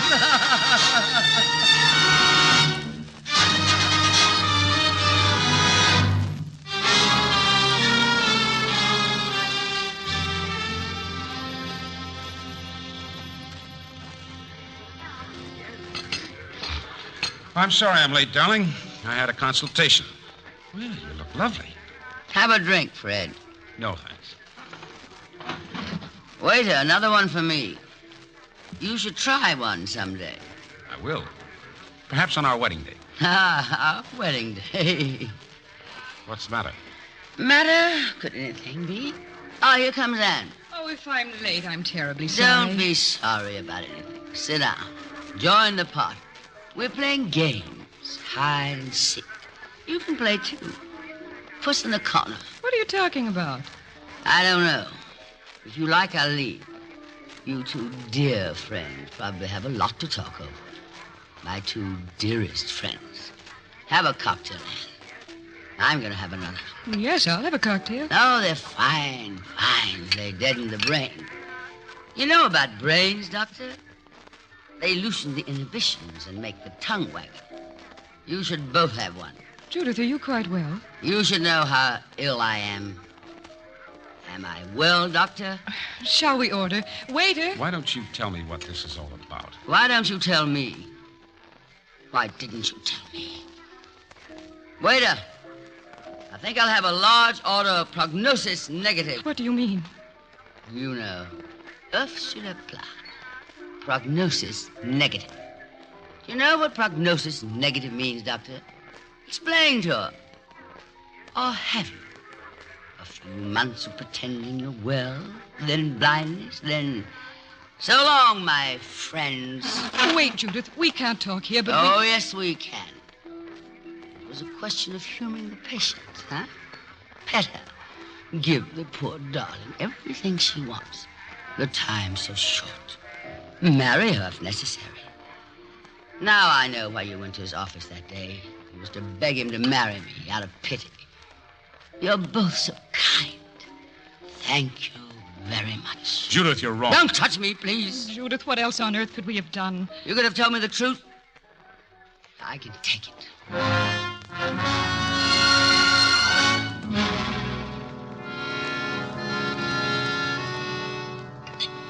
It's 2:00, Mr. Hearn. Last drink. Ah, that's funny. What? Time. Did you ever think about time? It goes. That's the business of time. Tick, tick, tick, tick. You can almost hear it go by. Before you know it, it's all gone by, and where are we, my friend?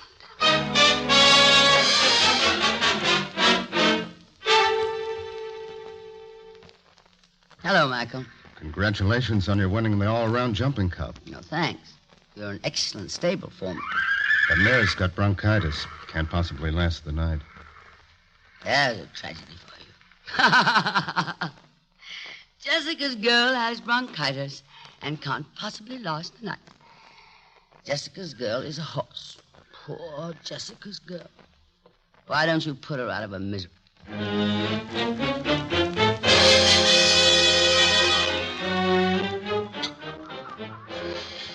What'll it be, Mr. Hearn? The usual champagne. Well.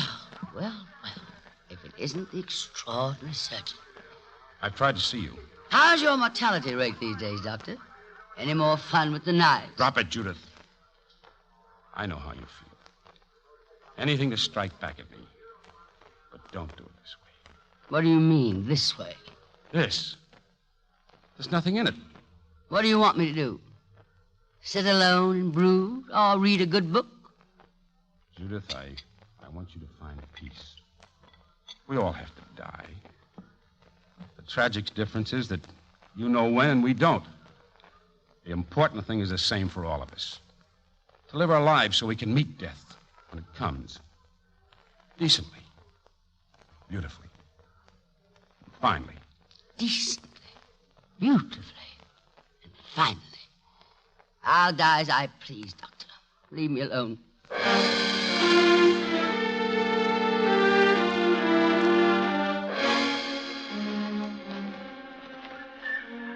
Well, Michael, is Jessica's girl dead? No, she's game. She put up a brave fight. How nice. You're cold. There's a stove in the feed room. Would you like to come and warm yourself? Why not?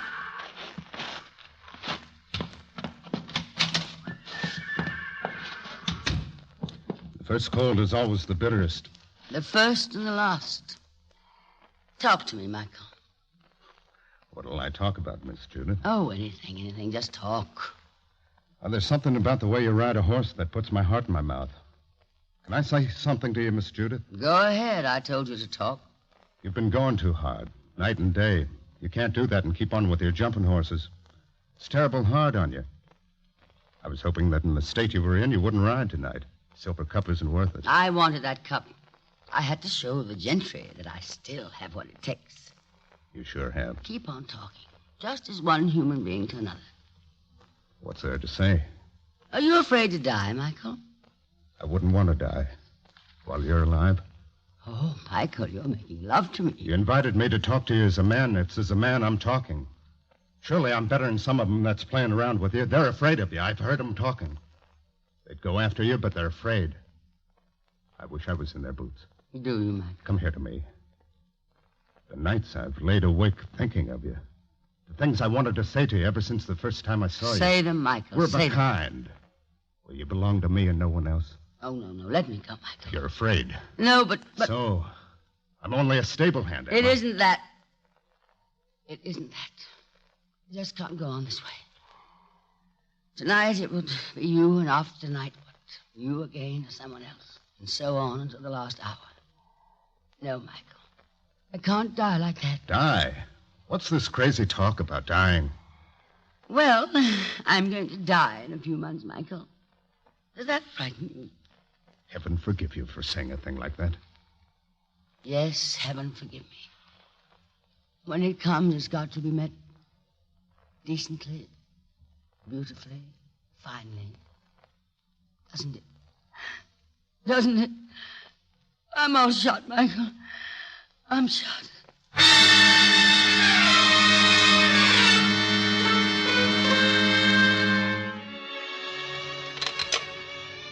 Operator, Murray Hill 77340, please.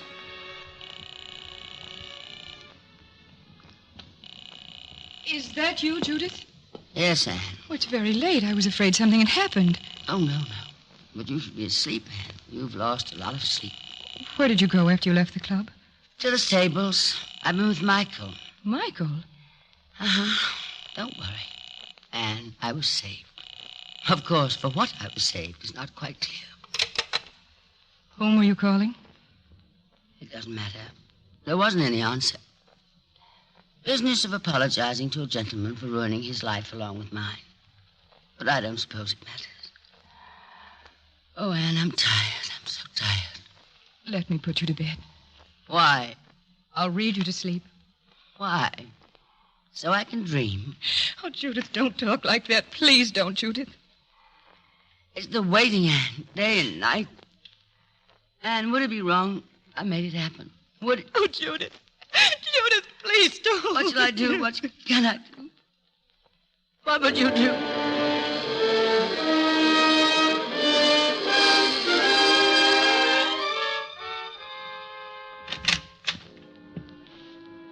Hello, Doctor. Judith. Look here, I'm sorry.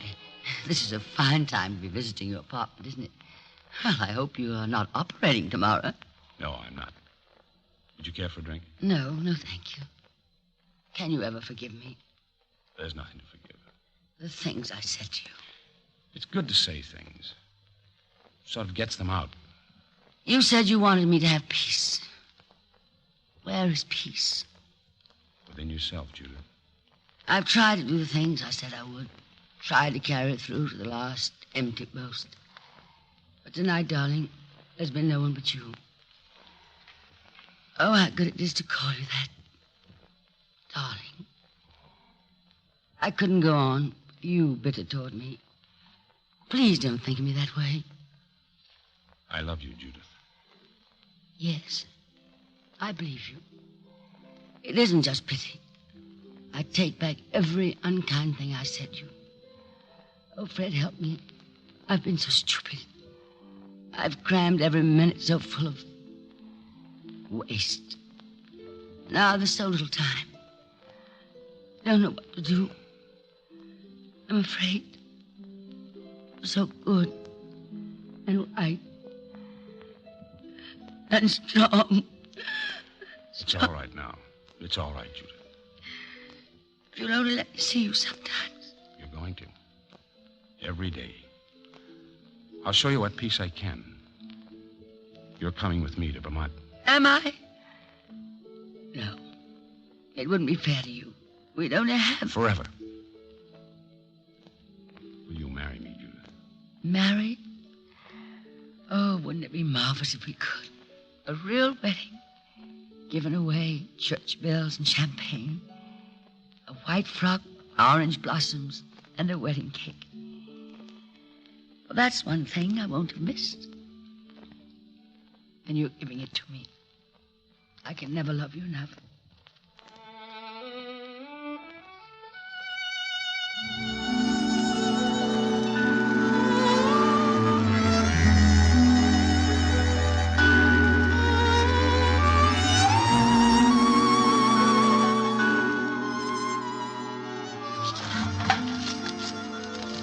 A letter from Anne, Martha. Is she coming up? Well, not yet, but soon, I think. She says, still trying to rent the house, but no one seems to have any money, and I'm not going to let tramps have it. Oh, Martha, why do people complicate their lives so? All those horses, that house. Here in Vermont, we have nothing, and yet we have everything. I wonder she hasn't popped up to see you. You haven't seen her for 3 months. Oh, she'll be up. She said she wanted to get the work done. What's that you're preparing? A baked potato? Do you mean Dr. Steele hasn't had his lunch yet? I knocked at his door twice. Then I fixed a tray and knocked again. When he's busy with his bugs, he's like a bear with a sore head. I wouldn't disturb him. I'll disturb him. Give me that tray, Martha. Am I afraid? I told you never to come into this room when I'm working. This joint is aseptic, and you're crawling with microbes. A fine way to talk about your wife. You're combusting in here with microbes just when I was discovering the secret of life. Well, I'm not so sure I was at this minute. Well, but you will, darling. You would have now, but, well, it's my fault. Forget it. My little bugs have met your little bugs and the food's little bugs, and they're going to have a party. And they'll get cockeyed drunk where they'll be no use to anybody. If at first you don't succeed. Come along, Doc. Say, I'm hungry. You know it's almost 2 o'clock. Keep your hands off this food. It's probably got some of your bugs in it. If the sandwich's bugs get into your bugs, it's not improbable that the bugs get into the sandwiches. What's new in the world? Guess what? Anne's coming soon. Here's a letter. Okay. What did you do this morning? Big things. What? I walked. Where did you walk? The village. Can we sit at your table, Martha? What if I said no? Say, this is great. We'll give Anne a field day. We'll show her the great village of Brattleboro. Hey, get your fork out of my plate.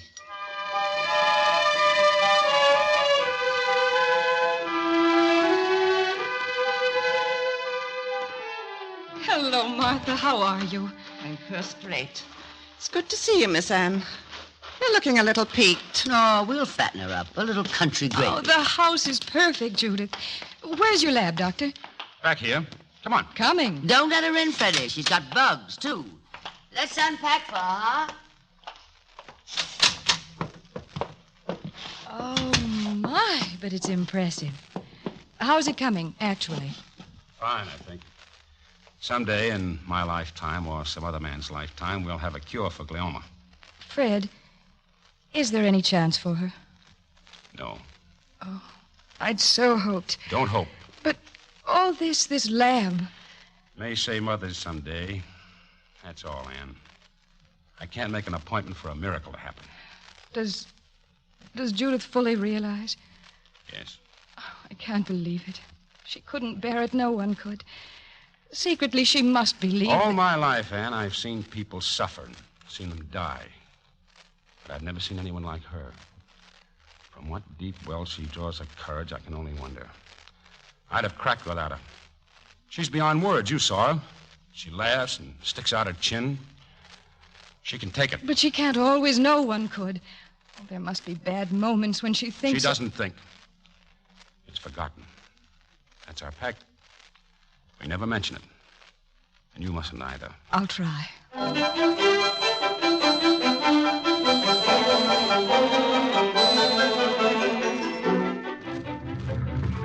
So long, Doc. Michael, don't say Doc. That's not half enough respect for my husband.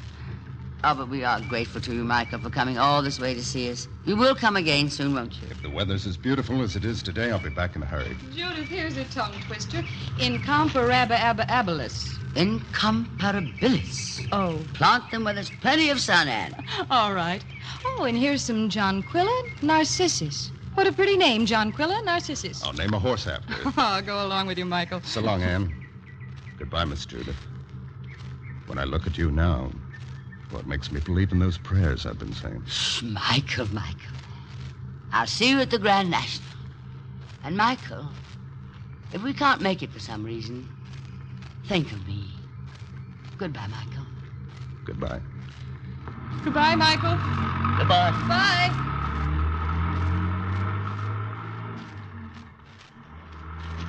Come on, Anne, darling. Come on. We'll start our spring planting. We'll start... Anne, you notice how dark it's getting? Why, Judith. It's getting darker by the second. How dark it's gotten. That's funny. I can still feel the heat of the sun. Oh, no. Judith. Anne! Judith, it isn't true. There are clouds. The sun has gone. It's all right, Anne. Anne, it's all right. If the ladies' gardening group can adjourn for a moment, I've got some news. We're going to the Big Bird. We're going to New York. They just read me a wire over the phone. I'll be over and show it to you in a second. Oh, Judith, you can't. Don't tell him. Maybe it isn't anything. This is great news. What happened, darling? Here, Judith, read the wire. Fisher sent it to me from Philadelphia. Well? Oh, nice. How nice. Is that all? Oh, will you read, Anne? I never could read your handwriting, darling. Of all the profound understatements. Dr. Frederick Steele, wild with excitement over your latest report. Biological tests convince me you may be on the right road with isolation. Isolation, see? You choke off the oxygen. Oh, no, you two wouldn't understand. Believe we should present material at board meeting in New York tomorrow. Please wire. My enthusiastic congratulations, Fisher. Oh, it's wonderful, darling. Isn't it, Anne? Please excuse what seemed my lack of enthusiasm, darling. I was bowled over for a minute. Sure. Don't I know? I'm in the clouds myself. I wired Fisher I'd meet him at 10 in the morning. Oh, did you? It means driving to Mills Junction to catch the 440. I'm going to the house to get things moving. Martha's packed for you, but I can't even find my socks. Fred? No, Anne. What are you going to do? I don't know. I don't know. Nothing. But you can't go. No. Well, you can't let him go. Say, I'd gladly stay with you and help you plant those bulbs. I wouldn't mind even being late. Except this board convenes just twice a year. Would you want me to stop that, Anne? Oh, Judith, you can't send him away without knowing. Anne, I won't. Please, darling, please go on planting the flowers as if nothing had happened now, dear Anne. Please, please. I know what's best.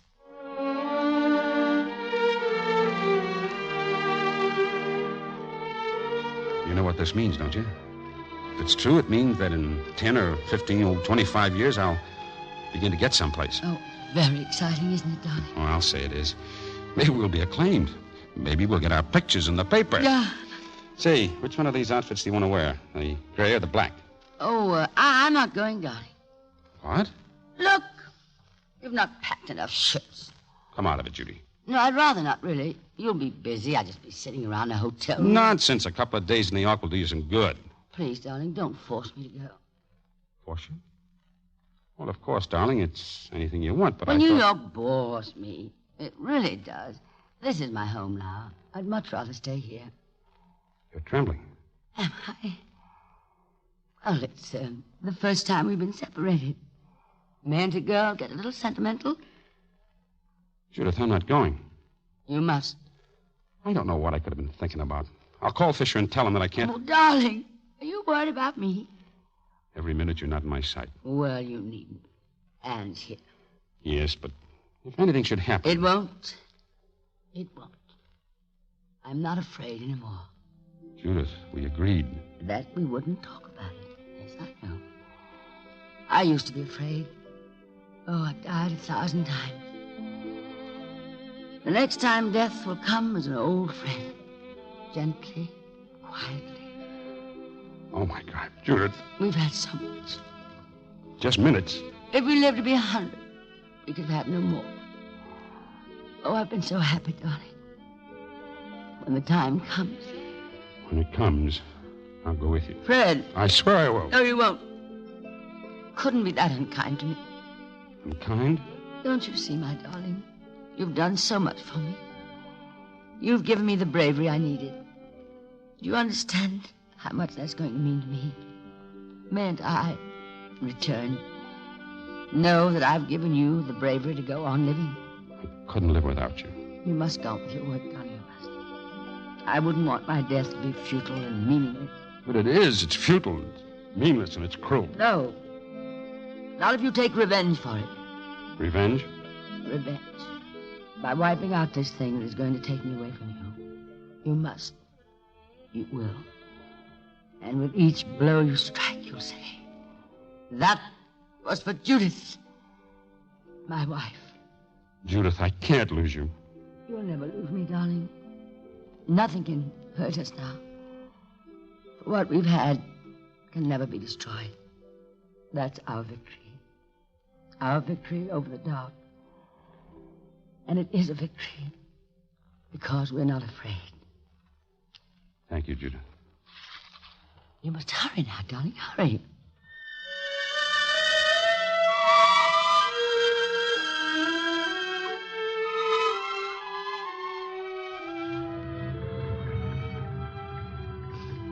Come and say goodbye to the old boy, Anne. He's off. Judith. Please, Anne. So long, Anne. Take care of everything. I will, Fred. Now, hurry, darling. Hurry up. You've got to drive like mad. Goodbye, darling. I'm going to be awfully lonely. No, don't tempt me. Get going. Hurry home. Hurry home. Now, Anne, have you planted the hyacinths yet? Yes. No, I don't know. Oh, I'd like to help you with them. They're his favorite flowers. Here. Here are the bulbs. I'm afraid I won't be much help, but if you'll dig the holes, I can drop them in.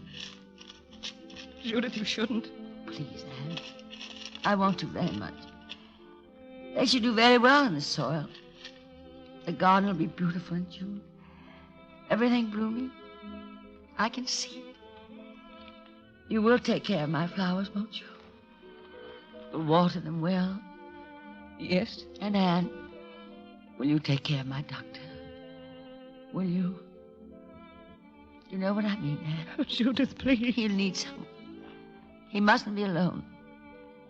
It's so much worse for him than me. That's really true, darling. I'm the lucky one. I'm the lucky one. All I miss is growing old, getting sick, tired, and worn out. Promise me you'll never leave me. I promise. Don't cry, Anne. Don't cry. I'm awfully happy. Really, I am. I'm awfully happy. I think I'll go in now. I walked to the old mill this morning. Very beautiful with the new leaves on the trees. Why don't you walk down there and watch the sunset? Oh, do you think I'd leave you? Please don't understand. No one must be here, no one. I have to prove to him that I can do it alone. Maybe it'll help him over some bad moments in the future to remember it. Be my best friend, Anne. My Go now. Judith. Judith.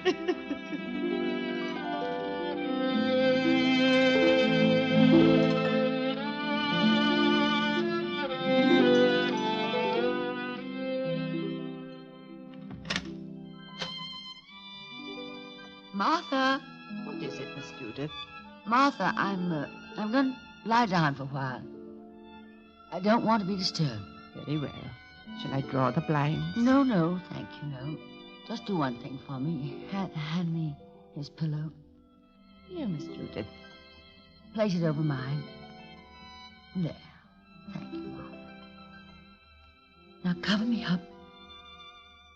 Are you all right, my child? Oh, yes. Yes.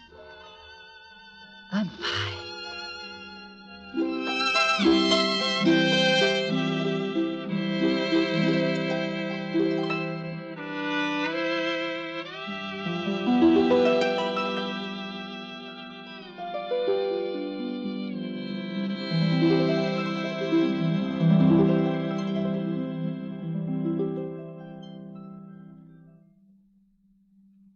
Dark Victory has starred Tallulah Bankhead and David Bryan. Next Thursday, the Screen Directors Playhouse will present for the first time on the air that hilarious comedy, No Minor Vices. And our stars in their original roles will be Dana Andrews and Louis Jourdain, with our guest screen director, Joseph Mankiewicz. Now, here are Tallulah Bankhead and David Bryan.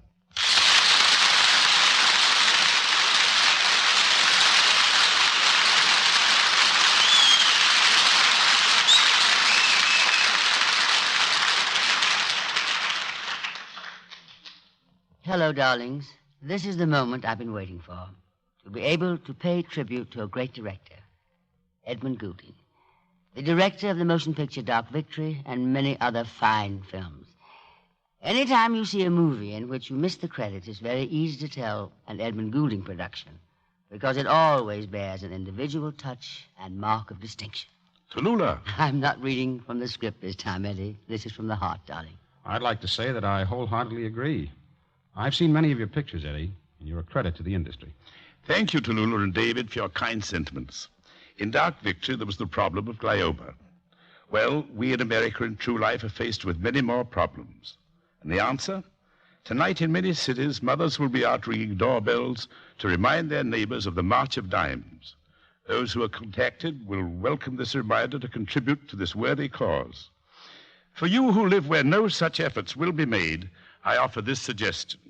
Give generously to the March of Dimes. No matter how little, no matter how much, just give. Give as much as you can afford. Give more than you can afford. Give your car fare. And thank God you can walk home. Good night, darlings, and God bless you.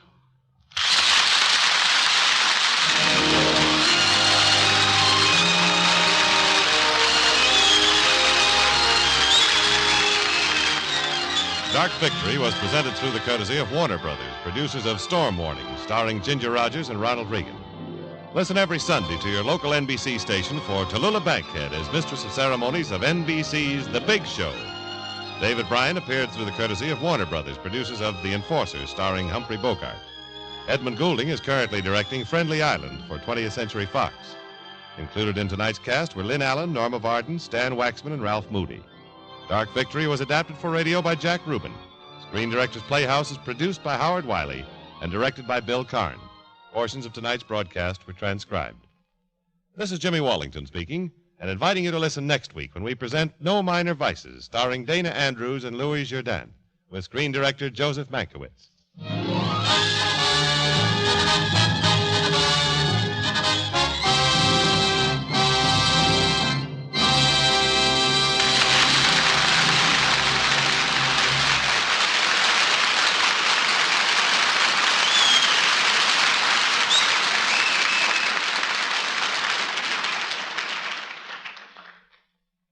William Bendix lives the life of Riley tomorrow night on NBC, the national broadcasting company.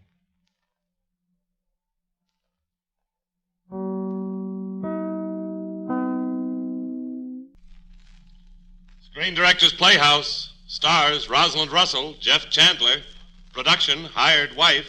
Director, William Seiter.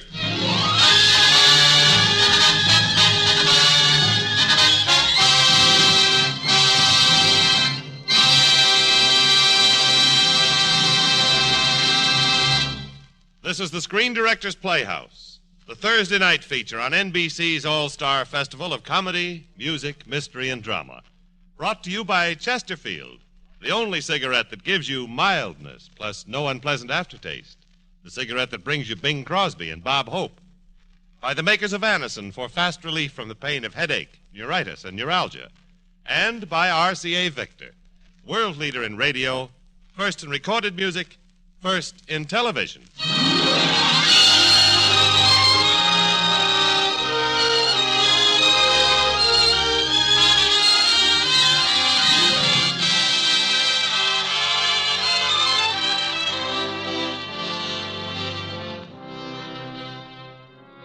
Tonight, the Screen Directors Playhouse is pleased to present a comedy for springtime.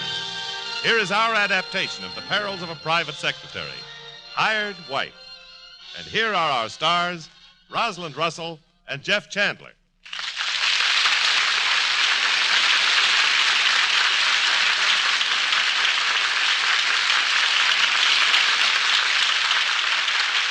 Jeff and I are playing the parts of boss and secretary.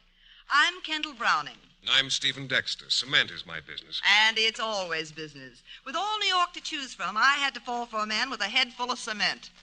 I draw your attention to my private secretary. She has horn-rimmed glasses and a poised pencil. She also has a deep conviction that businessmen are just big little boys. She puts lollipops in my cigar box. That's Kendall Browning. Now here's Chesterfield's answer to Cyrano de Bergerac, Bob Hope. I'd top you easy, Dad, but we only have a minute here to sell Chesterfield. Okay, well, let's get to it. Better tasting Chesterfield is the only cigarette that combines for you mildness with no unpleasant aftertaste. The mildness is a cinch to prove. You just make the Chesterfield mildness test.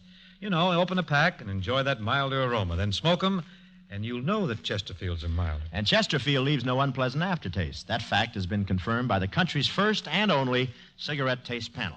So make our cigarette your cigarette. The reasons go together like this. Buy Chesterfield, Chesterfield, the one that proves its case. Yes, Chesterfields are milder, plus no aftertaste. Oh ho, open a pack and give 'em a sniff. Then you'll smoke 'em.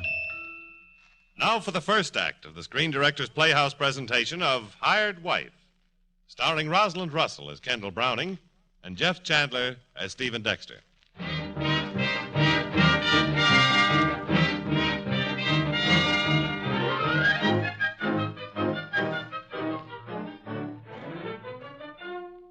You'll notice that once again, spring has happened. This phenomenon is accompanied by certain changes among the birds, the bees, the flowers, and a private secretary named Kendall Browning. Oh, it's not really me, Mr. Wallington. It's my boss, Stephen Dexter, of Dexter Cement. Something happens to Stephen when the snow disappears. I know. The first spring I worked for him, he made a pass at me and I put him in his place. That's where I made my first mistake. He stayed there. The second spring, I made a pass at him, but a redhead got there first. So take it from me, girls. Don't try to make love to a cement mixer. You end up with sand in your eyes, rocks in your head, and your heart in a sling.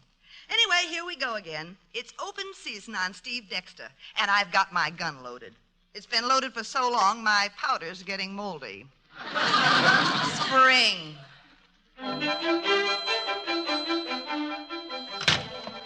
Morning, William. Morning, Miss Kendall. Isn't it a beautiful spring day? I've seen better springs on a second-hand mattress. Did you notice the lovely breeze? A breeze is nothing but an undeveloped sneeze. What's the matter, Miss Kendall? Aren't you happy? Now, just tell me one thing. Did Mr. Dexter arrive yet? Oh, yes.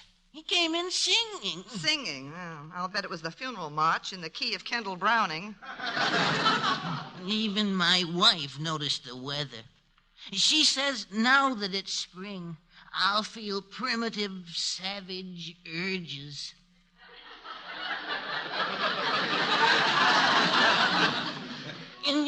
what? What? She put an extra jam sandwich in my lunch. Well, don't let the lettuce go to your head. Now, just type these reports, William. I'm going to have a talk with Mr. Dexter. Yes, Miss Brown. Good morning, Kendall. Lovely day, isn't it? Here, I'll open the window. Thanks. Now hold my pencil and I'll jump. What's the matter with you? Oh, nothing, Stephen. It's just that every spring it gets thick. What gets thick? My blood and your head. Fine. Now, do you mind if we get down to business? I'm ready. Oh, have you received an answer to your bid on the subway job? We've got the contract. Oh, Stephen, that's wonderful. Just one hitch, though. General Cement Corporation. That bunch of cutthroats. Roger Van Horn told me I that know they... what he said. That's what I'd pay a lawyer for. Oh. They'll try every trick they know to get the contract away from Let us. them try. I'll stick to our cement as if it was glue. Stop worrying, Kendall. Come on, enjoy the spring. Oh, the trouble with you is you've got too much jam in your sandwiches. Huh? Never mind. Oh, who's the bathing suit in the advertising layout? Oh, Phyllis? She's my new idea for an ad campaign. Isn't she a vision of blonde loveliness? I knew it. Just your type. Blonde, blushing, and blousy. She happens to be a very talented model. I can see that. If she had any more talent, she'd burst her Catalina. Well, get used to her. She's going to be our new trademark. Isn't that nice? Little Annie Cement. Who is she? Her name's Phyllis Walden. But someday it may be Dexter. Sure. Her name will be Dexter and yours will be Mud. Are you thinking of marrying that bleached peach? Now, stop it, Kendall. She'll be here soon to discuss a contract. You show her in immediately. Now, where on earth did you ever dig her up? I happened to see her in an automobile advertisement. Oh, and you were fascinated by the rumble seat. I was fascinated by the advertising prospects. Oh, come. What we need is a warm human campaign, something with sex in it. I get it. The cement you love to touch. I want my cement to have personality. Sure, like perfume. Chanel number clunk.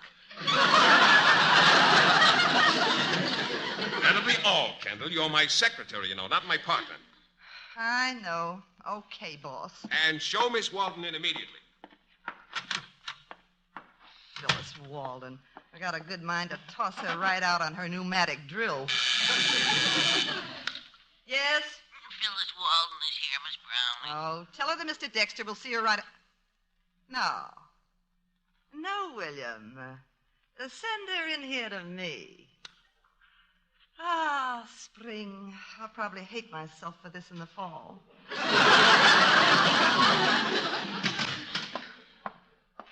Are you Stephen's secretary? I'm Kendall Browning, Stephen's private secretary. There's a difference, you know. What's the difference? Well, with one you get notebooks, with the other you get nylons. Oh, really? Let me see your legs. Oh, my. You're just made for the cement business, aren't you? And what business are you in? Inner tubes? I happen to be Phyllis Walden, the model. Oh, yes. Miss Cement Bag of 1951. I have got bad news for you. Oh? Mr. Dexter was going to put you on his cement bags. What? As a model, I mean, for advertising. Yes, go on. Well, the deal is off. Mr. Dexter changed his mind just before he left for Chicago. Chicago? What did he go there for? Same old thing. Visit his 8 children. Children? I didn't even know he was married. Oh, yes. He's been married so often he uses old wedding rings to fix leaky faucets. But didn't he say anything else about me? He wanted me to advertise some dam he was building. Well, now, if you really want to know, he's changed his mind. He says he doesn't give a girl for that dam. Well, I can't believe it. He said, now let's see, what did he say? Oh, yes, he said, tell Miss Goofy Pan she can't peddle her kisser to Steve Dexter. What? That's what he said. Kendall, is Miss Walden here? Phyllis, darling. Oh, pardon me while I go out and darn a few doilies. Well, Stephen, that was a fast trip to Chicago. Chicago? What about Chicago? I've got no business in Chicago. Only 8 kids. If it wasn't business, it sure couldn't have been pleasure. Kendall, what's this all about? Now, Stephen, don't get yourself excited. I'll explain everything just as soon as you're finished with Miss Miss Walden.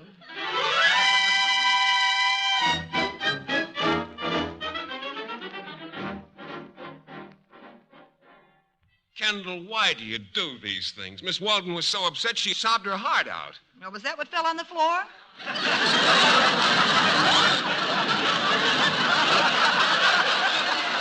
a minute, I thought somebody dropped the cash register.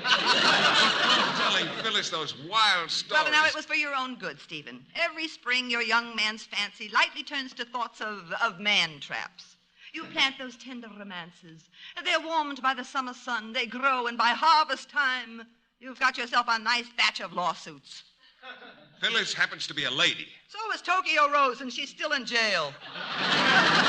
Kendall, you're my strong right hand. I can't run this business without you, but stop fiddling in my private affairs. All right. You can have Phyllis. And while she fiddles, brother, you'll be smelling something burning. Your bank account. Hey, that was a good one. Hit him again and see if you can draw blood. Oh, hello, Roger. Come on in, Roger. I can use a good lawyer. My, isn't it a lovely spring day out? Yes, isn't it? Why don't you take Stephen to the zoo and give monkeys indigestion? With a brain like yours, we wouldn't have to buy any peanuts. Now, look. You kiddies really want to fight, I suggest you save it for a bigger scrap. Oh, what's that, Roger? General Cement. Oh. They're gnashing their teeth over losing that subway contract. Oh, let them gnash. We've got it sewed up. They're talking awfully tough, boy, and they're holding a board meeting this afternoon. Latimer wants us to be there. What do we care what he wants? I've got a hunch they might try to pull something dirty. So, we go. Don't worry, Roger. That strong right hand of yours is going to make like a fist.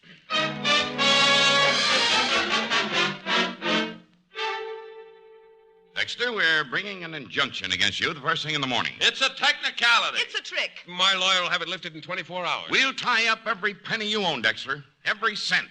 By the time you pry our injunction loose, you'll have lost the subway contract. Now, that's unfair. Of course it is.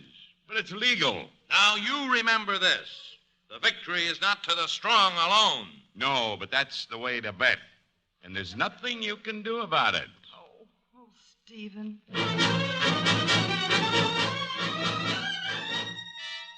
Well, take a good last look at the office. Stephen Dexter Cement Company's on the way out. We better take home a few sacks. I hear they make good tents. Now, please, Roger, there must be something we can do. There's something I'd like to do. All right, William, you're excused.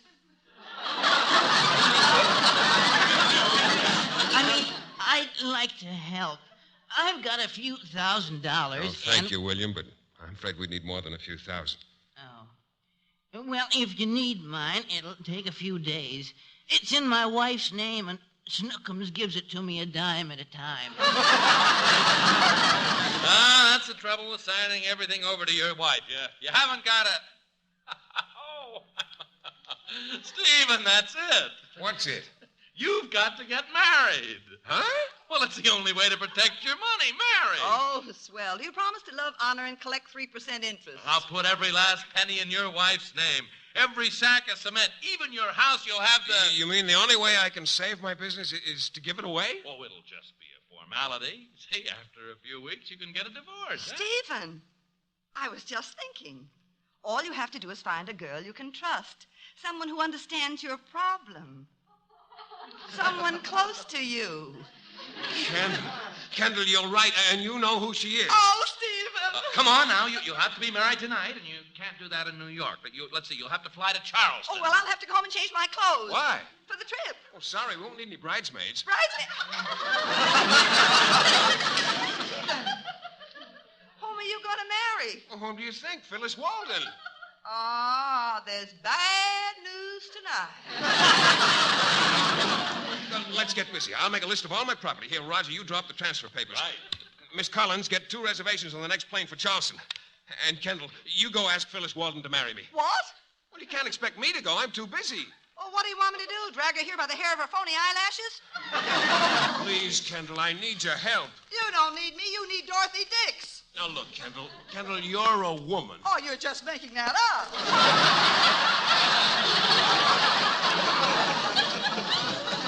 No, you know how to talk to another woman. You'll explain to her. Yeah, sure.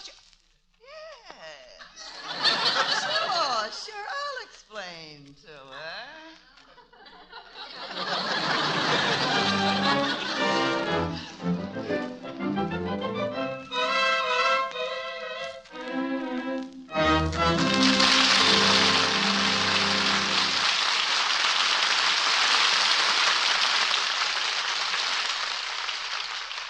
No matter what you now take for headache relief, we urge you to try Anacin for the incredibly fast relief these tablets bring the next time you're suffering from a headache.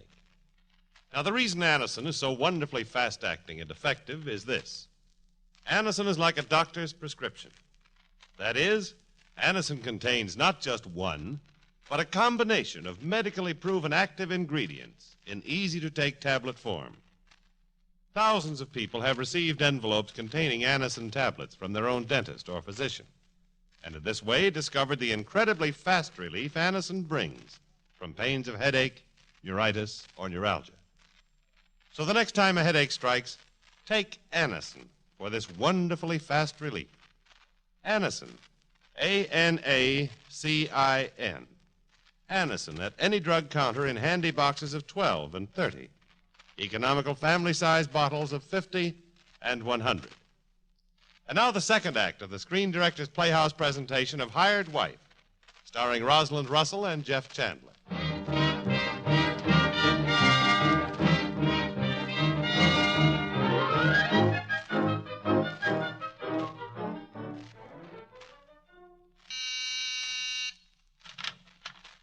Hello, it's you, Brownie. I'm working my way through college. Do you want to buy a cement mixer? You'll find the elevator shaft down the hall. Why don't you just drop in? Hold it, kid. Mr. Dexter sent me. Well, come on in. I'm just dressing. My, you have a stunning figure. Stunning? Just like a blackjack. Really? And yours, my dear, looks like it was weaned on rye crisp.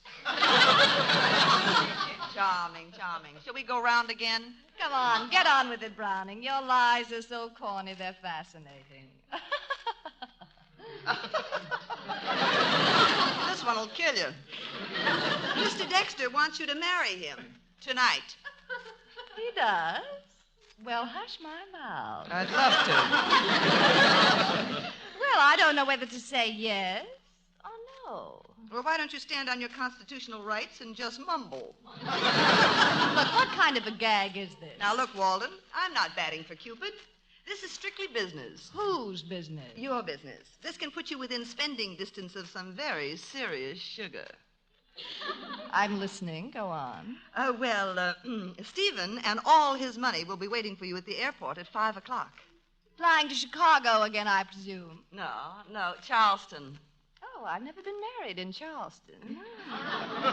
Really, Browning, you must think I'm an awful dope. Well, I'm just telling you. You'd love to go back to Stephen and say that Walden number has a price tag, but I'm not that kind of a girl. Go ahead, kid. Work yourself up. Well, you can tell him I'd love to marry him tonight, but my trousseau's in the laundry. Just like you, Walden, all washed up.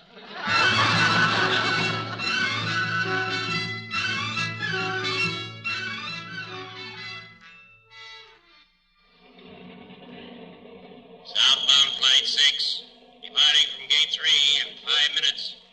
Mr. and Mrs. Stephen Dexter, please check in with Flight Stewardess. Oh, where's Phyllis? Roger, what's happened to that girl? Now, will you stop having pups? You can count on Kendall. It's a great girl. If I weren't paying 2 alimonies already, she could have me. You? I happen to appeal to masterful women. That's Kendall, all right. Never understand why she never took up weightlifting. She'll have Phyllis here any minute. Sure hope she's the right girl for you, Steve. Oh, certainly she's right. Why shouldn't she be? Oh, she could make it kind of gruesome for you, controlling all your assets. Why, if Phyllis wanted to, she could take everything. And there you'd be. Poverty-stricken, miserable, groveling, destitute, emaciated, penniless wretch. Here, take this dime for a cup of coffee. keep it. Look, Roger, I happen to be of sound mind, and I... Oh, Steve! There's Kelsey. Yeah, but where's Phyllis? Phyllis isn't with her. Oh, Steve! Phyllis said no. You mean she wouldn't come? Not for love and not for money. Well, there goes my business. You want that dime now? Oh, no. Now, you mustn't blame her too much, Stephen. After all, no woman wants to get married just as a favor. Except me. Finished. Everything gone. Steve, you haven't lost it yet. You can still marry someone. Yes, but who? Who? Well, don't look at me. I can't cook. Stephen, you've got to get married tonight. It doesn't matter who, as long as she's a girl you can trust. Any girl. Look, Steve. Now, what girl have you trusted more than any other girl in the world? My mother. Steve, look at her. Don't you know a wife when you see one? You mean Kendall? But well, maybe she's busy tonight. Well, I really had planned on reading another chapter of Little Women. I wouldn't marry her if she was the last girl in the world. You foolish boy. I am. Ask her, Stephen. Go ahead. Propose. No, not till he apologizes for that last crack. Southbound Flight 6, now departing. For Pete's sake, Steve, apologize. Okay, I'm sorry. Well, now ask me to marry you. Propose, Stephen. Tell me what every girl wants to hear. Kendall, will you marry me until all this blows over? Some proposal. I've had better offers from the milkman. Okay, I'll do it. I now pronounce you man and bank account. We'll have to hurry, Kendall. Well, come on, husband. In memory of this deliriously happy moment, I think I'll kick Roger right in the shin. Oh! Happy landings. I'll be waiting with the papers.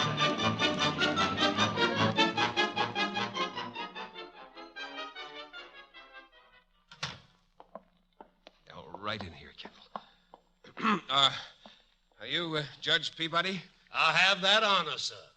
D.L.B. Peabody. Dudley LeBlanc Peabody. Who's suing who? We want to be married. Raise your right hand. Oh, but all we want is... Do you solemnly swear to tell the truth, the whole truth, and nothing but the truth, so help you, Hannah? I do. Congratulations. You just bought a turnip patch. Be $5 an acre, please. But you've got your signals crossed, Dudley. All we want is a simple wedding. Ma'am, our weddings is so simple, they're more like funerals. Just love a nice funeral. Yes, sir. Which one of you is the bereaved? Oh, brother, somebody's been putting gin in your chitlins. Look, now we're here for the wedding. Whose wedding? Our wedding. Congratulations. How long you been married? We're here to get married by you. Now get the witnesses. Don't need none. I'll sign the license twice. Now you get witnesses or I'll tie knots in your Mason-Dixon line. You're a card, ma'am. Necking in the waiting room will be $1 extra.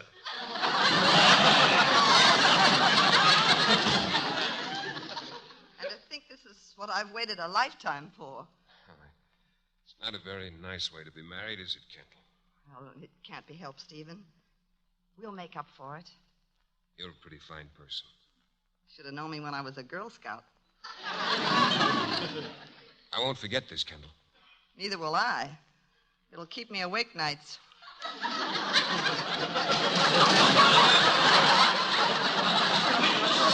right in. Yes, sir. You two prepared to take the step? Yes, we are. Another wedding makes me cry. Oh, because you're sentimental? Because I hate to see 2 more lives ruined. Why don't you forget the whole thing and go and take a Turkish bath? I want to be married. Okay. Join hands and prepare to be split asunder. Thank you. That woman you got there, she's a troublesome one. How can you tell? Narrow eyes. Never trust her with money. For your information, I am to be entrusted with all his money. That right, mister? Well, yes. I was right the first time. This here is a funeral. Now join hands and get stabbed in the back. Join hands!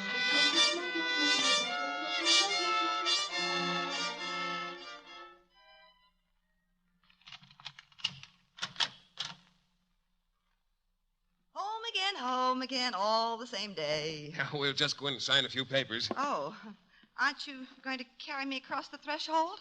What's the matter? You tired? Skip it, Sir Walter. Well, the bride and groom return. Congratulations. Thanks. It was a lovely wedding. Next time I should break a leg. I couldn't find the rice, so I got out a box of cornflakes to throw at you. Well, go ahead and throw him. I ate them while I was waiting. Hey, Roger, did you bring those papers with you? Oh, yeah, right here. Where do I sign? On this line. That does it. And now you, Kendall. Fine. Well, congratulations, Stevie boy. You're broke. This afternoon, a husband. Tonight, a proud pauper.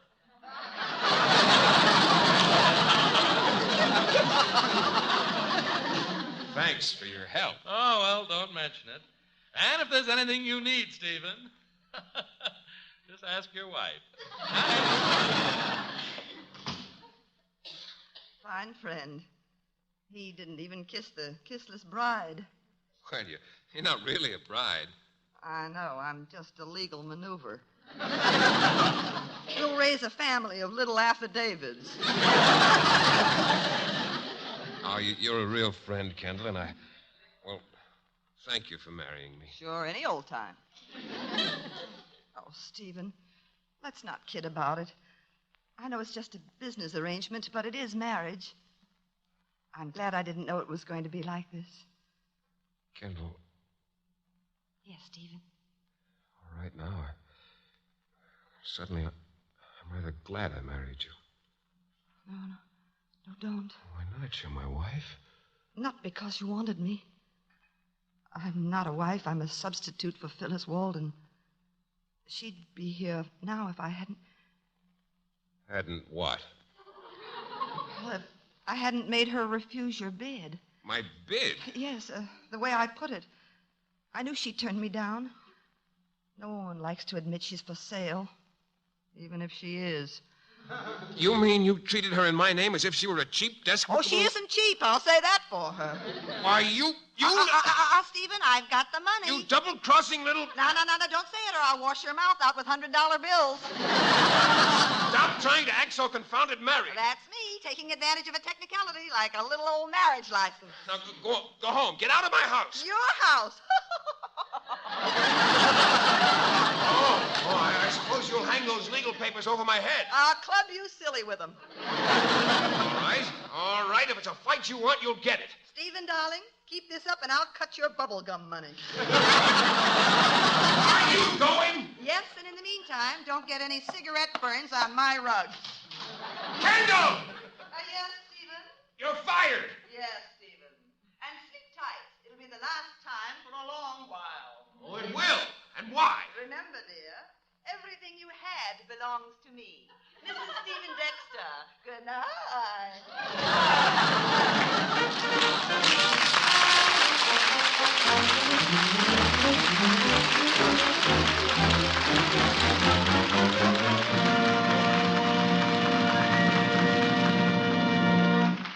Our play will continue in just a moment. But first, here's a word from RCA Victor. Soon another baseball season will be underway. It promises to be the biggest and the best yet.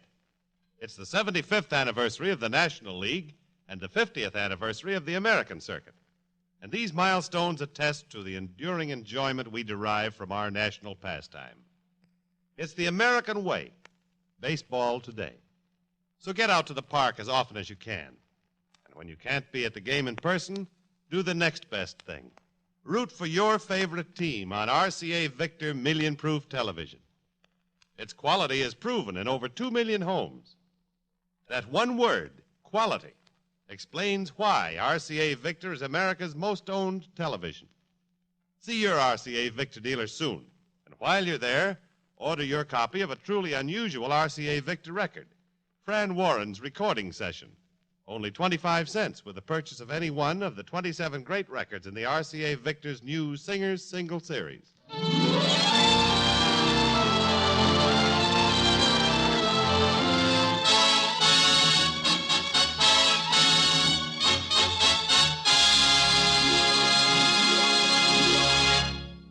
listening to the Screen Directors Playhouse, the Thursday night feature on NBC's All-Star Festival, brought to you by Chesterfield, the only cigarette that gives you mildness plus no unpleasant aftertaste, the best cigarette for you to smoke, by the makers of Anacin for the fast relief of headache, neuritis, and neuralgia, and by RCA Victor, world leader in radio, first in recorded music, first in television. The Screen Directors Playhouse presentation of Hired Wife, starring Rosalind Russell and Jeff Chandler, will continue in just a moment after a brief pause for station identification.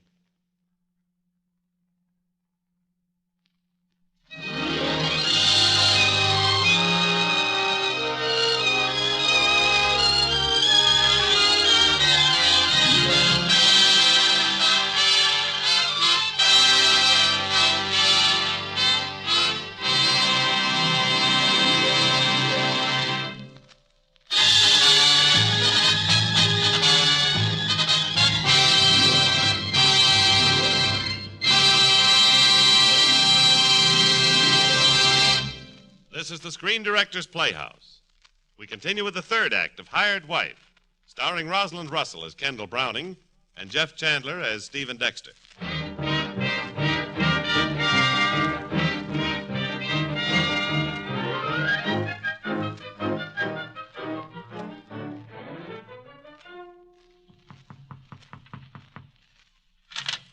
Yes? Kendall, it's me, Stephen. Ah. What is it, Stephen? Well, I thought over what I said last night. I'm sorry. You mean you thought over what you did when you signed over all your possessions to me? Well, today's Sunday, and I thought we could spend a pleasant morning talking things over. Mm-hmm. Start talking. Well, can I have money for breakfast? Beat it, bum, or I'll call a cop. Please, Kendall. Make it fast. I'm cooking. Well, you just can't treat a husband this way, that's all. Oh, no? Tell me, husband, do you see this frying pan? Oh, you're going to put eggs in it? No, I'm going to hit you on the head with it. Oh! That's the bride's wedding gift. Kendall! Kendall! Kendall, wait till I get you in the office tomorrow.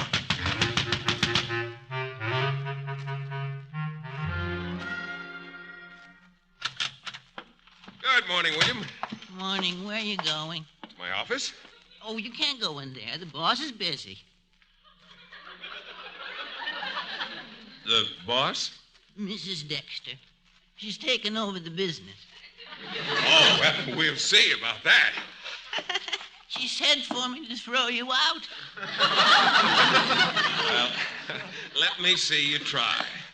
Yes, Mr. Dexter.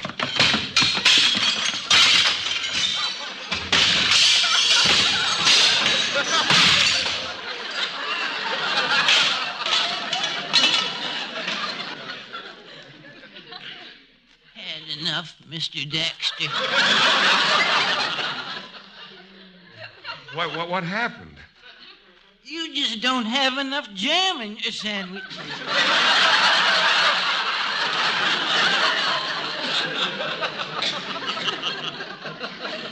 Williams, I'm going in that door. It's locked. But it can't be locked. She can't do this. Kendall! Kendall, I'll get in there if it takes me all week.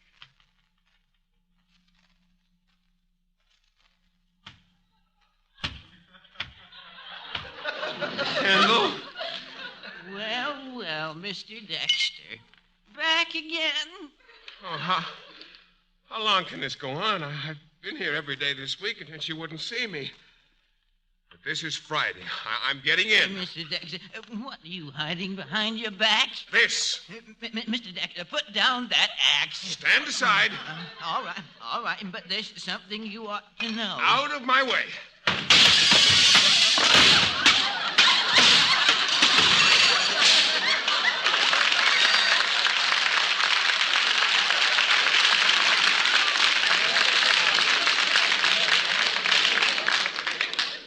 Mr. Dexter, I tried to tell you. Your wife's out to lunch.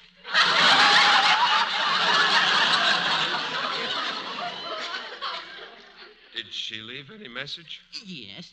She said you were to have all the money in the petty cash box for meals. Food at last.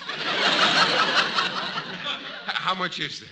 1 dime, 2 Lincoln pennies, and a 3-cent snack.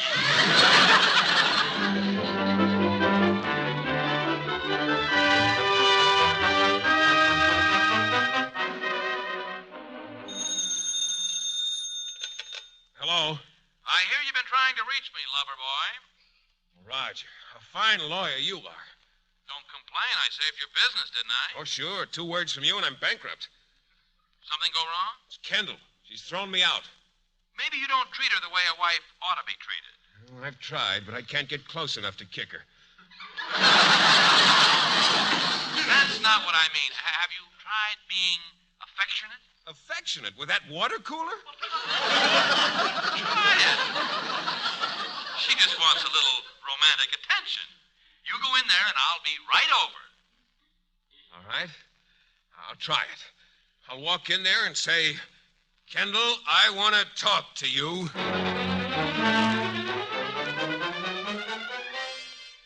Kendall, I want to talk to you. Well, write me a letter, preferably from Lower Slobovia. I can't go on any longer. How can I see you like this every day, cold, detached, unemotional? What is it you want? Oh, I want something to put my arms around and love. Try the hat rack. Don't you understand, Kendall? I'm on fire. I'm burning. Oh, go suck a cube of ice. Why do you act like this? Well, isn't this the way you wanted it? Yes, at first, but now I know you're more than a secretary. You're what I want, a woman, soft and fresh and tender. You don't want a woman. You want a Ruba baby. You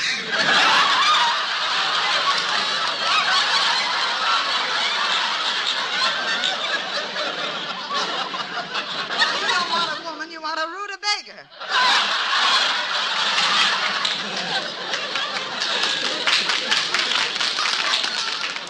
Kendall, don't you see?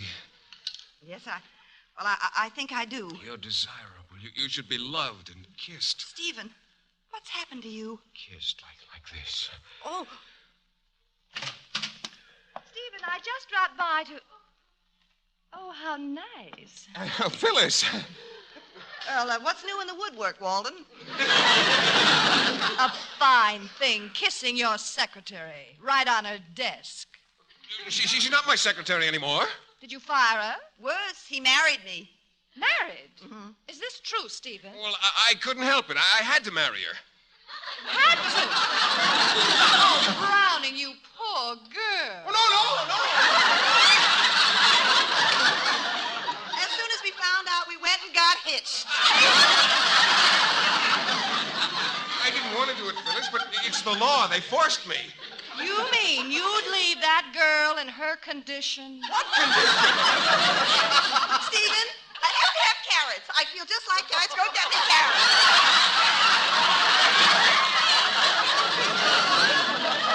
That condition. Phyllis, I wanted you to be in Kendall's place. It just didn't work out that way.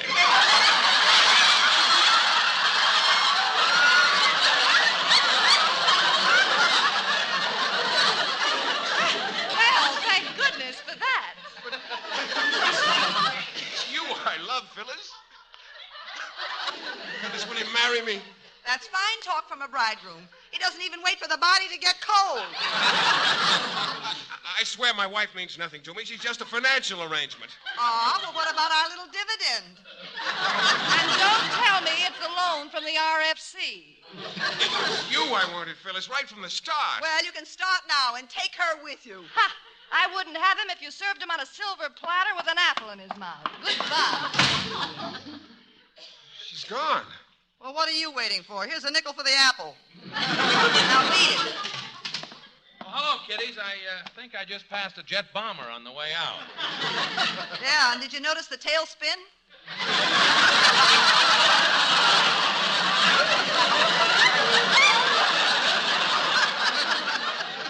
Roger? Yes? Roger?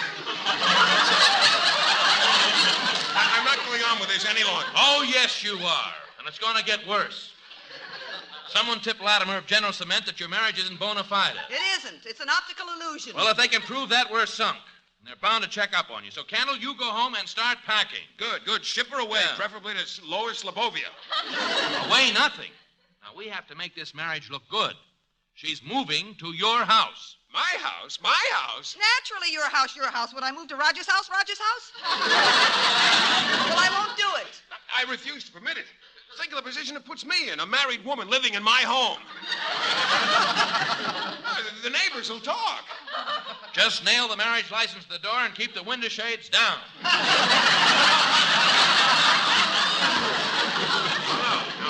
This is asking too much. Ah, yes. We Dexters prefer death to dishonor.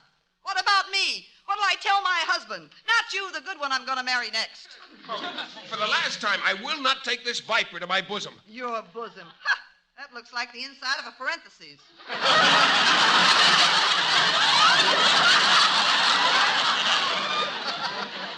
All right. Very well, prudes. I'll see you in bankruptcy court.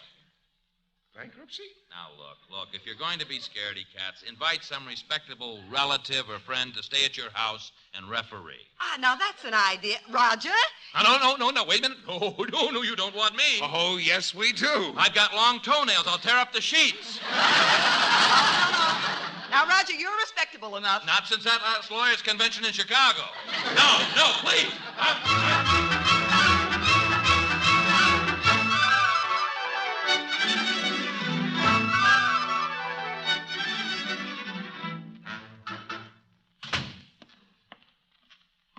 Here's some more of Stephen's stuff, Roger. Put it on the bed. You all moved into his room? Mm-hmm. All settled away. I hope he enjoys the guest room with you. By the way, do you snore? I used to sleep next to the elevated railway until the passengers complained. Good. I'm glad to hear it. He can plug his ears with cement. Well, we'd better hurry if we're going to make that movie. Unless you want to spend the evening with Stephen. I'd just as soon spend it with Dodo, the dog-faced boy. Honestly, Phyllis, the whole thing's a misunderstanding. Well, no, not on the phone. Say, Candle. Well, why can't we talk it over here, my place, tonight? Yeah, well, we'll be alone. Nobody to bother us. Just you and I. Roger. Yes? How would you like to take in that movie alone? Well, how come? Oh, I think I'll just spend a nice, quiet evening at home.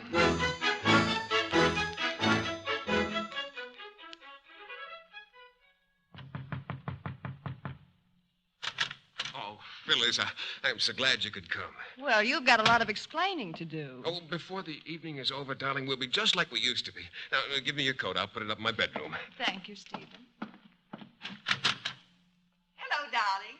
Kendall, get out of that bed. Did you say something, Stephen? I said you better keep your coat on, Phyllis. It's chilly, you know. Oh, but I'm warm. Well, don't complain. It's a lot warmer for me than it is for you. You're white as a sheet. Don't say that word. Why? Well, it makes me think of snow blindness. There I was in the Arctic. No fire, no matches. No sleeping bag? Oh, that's the trouble. The bag is sleeping right now. Stephen, I don't understand you. Well, that's the way it goes. Some do and some don't. It's been fun, Phyllis. Let's do it again sometime. Good night. Oh, Stephen, are you coming to bed, darling? Stephen, I hear a woman. Are you sure there's nobody else in this house? Nobody but you and me. And us chickens. There is somebody here. I knew it. That's just the neighbors. They're all wife beaters. They have a wonderful time. Well, we'll see about that. Now. I can't look. Well, open your eyes, Stephen. What are you afraid of? There's nobody here. There isn't? This is all very strange, Stephen. I'll have to consider it carefully. Good night, Stephen. Good night, Phyllis. Kendall, the window. Let me in, Stephen. I don't think I will. What are you doing? I saw somebody snooping around outside and went through the window to find out.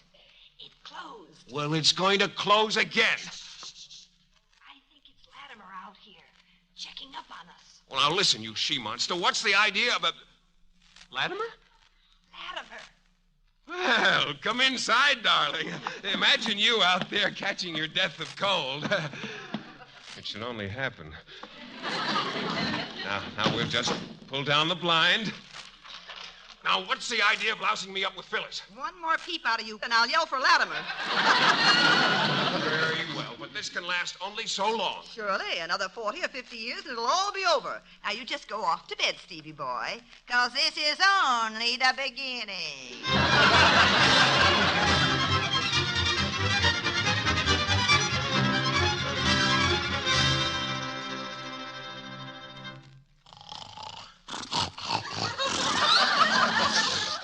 Roger, can't you stop that snoring? Oh, Mabel, cut it out.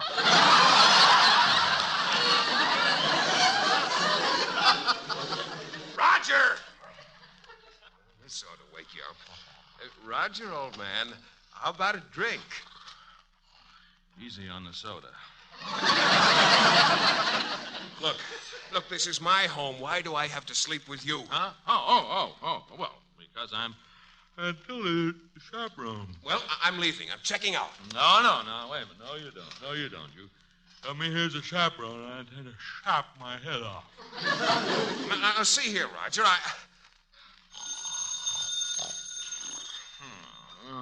Answer the phone, Mabel. Oh. Stephen, answer the phone. You answer it. It's your house. Oh, answer it yourself, you lazy oaf. There must be an easier way. Maybe the Foreign Legion. Hello. Who is it? I'm trying to find out. Hello? Hello, Dexter. Yeah, who's this? Let me speak to Mrs. Dexter. Who? That woman you're supposed to be married to. Oh, her. Wait a minute. Kendall, I think it's Latimer. Oh, here, hold the receiver so I can hear, too. Hello? Is this Mrs. Dexter? Yes, Mrs. Stephen Dexter. What proof do you have? Well, come on around. I'll show you my bruises. Well, this is Latimer of General Cement. Oh, hello. And what can we do for you? Well, frankly, Mrs. Dexter, my associates and I seem to have made a mistake. We doubted that you and your husband were really living together. Oh, we're living all right. Yes. Well, you beat our injunction. We're ready to make a deal. Well, my husband will call you in the morning. Good night. What do you know? We did it. Well, Stephen, it's wonderful. I'm so glad. Oh, so am I. Now I can get a divorce. Is that all you can think of? Well, I'm just a dreamer. You certainly are, because I'm not going to give you a divorce. That's a good girl. What do you mean you're not going to give me a divorce? I've suddenly decided that I like being Mrs. Stephen Dexter, that's all. Good night. But I want a divorce. Well, whistle for it. Oh! My toe, you slammed the door on my toe. Hey. What are you doing out of bed? Answering the phone. Oh, my toe. Well, next time, try answering with your hand. You might like to know that was Latimer who called. Oh, checking up, eh? Mm-hmm, and we have him bamboozled. Yeah, we'll never count your bamboozles before they're hatched. Oh, this one's already hatched. We're making a deal. Oh, we beat him, huh? Yep, and now I want a divorce. Oh, right now, or should we wait until morning? The sooner the better. Now, how long will it take? Is Kendall willing? In a pig's ear, she's willing. Well, if she fights... And she will. It'll take years. Years? Well, 5 at least. Your best bet is to disappear and be given up for dead.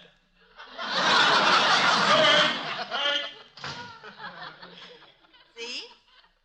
You're stuck with me. Oh, I am I? Stephen, what are you going to do? Oh, I'm going to make the best of things. Come here, wife. Now, Stephen, now you stop trying to act so married. That's me. Taking advantage of a technicality like a little old marriage license. Stephen, I know what you've got in your mind, and I wish I didn't. So, you like being Mrs. Stephen Dexter? Well, I thought I did. Stand still, Mrs. Dexter. Now, you lay a hand on me, and I'll tell Senator Kefauver. I'm going to shower you with all the kisses a wife deserves. Stephen, don't, Steve.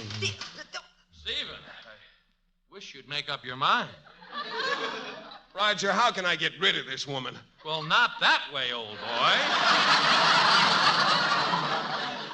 Can't you think of something? With all this going on, all I can think of is Mabel. Some chaperone you turned out to be. Why don't you protect me? I've got a better idea. Why don't you get an annulment? Annulment? Yes, the most beautiful word in the English language. How long would it take? Oh, a few weeks. We'll just have to show it's been no marriage. It hasn't, has it? No marriage, no nothing. Fine. Let's keep it that way. Oh, you can testify to that. Well, I'll start proceedings tomorrow. Providing what? Providing you come to bed fairly soon. Nighty-night, kiddies. Remember, no knives. Well, Kendall, that closes the book. I guess it does. Give up? I'm going home, Stephen. No hurry. Just stand outside. I'll throw your bags out the window. Now you won't have to listen to Roger snore. I'll get a good night's sleep in my own room. Never mind my things. I'll call for them in the morning. Good night, Stephen.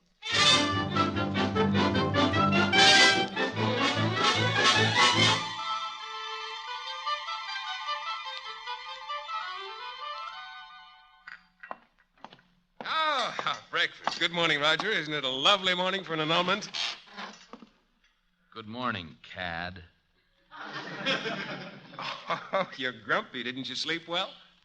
How could I sleep while you were in your room, annulling your annulment? What are you talking about? I did sleep in your room last night, didn't you? I did. Cad. No. Maybe you'd have slept better if you'd done what I did last night.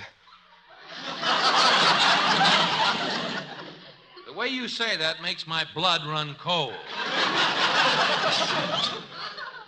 I took a nice warm shower and went right to sleep. And you expect them to believe that in court? Certainly I expect them to believe it.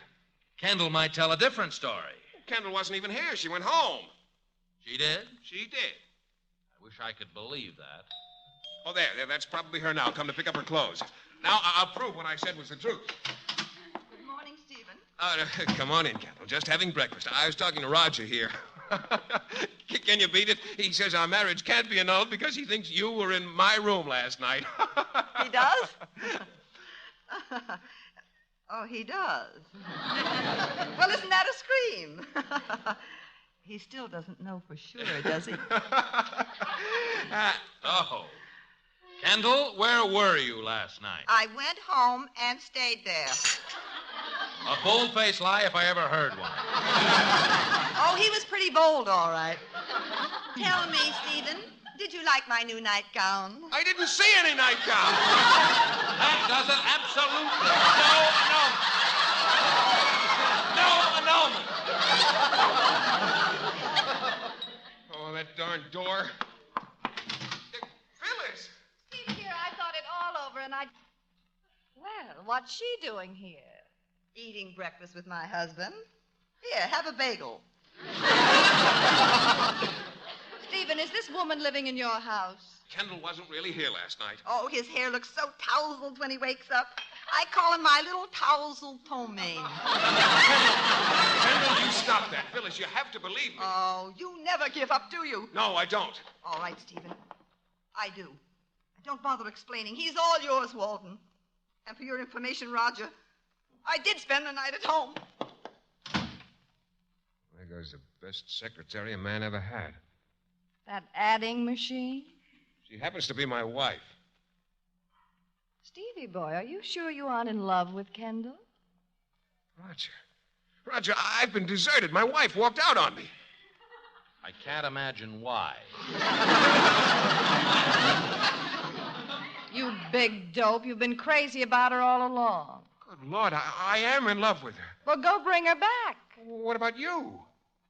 Oh, I'll find something to amuse me. Now, wait a minute. Stop staring at me. His name is Roger Van Horn. I don't care about his name. What's his credit rating? Oh, Kendall. Don't shout, dear. Here I am behind the door. Kendall, how could I ever let you go? Poor Stephen. You never had a chance. Kendall, will you marry me? But we're already married. Oh, yeah. Hello. Hey, there must be something we can do. Let's go back and kick Roger right out of the house. Roger, but he's our chaperone. Oh, Stephen, darling. Those days are gone forever.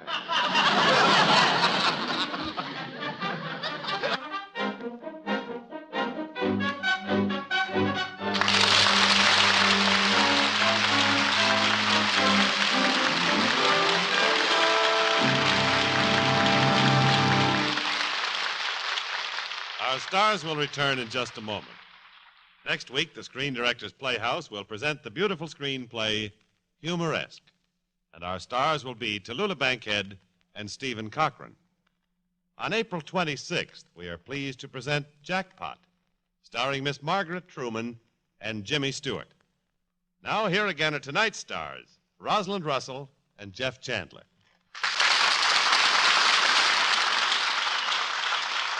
Jeff, take a letter.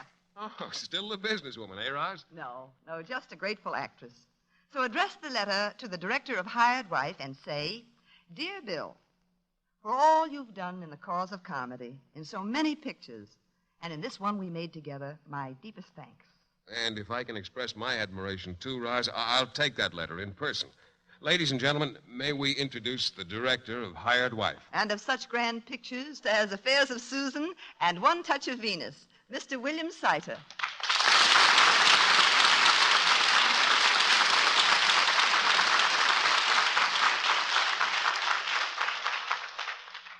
Thank you, Roz, Jeff. But there's something I have to say. This show tonight was awfully discouraging. Uh-oh, we did something wrong. It's nothing like that. But a director has a right to be discouraged when he's worried about all the things the director worries about to make a picture. And then he hears the same story, beautifully done on the air. And there's nothing to worry about because he doesn't have any of the worries a director usually worries about. In other words, Bill, you're trying to say... I'm worried. I think Bill means he's disappointed because he created all the characters in front of a camera. And there's nothing left for him to do in front of a microphone. Except to say thank you, Roz, Jeff, everyone, and good night. Good night, Bill. Good night.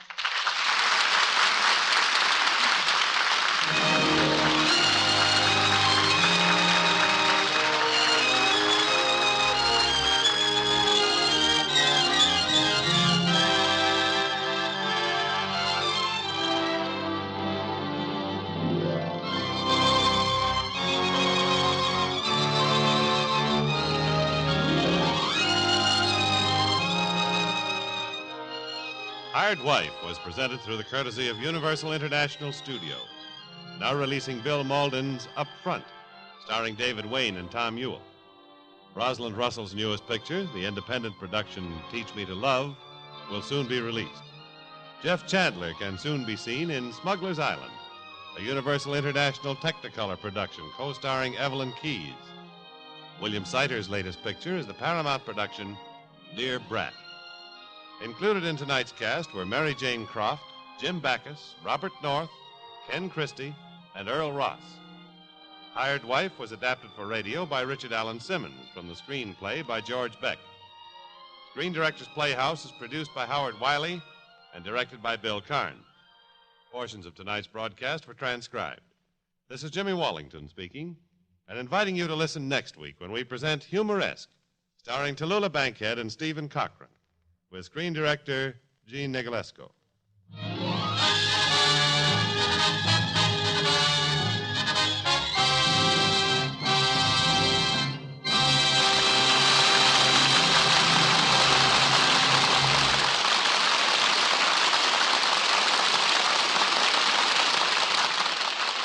Listen again next week to Screen Directors Playhouse, the Thursday night feature on NBC's All-Star Festival of Comedy, Music, Mystery, and Drama. Listen tomorrow evening to the one and only Duffy's Tavern, the Friday night feature of the All-Star Festival.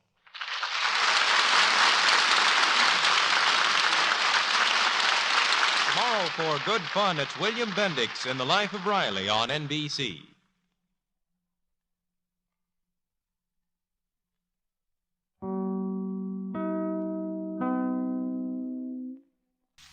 Screen Directors Playhouse. Stars Dick Powell, Peggy Dow, and Alex Nico. Production, Rogues Regiment. Director, Robert Flory.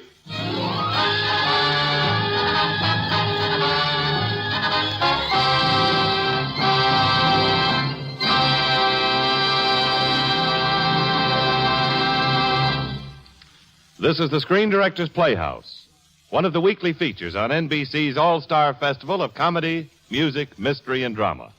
Brought to you by RCA Victor, world leader in radio, first in recorded music, first in television. By Canon Towels, famous for color, for design, for durability. Among towels, America's #1 bestseller. And by the makers of Anacin, for the fast relief from the pain of headache, neuritis, and neuralgia.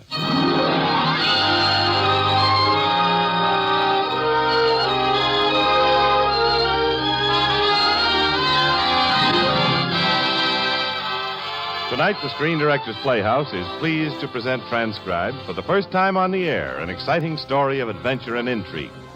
Our adaptation is the screenplay Rogues Regiment, and our stars Dick Powell and Peggy Dow with Alex Nico.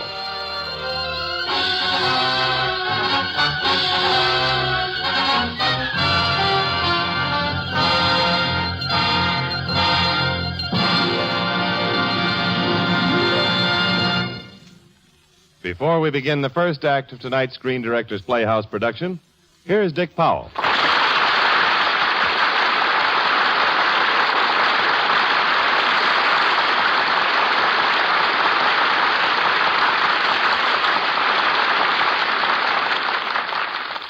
Good evening, ladies and gentlemen. Tonight's presentation, Rogues Regiment, deals with the apprehension of one of the world's most despicable killers. Not a fictional character, but one of true life. The Nazi, whom we shall call Martin Brunner, the butcher of Dachau. We leave to your imagination who this character really is. Now, before we begin, here's Jimmy Wellington. Thank you, Dick. And here's a very important word from RCA Victor. That word is Fairfield. And RCA Victor's superb new Fairfield is the last word in console television. It's better looking in every way. Better looking television. RCA Victor television that has been quality proven in over 2 million homes. It's 17-inch television with clear, bright pictures. Steady pictures that are locked in place by RCA Victor's exclusive eyewitness picture synchronizer. Better looking cabinet, too. For in the Fairfield, RCA Victor stylists have captured all the charm and dignity of the classic design. Every line, every detail of this fine furniture piece exhibits the craftsmanship for which RCA Victor is famous. And its beautifully figured doors can play such an important part when the set is not in use. Yes, the Fairfield is better looking in every way. So next chance you get, step into your RCA Victor dealers.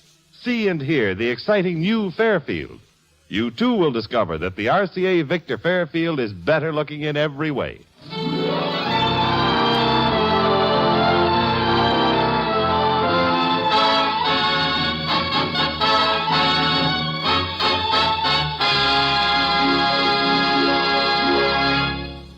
Now, the first act of the Screen Directors Playhouse presentation of Rogues Regiment, starring Dick Powell in his original role of Major Corbett, Peggy Dow as Lily, with Alex Nicol as Van Ratten.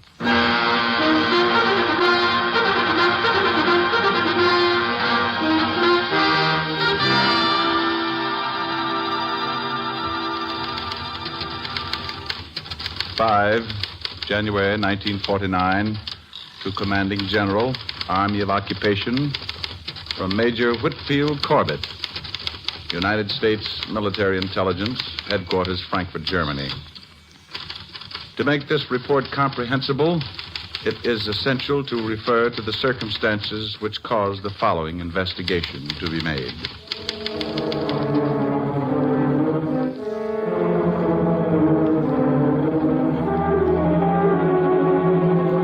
It began in Berlin, inside the ruins of a small garden.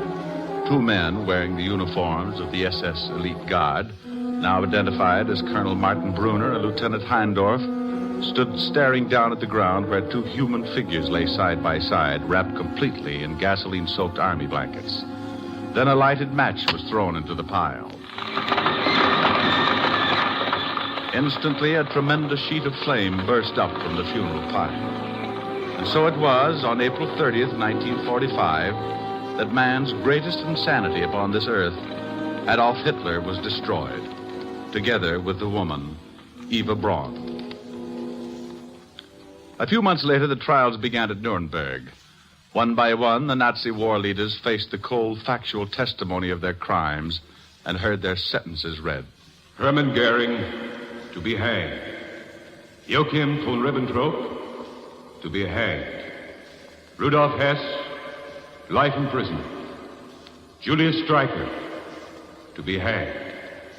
Alfred Jodl, to be hanged. Karl Dönitz, to be hanged. Alfred Rosenberg, to be hanged. Ernst Kaltenbrunner, to be hanged.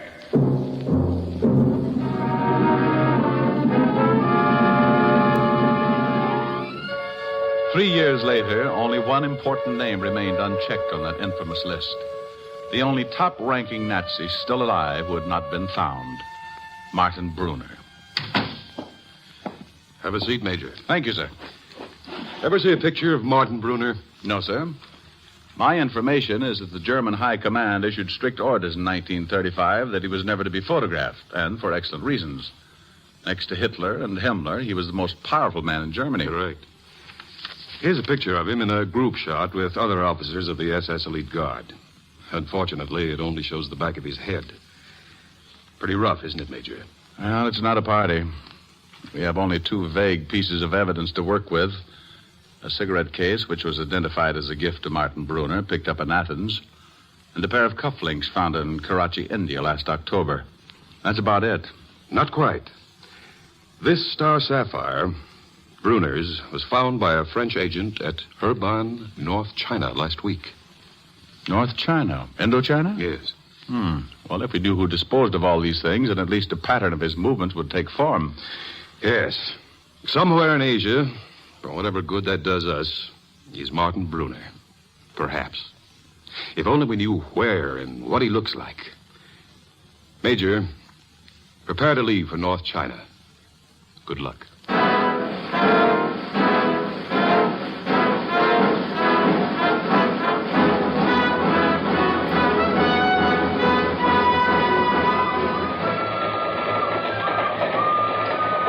The twin lines of steel gleamed dully in the darkness as the Natong-Saigon Express roared for a jungle swampland. Inside the train, the compartments were loaded with ex-Nazis who had become soldiers of fortune and had joined the French Foreign Legion. In my compartment were Mark Van Ratten, a handsome and prepossessing man of about 45, Colonel Le Mercier of the French Foreign Legion, and a very quiet and ordinary-looking German who hadn't uttered a word since I came into the compartment. We are at war here, yes, Van Ratten. The Vietnamese wish to throw us out and to establish an independent nation. So they say, and so they honestly believe possible. But who gave them the idea? Who supplies them with guns and ammunition? Who gives the order to their leader, Trente de Guillaume? You have been reading your own propaganda, my dear Colonel. The people of Indochina are fighting only because they are tired of French injustice and misrule. Nonsense, nonsense. If the Vietnamese were not agitated by their false friends, we could soon settle our little differences. Believe me, Van Ratten, I know these natives better than you. You are an art dealer, a businessman, but colonization is also an art. Yes, an art that teaches the colonized how to get rid of the colonizer. Jamais, jamais, we are here to stay. How long can you afford to stay? With over 600 of your legionnaires killed or wounded each month, is it really worth the price, Colonel? What is a man's life worth? 3 times now the Vietnamese have tried to assassinate me because I am a symbol of the French they hate.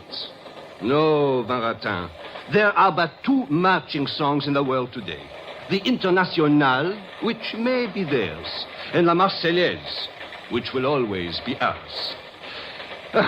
Now, pardonnez-moi, gentlemen, I leave the compartment. I will return in a moment.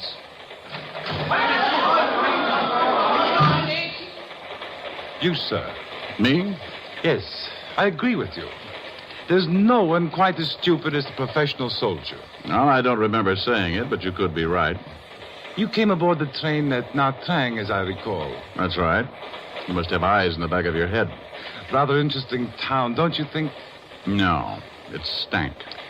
Are you traveling on business or perhaps for pleasure? I haven't decided. Surely it can't be your health in this tiresome climate. I hadn't noticed it until now. Oh, it's not too bad if you can afford a good modern hotel, Mr. I didn't catch your name. Well, it's Corbett. Whit Corbett. I've got exactly 180 piastres in my pocket, a birthmark on my left leg, and I'm on my way to Saigon to enlist in the Foreign Legion. Now, is there anything else you'd like to know about me? I beg your pardon. I was only trying to be sociable. If you please, sir. Now, what's on your mind? So you are going into the Legion. Then we shall be comrades. How do you say? Comrades. My name is Reicher. Karl Reicher. How are you? He had officers like that colonel in the German army also. Perhaps that is why we lost the war. Who finally did win? I haven't seen a newspaper recently. This is a very strange thing to me. Why so many thousands of ex-soldiers, all of you bitter and disillusioned, should come to Indochina to fight for France. For me, it was a simple decision.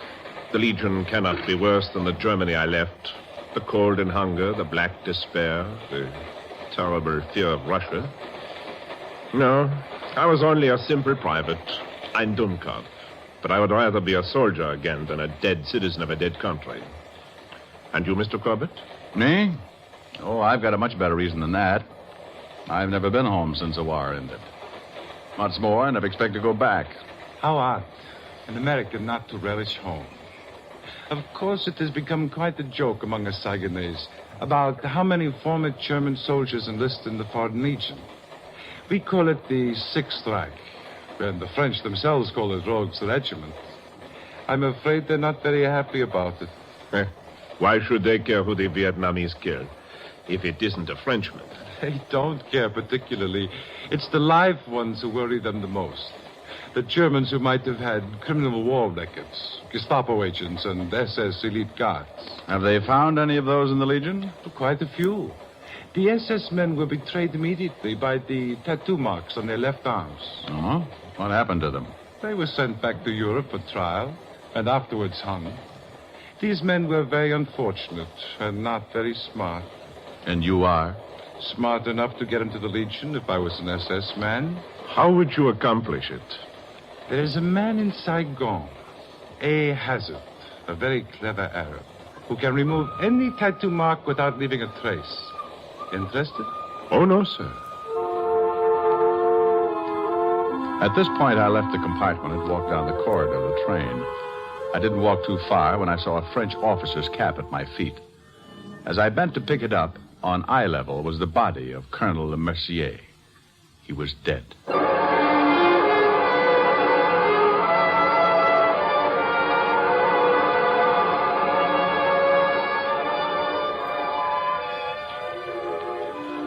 You know, Riker, ever since you came onto the train, I've had a definite feeling we have met before. I don't think so. I could have sworn it. Somewhere in Europe, years ago, but I cannot recall the time or place. Monsieur Corbett. Coming, Chief. You found the body, did you not, sir? Yes, sir. This Malay Chris was beside the body of Colonel Le Mercier? That's right. You saw no one who aroused your suspicion? Oh, sure I did. Dozens of them. Half the mob on that filthy train looked like cutthroats to me. If you please. Okay, Chief, sorry. How can I go? What is your address for the next 3 days? The Foreign Legion for the next 5 years. Oh? Monsieur Corbett, this is Colonel Mauclair, the commandant of the Legion. How do you do? Oh, excuse me, Colonel. I thought you were one of the police. There is no doubt why Le Mercier was murdered. Because he was close on the trail of whoever is smuggling guns into Indochina. But we will never know who did it. We never do. This open tool chest, who owns it? Reicher, the German. Reicher! Yes, sir? Why did you bring a tool chest along with you when there's no need for one in the Legion? I am a mechanic by trade, and with these tools I have earned my passage from Europe, working wherever I could. I assure you, gentlemen, this man could not possibly have done the killing because he never left the compartment. Everyone in Saigon is your friend, my dear fellow.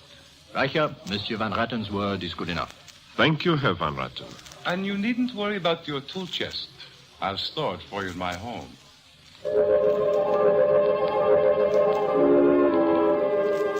I left the chief of police and the commandant of the Foreign Legion, Colonel Beauclair. But for the whole of the next day, a thought kept revolving in my mind. Van Ratten's voice repeating. There's a man in Saigon, a very clever Arab, who can remove any tattoo without leaving a trace.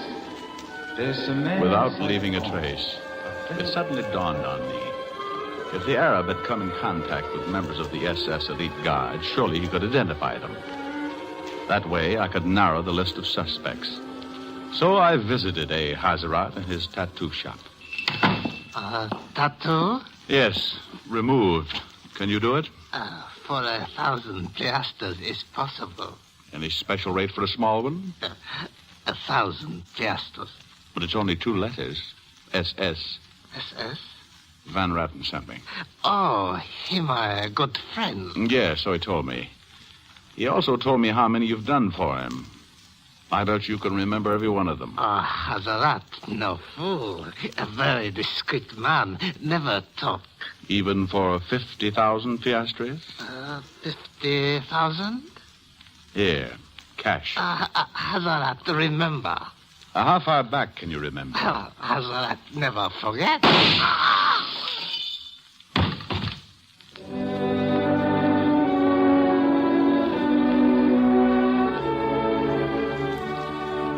Hazarat was the one man who could have possibly led me to Martin Brunner. But the bullet through the window stilled the Arab's mouth forever.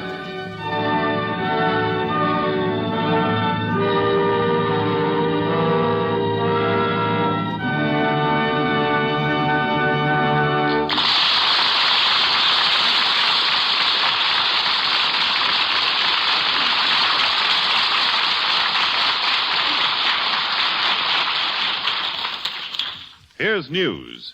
Big news about big special values. Just listen. Listen. Listen closely. Don't miss this. It's important. Canon, the world's most popular towels, are waiting for you now, right now, in big, value-packed, money-saving Canon towel sales. You'll need more towels with summer on the way. Here's a real opportunity to stock up at prices that will save you money. There are big, beautiful buys in Canon towels of every size and type. And a wide choice of lovely colors and designs. Canons give you the most for your money in every way. In real value. In lovely color. And in beautiful design. Canon towels absorb more, wear longer, stay lovely longer. Canons are big, fluffy, thirsty towels. No wonder more people buy Canon towels than all other towels combined. Be sure you get the most for your money. Get Canons. See your newspaper for these special Canon towel sales. Get to your store now and get in on the big, big, big Canon values. Now, here is the second act of the Screen Directors Playhouse presentation of Rogue's Regiment, starring Dick Powell and Peggy Dow, with Alex Nico. Ich hab einen Kameraden, einen besseren findest du nicht. Die Trommel schlug zum Streite, ging an meine Seite, im gleichen Schritt und Tritt. The Café La Petite Cantinoise in Saigon was anything but petite. The dining room was dimly lit and smoke-filled with a bar near the entrance where I stood. I found watching the noisy and belligerent German soldiers spread all over the room, dressed in French uniforms and singing of the fatherland, both an extraordinary and intriguing spectacle. At this point, a sergeant of the Legion, naturally a German, walked by and was stopped by O'Hara, an American. Hiya, Sarge. Hey, Stein, what's the hurry? I'm in no hurry, O'Hara. Well, draw up a Stein, grab yourself some Sakura. Danke, Kamerad. Want you to meet a couple of new kameraden as of tomorrow. This is Reicher, countryman of yours. Reicher? Sergeant Stein. And this is Whit Corbett, an American from the States. Glad to know you, Sergeant. Well, let's drink up. That's what we're here for. This one's on me. Well, yes, but you'll have to pardon me.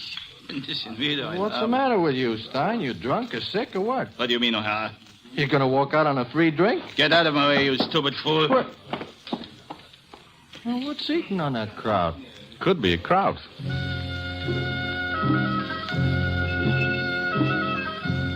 There was something vaguely familiar about Sergeant Stein. I'd seen his face before, but where? I didn't get too much time to think because a gorgeous doll, the French kind, the singer from the cafe, was coming directly towards me, and she was looking at me with more than casual friendliness. And I liked that kind of look. Drink, mademoiselle? Later, monsieur. You ever try singing in English? You've never been here before? No. What's your name? Lily. Lily Maubert. I will see you later, no? Yes. Au revoir. Just a tip, Corbett. Don't make a pass at the singer. It will only get you in a jam. Thanks, Cobb. Maybe that's the kind of jam I like.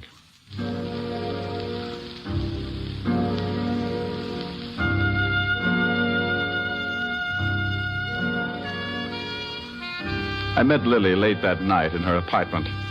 It was one of those lush, seductive, low-lit affairs. Pictures of German soldiers were all over the walls. But at the moment, I wasn't too interested in pictures. Then Lily entered, carrying 2 drinks, and sat down beside me on the divan. Do you know why you are here, monsieur? Well, I could guess, but I'd rather you tell me. You are here because it is essential that we meet. Oh, well, home was never like this. Drink up, sweet. Thank you. Sit a little closer, won't you? If you please, stay where you are. But you just said it was essential that we meet. Come on now, let's not play hide and seek. Monsieur Corbett, you are an agent of the American intelligence, are you not? What? I recognized you the moment I saw you in the cafe. Oh, hold on, sister. You've got me all wrong. Oh, no. Colonel Mauclair of the French Foreign Legion described you to me. Oh. Well, all they told me in Frankfurt was to wait for a pickup by a French agent. But I wasn't expecting anybody like you. Did you think I would wear a sign? You don't need a sign. Mauclair said if there's anything you wanted to know tonight, ask me. Anything? Yes. Are you married? He meant about tomorrow, when you enlist. Oh. Well, no. I've been fully briefed on that. It will not be easy for you in the Legion. I didn't think it would be. Or trying to find one German among thousands when none of us even knows what the guy looks like. Tell me, who do I clear my reports through, Mauclair or you? Either one of us. But I am working on something else at the moment. Oh? What's more important than finding Martin Brunner? There are things. Okay. It's none of my business. Skip it. Thank you, I will. Did anyone ever tell you you're beautiful? Everyone, monsieur. Anything else? Okay.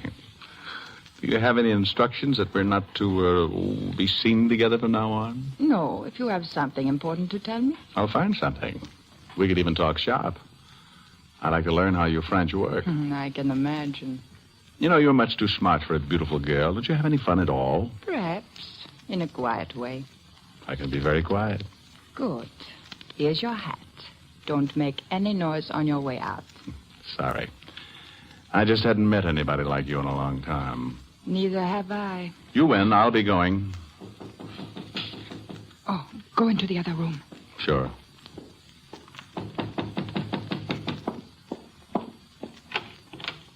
Lily? Marc Van Raton. I waited for you at the cafe, but they told me you left early with no message. So I became worried. Is there anything wrong? No, I didn't feel well all evening, so I came home and went to bed. In those clothes? It was sweet of you to come by, but you will excuse me for not asking you in. Of course. I shall telephone you in the morning. If you feel better, perhaps we can have lunch together. Yes, do call me. Good night, Mark. And thank you again. Good night, my dear. Ah, nice fellow, isn't he? Very. I seem to have messed up your evening. You should have told me. I wasn't expecting anyone. Oh, sure. I used to have a friend that dropped in at 3 a.m. Gets to be a habit with some people. You know, I met Van Ratten on the train, and he asked too many questions. What does he do besides being an art dealer? That's my affair. Oh, yeah, so I gather. Good night. Thanks for the drink. Quel fou, il est stupide.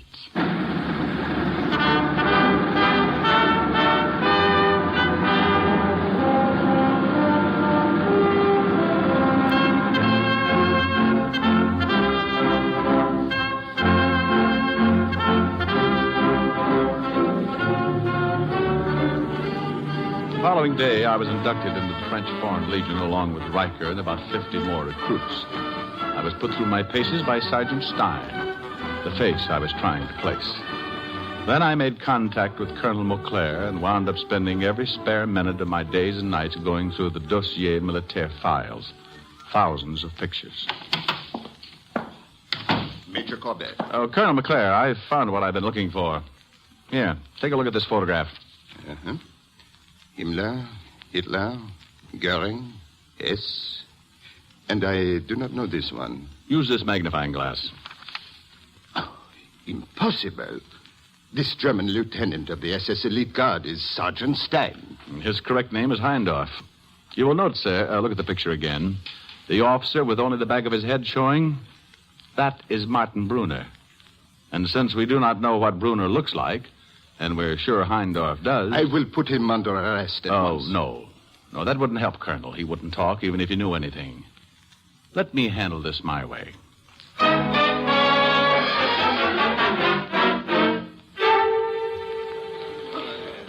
Hey, the mail's here. Come and get it. Here's one for you, O'Hara. Thanks a lot. Cobb. Thanks, Corbett. Who'd write me a letter? Dahlstrom. Engelbach. Schlitz. Sturm. Hey, what do you think of this? A bill 2 years old from a butcher in Hackensack, New Jersey. For pig's knuckles. Sergeant Stein. Letter for Sergeant Stein. A letter for me? That's what it says on the envelope. Sergeant Stein, Demi-Brigade, La Citadelle, Saigon. Why don't you open it, Sergeant? Letter from home, Sergeant Stein? No. Yes. No.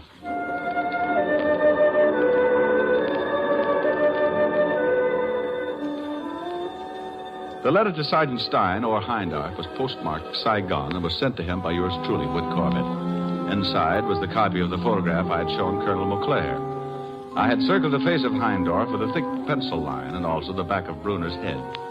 In his bunk, Stein sat transfixed, staring at the marked photograph. Then he looked at the envelope and saw the postmark, Saigon, and he realized that whoever sent it was here.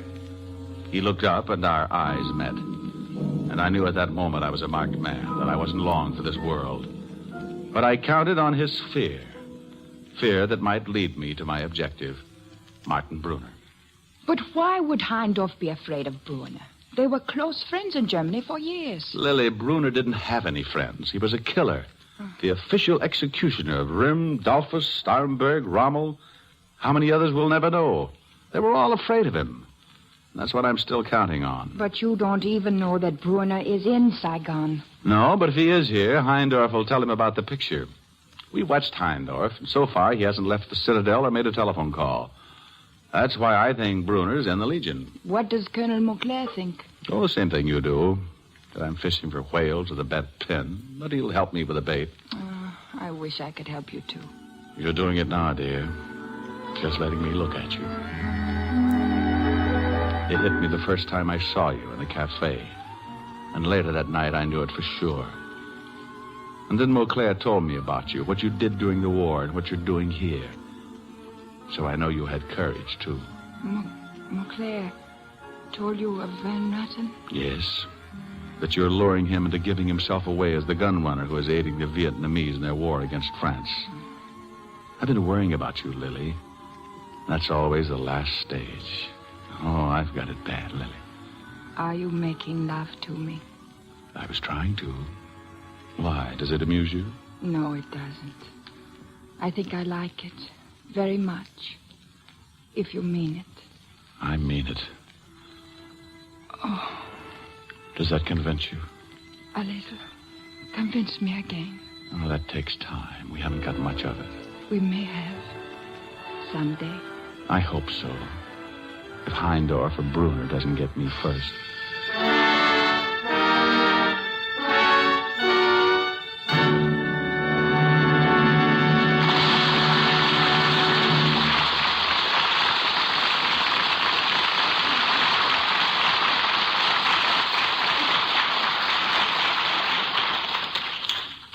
When we ask you to try Anacin for the relief of pain due to a headache, neuritis, or neuralgia, we're not asking you to try a new or unproved method.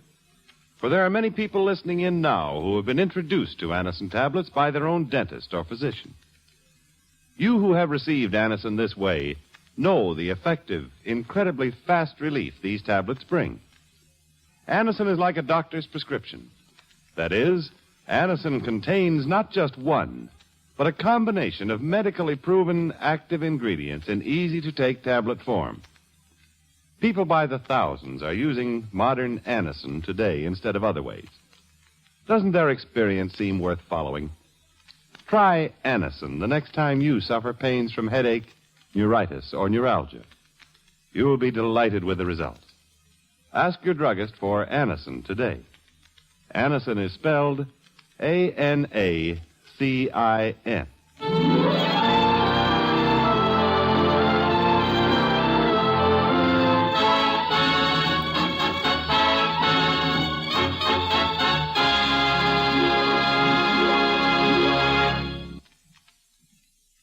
You are listening to the Screen Directors Playhouse, one of the weekly features on NBC's All-Star Festival, brought to you by RCA Victor, world leader in radio, first in recorded music, first in television, by Cannon Towels, America's favorite towels that are special values now during the big Cannon Towel sales now going on at your favorite store, and by the makers of Anacin for the fast relief from the pain of headache, neuritis, and neuralgia. The Screen Directors Playhouse presentation of Rogue's Regiment, starring Dick Powell and Peggy Dow, with Alex Nicol, will continue in just a moment after a brief pause for station identification.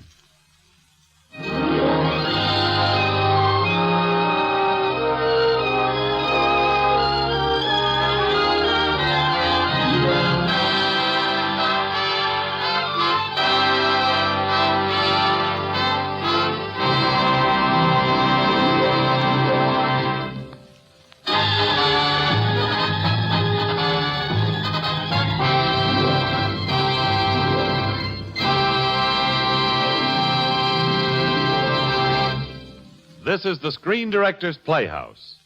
We continue with the third act of Rogue's Regiment, starring Dick Powell in his original role of Major Corbett, Peggy Dow as Lily, with Alex Nicol as Van Ratten.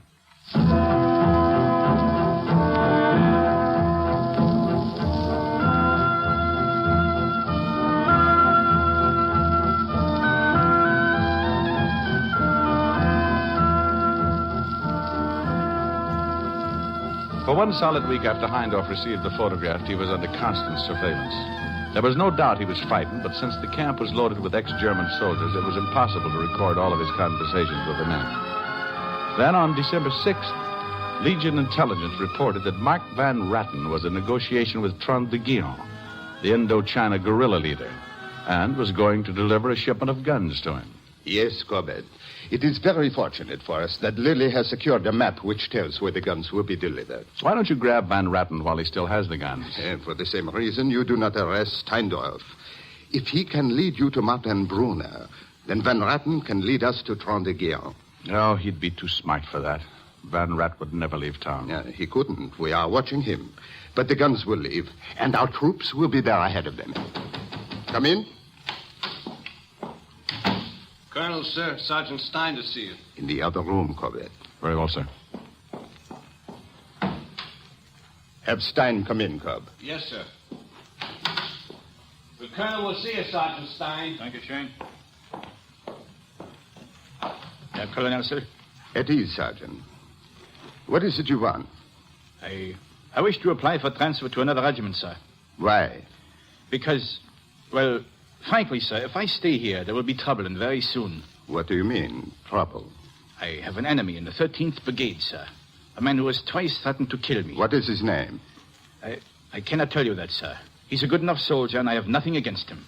It's an old hatred he has for me from the last war. Are you certain that is all you wish to tell me? Yes, sir. But if you please, Colonel, this is an urgent request. Yes, I can see that. Please. I cannot promise it, Sergeant, but I will do what I can to arrange a transfer. Carry on. Yes, sir. Thank you, sir. Corbett. Major Corbett. Did you hear? That I did. Oh, this is it, sir. We've scared him out. That guy's terrified. Yes, but of whom? We still don't know that. No, but we're getting hot, Colonel. Red hot. Martin Brunner is here, in the Legion, in the Citadel, not 50 yards from us at this moment.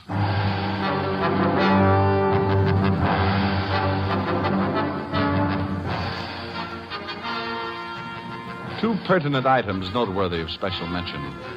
Dossier military files, the very confidential ones, had been rifled. Someone had been checking to see what information they contained, to discover whether my picture was private. Item number 2, I received a note asking for a meeting that night at the Café La Petite Tonkinoise. It was unsigned. Naturally, I kept the appointment. It wasn't very long before I was joined in the booth by Sergeant Heindorf. Sit down, Sergeant. I was expecting you. Yes, I wanted to talk to you. Why didn't you sign the note? What's the matter? Don't you know how to spell Heindorf, Sergeant Stein? That is why I wanted to talk to you. Well, before we begin our little chat, I'd like to tell you that I don't plan on being target for tonight. I don't understand. Well, from where I sit, I'm what you call a geranium. I can get potted from 3 sides. You're making a great mistake. I come here as a gentleman. Which is the same as saying I come here to bury you. Now, pick up the salt shaker or something, whatever your prearranged signal is, and call off the bloodhound. I swear no one knows of this meeting. Okay, I'll let you in on another one. If I'm hurt, the commandant of the Legion gets the picture. And I'm sure you wouldn't want that to happen. Where did you get that picture? Well, I'm the best little file clerk in the business. You have such an ugly face, Heindorf, I recognized it immediately. And I also know who the man with his back to the camera is. Martin Brunner. Surprised? How much will you take for that photograph? You don't have enough money. Just tell me how much. Now, let's put it this way. Your life. What do you mean? It isn't worth a plug nickel as long as Brunner's around. You're a threat to his life. You can identify him, and you're frightened. Plenty frightened. Oh, I'm not afraid of Brunner. Why should I be? I haven't seen him in years. That's why you asked for a transfer out of Saigon. Don't hand me that. Go on and get him. I'll wait here for both of you. Nine. Heindorf rose and lurched sideways. A bullet plunked into the seat he had vacated.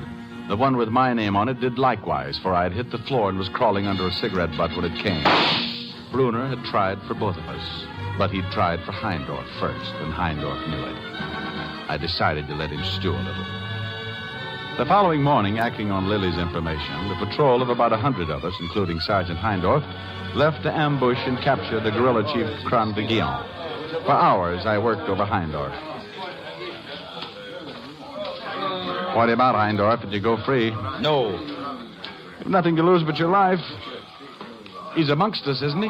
Leave me alone. Okay. Have it your own way. Who killed the Arab who removed the SS Elite tattoo marks? Was it Brunner? Did he remove yours? Who sent you, Van Ratten?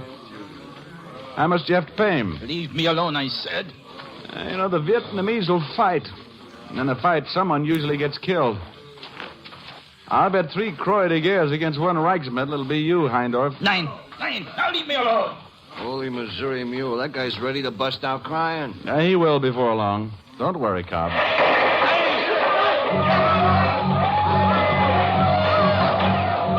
The ambush we'd planned on came off his schedule, only we were on the wrong end.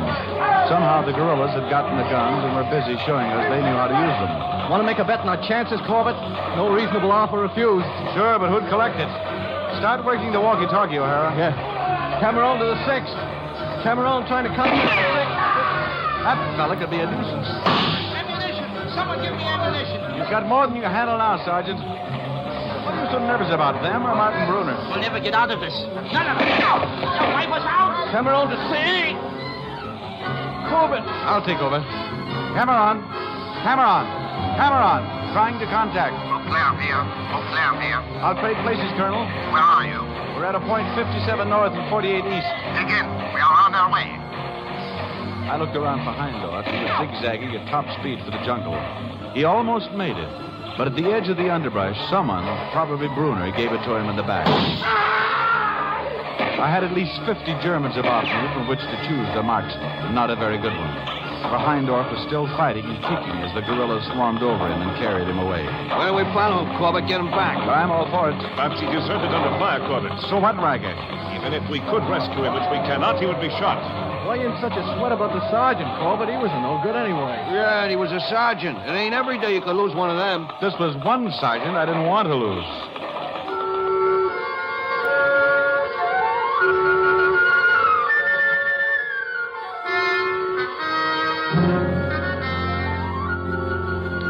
Hours later, the troop was saved by the 6th Regiment. Bedraggled but not beaten, we returned to Saigon with a group of guerrilla prisoners. I never felt lower in my life. The loss of Heindorf was a severe blow. I was back where I started from, nowhere. Do you know what you are saying? Oh, sure, I'm certain of it, Lily. Martin Brunner was one of our patrol. That's why Heindorf ran out.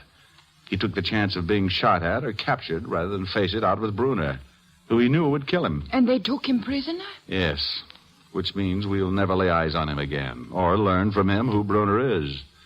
Unless what? If I could only get him out somehow.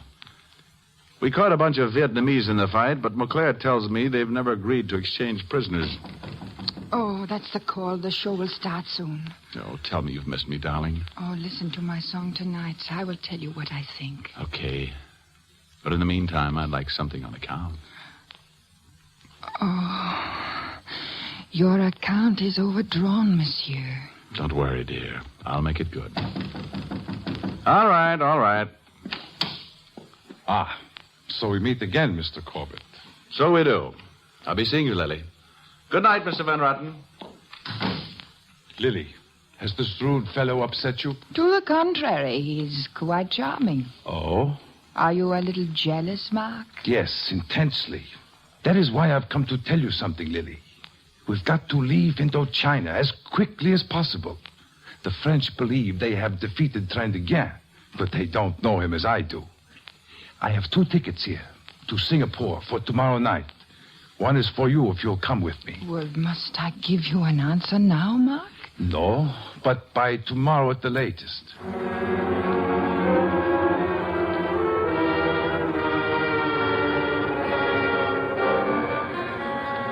I still say this is a crazy plan, Corbett.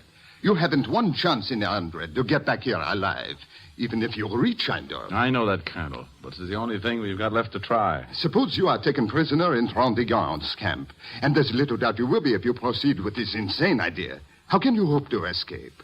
No other legionnaires ever have. Colonel McClare, I fully realize all the risks involved. But if it's only one chance in a million, I've got to take it. I've put in a lot of years searching for Brunner.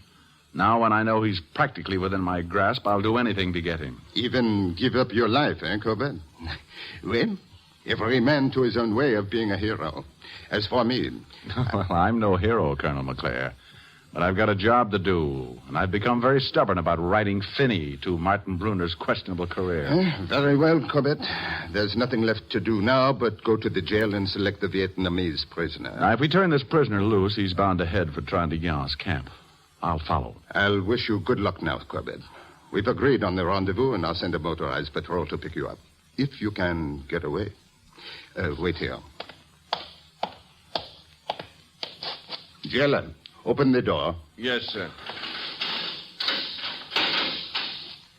Rouse the prisoners. Come on up on your feet, you guys. Up, come on. That's it, get up. Now, quiet down. All right, quiet. I am Colonel Mauclair, Commandant of the Citadel. I have a message which I want taken back to your leader, Trintignant. You will select one man among you to carry my letter. That man will go free. But I wish the reply to be returned by one of my soldiers now being held prisoner in your camp. You have 1 minute to make your choice.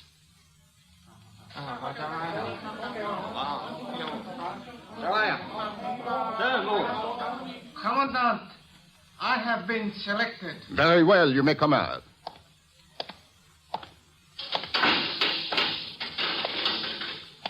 Here's the letter.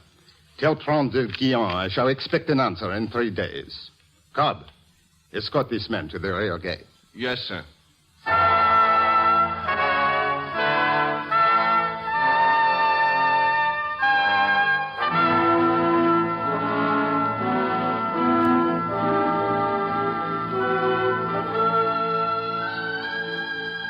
Through the dark, narrow streets and the alleys of the sleeping city of Saigon, I followed the released guerrilla.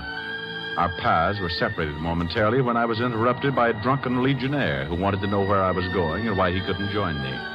It was Riker, the comrade from the train.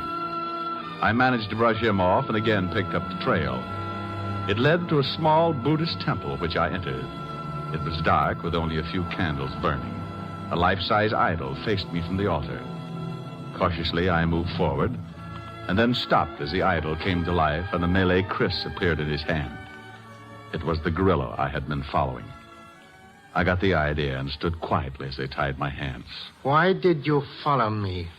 I used to be a Boy Scout, and I was trying to find 2 stones so I could light a fire. I'm not in a playful mood. Why did you follow me? But it could be I'm one of your sympathizers. Who knows?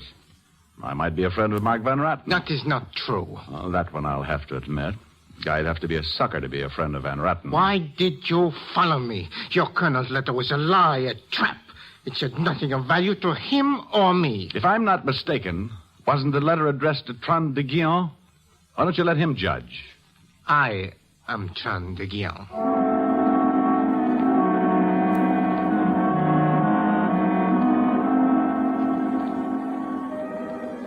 I have no recollection of the ensuing hours since I was battered into unconsciousness.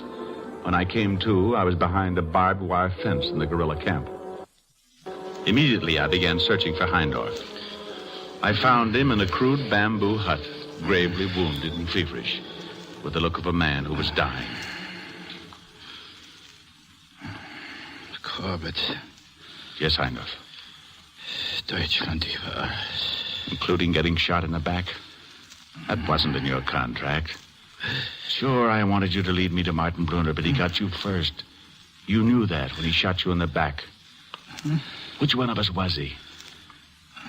Why do you protect him, Heindorf? You're dying and he killed you in cold blood. If you don't tell me who he is, he'll never be found. He may be out of reach even now. Tell me, Heindorf. Is it Gerhardt? Hoffmiller? Is it Riker? Riker? It is Riker, isn't it? He is Martin Brunner. Yes. Yes.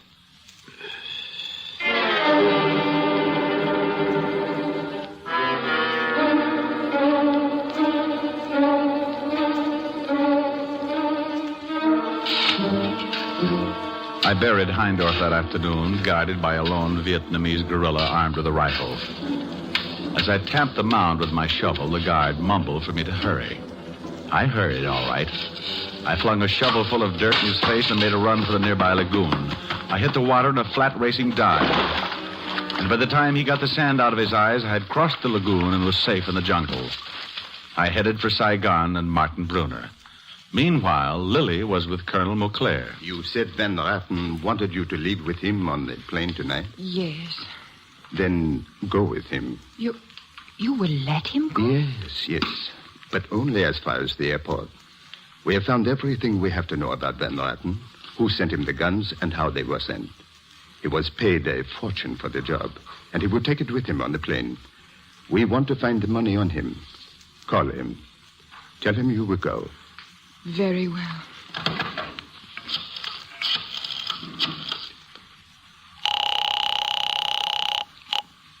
Yes? Mark, I am leaving with you. Oh, this makes me very happy, my dear. I cannot tell you what it means to me. When shall I meet you and where? Our plane leaves at midnight, but I have some last-minute business. Be here at my house at 11. Could you take a taxi? Yes, of course. Oh, goodbye, my dear. I love you very much.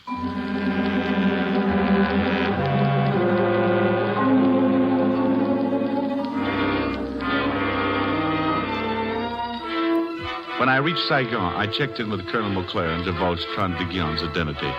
In turn, he told me about Lily's impending meeting at 11 o'clock with Van Ratten. Naturally, he was elated at discovering that Riker was Martin Brunner.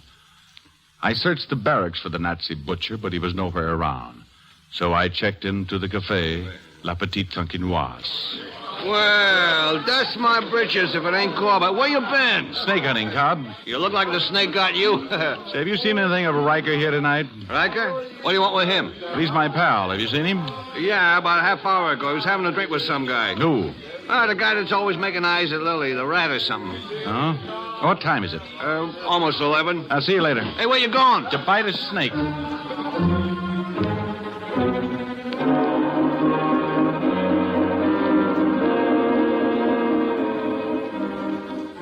I arrived at Van Ratten's place, and as I walked up the stairs, I could hear voices from the open window. Oh, you can speak freely in front of Lily. She's of the French intelligence. Mark. Are you insane, Van Ratten? Oh, you needn't worry about Lily. You needn't worry that she'll ever repeat our conversation. Be seated here, Riker. Thank you. Now, shall we settle our business? I have the $5,000 for you, but there's a small problem with your passport. We had no photograph of you, and that is one thing impossible to forge. I remember that. I took one from the Legion files. Excellent. These American bills were quite expensive. Together with this passport, you owe me $20,000. You have it with you, of course. No, I didn't have to bring it. It was already here. Where is the tool chest you've been storing for me? There, by the divan. The tools in that chest are all made of platinum. Why and where they come from needn't concern you. But altogether, they are worth $250,000. Or perhaps more. If you doubt it, test them. It isn't necessary. You see, I have already tested them. You have done what? I borrowed a chisel from the chest to open something, and it broke in half. So naturally, I became curious. They were not meant to be used. But since you know their value, you can take what I owe you. And what would you consider a fair price? You for? said $20,000. You didn't let me finish, Bruna. Bruna? This is a day for surprises, my dear. Then add this to your collection. I fear I was careless. My pistol is in that drawer. Close it. Now, where were we? You were about to ask for a fair price. I give you the answer. And now, Fräulein, it is your turn.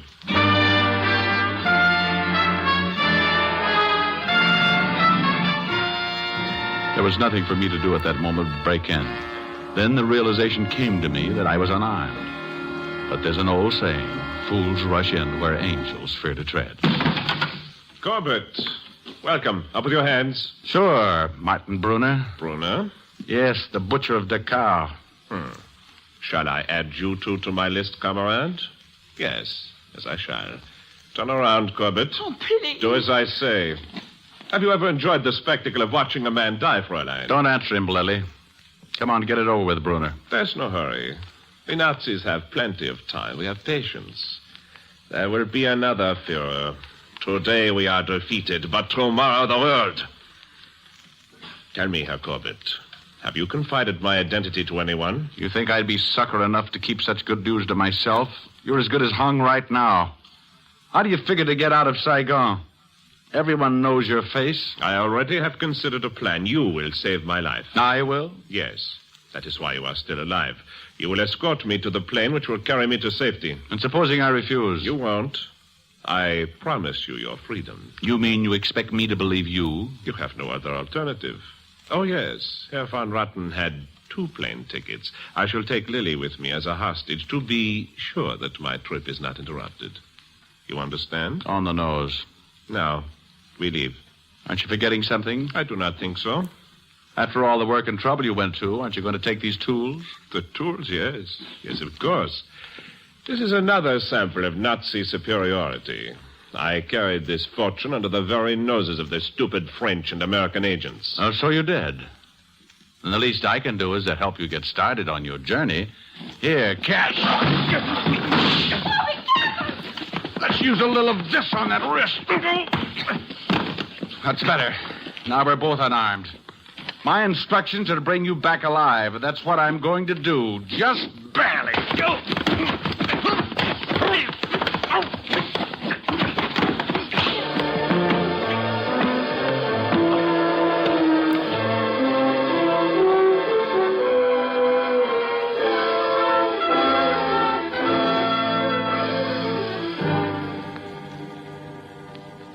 In the gray dawn at Nuremberg, the last chapter for the Nazi war criminals was a job for the hangman. And the last steps of Martin Brunner on that scaffold are a warning to the world that such men must not march again. There is no other road to justice, mankind's dream for a lasting peace. End of report.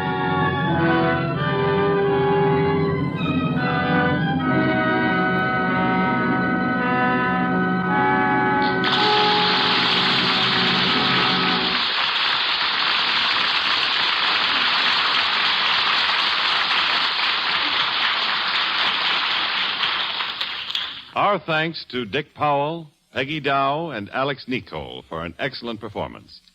Our stars will return in just a moment with screen director Robert Florey. Next week, our story will be one which has been enjoyed in novel and picture by millions of Americans. Back Street, with Charles Boyer, starring in his original role. In future weeks, it will be the pleasure of Screen Directors Playhouse to bring you other outstanding adaptations, such as Beyond Glory, starring Alan Ladd, The Gunfighter, starring Gregory Peck, and DOA, starring Edmund O'Brien. Now, here again are tonight's stars, Dick Powell and Peggy Dow.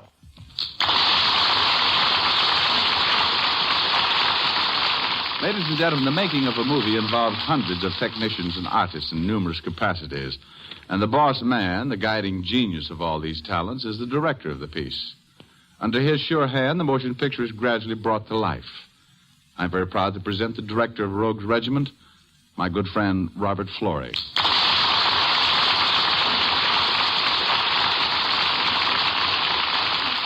Thank you, Dick. It was a fine experience directing Rogue's Regiment, and I really enjoy listening to you this evening. And Peggy Dow, it was a pleasure to hear you, too. I saw you in Harvey, and you were wonderful. Thank you very much, Mr. Florey. You're very kind. Oh, Dick, I've been listening to your own radio show, Richard Diamond. It's excellent. I hope that with all your activities, you will have time to come back to our Screen Directors Playhouse again, and soon. We always present the best, and you are. This goes for you, too, Peggy. Please do invite me back again soon. Good night. Ditto for me, Bob. Good night, all. Good night, ladies and gentlemen.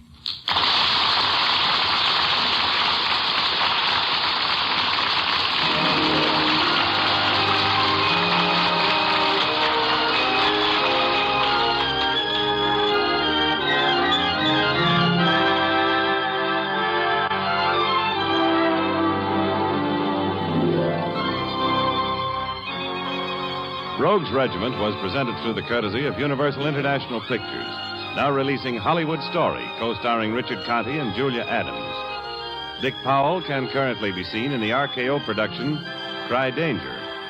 Peggy Dow appeared through the courtesy of Universal International Pictures, who will soon release The Prince Who Was a Thief, a Technicolor production co-starring Tony Curtis and Piper Laurie. Alex Nicole appeared through the courtesy of Universal International Pictures, who will soon release Smuggler's Island, a Technicolor production co-starring Jeff Chandler and Evelyn Keyes. Included in tonight's cast were Ned Lefevre as the General, Stan Waxman as Colonel Mauclair, Paul Dubov as Cobb, Ry Billsbury as Carl Riker, Don Diamond as Tron de Guian, Ken Harvey as O'Hara, and Henry Rowland as Heindorf. Rogue's Regiment was adapted for radio by Jack Rubin. Screen Directors Playhouse is produced by Howard Wiley and directed by Bill Karn. Portions of tonight's broadcast were transcribed. This is Jimmy Wallington speaking, and inviting you to listen next week when Screen Directors Playhouse presents Back Street, starring Charles Boyer with screen director Robert Stevenson.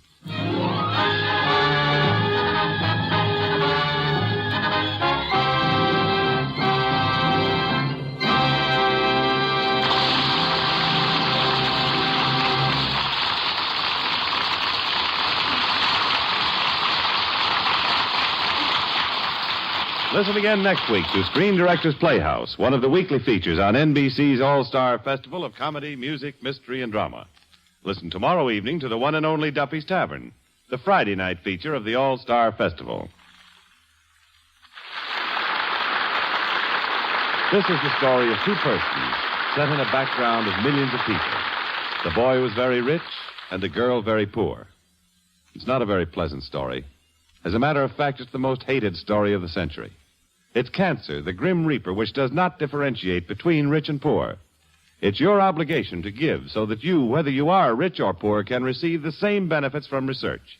Cancer can be beaten, and you can do it. The Man Called X brings mystery excitement tomorrow on NBC.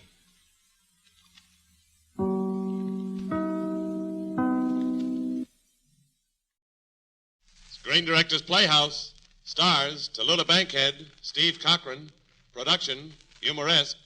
Director, Jean Negulesco.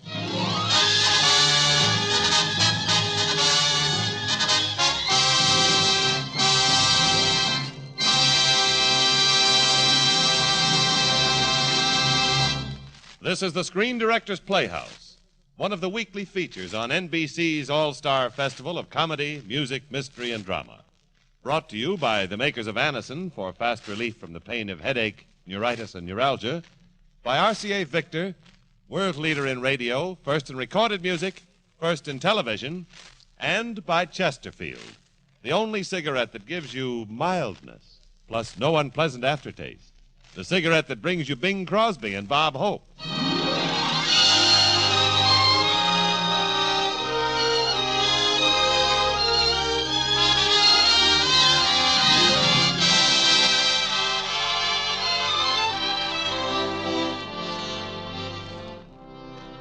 Tonight, the Screen Directors Playhouse is pleased to present the great motion picture hit, Humoresque. And here are our stars, Tallulah Bankhead and Steve Cochran.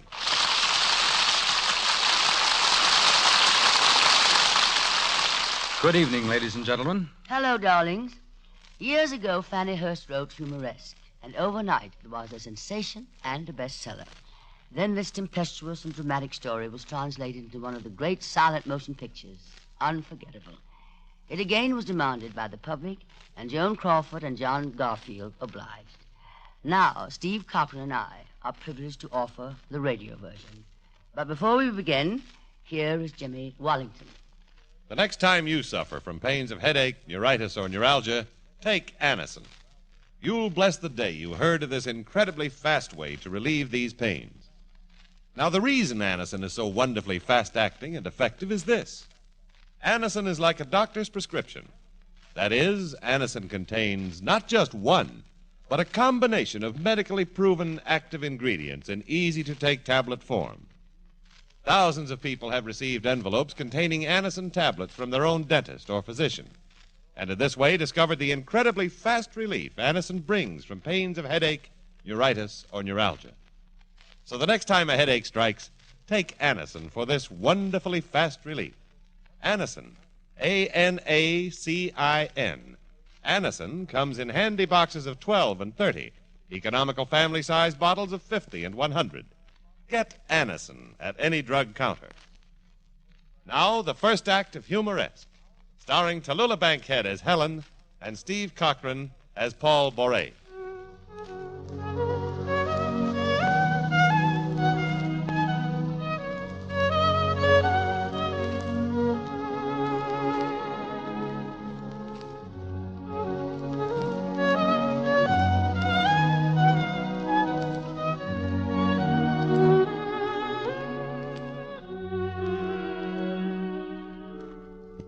Helen Wright, brilliant, erratic, with an edge of contempt for herself and for the world in which she moves, is married but also very much in love with the young concert violinist Paul Boret, a few years her junior. Alone in her apartment, she is about to mix a drink as the broadcast of the Philharmonic Orchestra with Paul Boret as soloist begins.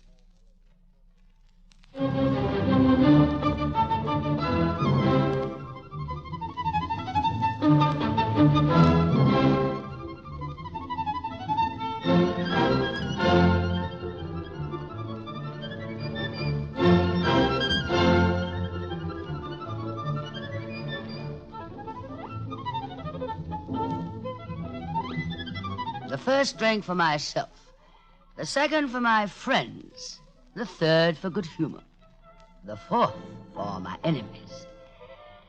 Oh, what's the use? Why am I sitting here drooling like an adolescent? I wish I'd never met him. Paul Boret, the young man with a genius for the violin, proud, sensitive, intense. A child of the city streets, its games, its customs. Son of poor parents, ambitious, eager for success. The wish to be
You, come over here.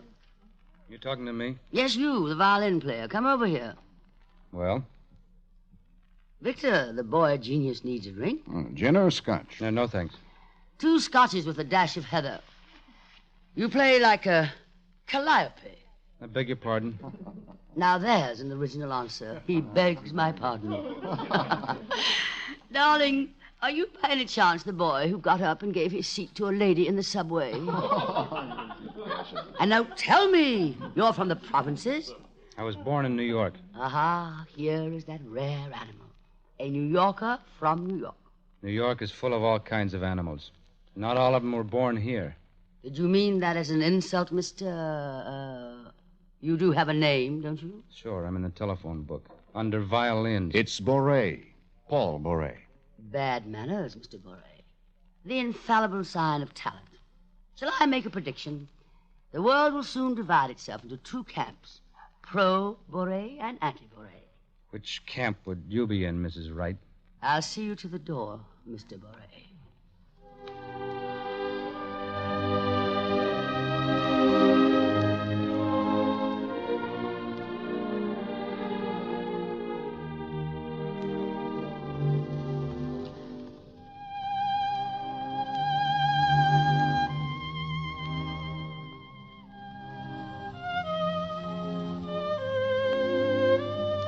While I was showing Mr. Boré out, I heard a guest ask my husband why I was riding him like that. He cynically replied, "She's getting interested." And he wasn't wrong. The following day, I sent a note to Paul. To a New Yorker from New York, with apologies for the rude behavior of a girl from the sticks who should know better. I included a gold cigarette case as a further token of peace. And that night we met in a shadowy and romantic bar. To my head with a smile that makes my temperature rise. I hope you've forgiven me, Paul.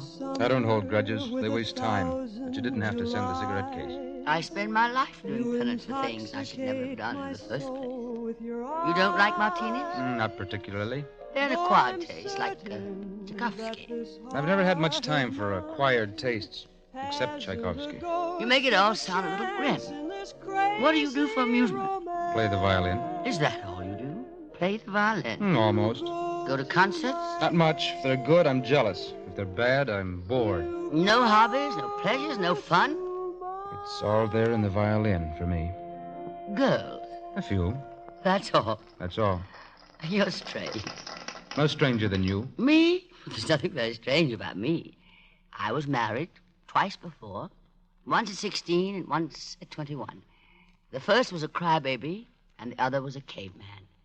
Between the 2, I said goodbye to girlhood. You're still young. Take that glint out of your eye. Glint? The gleam in your eye. I don't know how you men get that way. Every time you meet an attractive woman, you begin to plan how and where you're going to club her wings down. I'm different. I'm the fellow who's going to split the world into 2 camps. Remember? I thought I was your favorite unknown talent. You are. You're a very talented violinist. And I like to help talent when I can. I'm interested in you as an artist. Not as a person.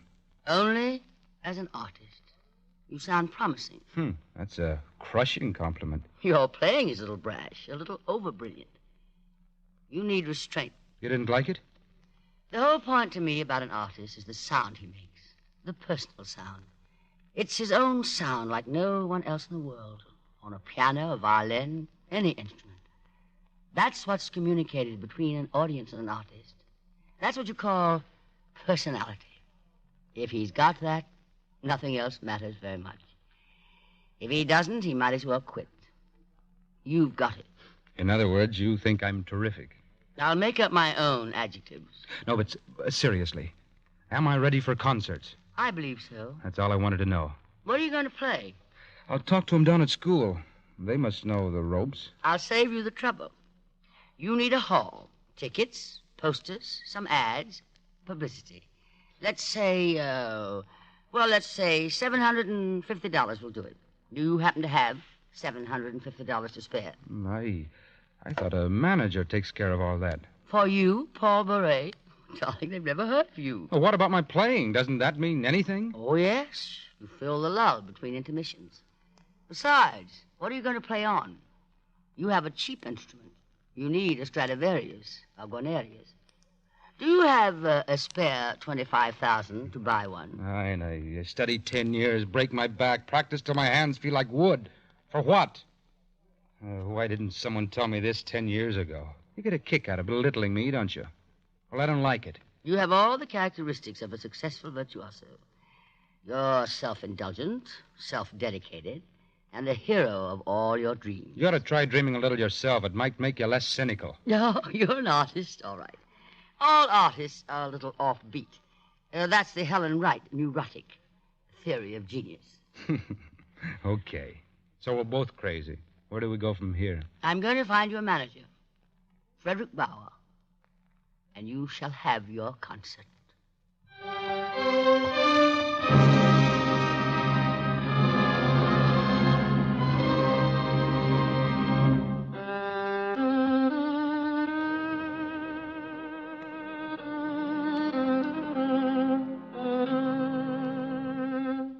1 month later, Paul made his debut.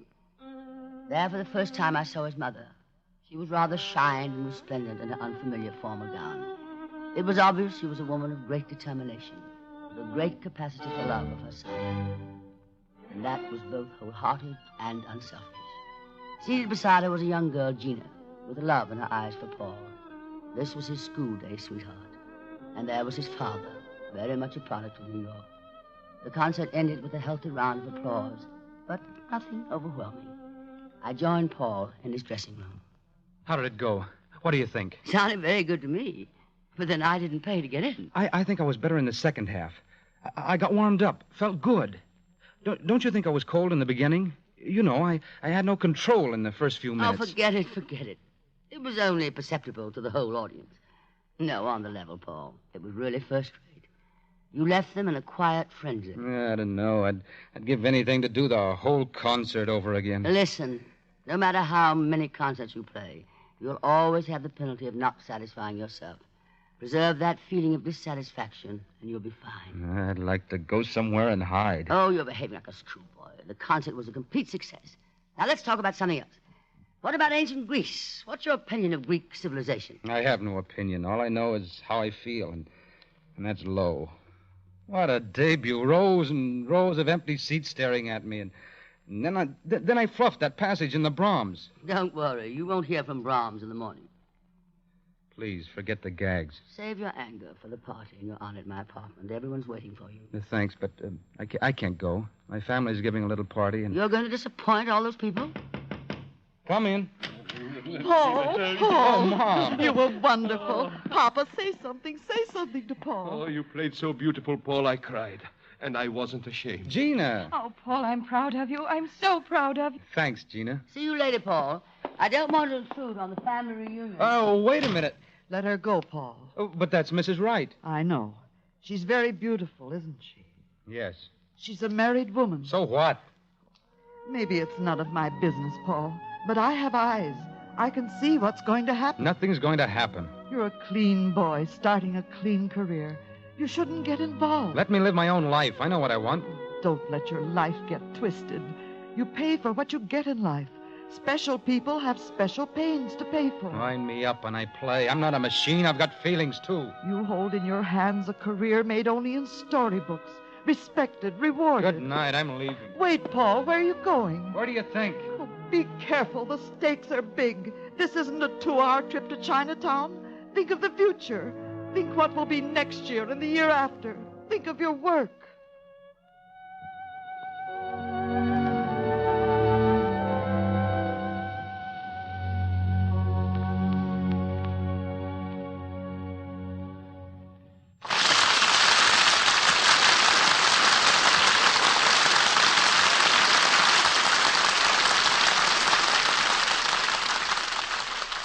Now, here's a word from RCA Victor. Inch for inch, your best buy in television is RCA Victor 19-inch. It's big, better, more for your money, and here's why. RCA Victor's new picture pickup brings in the best possible reception. Pictures are clear, steady, and bright. And RCA Victor television is million-proof television. Quality proven in over 2 million homes. Best of all, RCA Victor 19-inch television is yours for little more than what was once paid for 10-inch television. And remember this, only RCA Victor owners can buy the RCA Victor factory service contract for expert installation and maintenance. So ask your RCA Victor dealer to show you 19-inch television. It's available in a wide range of table models, console, and combination instruments. And by the way, here's a big RCA Victor record value. It's the new Singers Single Series. 54 all-time Tin Pan Alley tunes by 9 of America's brightest recording stars.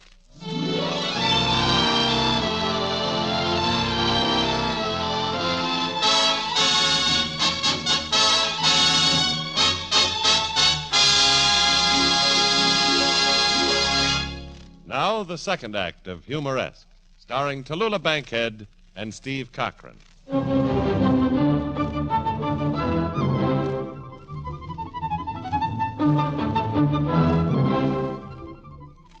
The debut of a violinist of uncommon power and integrity is the news this morning.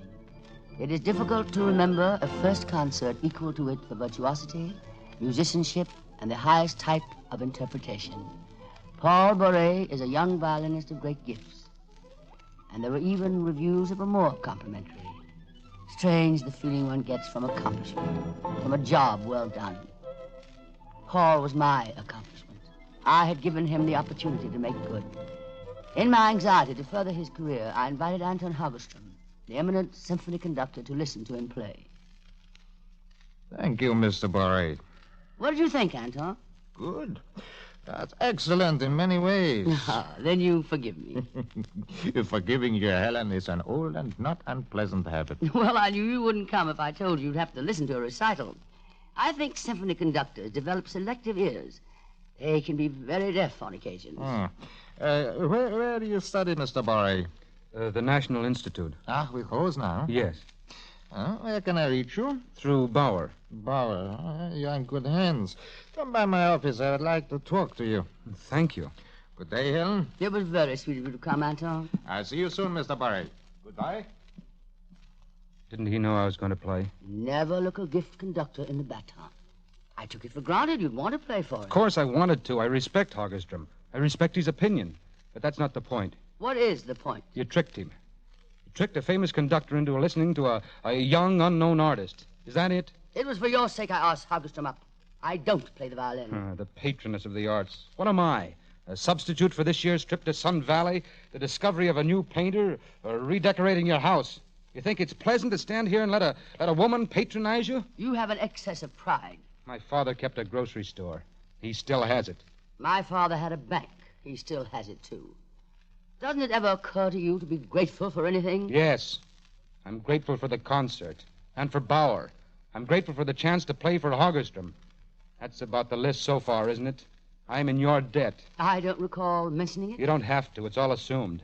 I'm supposed to be humble, grateful, stay in my place, the thankful protege. You didn't do anything for me, really. You did it for yourself. The way you'd buy a racehorse or build a yacht or collect paintings. You added a violin player to your possessions, that's all. You're a mass of prejudices, aren't you? You're so much thought and so little feeling. Well, I'm in no mood to argue the point. I'll settle for a drink. You've been drinking all afternoon. Why do you have to drink so much? Ask me no questions. You remember that? It's an old childhood saying.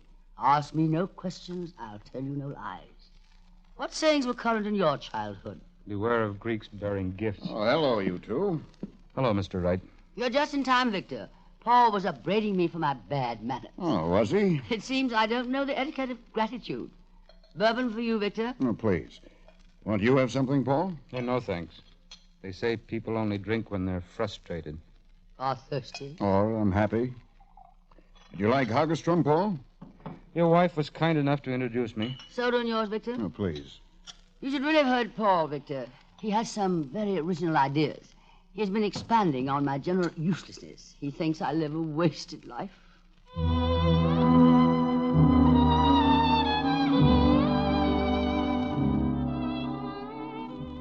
Somehow, the first time you kiss a man, the mental image is always firmly imprinted in memory. With Paul, it began outside my beach house.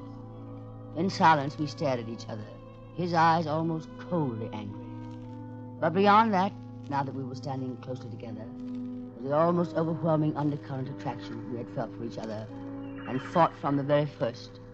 I tried running away from him. Why are you running away, Helen? What are you afraid of? I'm just careful. Of what? The world in general. That's pretty vague. It's a woman's privilege to be vague. You want people to think you're brittle and shallow. The woman with the wisecracks, the gay gag. You're not really. My friends would be delighted to hear it. You're lonely. Do you think you can fool me? We're too alike. I know you too well. You don't know me at all. Why did you ask me out here today? I thought you might enjoy it. I was coming anyway. That's not true. I don't like insolence, even from my guests. Helen. Don't touch me. Leave me alone. I love you. Don't touch me.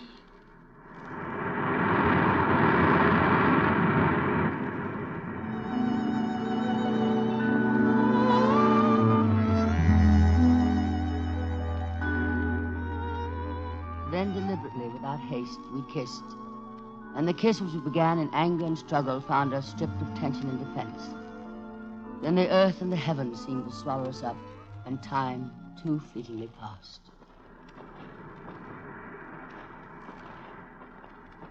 You might be sorry love was ever invented. I'm not a simple person, Paul. I have my faults. Who hasn't? I've got a quota of them tucked away in my back pocket. I don't like mine hidden. I wear them like medals. I'll take my chances. I've been a law to myself ever since I can remember.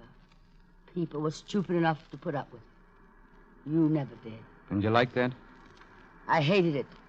I was afraid of it. I still am. Why? It takes a great deal of courage to look at ourselves as we really are. I never wanted to. So I drink. That's the truth. Pure and simple. The truth is never simple. I'm tired of running. I'm tired of hiding. I've spent my life escaping from reality. I can't fight you, Paul. But remember, I warned you.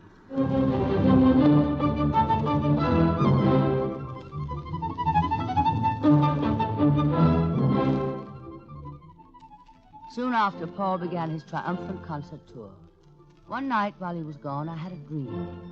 Paul was playing his violin with great intensity.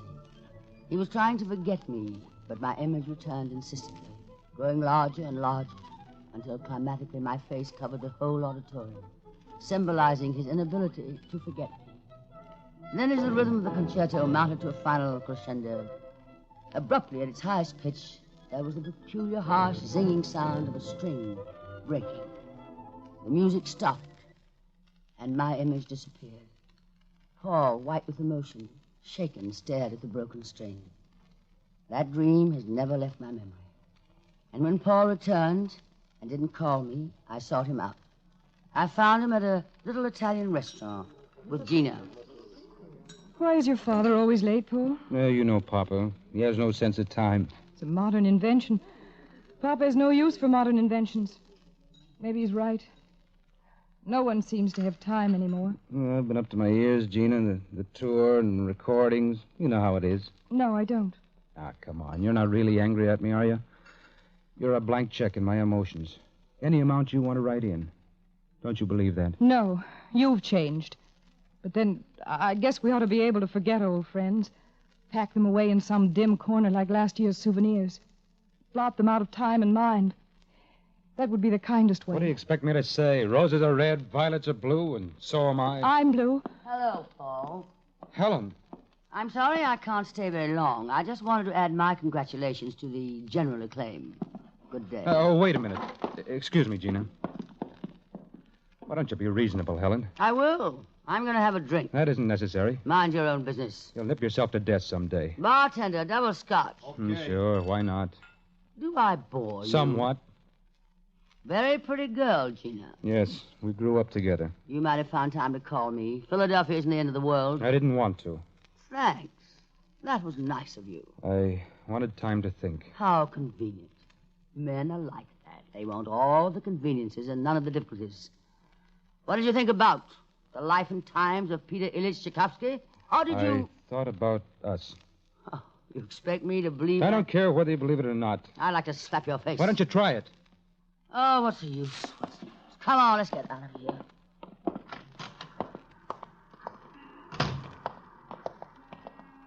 I'm tired of quarrels. It's not my doing. I didn't want it. Did you think you could go off for months, never call, never write, and come back to find me hanging in your clothes closet like a suit you might put on someday a year from now? Oh, Paul. What's a woman good for if she's no use to anyone? I owe you a great deal. Give it to charity. I'm one of those women that simply must have some man to devote her life to. Let me help you in the small, foolish ways I can. I'll live without the grand opera love is supposed to be. But don't close me out of your life. You've got talent. You have something solid to hang on to, no matter what happens in your personal life. Oh, I envy you. You're married, Helen. We're both old enough to vote. Makes me laugh how much we're alike. This sparring around like two wrestlers looking for a hold. At times, a sense of humor is welcome. We don't laugh enough. That's our trouble. It's your fault. I think you were born angry. I don't like angry people. You know that? Evidently, you don't think so much of me. I love you, so I don't care what I think of you. Just let me be myself, Paul. Put me in your pocket. Take me in your life. That's all I ask. Helen, you've got me half crazy. I don't understand you at all. I'm an experience you should have.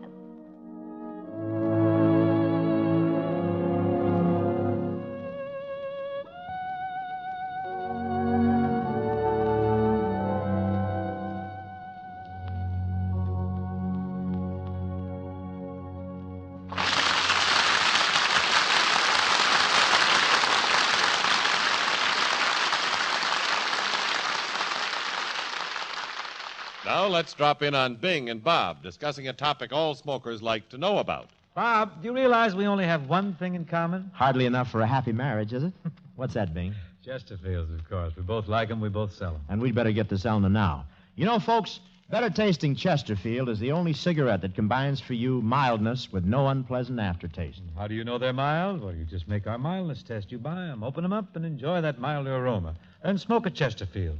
You'll know it's milder because it smokes milder. And Chesterfield leaves no unpleasant aftertaste. That fact has been confirmed by the country's first and only cigarette taste panel. So, always buy Chesterfield. Let's sum it up musically.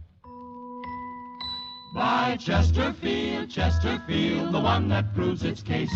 Yes, Chesterfields are milder, plus no aftertaste. So ho, open a pack and give 'em a sniff. Then you'll smoke 'em. You are listening to the Screen Directors Playhouse, one of the weekly features on NBC's All-Star Festival, brought to you by the makers of Anacin for fast relief from the pain of headache, neuritis, and neuralgia, by RCA Victor, world leader in radio, first in recorded music, first in television, and by Chesterfield, the only cigarette that gives you mildness, plus no unpleasant aftertaste. The best cigarette for you to smoke. The Screen Directors Playhouse production of Humoresque, starring Tallulah Bankhead and Steve Cochran, will continue in just a moment after a brief pause for station identification.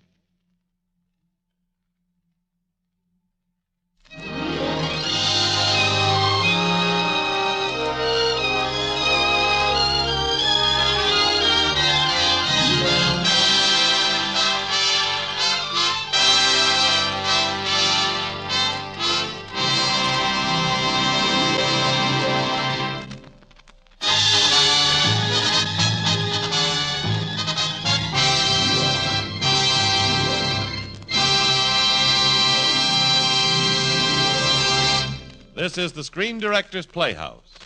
We continue with the third act of Humoresque, starring Tallulah Bankhead and Steve Cochran.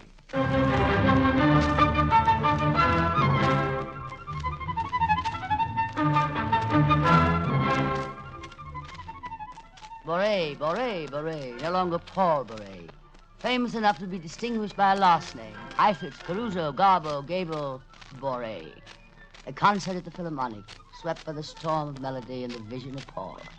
Gina breaking under the drive of the music and her own tension. In love and knowing she had lost Paul. And Mrs. Boré, aware of the danger to our son and the tightening network of the Helen Wright relationship. And Paul on stage, living, needing, and almost hating the urgent sweep of the music. And myself, smugly the victor. Then the burst of deafening applause, and the concert was over. Paul was with his family in his dressing room. Amazing. Wonderful, wonderful. They liked you, Paul. They liked you. The applause. May I come in? Of course. Mom, I want you to meet Mrs. Wright. How do you do, Miss Wright? How do you do? My father. How do you do? Nice to meet you. Paul's told us all about you. Has he? He speaks of you very often. Remember the cigarette case, Mama? Mrs. Wright sent it, remember? I've always wanted to meet you and your husband. I'm sorry. He couldn't come tonight. Pop, will you do me a favor? Huh? Get a cab for you and Mom. There's a stand just outside. Sure, Paul. You're not coming with us, Paul? No, I have to see Bauer. Bauer? See you later, Mom. Yes. Goodbye, Mrs. Boré. Goodbye, Mrs. Wright. You knew I'd see you later. Why did you come to the dressing room? Why not? Haven't I any right to share the family joys? Or perhaps I'm not supposed to be part of the family. Don't be coy. It doesn't look well on you. I'm not trying to be coy. There's another word for it. Come on. I like your mother. Don't make me laugh. All right, I'm sorry. A woman has a right to be difficult from time to time. Some of the greatest women in history, they say, have been difficult, starting with Cleopatra. It's the trademark of the species. I said I'm sorry. Don't apologize. Let's walk up the street. Thanks for inviting me. Paul, do you think I want things to happen this way? I don't know why they happen. I never pretended. I never said I was placid. I'm a demanding woman, a jealous woman, a possessive woman. I never had to share anything with anyone. Look in the store window, those wax dummies. They're beautiful and calm. They'll never offend your pride or hurt your ego. They're so easy to handle. But they're dummies. Let's keep walking. No, listen to me. What can they give you? Convenience? Convenience is a slow poison. You'll have to learn that along with your music and the other articles of a full life. I've been married twice before. Not bad men, but they wanted dummies. They thought a woman was a glorified confection, a box of candy to which you help yourself when you're in the mood. Helen. No, I'm not finished yet. I'm not a dummy. I'm apt to be very troublesome sometimes. The woman who isn't worth her salt. You came into my life in a year of chaos. I was sick, disgusted, beaten by a whole mess of circumstances. You took me out of that mess and gave me shape, purpose. You gave my whole life a focus. Something to work for and believe in. Outside of my music, I guess I'm a pretty ordinary package. Helen, I love you more than anything in this world.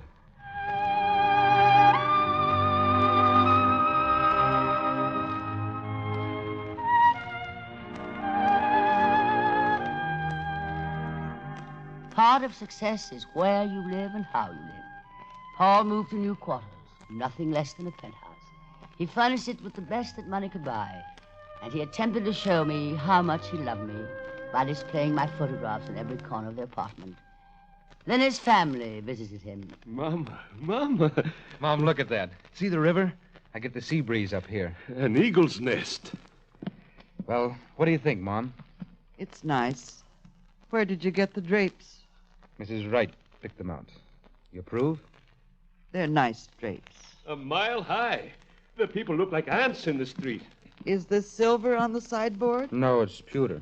Where did you buy them? Oh, that woman. Come on. I'll show you the bedroom. You don't like this arrangement, do you? Frankly? Come on now. We went all through that, Mom. You know why I wanted my own place. I need a place where I can work, think, practice. What was the matter with your room at home? Couldn't you practice there? I'm not a kid anymore, Mom. No. Mom, what do you think you'll find in that drawer? What I found everywhere else in this apartment. Mrs. Wright's picture. Oh, Mom, I can't take this seriously. Someone has to. You don't know what you're doing. Don't be old-fashioned. There's no shame in that. I know what I believe in. It's your life. Remember, I told you. All right. I'm in love with her. Is that what you want me to say? With a married woman? Do you know what she is? Married, divorced, married again, divorced again and again. Well, there's something wrong with people like that. They have no roots. They have nothing. They're empty. You don't know what you're saying. Don't I? You don't have a corner on wisdom, Paul. I haven't lived for nothing. I'm not a fool. I tell you, they're hollow people, floating, aimless. Maybe it isn't her fault, but what can another marriage mean to her? Husband number 4. You never gave her a chance. You never liked her. You didn't even try to understand her. You have no right to talk about her that way. Do I have to wait for your permission to speak? Don't try to tell me what to do. You! Ma. Goodbye, Paul.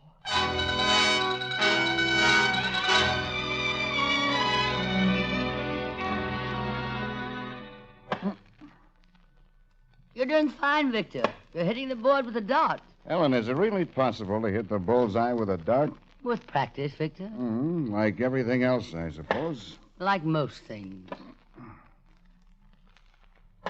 Missed. Had a curious conversation the other day. A friend of mine wanted some advice. He's having trouble with his wife. I better get the darts back. Bad aim. There's a young man involved, and he, my friend, doesn't know quite what to do.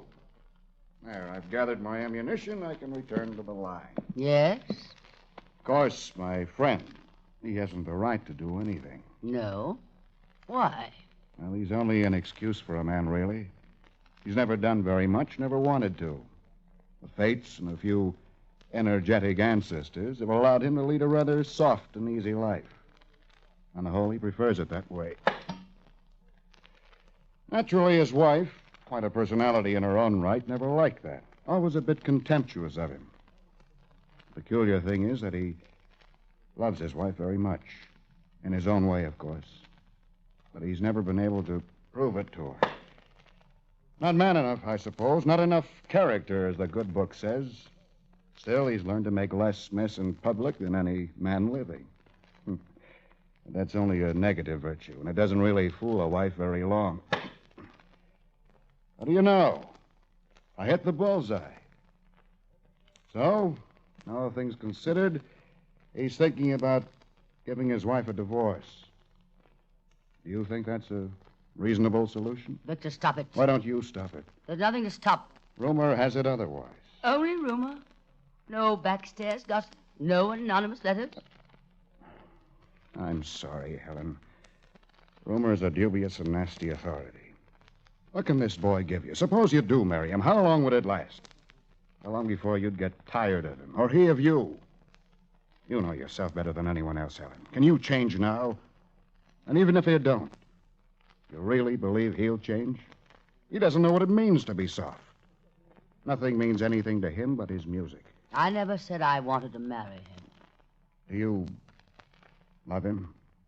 You say you love me, Victor. What kind of a love has it been? You've always been courteous to me, always remembered my birthday.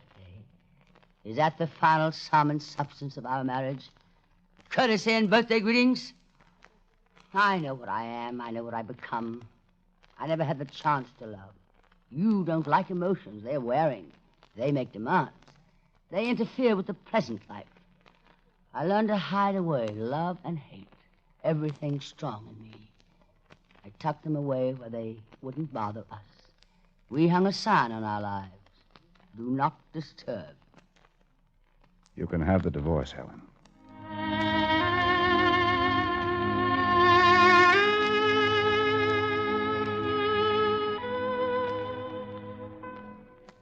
I went to the broadcasting studio where Paul was rehearsing to break the good news to him. As the music reverberated in the empty theater, I sent him a note to meet me as soon as possible at the club. He read it very casually and threw it aside, and asked the conductor to begin all over again. Doubt began to assail me, and I could hear Victor's voice roaring through my head. Anything but his music. He's iron, Helen. Young, hard. He never lived in an easy world. He doesn't know what it means to be soft. Nothing means anything to him but his music. I left and went to the club, and Paul, absorbed in his music, was unaware that I'd ever been there. You go to my head, and you linger like a haunting refrain. Does she have to sing that? Tell her to stop it, Eddie. Cut it, sweetheart. No, No offense, I hope, Eddie. No offense. You've been quiet all night. Have I? Well, what do you know about that? The little girl has lost her tongue. Give me another one, the same. Okay, coming up. Shall I get verbal, Eddie? French? Il pleut doucement sous la vie. Pardon my French accent. Wait, Eddie. I'll do it for you again. Il pleut douce, il pleut. Il pleut. Oh, I'm really good at English. Listen. Oh, western wind, when wilt thou blow that the small rain can down rain? What's a small rain, Eddie? Does a small rain grow up into a big rain if it's a good little rain and never does anything bad? Does brandy always make you poetic, Mrs. Wright? No offense, pal. Helen. Paul, what do you know? The place is haunted. How about a drink for the gentleman, Eddie? What are you looking at, Paul? Don't you want a drink? Eddie, the gentleman has changed his mind. Skål! You've had enough. I'm thirsty. Nothing for you, you sure? Nothing. I'm going to take you home. Ah, the gallant night. Soft music, please. Quiet. My friend is being considerate. He wants to take me home. The way you took me to dinner? I came as soon as I could. It wasn't soon enough. I'm tired, Helen. It's been a long day. Only the usual deadly length. I'd like to get home, get some rest. Go ahead. You're coming with me. Leave me alone. Go back to your music. I'm tired of playing second fiddle to the ghost of Beethoven. Skål! Put it down. Mind your business. No offense, pal. But mind your business. I said put it down. Now, hold it, Bud. I don't think the lady wants you to interfere. Keep your hands off him, Eddie. Leave him alone. Well, I'm sorry. No offense. That's my line. No offense. No offense, anybody. Come on now. Put your coat on. Let me alone. Paul, I'm a lost crusade. Turn around. You're a hangman's noose to me. Leave me alone, please. Now say good night. Good night, Eddie. Night, Mrs. Wright. Good night.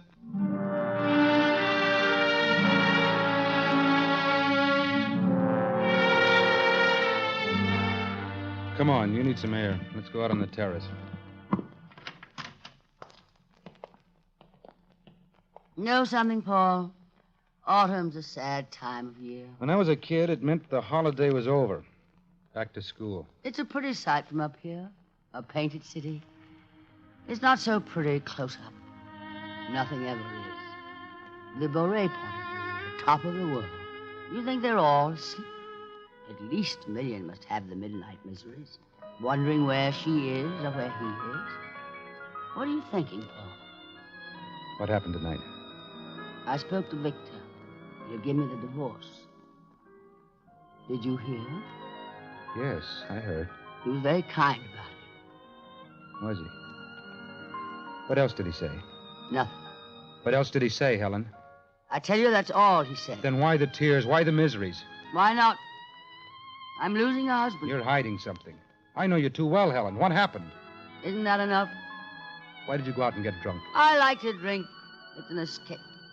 Isn't that what you once told me? I once told you that I loved you. Why not remember that? Helen. No, don't. Don't hold out hope. Beware of pity. I love you. Or maybe that's an inarticulate way of saying I love you. Not me. It's someone you made up. It's the wax lady in the window. The woman with all the impossible virtues.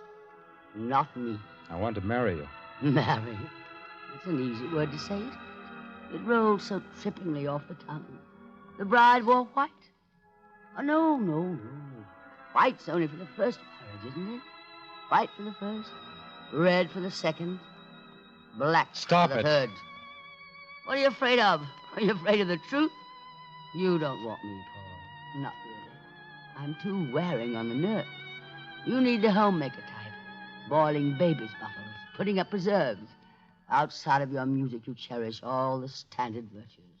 Home and mother, babies and dogs. The white collar forever. Why hold up the wall? Let it fall. You don't know what you're talking about. I won't change. I'm not asking you to anymore. It won't work. I tell you, it won't work. But how do we know? I have the blood of the prophets in me. Do we need an oracle? Please, darling. Why don't you say it? Can't you speak out clear with courage? Can't you say you don't love me, that you never want to see me again? I want to marry you. How many times do I have to say it? You're married already. Married to your music, married to your work. You'll never marry me. Don't forget your music. I hate music. I detest it. Stop it, Helen. Don't fight. Don't try to fight anymore. I won't. I love you.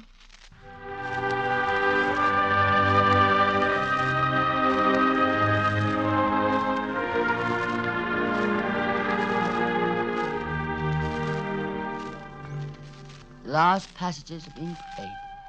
Tomorrow the papers will again proclaim another triumph of Ray. I shall be very proud of myself. Helen Wright, dilettante extraordinary. Patroness of the arts. Savior of struggling genius. Oh, yes, I'm proud of myself.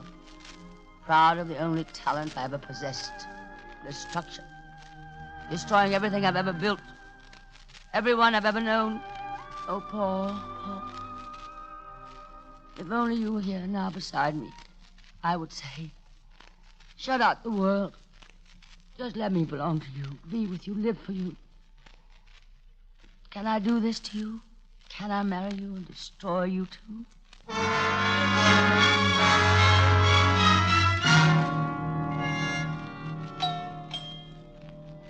Yes, come in. May I talk to you, Mrs. Wright? Oh, you're Gina, aren't you? Yes. I know all about you. Paul told me. Were you to the concert? Yes, I spoke to Paul afterwards. Mrs. Wright, I know Paul is very much in love with you, and I just wanted to say that... Please, sit down. Oh, thank you. Mrs. Wright, Paul has always meant a good deal to me, and I want him to be happy, and if you can do that for him, you're the one he should be with. Maybe what I'm trying to say is unnecessary. I mean, what I think. But I wanted you to know that I wish you both happiness. Thanks, Gina. Well, there's nothing more to say. I guess I'll be going now. No, please stay. I've never really talked about Paul with anyone who's known him for a long time. We were kids together. He used to tease me all the time. I bet you love that. Yes. Deep inside of me, I guess I was his slave from the very first moment. What was he like then? Oh, like most kids. A little more intense, keyed higher, wanting more, full of big hopes, wild dreams. You know, Gina, he hurts me. He doesn't mean to, but he hurts me. I don't understand. Did you ever have a dream so intense that the real thing was worthless when you got it? Paul must have had a dream like that as a boy. About success. About love. About a woman. That's not an unusual dream, Mrs. Wright. Especially for poor boys. With this exception, most of them give up the dream for the real thing. They compromise with reality. Not Paul. My point is, Gina, I'm not a dream girl. But Paul thinks you are. That's all any woman should need. Thanks again, Gina. I'm grateful for that. Would you care for a drink? Oh, no, thank you. Well, I seem to need one right now. You know why I stuck to Paul at first?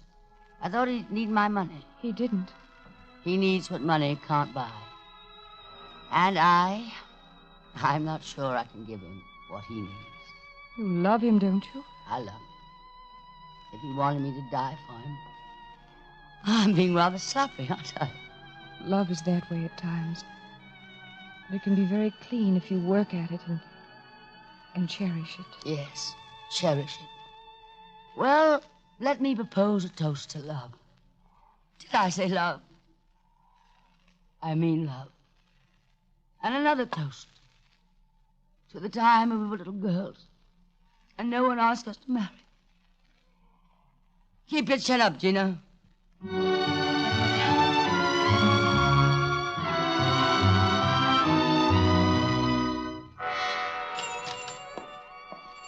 Mrs. Boré? Mrs. Wright. Mama, it's Mrs. Wright. I hope you don't mind my coming. I know I should have phoned first. Mine? Oh, come in. Look around. Make yourself at home. I'll bet you never saw a grocery store before. The slicing machine is brand new, not a week old. You put a loaf in, push the button, zip, zip. White sliced bread. I don't think Mrs. Wright came to see the fixtures. Huh? Will you come to the back, please? Thank you. You stay here, Papa. All right, Mama. All right. We live here in back of the store.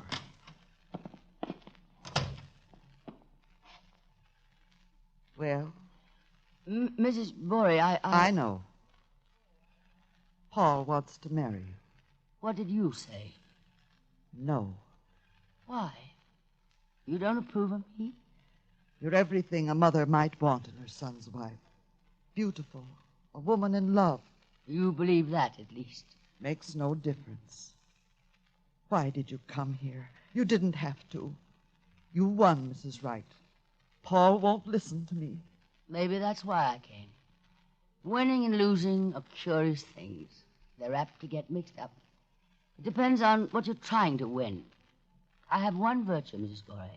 I never lied to myself. I lived a meaningless and absurd life among silly and rather futile people.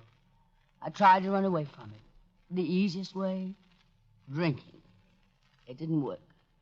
It's a little difficult to break the habits of a lifetime. I don't know anymore whether I can stop running away from myself, from reality. Escape is a potent drug. It can be very pleasant. Is that what you see in Paul? Another chance to run away, another chance to hide? No. Paul never meant that to me. You talk of love.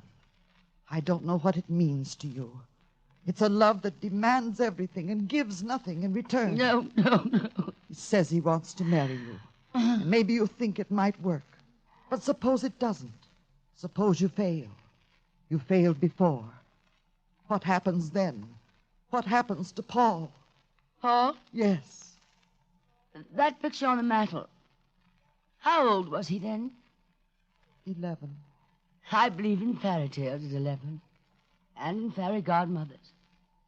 And that I could be anything in the world I wanted. You can, if you want it. But about Paul, Mrs. Wright? What about Paul? Helen, what are you doing here? I've been looking all over for you. Helen, you know you're driving me crazy. We've finished, Paul. And look, this constant sparring has got to stop. What? As the man said, we made beautiful music together. But the concert is over as far as you and I are concerned. You don't know what you're saying. Helen, listen, we'll go away together. Forget everything but each other. Sure, run out. Run away. Pack your bag. Take the first train out of Grand Central Station. Run off somewhere where they don't know you, never heard of you. Bury your violin in the deepest hole you can find. Forget concerts. Oh, Paul. It still won't do you any good. It can work, Helen. I know it. I don't care if I ever hear another note of music again. Right now, maybe you think you hate music. You don't, you couldn't. Music is a compulsion, an obsession with you. You'll blow up into 1,000 pieces if you don't play. Who are you kidding? It's twisted into your bones as part of you. Run as far as you like. You'll come crawling back to it. It's what you are. No. What did you think a concert career would be like? Something you could put together with toothpicks and mucilage? Little ink spots and finger exercises? Put a nickel in the slot and out pops a concert? You wanted a career? Well, you have it. Balzac once said, genius is a disease. It grows and it grows and it grows until it absorbs everything. Do you think you can run away from that? Goodbye, Paul. Goodbye, Mrs. Borey. You see, I don't believe in fairy tales anymore.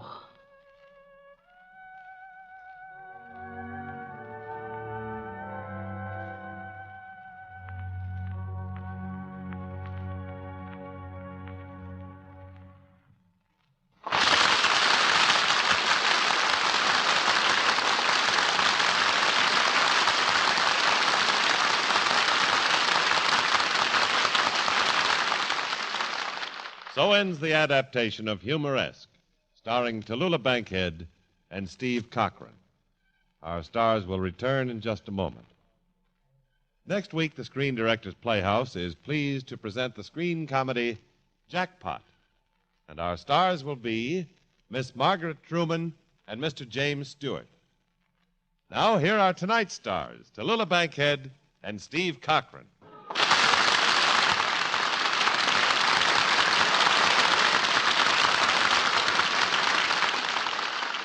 Frequently I've been asked, what makes a star great? Important enough to win an Academy Award. What would be your guess, Steve? A combination of a good script, an outstanding part, and a great director. Very correct analysis. A few years ago, I saw a picture that starred Jane Wyman, Johnny Belinda, for which she won the Academy Award. And I'm willing to wager that Jane might feel as I do. If she were asked what was the major contribution to her performance, she would answer, Jean Negulesco. Darlings, may I present Mr. Negulesco, the director of Johnny Belinda, Humoresque, Three Came Home, and Mudlark.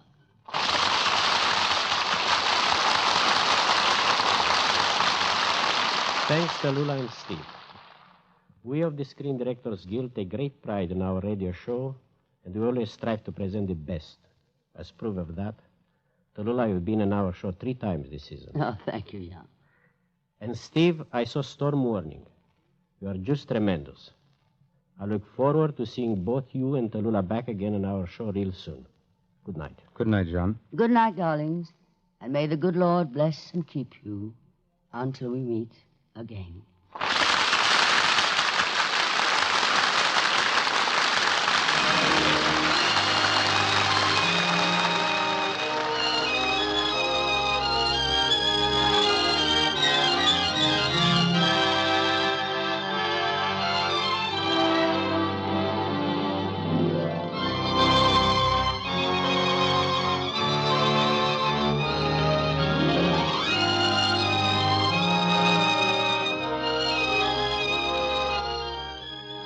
Humoresque was presented through the courtesy of Warner Brothers, producing I Was a Communist for the FBI, starring Frank Lovejoy. Steve Cochran will soon be seen in the Warner Brothers production Inside the Walls of Folsom Prison. Portions of tonight's recorded musical score were played from the original score by Isaac Stern, the famous violinist. Included in tonight's cast were Ben Wright, John Stevenson, Helen Mar Ventile, Lynn Allen, Lester Paiva, and Sheldon Leonard. Humoresque was adapted for radio by Jack Rubin. Screen Directors Playhouse is produced by Howard Wiley, and the dramatic director was Warren Lewis. Portions of tonight's program were transcribed. This is Jimmy Wallington speaking, and inviting you to listen next week when Screen Directors Playhouse presents Jackpot, starring Miss Margaret Truman and Mr. James Stewart, with screen director Walter Lang.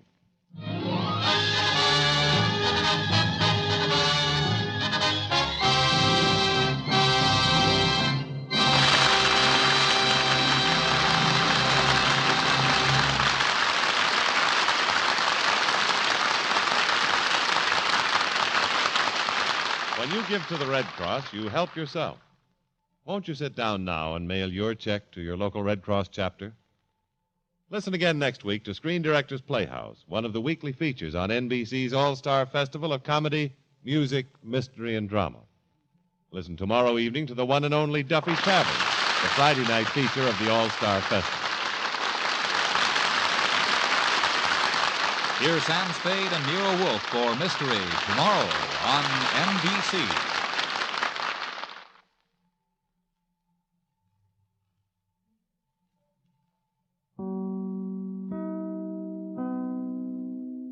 Screen Directors Playhouse stars Barbara Stanwyck, Wendell Corey. Production, Thelma Jordan. Director, Robert Siodmak.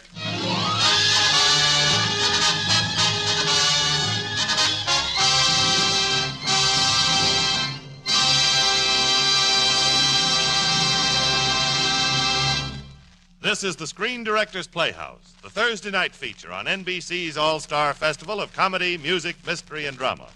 Brought to you by RCA Victor, world leader in radio, first in recorded music, first in television. By Chesterfield, the cigarette that has, for you, what every smoker wants: mildness, plus no unpleasant aftertaste. The cigarette that brings you Bing Crosby and Bob Hope. And by the makers of Anacin, for fast relief from the pain of headache, neuritis, and neuralgia.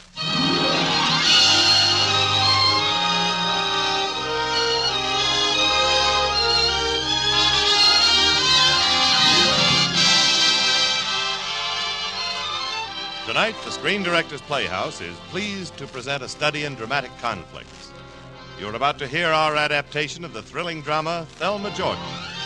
And starring in their original roles will be Wendell Corey as Cleve Marshall and Barbara Stanwyck as Thelma Jordan.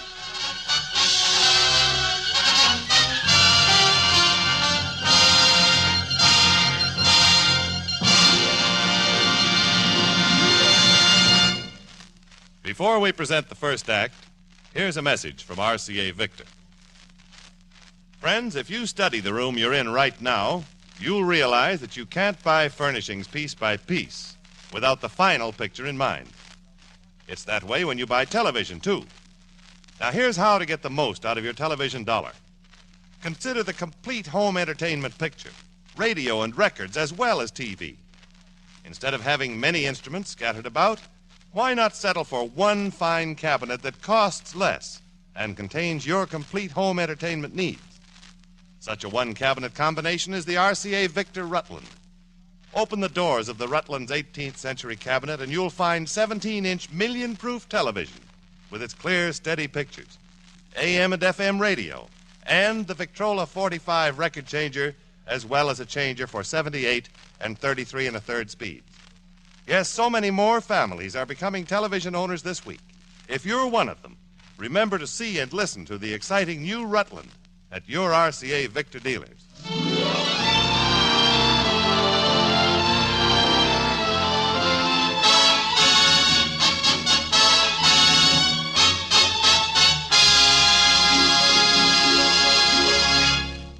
Now, the first act of the Screen Directors Playhouse presentation of Thelma Jordan, starring Barbara Stanwyck and Wendell Corey.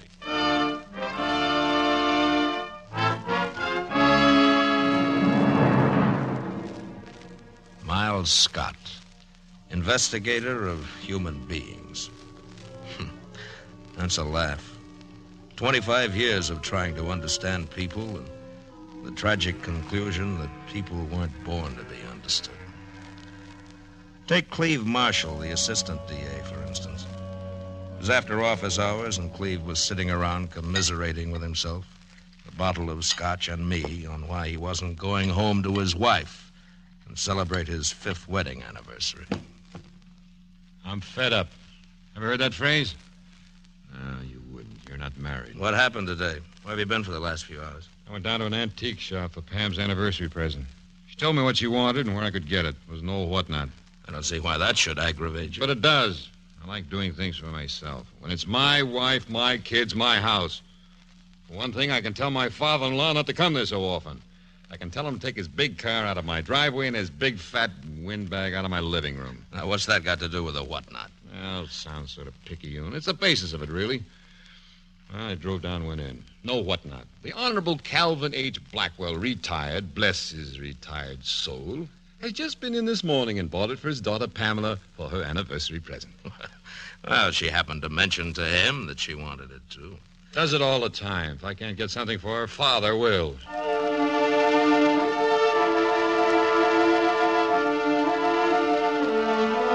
An hour and 30 drinks later, I picked myself up and left. As I passed through the door, a very beautiful girl entered. It was the night of May 25th. That's when the file of Thelma Jordan received its first entry. Mr. Scott, I've come to see you about my aunt, Miss Vera Edwards. Twice in the last 2 weeks, our house has been broken into. It's very interesting. I don't seem to be able to get any satisfaction out of the police. What I meant to say, Mr. Scott, was there are reasons why I have to stay away from them and come to you. My aunt is eccentric, and uniforms upset her. What's your name? Thelma Jordan, Miss Edwards' niece. Well, Miss Edwards' niece, I am not Mr. Scott, so you can save your breath. I'm Cleve Marshall's assistant district attorney. Oh. However, if I can be of any help, a lady in distress is a pretty lady. It distresses my specialty tonight. You can help me, and I'll help you. Do I make myself clear? No, not quite. I'm sorry I disturbed you. Oh, you didn't disturb me. I was just about to go out and find myself a dame. If you'll pardon the expression. Good luck and good night. But wait a minute. I'm a public servant. I'm supposed to hear your troubles. You listen to my troubles, and I'll listen to yours. You sound very appealing, but I... One drink. I'll buy a drink someplace. Honest, I'm harmless and I'm lonesome. What do you say? Well, on one condition, that I drive. If you insist, you're the boss. I'm glad you said that. Because I'm no dame, remember.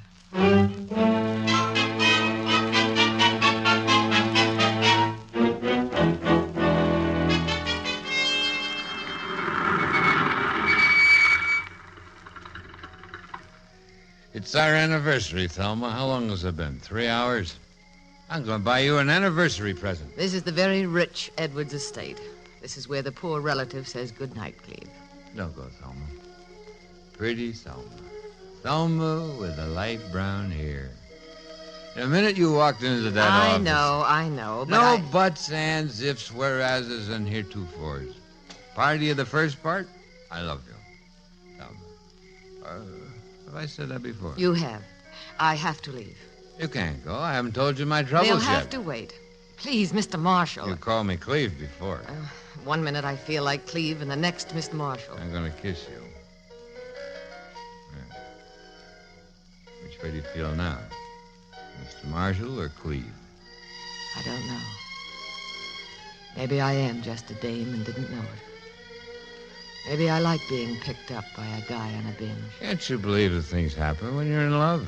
What's time of day? I'm sorry I can't say it that conveniently. That's what it is, a binge. No relationship between yesterday and tomorrow. That's all there is. There isn't anymore. I'm getting out, Cleve. Good night. And drive home to whoever is waiting for you. If I told you there's no one waiting I for wouldn't me? believe you. Drive carefully.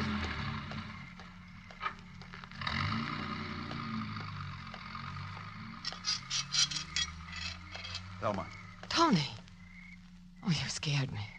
I told you to stay away from here until I called you. What are you trying to do, upset the apple cart? I missed you, baby. I was getting awfully impatient about getting my hands on your Aunt Vera's emeralds. Stop worrying. I already have the combination to her safe in the library. Well, what are we waiting for? For the right moment. I'm not making a move until I'm protected properly. Everything is working according to the plan. I've already set the notion that the house has been broken into twice by a phantom burglar. That's using your head, baby. You didn't think I was playing nursemaid to a sour old woman for nothing. Tony, what would you say if I told you I had just left the assistant district attorney and that he's on the make for me? Why are you getting involved with the law? If the time ever comes where I need an alibi, can you think of anyone better?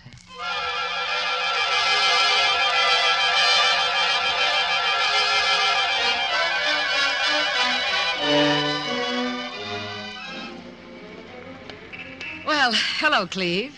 Oh, hello, Miss Jordan. I was worrying about you, whether you got home all right. Oh, I manage, drunks and fools. Well, I'm busy. I guess you've forgotten a lot about last night. Apparently, you don't like me in the daytime. I guess I got a little out of hand. I apologize. Accepted. So long, Cleve.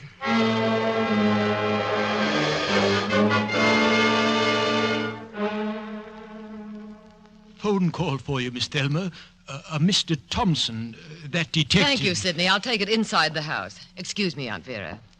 Who's calling, Thelma? It's all right. There's nothing to worry about. Put on the tray, Sidney. Doctor or no doctor, I want my brandy. Hello, Mr. Thompson? A case of slightly mistaken identity. My secretary informed me that you called and asked me to use the name of Thompson. Oh, hello, Cleve. It's nothing really very important. Just one of those things. 24 hours a day and lonesome. I don't know anyone else in town. In fact, time's been full of emptiness since a certain May 25th. I can cure that. Fine. I'll meet you down on the road. Shall we say about 20 minutes? On the nose. Well, thanks for calling, Mr. Thompson.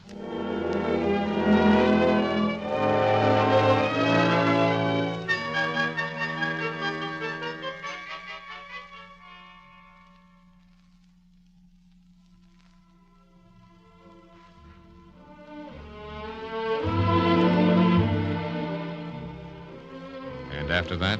Oh, after painting scenery that summer, I stayed on at Lake Placid. I got a job at the hotel as a hostess. Then there was Virginia Beach, Saratoga, promoting other people's fun.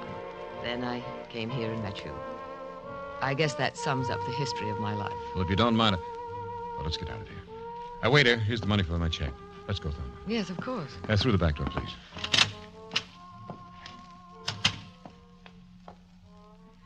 Well, it was a lovely evening until now. Who did you see? Your wife? No, she's away. Beach. Temporarily or the season? The season. I visit her weekends. It was my secretary. I'm sorry. Thelma, I don't care what happens. I've got to see you often. As often as you like. But be careful. Don't call the house again as Mr. Thompson. Why not? Well, why don't you use the name of Smith or Brown? How about Dick Tracy? It's for your sake. After all, this is a small town, and you can't afford any talk. I know. Say, you haven't kissed me once this evening. My mistake, Cleve.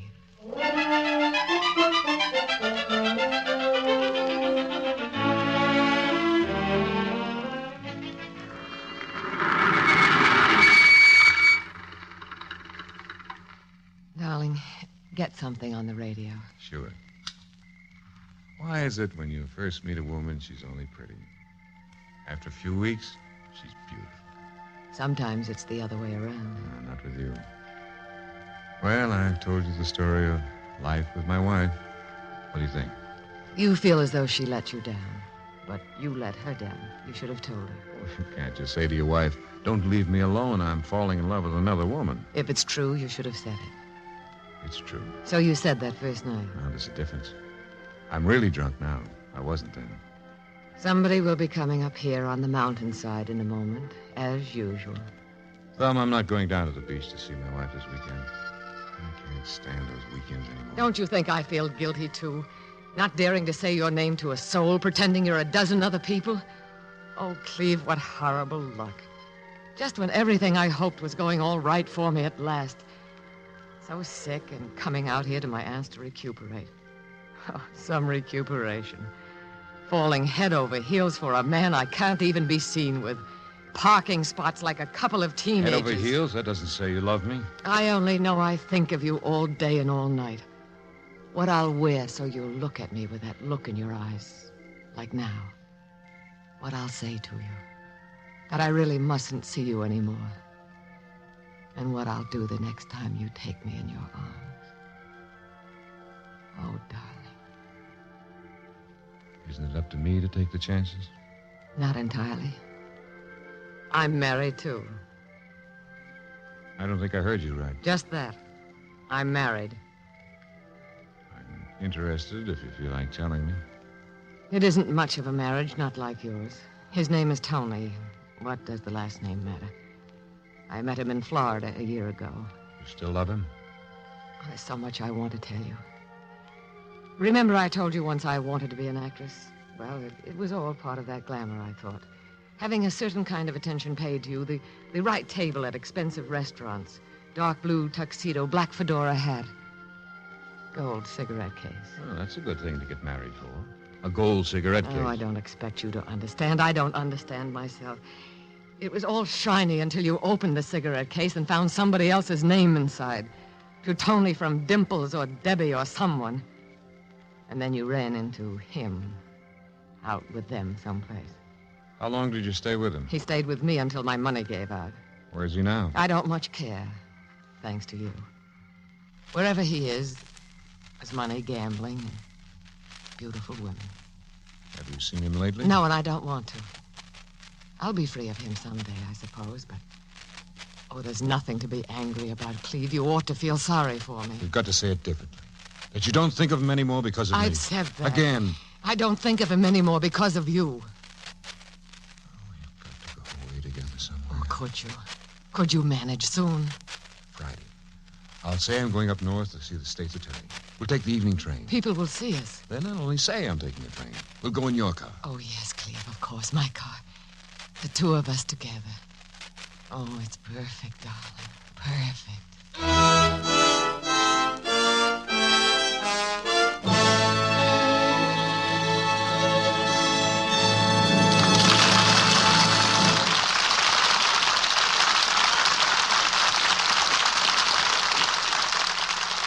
Let's take time out for a message from Bing Crosby and Bob Hope.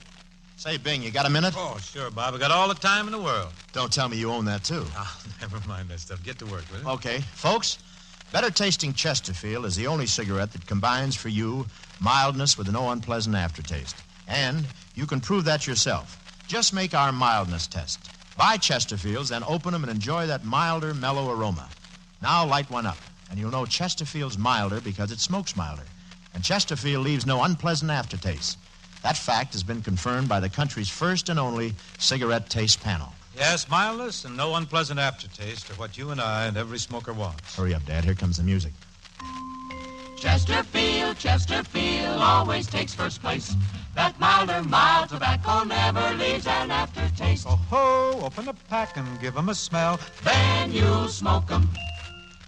And here is the second act of the Screen Directors Playhouse presentation of Thelma Jordan, starring Wendell Corey and Barbara Stanwyck.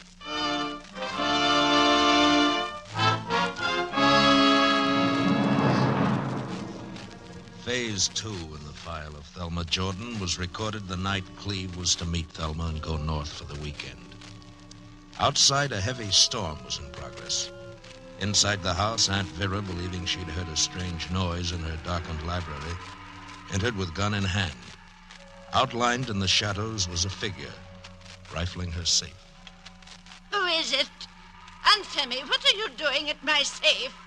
Why, it's safe.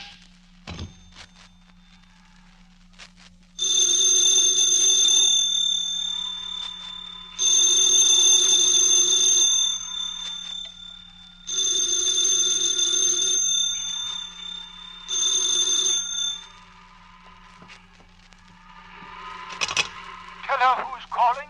Tell her Mr. Brown is calling. Is Miss Jordan there? I don't know, sir. I'm in the servant's cottage. I can't ring her with the circuit open. Could you hang up and call back, sir? Thank you, I'll do that.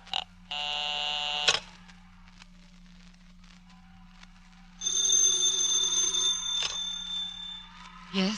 Hey, where's my driver? I'm waiting for Oh, you. thank heavens you phoned. You've got to come at once. Something's happened. Well, tell me what it's all about. No, maybe. no, don't talk. Just come. I'll meet you at the side gate. Please, please.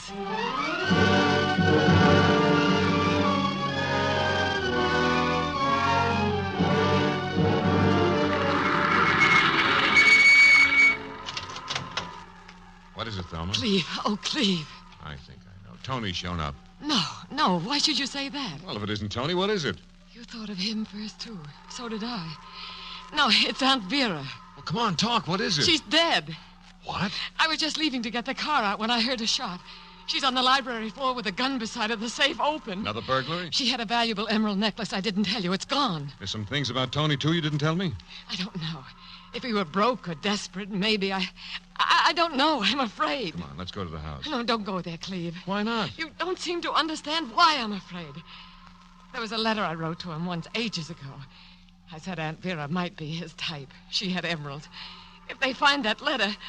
Oh, it didn't mean anything, did it, Cleve? Just female, nasty. I don't know whether it meant anything or not. I don't know, Tony. Maybe I don't know you either. I suppose I had that to look forward to. I'm sorry, I darling. know how you feel, but don't you see? If it was Tony, they'll suspect me, too. And every place we've been, every phone call we've made. We've been careful. We're not going to let them suspect you. Then tell me what I should do. What you should have done a half hour ago. Go back in, scream, call the police. What are you waiting for? I was hoping you'd tell me to do something else. You didn't do anything else. You didn't change anything in there. A little. How little? I rubbed off all the fingerprints. You what? I was panicky. I didn't know what to do, in case they were Tony's prints. And yours along with them. No, I shouldn't have. But you've been in that room dozens of times. It's natural for your fingerprints to be there.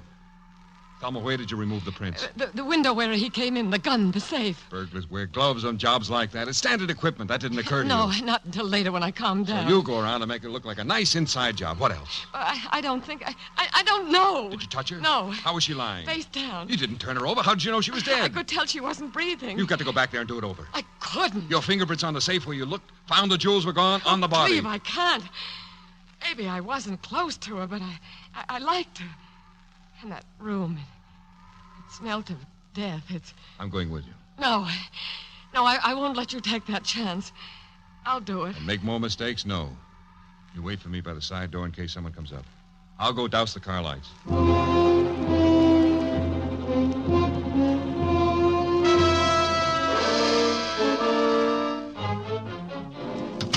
If you should get involved in this... I won't get involved. I'd like to be sure where Sidney is, though. His house is dark. Why is the light out in the library? I turned it out after I cleaned up. Was it on when you came in? No. Unhurried killer turns the light out when he leaves. Are you sure? No, I'm not sure. Okay, leave it dark. But put your prints back on the switch in case you took them off. Go on. No, turn it off. There's a gun next to the body. I don't want to handle it. I'll use my pencil. It's been fired. Hers? I never saw it before. Put your prints on it. I'll turn her over. Cleve. Wouldn't that have been your first instinct if you hadn't thought of Tony and the emeralds? Aunt Vera. Turn her over. All right. When Scott's men were out here, did you tell them when the safe was in this room? Yes. What happened those first two times? The side entrance was broken into. The next time we just heard somebody out back. You didn't think it might be Tony before? No, but... But what? Well, I saw the necklace was gone and I remembered. Not many people knew about the emeralds. All right. Get your prints back on the safe. Put your hands on natural curiosity. Is there anything left in there? Some more papers, it looks like. Papers? A will by any chance? Who is her heir? Maybe you're a rich woman. Oh, no, Cleve. No, she can't Might have. be tough for you if she did. Well, what would it look like? Forget it. She'd have told you about it, I guess. Oh, yes. Anyway, she wouldn't have... Come on. Now, after I've gone, give me 10 minutes. Then scream and run for Sidney. Oh, Cleve, it may be days before we see each other. Turn on the hall light and don't forget to take off that coat. What's his bag doing here? Oh, I was carrying it when I... Get it. No, let Sidney answer it in the cottage. All right, but I'll listen in. It may be important. She's asleep by now. Can you ring her? I'm sorry, Doctor, but there's no phone in her room. I can go over and waken her. It'll take a few minutes. I'll call you back later. What's wrong? He's coming over. When I called you earlier, how did you know Sidney wasn't on the phone? Oh, we haven't time. You've got to leave. Something's happened, you said. That's all he had to hear. That was nearly an hour ago. Where was he? Where were you? I don't know, please. I called twice the first time he answered. Cleve, will you go? Which way will he come in? I don't know. Get to the window. Touch the sill fast. All right, it's done. Cleve, the lock on the window has been forced. Did you shut the side door when we came in? No. Come on. Lock it after me. My pencil. It's got my initials on it. I must have left it in the library. Come on, hurry. Maybe if I put the light on, Don't. We can't afford to let Sidney see it. Just keep looking. I found it here. Sidney's at the front door. Look, if Scott gets the case, I'll try to get around. In the meantime, you don't know anything. Cleve, the fingerprints on the safe. If I haven't been there... It's too late there... now. Get in bed. Pretend you've been sleeping. Go on now. Hurry. What are you going to do? I'm going out this window. Cleve, the storm, the ground is soft. You'll leave footprints. Get back upstairs before he turns on this light, too.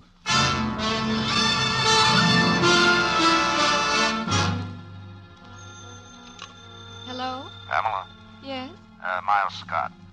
Hello, Miles. Let me talk to Cleve, will you please? He isn't feeling well. He was supposed to go up north last night. Can't you leave him alone for one day? I'm sorry, Pamela. It's important. All right. He's on the beach sleeping. I'll have him call you back. I'll take it, Pam. It's ridiculous. The short time you have down here. It's Miles Scott. Hello, Miles. Did you ever read the morning papers? Front page, big. Rich old Vera Edwards was murdered. Do you know her? Vaguely. Know her niece, Thelma Jordan? No. What? Oh, yes, I met her once. The night, my anniversary. We only spoke a few words, that's all. Now get yourself together and come on out to the Edwards estate. There's $200,000 involved in a recently rewritten will. All right. Take me a couple of hours. Bye. Well, I gotta get going, Pam. You don't love me anymore, like Father says. Father knows best. Please don't brush me off like that. You're not yourself lately. I can't keep track of you.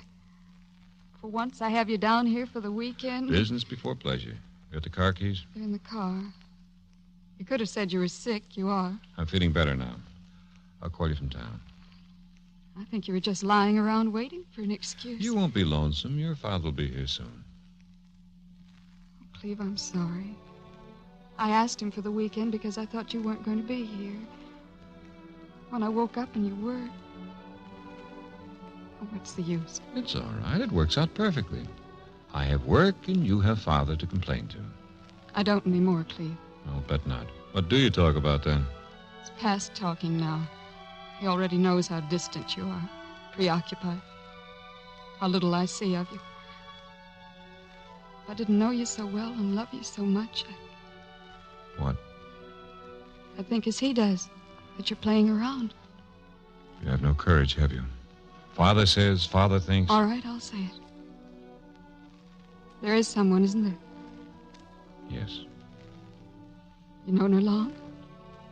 I don't want to talk about her. You don't want to marry her? I'm trying to be very grown up about this, Cleve. What is it? Still Father's little girl. In hair ribbon shorts. I know. That's my trouble. I know it. Do you want to marry her? I'm married to you, the children, and the years. You haven't answered my question. You can't divorce a child. That isn't what I want to hear. Oh, Cleve. Yes, Pam. I still love you. Well, then what? You've got to give me time. I'm all mixed up. Cleve, please don't leave me. I love you. Miles is waiting. And? Yes. So is she.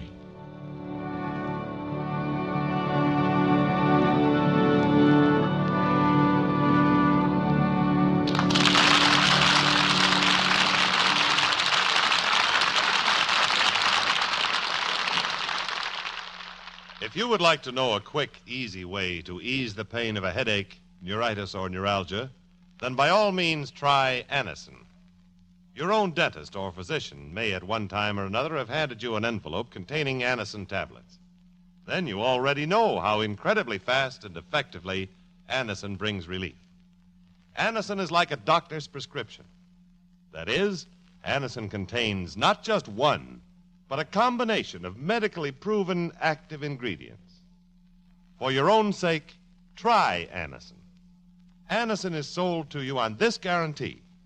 If the first few tablets do not give you all the relief you want as fast as you want it, you may return the unused portion and your money will be refunded. You can get Anacin tablets at any drug counter. Anacin comes in handy boxes of 12 and 30 tablets and economical family-sized bottles of 50 and 100.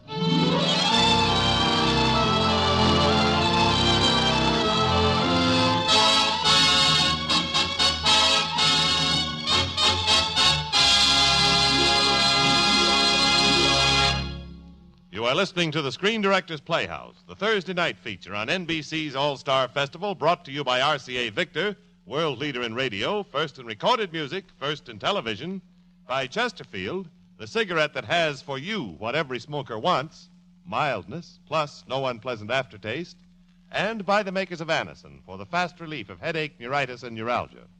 The Screen Directors Playhouse presentation of Thelma Jordan, starring Barbara Stanwyck and Wendell Corey, will continue in just a moment after a brief pause for station identification.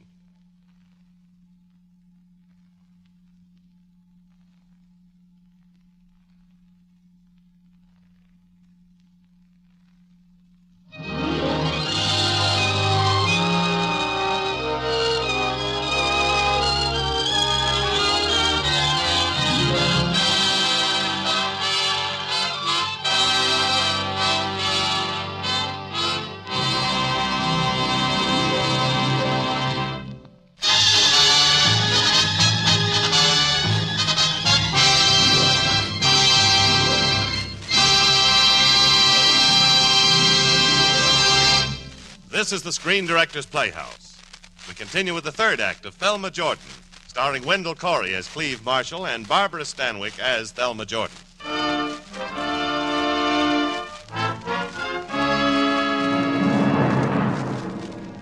June 7th entry, file of Thelma Jordan.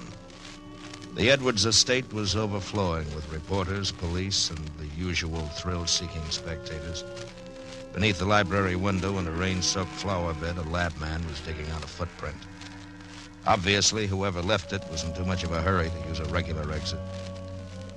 Meanwhile, as DA, I was interrogating Miss Thelma Jordan.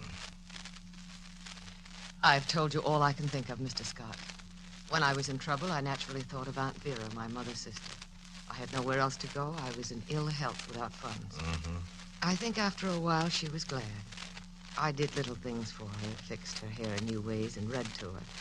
I was companionship she hadn't had for a long time. So she changed her will. Well, that's what you keep telling me, but I had no knowledge of that.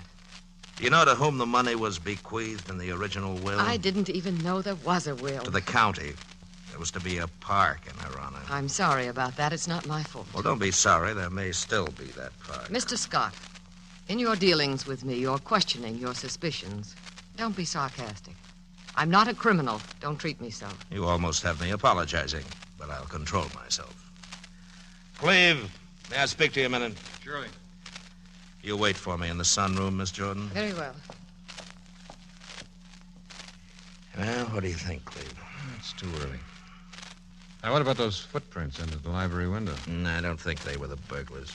I don't think there was a burglary. Cozy her up. See what you can get out of her.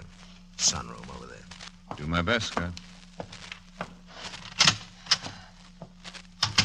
Cleve. Be careful. They're going to arrest me, aren't they? Scott isn't going to make a mistake like that. Don't lie. But why? What happened? I don't know too much myself, except whoever was here last night, it apparently wasn't Tony. But how? I haven't even told them about him. You didn't have to. He called you this morning from Chicago. Tony? Why? Be a good thing to establish an alibi. Another thing. Auntie's dead. Nice fat will. Wouldn't he be interested in that? Want to pick up again? That still doesn't mean anything. There are planes. He could have made it by this morning. That's what Scott's getting the final reports on now. He's had the Chicago police on it for hours. If this alibi is good... What else did they find out about him? For one thing, that you're not married to him. Never were. Why did you lie to me? I was ashamed. I couldn't tell you the truth. Why did you have to tell me? I don't know. You forced me. It was always your wife, your strings. I'm sick of it. All right. It's still my wife, my strings. I know. That's what makes the whole thing so... Oh, Cleve, we haven't time to quarrel. I'll do anything possible. Anything. A lawyer first, I guess.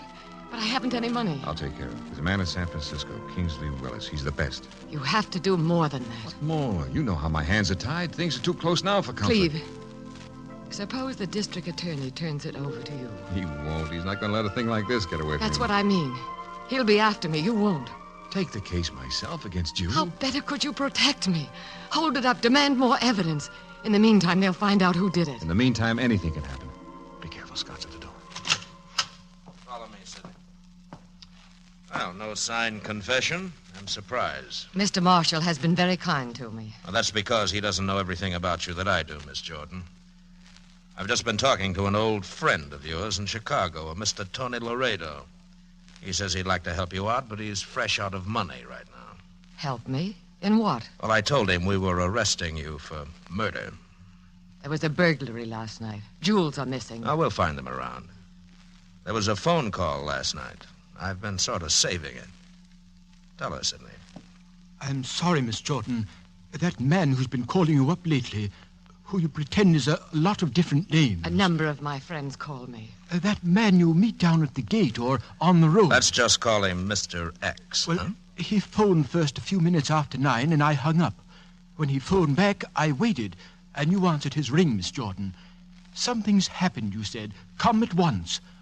I didn't think much of it at the time, but I do now. And so will a jury, since 40 minutes later you were pretending to be asleep.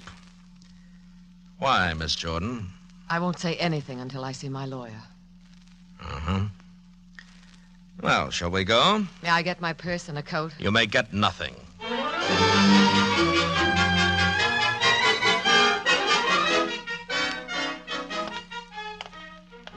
Well, Mr. District Attorney, so you got her indicted. Yes, finding those emeralds helped, Mr. Willis. Well, I wish you luck. Good day. Good day. Yes, Sergeant, there goes the slickest lawyer in the country. Who's he, boss? Oh, hi, Cleve. Jordan's lawyer, Willis. Kingsley Willis? You got him? Yeah, Cleve, worse luck. But I'll handle him. Come on the office. Oh, I meant to tell you, your secretary's been looking all over for you. Your brother's been calling. Important, she said. No, okay. I'll call him. Miss Desmond, get my brother on the phone, will you, please? I'll wait. You know, I've been thinking, if you don't feel up to handling this case... No, but I like it. I like front pages. Well, I just thought I'd ask. Hello, Alex. How are you, boy? How's the ambulance chasing? The Jordan case? Well, sure, but she's got a lawyer. What? Oh, you're kidding. kidding, Alex. You wouldn't. Are you crazy? You know what a case like this means to me? Why, you double-crossing... I put him through school. I made him a lawyer. It's all my fault. Well, I might be mad with you if you'll tell me. Oh, I'm out. Disqualified. Kingsley Willis hired my brother for his defense staff. How's that for a shrewd move, huh? I'm sorry, boss. Well, Eager Beaver, here's your big break, and you better be up to it, boy, because we're going to get her. We've got to get her.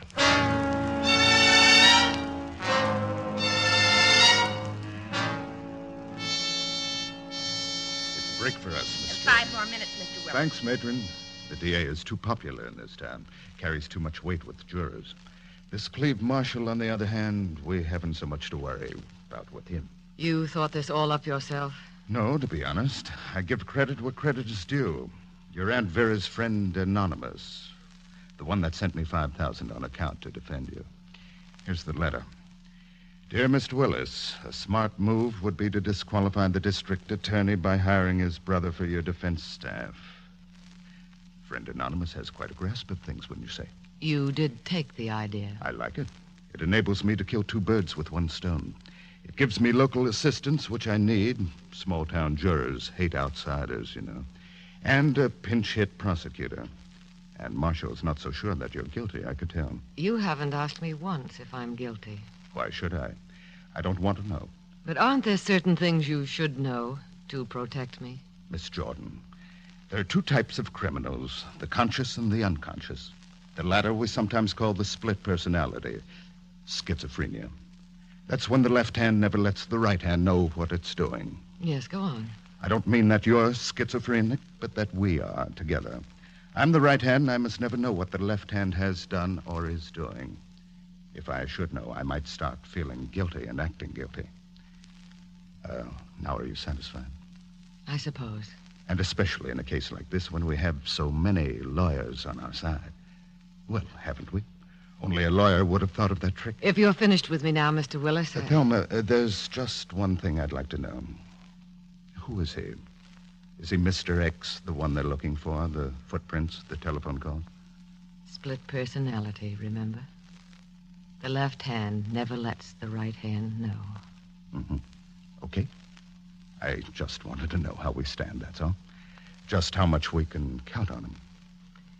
We can count on him.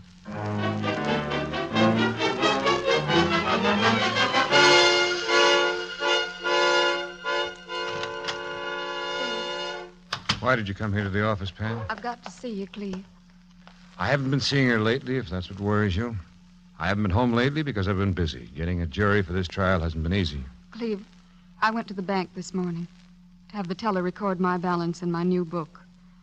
I see. $5,000. Did it cost you that to get rid of her, Cleve, or is that just the beginning? The beginning, the end, I don't know. Pam, please stay out of It's this. my problem, too, if she's that kind of woman. The money wasn't for blackmail, if that's what you mean. She's in trouble. I had to help her. Not the usual kind. No. Something else. And you believe her, of course. Yes, I believe her. She's not just taking advantage of the fact that you're married, the children, your position. What are you driving at? Maybe you ought to find out something more about her, Cleve. We could. Father put a detective on you. He what? Darling, I didn't approve. I haven't spoken to Father since. Do you know who she is? No, Cleve. Cleve, all I want to do is help. So do I, Cleve. Goodbye, Miles. Cleve.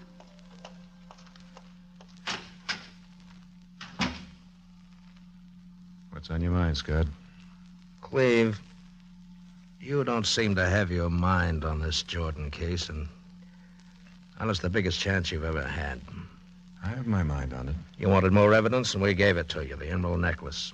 And still you act like you want to get it over and get away somewhere. That's right. Well, that's different. I'm sorry. But in the meantime, don't muff this case. You must always keep the jury with you. Remember, prosecuting a woman is different. It's much more delicate. I'll do my best. You, wouldn't like to go over your opening speech. You'll hear it in the morning. See you in court.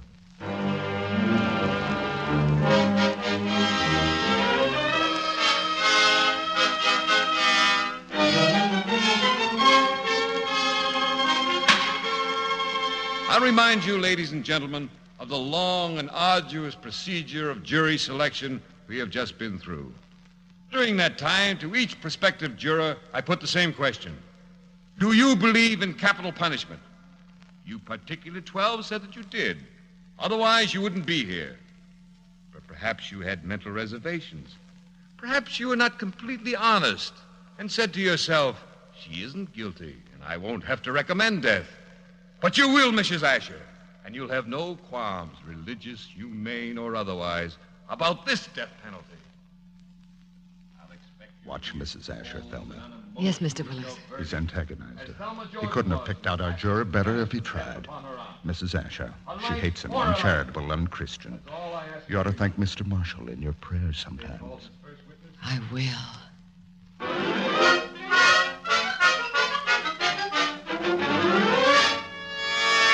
I may have handled some things wrong. I'm sorry about Mrs. Asher, but I've been playing up to her lately. Yeah, and she knows it. Okay, stop riding me. I didn't ask for this case. I got all the evidence in, didn't I? We'll cook her on that. Unfortunately, that's not all it takes. Willis has been too clever combating it. Did you get that this morning? The gun and the necklace could have been hidden in the smudge spot with the fleeing bandits till he could come back for them later. Who would believe that except Mrs. Asher? Anyway, Cleve, this afternoon's your big chance. When you get Thelma Jordan on the stand with that new ammunition you've got, then you can really tie into her. Don't worry. Let her try and explain away her past. That's all, brother. Where are you going? For a walk. Be back in an hour.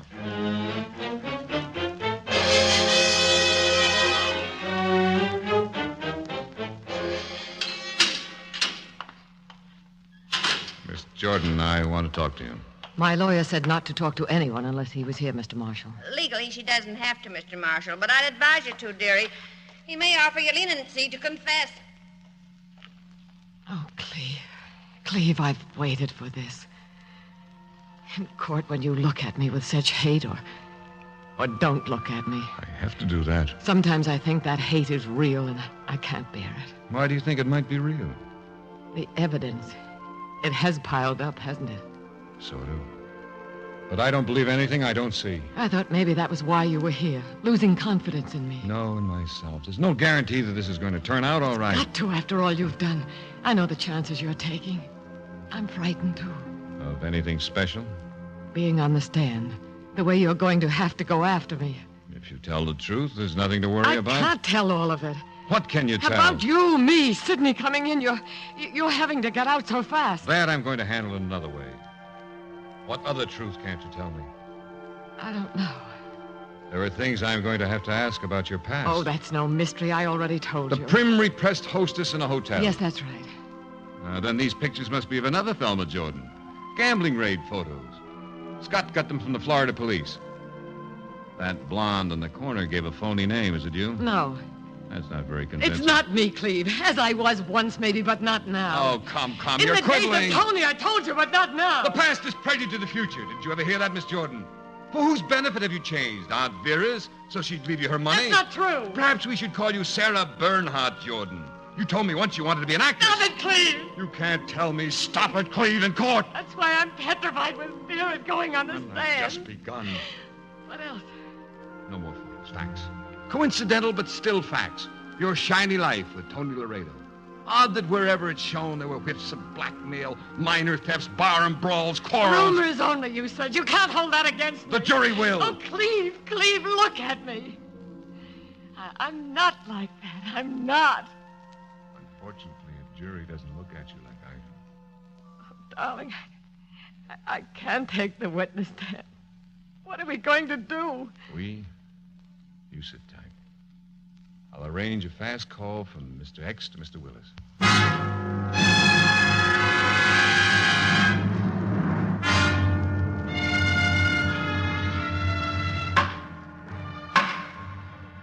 Does the defense desire to call further witnesses? There are no further witnesses, Your Honor. One moment. The prosecutor has an objection.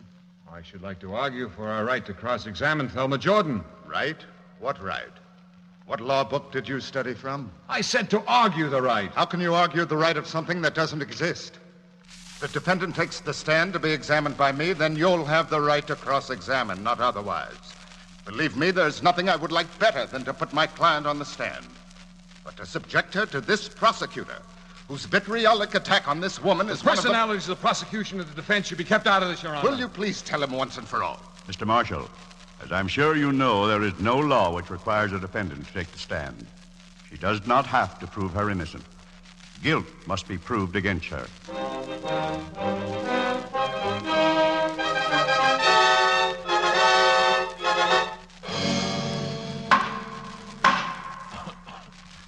Ladies and gentlemen of the jury, you have reached a verdict. We have, Your Honor. The defendant will rise and face the court. We, the jury, find the defendant not guilty. Well, the tramp got away with it. Don't take it so hard, Cleve. It's only a lawsuit. Next time you'll have had the experience. Cleve, I'm sorry. You look so tired. Now that it's over, couldn't we talk soon? I'll call you tomorrow, Pam. Excuse me. Oh, Willis, congratulations. Thanks. The best man won, didn't we? I don't know what you mean. Maybe. Maybe I'm wrong.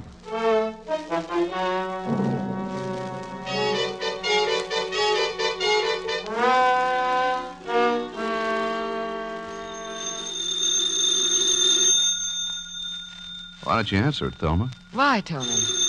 Just people calling to say they're glad. Now, then at least take it off the hook. I'd like to know who this anxious guy is. Hello? Yes, Cleve. Yes, sir. Yes, they've gone. You're calling from the corner? No, you can't come here. No, it's not safe. No, Cleve. I'll meet you somewhere, or I'll let you know in a few days. Did he ask you if I was here? No. Why did you have to come here? Well, weren't we supposed to meet afterwards? Has anything happened to change our plan? Our plan was a long time ago. Oh, not so long. My memory's not too short. Except I gather our plan has changed. That's why I came back the first time. I didn't like that stall. I don't like this one. I'm not stalling. I just don't want to face him. Or him face me? Which? Please don't let him find us Why don't here. you tell me that night you were in love with him? I wasn't. There was Scott you were supposed to go after. Make him tumble for your charms and those burglaries. Then, all of a sudden, there was a guy named Marshall. It just happened that way. Wasn't it better the way it turned out? Sure. An assistant district attorney, married, got kids. It's always a kind. Well, just so you're not in love with him. I'm not. He's in love with me. You find that hard to resist. I'm in love with you, too. Especially now.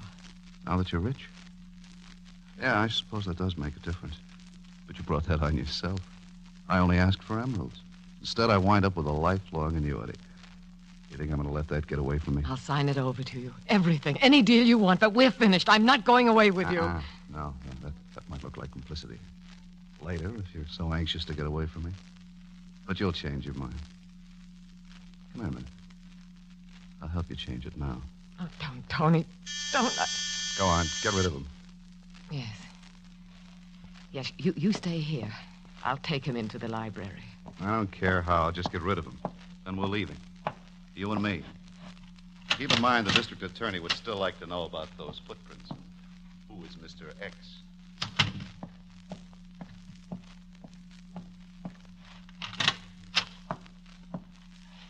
I was worried I had to come. Come with me, Cleve. Into the library where I've told you so many lies. What is it? What happened? Tony's come after me. I'm going away with him. I don't believe that. You don't believe anything you don't see. I don't want to talk about the trial. That's over.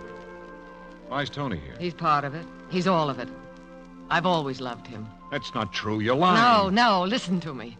We've never had much time together. We haven't now. Oh, you must have known, except you didn't want to know.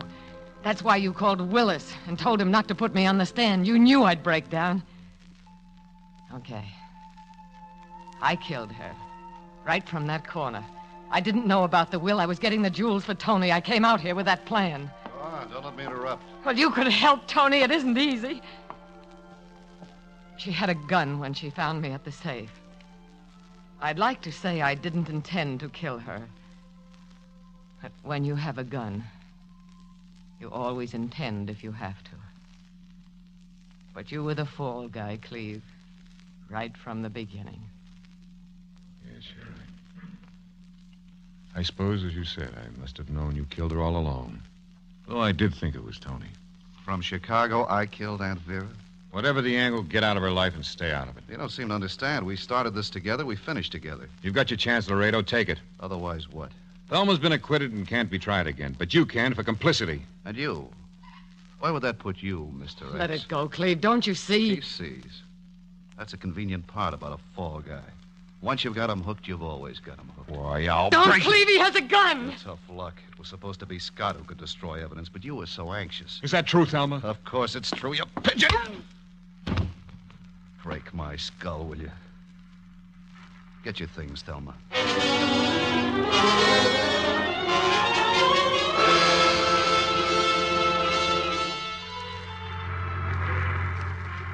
And after a nice trip, I thought we'd go to Europe, Paris, and the Riviera. How would you like that? As far away as possible. Sure.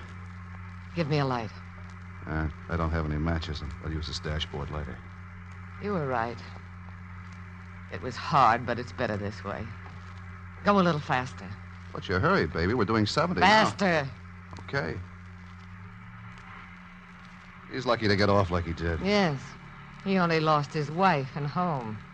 You'll get him back. Here's your lighter. Nice and red hot, isn't it? You won't go away from him. No. No, I won't leave you. Ever. We'll never leave each other. Never, never.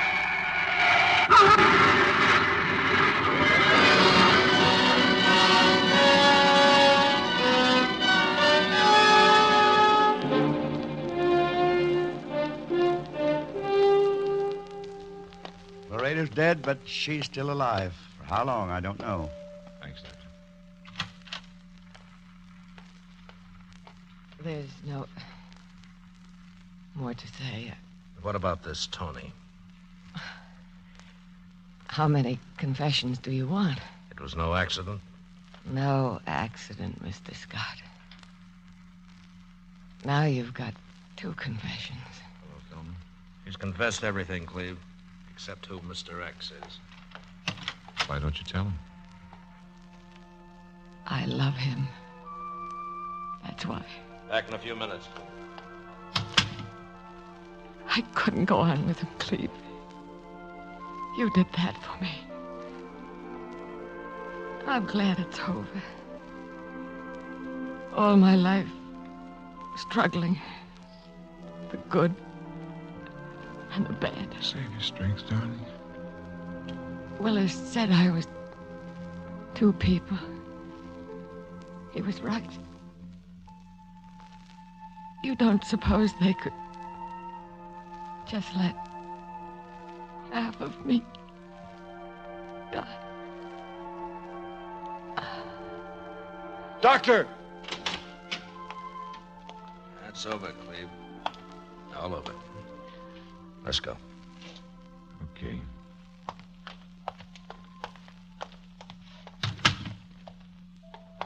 Thanks for leaving us together. How long have you known? Oh, for an hour or so. Tony talked. I guess you know what it means. Disbarment, no more law practice anywhere. I'm sorry, I'll have to report it. I already have. Cleve, I've always liked you. Scott, would you phone Pam? I already have. I just wanted to tell her I'll get in touch with her later. Yeah, that's what she said, too. Later. But she'll get over it. So long. I'll be seeing you, Cleve. Good luck.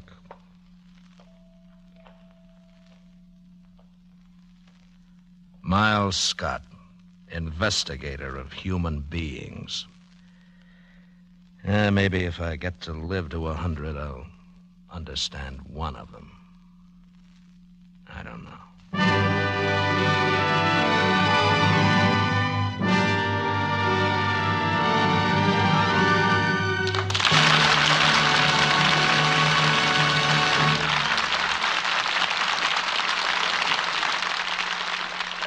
And so we close the file on Thelma Jordan. Our stars, Barbara Stanwyck and Wendell Corey, will return in just a moment with this week's guest screen director. Next Thursday, the Screen Directors Playhouse brings you two more great stars, Bob Hope and Rhonda Fleming. And our adaptation for the first time on the air will be The Great Lover. The following week, on the evening of Hollywood's Great Academy Awards, we are proud to present Academy nominees James Stewart and Eleanor Parker in the unforgettable romantic drama Next Time We Love. Now, here again are tonight's stars, Wendell Corey and Barbara Stanwyck.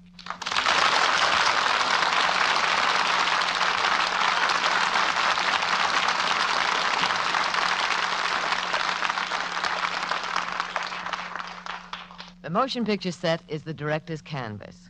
Here, he is the guiding artist. The camera is his brush, the actors his colors, and under his sure stroke, there can be excitement, drama, pathos, and laughter. Ladies and gentlemen, the director of The File on Thelma Jordan is certainly a major artist of his craft. Naturally, I speak of my friend, Robert Siodmak. I go along with that, Barbara. When a man can draw such vivid portrayals as The Killers, Dark Mirror, Spiral's Staircase, and many others equally exciting, well, it's a great privilege to be associated with Robert Siodmak. Barbara, Wendell, thank you very, very much for your kind thoughts. When a director is surrounded by as fine artists as yourself, well, his job is not too difficult. I can only say I really enjoyed making this picture with you, and I look forward to the day when I can again work with you. And may I speak of generosity for a few seconds? There is a way we can all express it. I speak of the Red Cross drive, which is now in progress. Will you open your hearts and your purses? Give, so that the Red Cross can give. Thank you. Even a little can mean so much. Don't let them down. Remember, don't let your window be bare.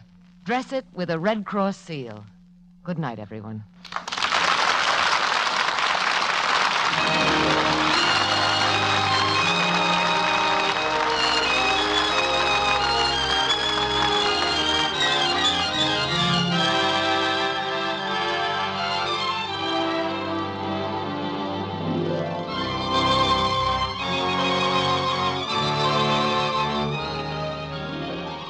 Thelma Jordan was presented through the courtesy of Hal Wallace Productions, whose current release is the Paramount picture September Affair, starring Joan Fontaine and Joseph Cotton.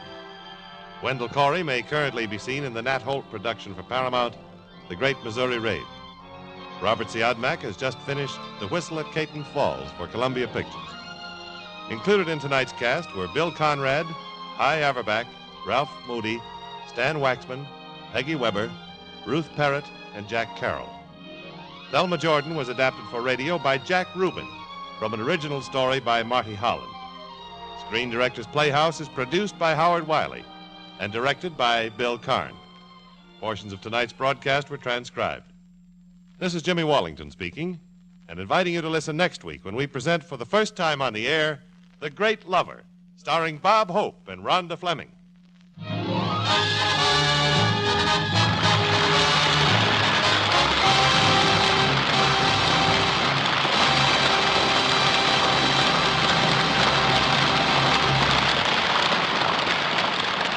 Listen again next week to Screen Directors Playhouse, the Thursday night feature on NBC's All-Star Festival of Comedy, Music, Mystery, and Drama. Listen tomorrow evening to the one and only Duffy's Tavern, the Friday night feature of the All-Star Festival.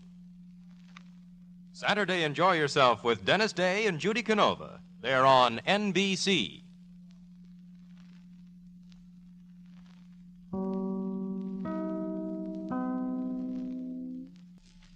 Ladies and gentlemen, this is Jimmy Wallington.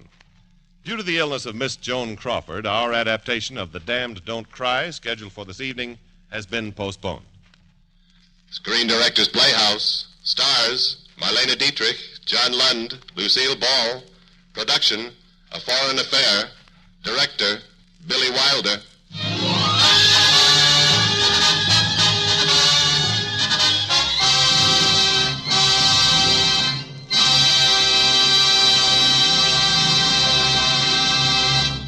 This is the Screen Directors Playhouse, the Thursday night feature on NBC's All-Star Festival of Comedy, Music, Mystery, and Drama. Brought to you by Chesterfield, the cigarette that has, for you, mildness with no unpleasant aftertaste. The cigarette that brings you Bing Crosby and Bob Hope. by the makers of Anacin for fast relief from the pain of headache, neuritis, and neuralgia. And by RCA Victor, world leader in radio, first in recorded music, first in television.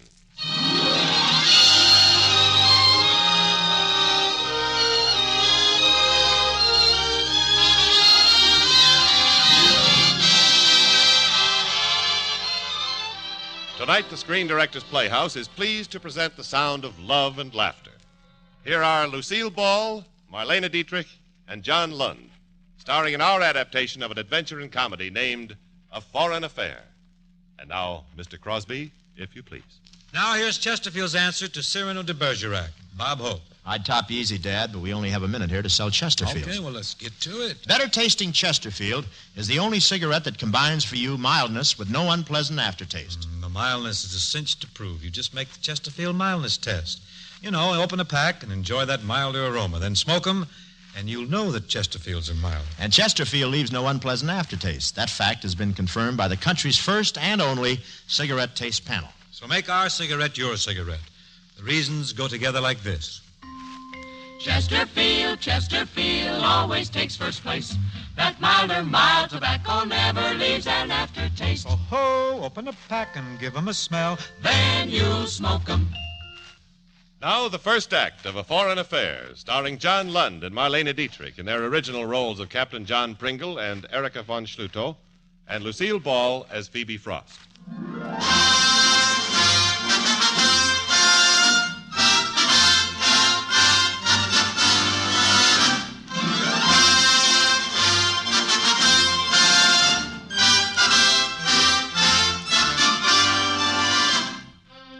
In all the world, there is only one thing more awesome than a visiting congressman, and that is a visiting congresswoman. With this, we give you Miss Phoebe Frost, bound for Berlin aboard an American transport plane. Prim Miss Phoebe Frost, immersed in the notes she is carefully writing into a prim black book, which she holds primly propped on a large cake box. There are 3 1/4 women for every man in Berlin. Wonder what they do with a quarter of a woman.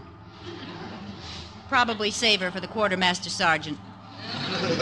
Congresswoman Frost, we're approaching Berlin. Yes, Congressman Giffen, I know. Well, don't you want to see the ruins? Must I remind the chairman of our committee that this is not a sightseeing tour? We're here to investigate the morale of United States troops. My, look at that wreckage. What a horrible sight. Not nearly so horrible as the sight of an American boy fraternizing with a German woman. I've heard of those things. What the American Army needs is more setting up exercises. When we land, I assure you, Congressman, that I shall explore the situation thoroughly.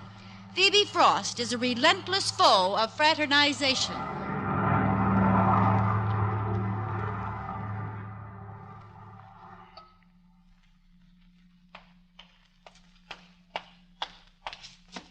Colonel Plummer, the honor guard is formed. Thank you, Captain Pringle. Company! Hey! Hush! Lieutenant Lee, you look despondent. You'll have to smile for the congressman. Oh, it's these German dames, Pringle. You mean Trudy? The fireball Fraulein? What happened? I lost her. Oh, you run out of candy bars? A Russian sergeant came along with a pound of rancid butter. Oh, you're an amateur, Lee. Now, I wouldn't be afraid of a Russian general with a ton of caviar. Take a look at these. Here, in my pocket.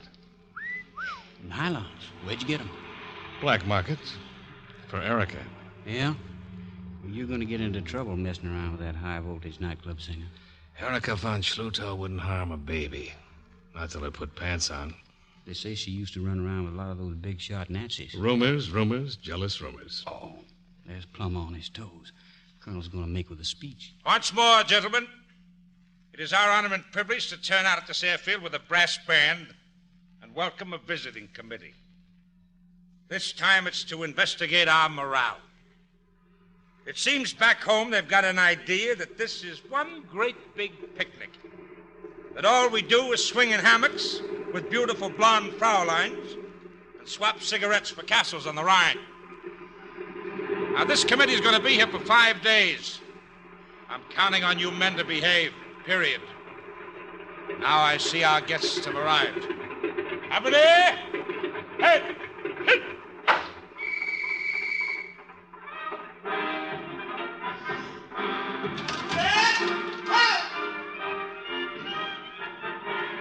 Where's Colonel Plummer? I'm Colonel Plummer. Congressman Giffen, may I extend the enthusiastic welcome of the American military government. Well, as chairman of this committee, permit me to bring you greetings from the people of the United States. These are my colleagues, Congressman Pennicott, Congressman, Salvatore, Krause, Yandell. And this is Congresswoman Phoebe Frost. From Iowa, the 9th District of Iowa. Colonel Plummer, I came here hoping to find an army taking its task seriously. Instead, I find a military band. What, no drum majorettes? We had some, but we sent them back to the barracks. They forgot to shave. This is scarcely a jesting matter, Colonel. Perhaps we can discuss it at lunch. May I carry that box for you? No, thank you. I undertook to deliver it to a Captain John Pringle here in Berlin. I don't suppose you could tell me where to find him. I could try. Captain Pringle. Oh, is he here?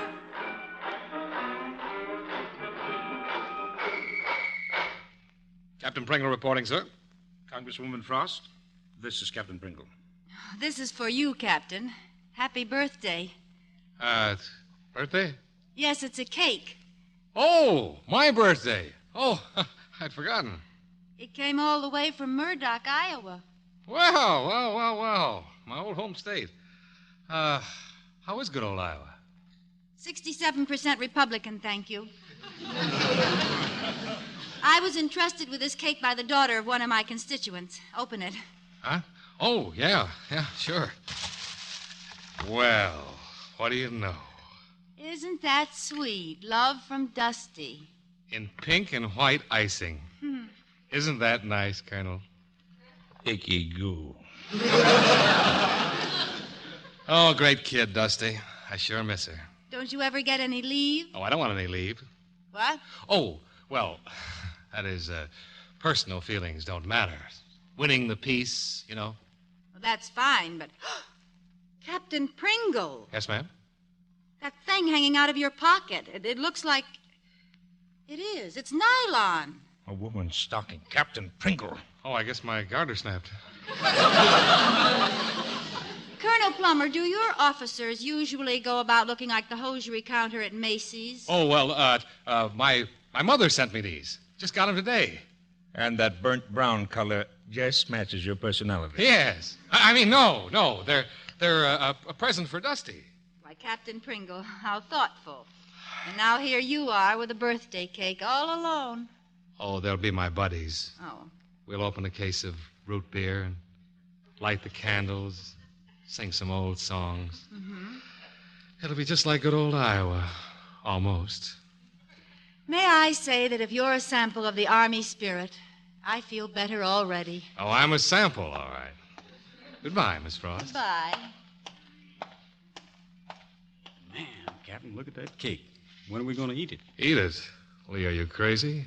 I'm going back to the black market and parlay this pastry into something a lot more useful. What's that, John? A mattress, Lee. A mattress.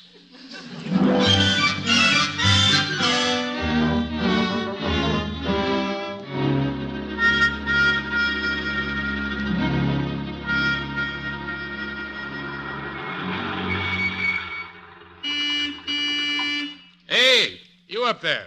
Erica. Johnny? Is that you? That's my signal. Come on, Erica. Throw down that key. Thank you. Okay, mattress. Come with Daddy.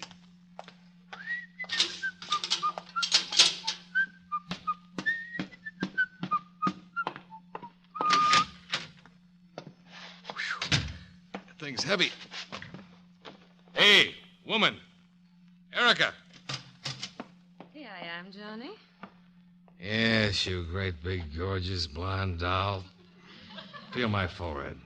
I got Fraulein fever. Don't hold me so tight, Johnny. Why are you so mean to me? Listen, you man menace, I worry about you. I bring you presents, and you tell me I'm... Presents? Where, Johnny? Where? Hey, get out of my pockets. You're tickling me. Oh, stockings. They're so sheer and so beautiful. Sure. I brought you another present. Where, Johnny? What is it? A mattress. A real mattress. Oh, now I can sleep.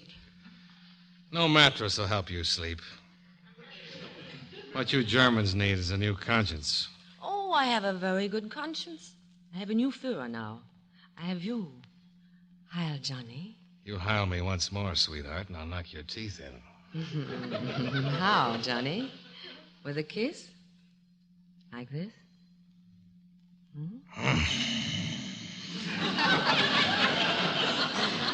Your mother was a volcano and your father was a blowtorch.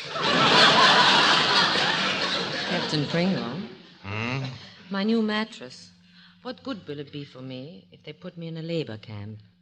Picking up rubble. Oh, they wouldn't dare. You'd singe the bricks.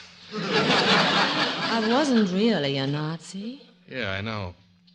That's what the duty officer told him at headquarters when he took your name off the labor list, signed your papers. Johnny, does that mean I'll be free? I won't have to do these terrible things for the Army? Only for the part of the Army named Pringle.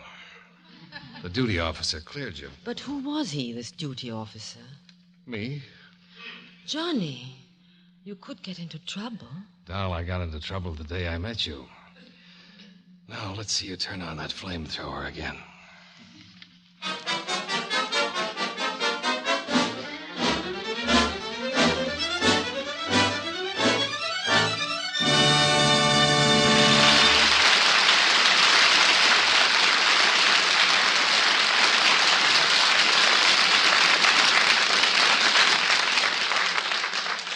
If you suffer from pains of headaches, neuritis, or neuralgia, you should discover what many thousands have known for years, that Anacin brings incredibly fast, effective relief.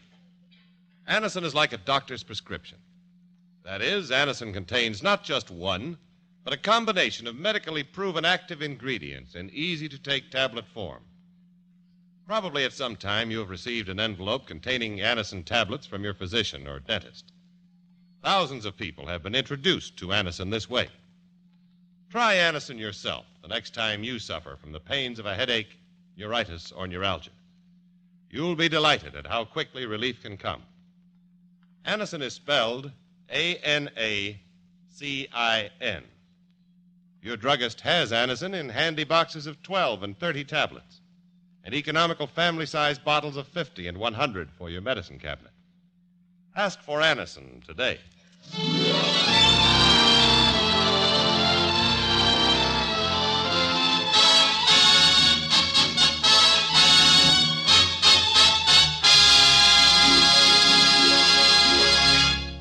Now, here is Act Two of the Screen Directors Playhouse presentation of A Foreign Affair, starring Lucille Ball, Marlene Dietrich, and John Lund.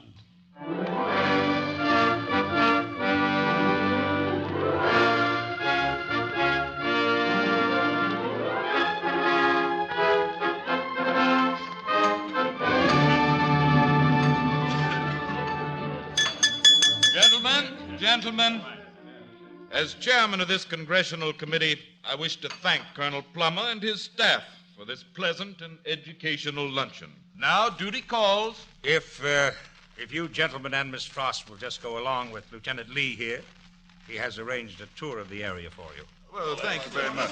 Right this way, please. Oh. Visiting congressmen. Why aren't they out somewhere investigating a crap game? Colonel Plummer. What the dip? Oh, it's you, Miss Frost. Well, you'd better run along. You'll miss the tour. For an Iowa woman, a guided tour is like a man with an apartment. They both want to take you where you don't want to go. Just what is it you want, Miss Frost? Colonel Plummer, driving over here on the streets of Berlin, I was shocked to see American soldiers walk right up and speak to German women without an introduction. Well, heavens to Betsy. This is a serious matter. What do you intend to do? Personally investigate the morals of the whole United States Army? I haven't got the strength. I couldn't possibly. Colonel Plummer, you've given me an idea. Oh, now, wait a minute, please. For the honor and glory of the United States, I am going out and get myself picked up.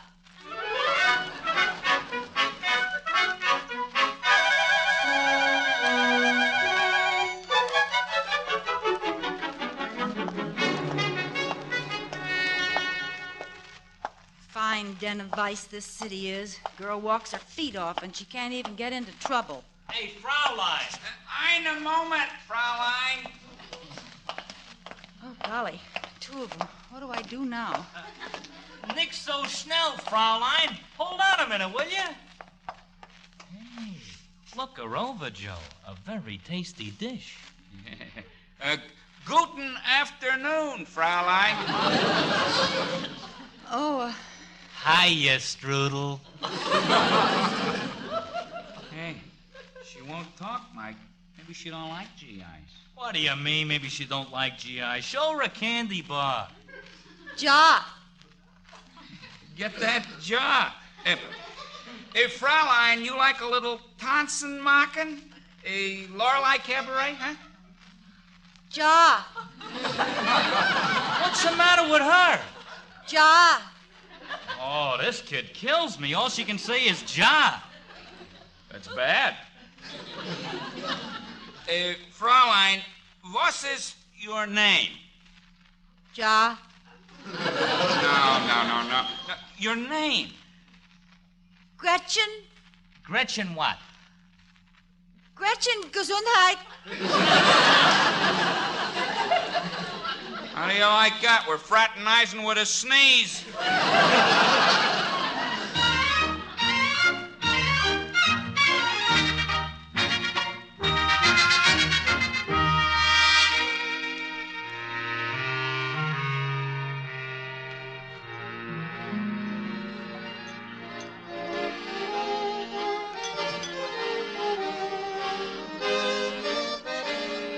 Some hot spot, the Lorelei, huh, Fraulein? Yeah, she's a dope. Here comes the champagne.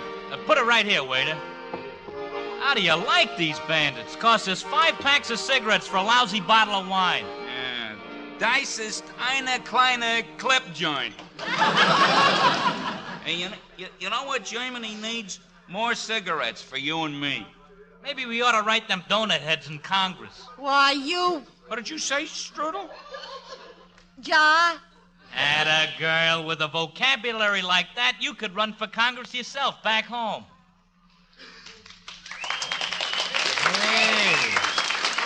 Hey, Joe, get a load of that. Hey, that is Strudel a la mode.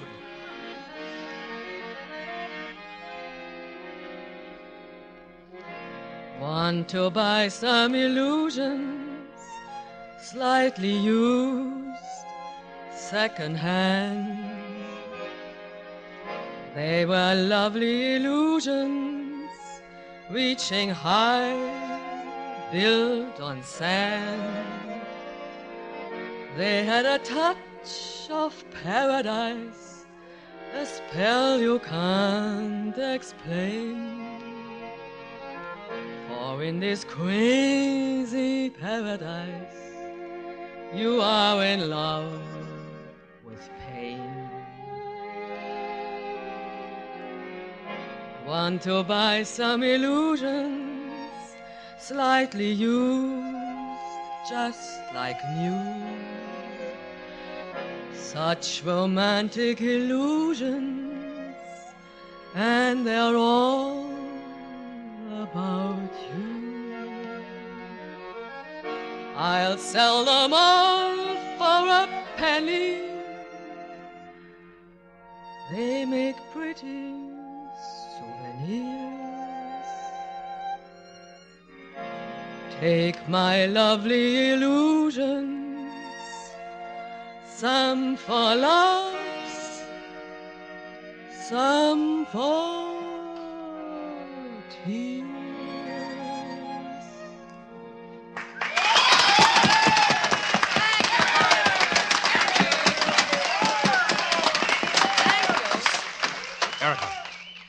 Erica, Johnny, come here. Behind this pillar. what's the matter, Johnny? Look, over there. That woman.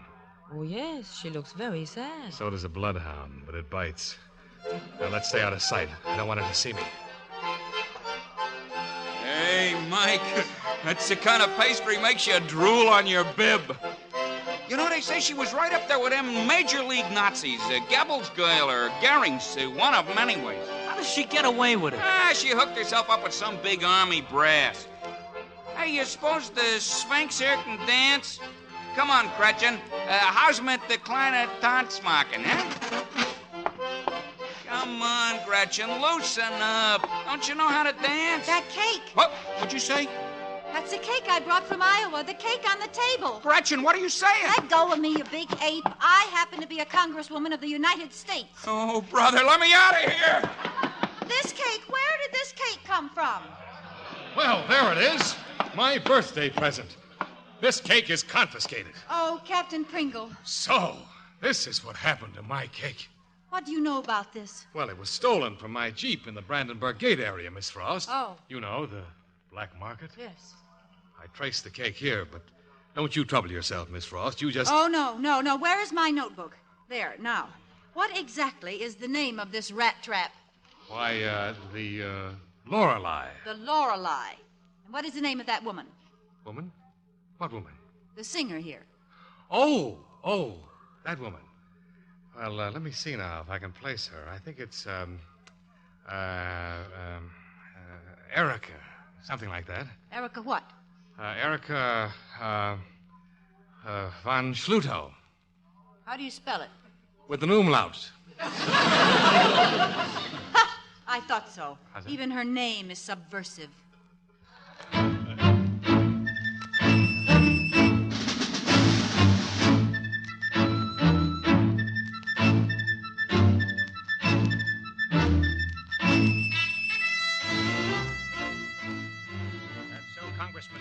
And Miss Frost, that's why I ask you to this conference. When we moved into Germany, we found a country of open graves and closed hearts. We've tried to turn it into a civilized state. It's a tough, thankless, lonely job. Oh, sure, some of us get out of line occasionally, but remember this. For the first time in history, you're asking the same generation of soldiers to be both valorous and wise. Well, as chairman of this committee, Colonel, let me tell you we understand. Yes, sir, we certainly do. I don't. What? I know, Miss Frost. You're from Iowa.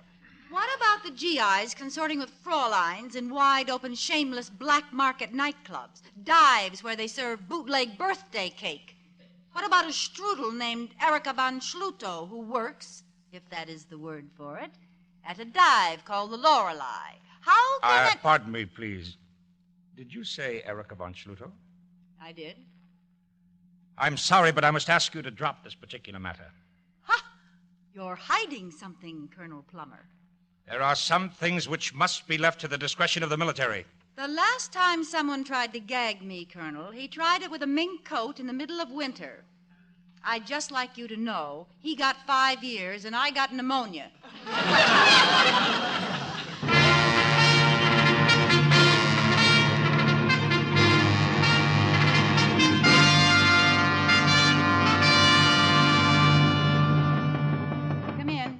Come in. Good morning, Miss Frost. You, sent for me? Yes, Captain Pringle. I simply cannot get myself to trust anybody in uniform. Oh, now, Miss Frost, That is, anybody but you. Me? Yes, and Captain, I need your help. I want some data about Fräulein von Schluto. Oh, you mean her? Oh, yeah. Oh, her. Yeah. Have you checked up on her file? Well, I'll tell you about that. It's all a mistake. Might as well forget the whole thing. Want to pop some corn or something?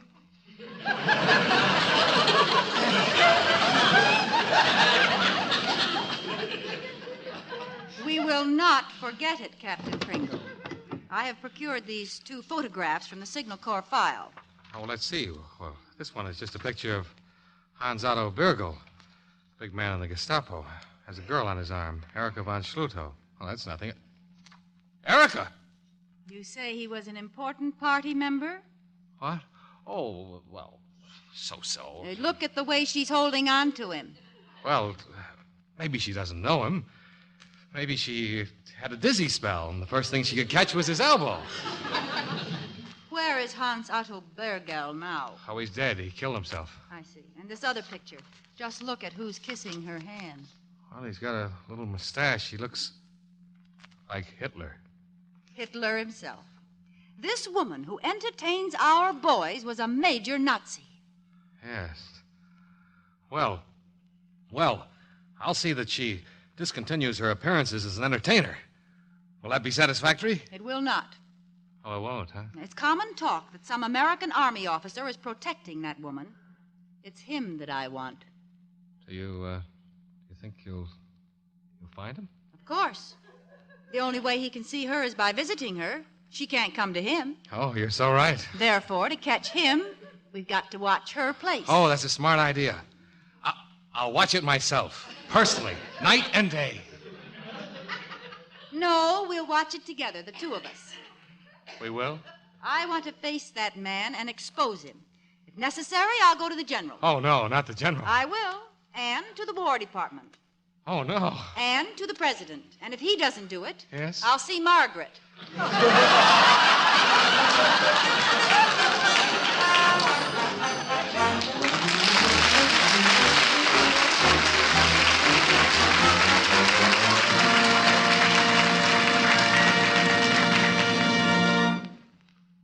And now, here's a word from RCA Victor.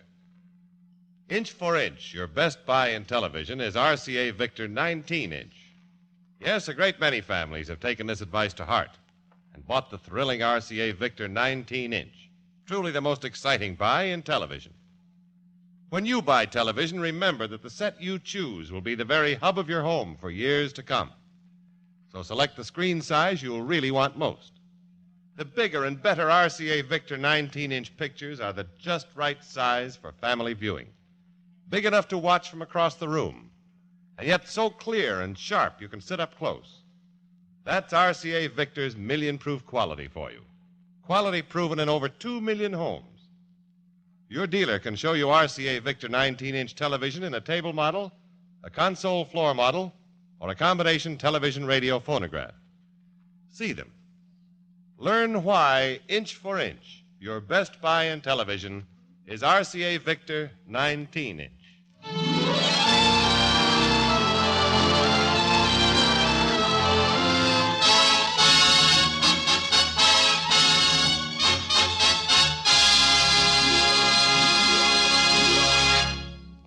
You are listening to the Screen Directors Playhouse, the Thursday night feature on NBC's All-Star Festival, brought to you by Chesterfield, the cigarette that has for you mildness with no unpleasant aftertaste, the best cigarette for you to smoke, by the makers of Anacin for fast relief from the pain of headache, neuritis, and neuralgia, and by RCA Victor, world leader in radio, first in recorded music, first in television. The Screen Directors Playhouse presentation of A Foreign Affair, starring Marlene Dietrich, John Lund, and Lucille Ball, will continue in just a moment after a brief pause for station identification.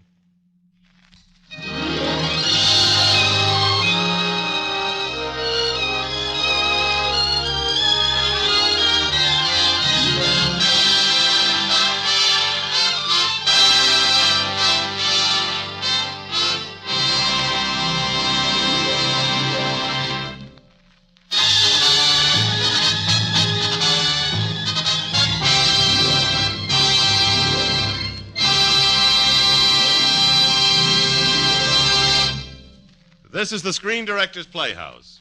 We continue with the third act of A Foreign Affair, starring Marlene Dietrich and John Lund in their original roles of Erika von Schlutow and Captain John Pringle, and Lucille Ball as Phoebe Frost.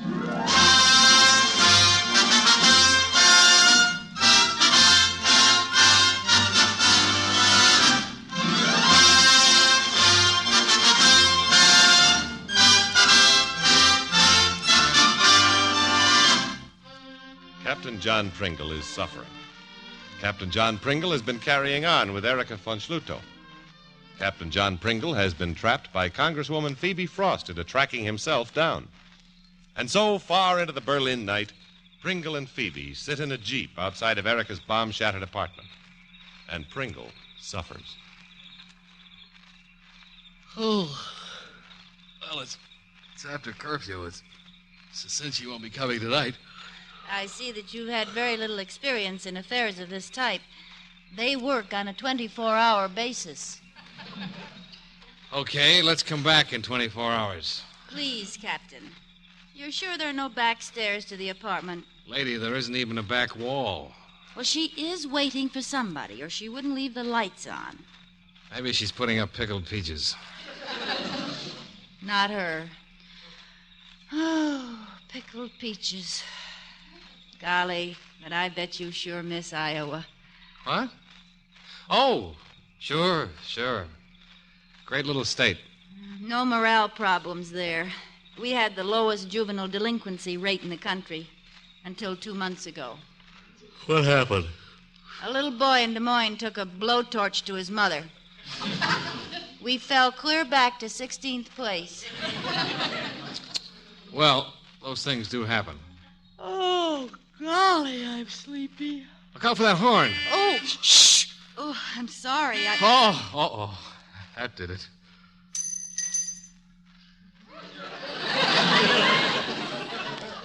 What was that? Crickets? Something dropped.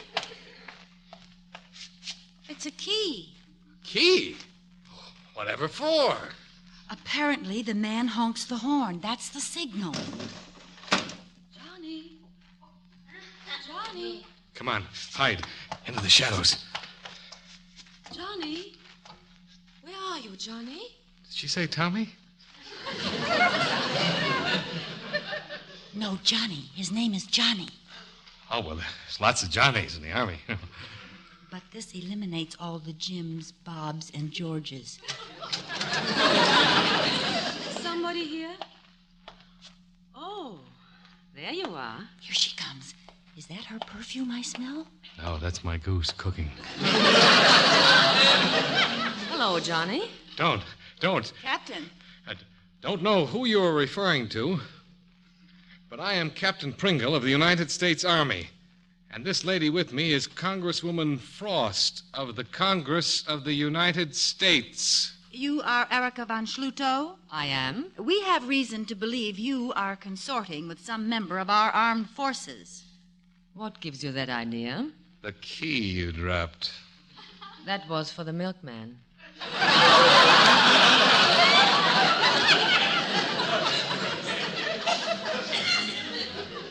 Facts, Miss von Schluto, if you please. She wears no lipstick. And what a curious way to do her hair. Oh, brother. Are you now, or have you ever been, connected with a member of the armed forces of the United States? If so, what is his name? Perhaps if she changed the line of her eyebrows a little. I'm sorry, Miss Frost, but I don't know what you're talking about. Gute Nacht. Gute Nacht, Captain. Whatever your name is. Well, that's that. Let's call it a night, huh? I suppose I do look awful. Oh, no, you don't. We were only allowed 60 pounds of luggage. I didn't bring any makeup. Oh, never let another woman tell you how you look. They always hit you in the face below the belt.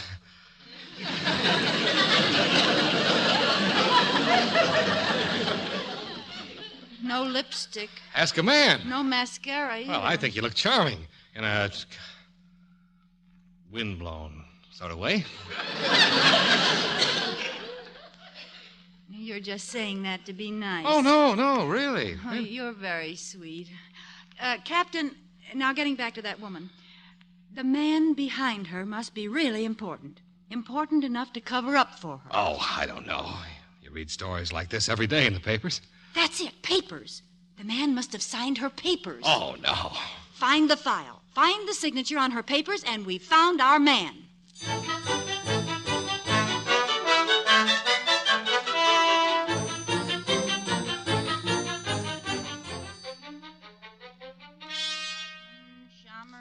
Schleiman, Schlusel.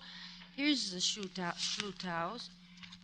Anton, Emil, Frist, Gottfried. No Erica. No Erica? Mm-mm. Oh, that's too bad. Well, let's go, huh? Got to write my mother a letter. I could have sworn. Captain Pringle. It's Erica von Schluto. Von. It's under Von. Oh, no. That's silly. Like O'Brien. You wouldn't look under B. You'd look under O. All right. Let's look under O. Under V. Must be here. Von Resnicek, von Rudesheim. Did it ever occur to you that there might be some extenuating circumstances? This man is making a mockery of his country's uniform. Von Salm, von Salzburg. Suppose you stop playing detective and ask yourself why he skidded off the road. Von Sandberg. Why? I'll tell you. No moral breaks. Sure, he's going too fast. Only during the war he couldn't go fast enough. Get on that beachhead. Get through those tank traps. Speed, lots of it. Then the war is over, and you expect him to ram on those brakes and stop like that. Yes, Captain Pringle. Just like that. Well, maybe he needs a little affection. Or would you know about that, Congresswoman Frost? Yes, I know about that. It might interest you to know that I was in love once. Oh, not really. He was a Southern Democrat. One night he drove me home, and he put his arms around me, and he said he yearned for my lips.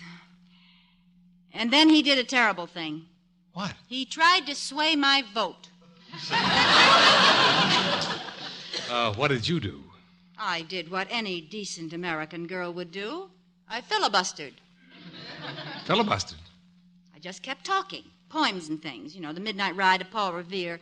I got through it twice. He was disillusioned, and I was very hoarse. Well, we still haven't found her file. Von Schloss, von Schlotzing. And I bet you haven't been kissed since. None of your business. Von Schulman, von Schluto, Karl, Donner. If it's here, it should be this next envelope. Congresswoman. Huh? Close that file. What are you doing? That Southern Democrat isn't the only guy who's yearned for those lips. Captain Pringle, keep away. Don't. Why? You're no Nazi. Since when has it been subversive to kiss a Republican? I'm a congresswoman. You're a lovely woman, and you're going to be kissed. Listen, my children, and you shall hear. Forget children. Forget children. Think about men. Of The Midnight Ride of Paul Revere. Congresswoman, darling, I'm asking for the floor. Oh. On the 18th of April in 75. I demand the floor. Hardly a man is now allowed. You're entirely out of order. Objection overruled. Oh, John.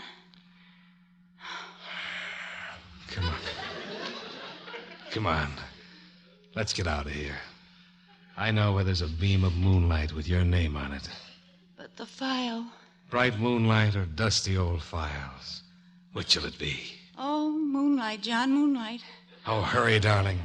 The hours are running out, and I want to spend every magic moment with you.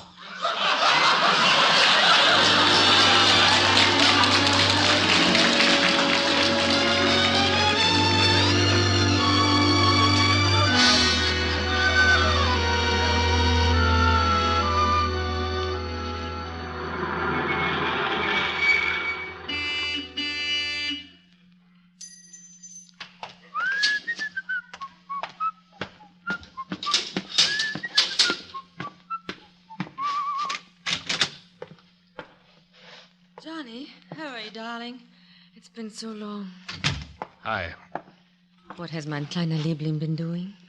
Your kleiner Liebling has been making charm with the bloodhound. The congresswoman? Yep. We're engaged. Engaged? Yep. We sat and held hands and whistled Shine On Harvest Moon. Well, it's better than having my head chopped off. I didn't know you were in that deep. What deep? How deep?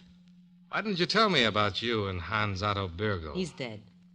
You and that Führer of yours, kissing your hand. A little jerk. Don't talk like that. Why not? How much of a Nazi were you, anyway? Johnny, don't be cross. I love you very much. Now, isn't that nice?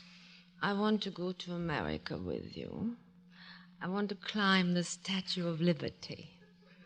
You want to get down in that basement at Fort Knox? Johnny, I've got some vodka, and I had the phonograph fixed. Sorry, I got a date. Date? With my fiancée. I have to keep the stars in her eyes until she leaves tomorrow. But you'll come tomorrow night, Johnny. Yeah, I guess so. So long, Dow.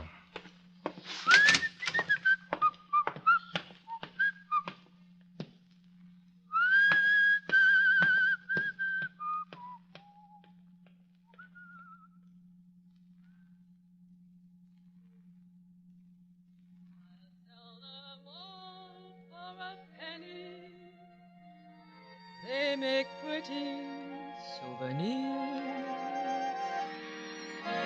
Take my lovely illusions, some for love, some for tears.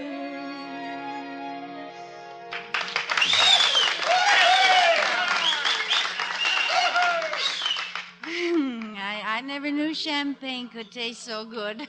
But why did you insist on coming to the Lorelei? Oh, Johnny, it's our last night. I wanted to have some fun. Yeah, sure. I don't know whether it's the champagne, but I'm absolutely dizzy with happiness.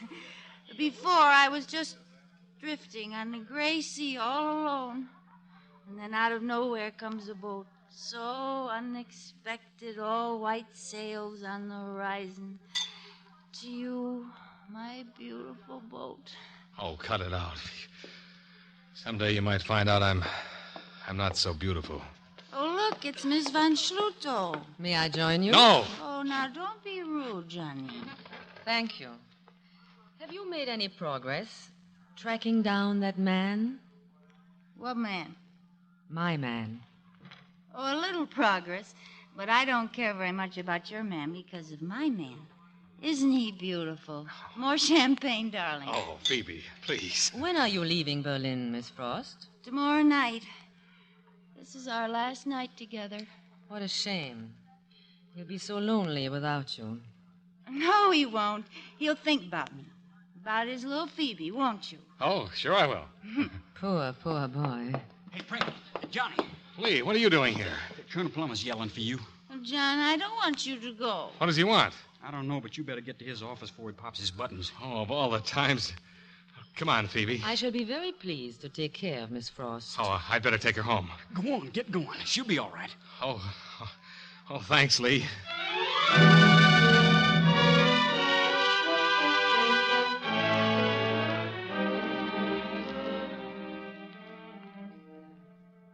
Captain Pringle reporting, sir. Don't point that lipstick at me. Yes, sir. Now listen, Passion Flower. I'm going to blow the whistle on you. Yes, sir. Pringle, I honestly think you have as good a war record as any man in this town. You've been on the first team ever since Normandy. And I know you were among the first 10 men across the Remagen Bridge. I also know why you were in such a hurry. Well, that's a long story, sir. So is this Erica von Schluto. Captain Pringle, we've been wise to you and her all along. Sir, you peaked. We also know that you've been playing a double bill with the lady from Iowa. I'd appreciate it if you'd leave her out of this. Oh, you would, huh? Captain, you're to stay away from that certain party. Strictly off limits, you understand? Oh, sure. That was over anyway. Climbing those stairs was beginning to get me. Now, just a minute, get it straight. You're to stay away from the Congresswoman. What, Phoebe? Oh, but why? Because you're going to pick up the torch for Fraulein von Schluto and lug it again. Lug it in public. Well, what do you know? Did you ever hear of Hans Otto Bergel? Sure. Erica's Nazi boyfriend. He's dead. He's dead nothing. He's very much alive. And thanks to you, he's kicking. What have I got to do with it? Plenty. Someone tipped him off that his girl has been seen around with an American officer. Well, what about it? That only... Oh. Yes. I'm happy to say that he's just about due to come out and kill you both. That's cute. A shotgun wedding. Now go on back and fan those flames, Romeo. Stick around the Fraulein until Bergel shows up. Our men will see that you have adequate protection. Any other questions? Yeah. Why did I ever join the Army?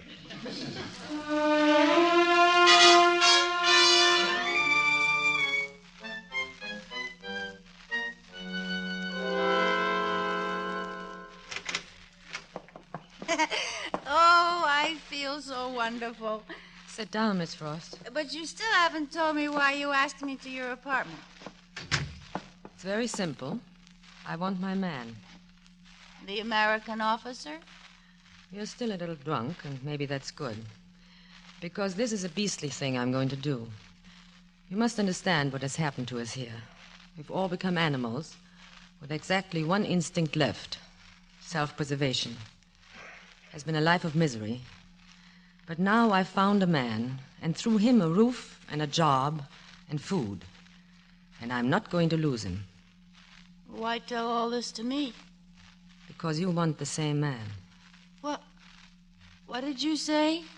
Here, take my handkerchief. You'll need it. You mean John?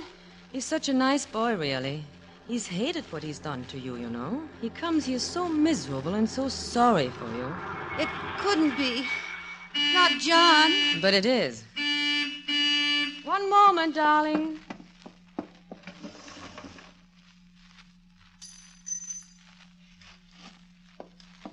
I don't want him to see me. I'm afraid it's too late now. Just sit over there in the corner. Hiya, doll. Hello? What's the matter? No kiss for your little Schweinhund? Oh, I'm sorry I had to show up with the Lorelei with that Congress dame, but she doesn't mean a thing. Nothing, Johnny? Just laughs. Come on, break out that vodka of yours and... Oh, You're a very funny man, Captain Pringle. I'm sorry. So am I. Not for myself. For you.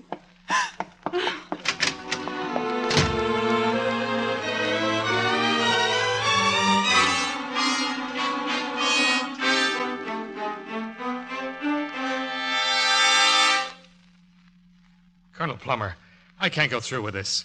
I'm sorry, Captain, that's how it is. I know it's tough on you, but we can't afford to let Burgle slip out of the net now. It's not me, it's Miss Frost. I told you what happened last night. Sorry. But why can't I straighten things out with her? Because, according to our information, Burgle is coming out of his rat hole tonight. So you're spending your time with Fräulein von Schluto at the Lorelei Club.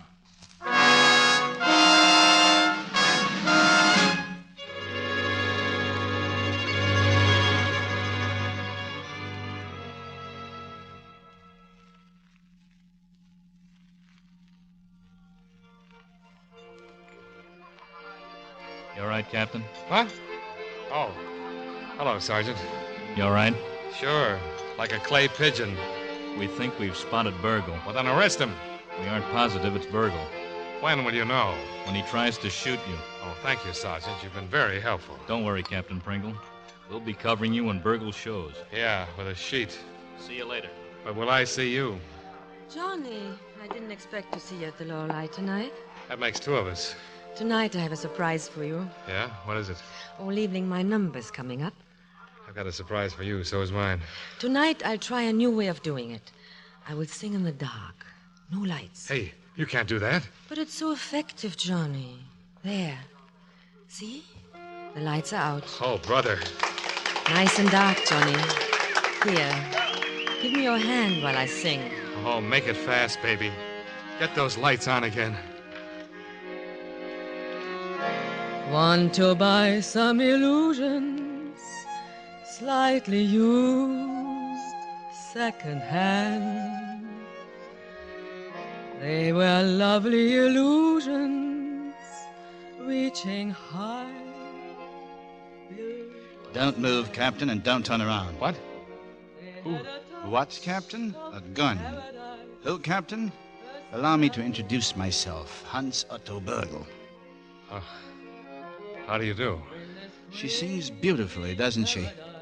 Listen, Captain. Yes, pain, Captain. Pain as I have known, as you too shall know, very soon. It won't work, Burgle. But it will accomplish her death and yours. Listen to her.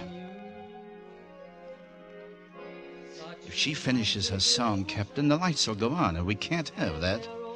Neither you nor she shall see the lights again. You loved her, Captain. Now die with her music in your ears. Auf Wiedersehen!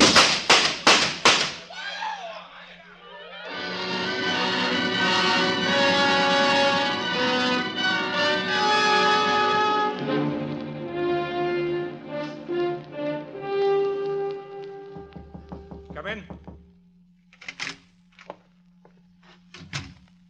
Colonel Plummer, Well, Miss Frost, sit down. you wanted to see me. Yes. Yes, there's something I want to talk to you about. A captain named Pringle. Please, Colonel Plummer, I don't want to hear it. There's not much to be said in his defense. But there is this. He isn't enjoying his little romance with Fräulein von Schlutow. I'm not listening. Miss Frost, Captain Pringle has been acting as a decoy to trap Fräulein von Schlutow's old boyfriend. Hans Otto Burgel? Yes, he's alive. You mean John was acting under orders? It had to be that way after he met you. You see, pardon me. Colonel Plummer? Yes, I've been waiting for the call from the military police. What? When did it happen?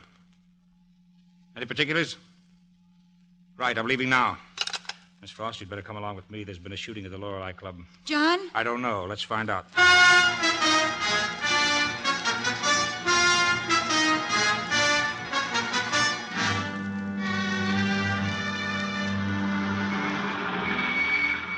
This is it. Come on.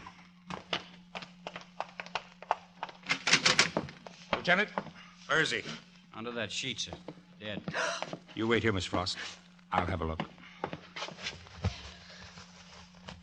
Uh-huh. 2 plugs right through the kisser. Right through the... Oh! Oh, she fainted. No sense of humor. Where's Pringle?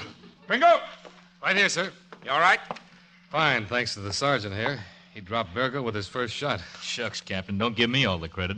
The other boys got in their 2 bits worth, too. Well, Pringle, you'd better attend to that congresswoman of yours. She's fainted. Phoebe? Here? Right over there. Now, Lieutenant, how about Fräulein von Schlutow? The MP's bringing her now. What? Are you crazy? Leaving her with those poor, defenseless boys? Go get her. Here she is now, sir. Come on, von Schlutow. You got a Von date with a pile of Von bricks. Colonel Plummer? Colonel Plummer? Are you that wonderful Colonel Plummer I heard so much about? Yes. Only most of the time they call me Delicious. Take her away, Corporal. Come on, sister. Colonel, can you take me to my apartment while I change? I guess so. Come on, Corporal. You, Sergeant. Yes, sir? Go along with the Corporal. Watch him. I sure will, sir. You, Platoon Sergeant. Yes, sir? You follow them. Watch out for those 2 guys. Yes, sir. It's a pleasure. Colonel Plummer, Yes, Lieutenant? I was just thinking, sir. So was I. You watch them. Like a hawk. Oh, come to think of it, I'd better watch him. Oh, what happened? You must have fainted, darling. Oh, he said there were 2 slugs in your kisser. There ought to be. Oh, no. I'm sorry about everything, except the time with you. John, help me up. There now. John, I love you. Oh, no. Not me. I'm a heel. Certified. Got papers to prove it.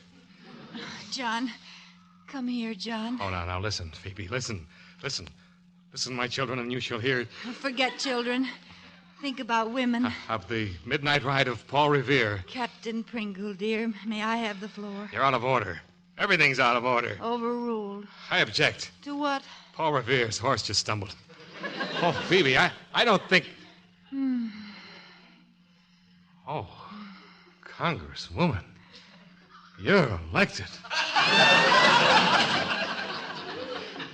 Oh, don't be silly, John. These are just the primaries.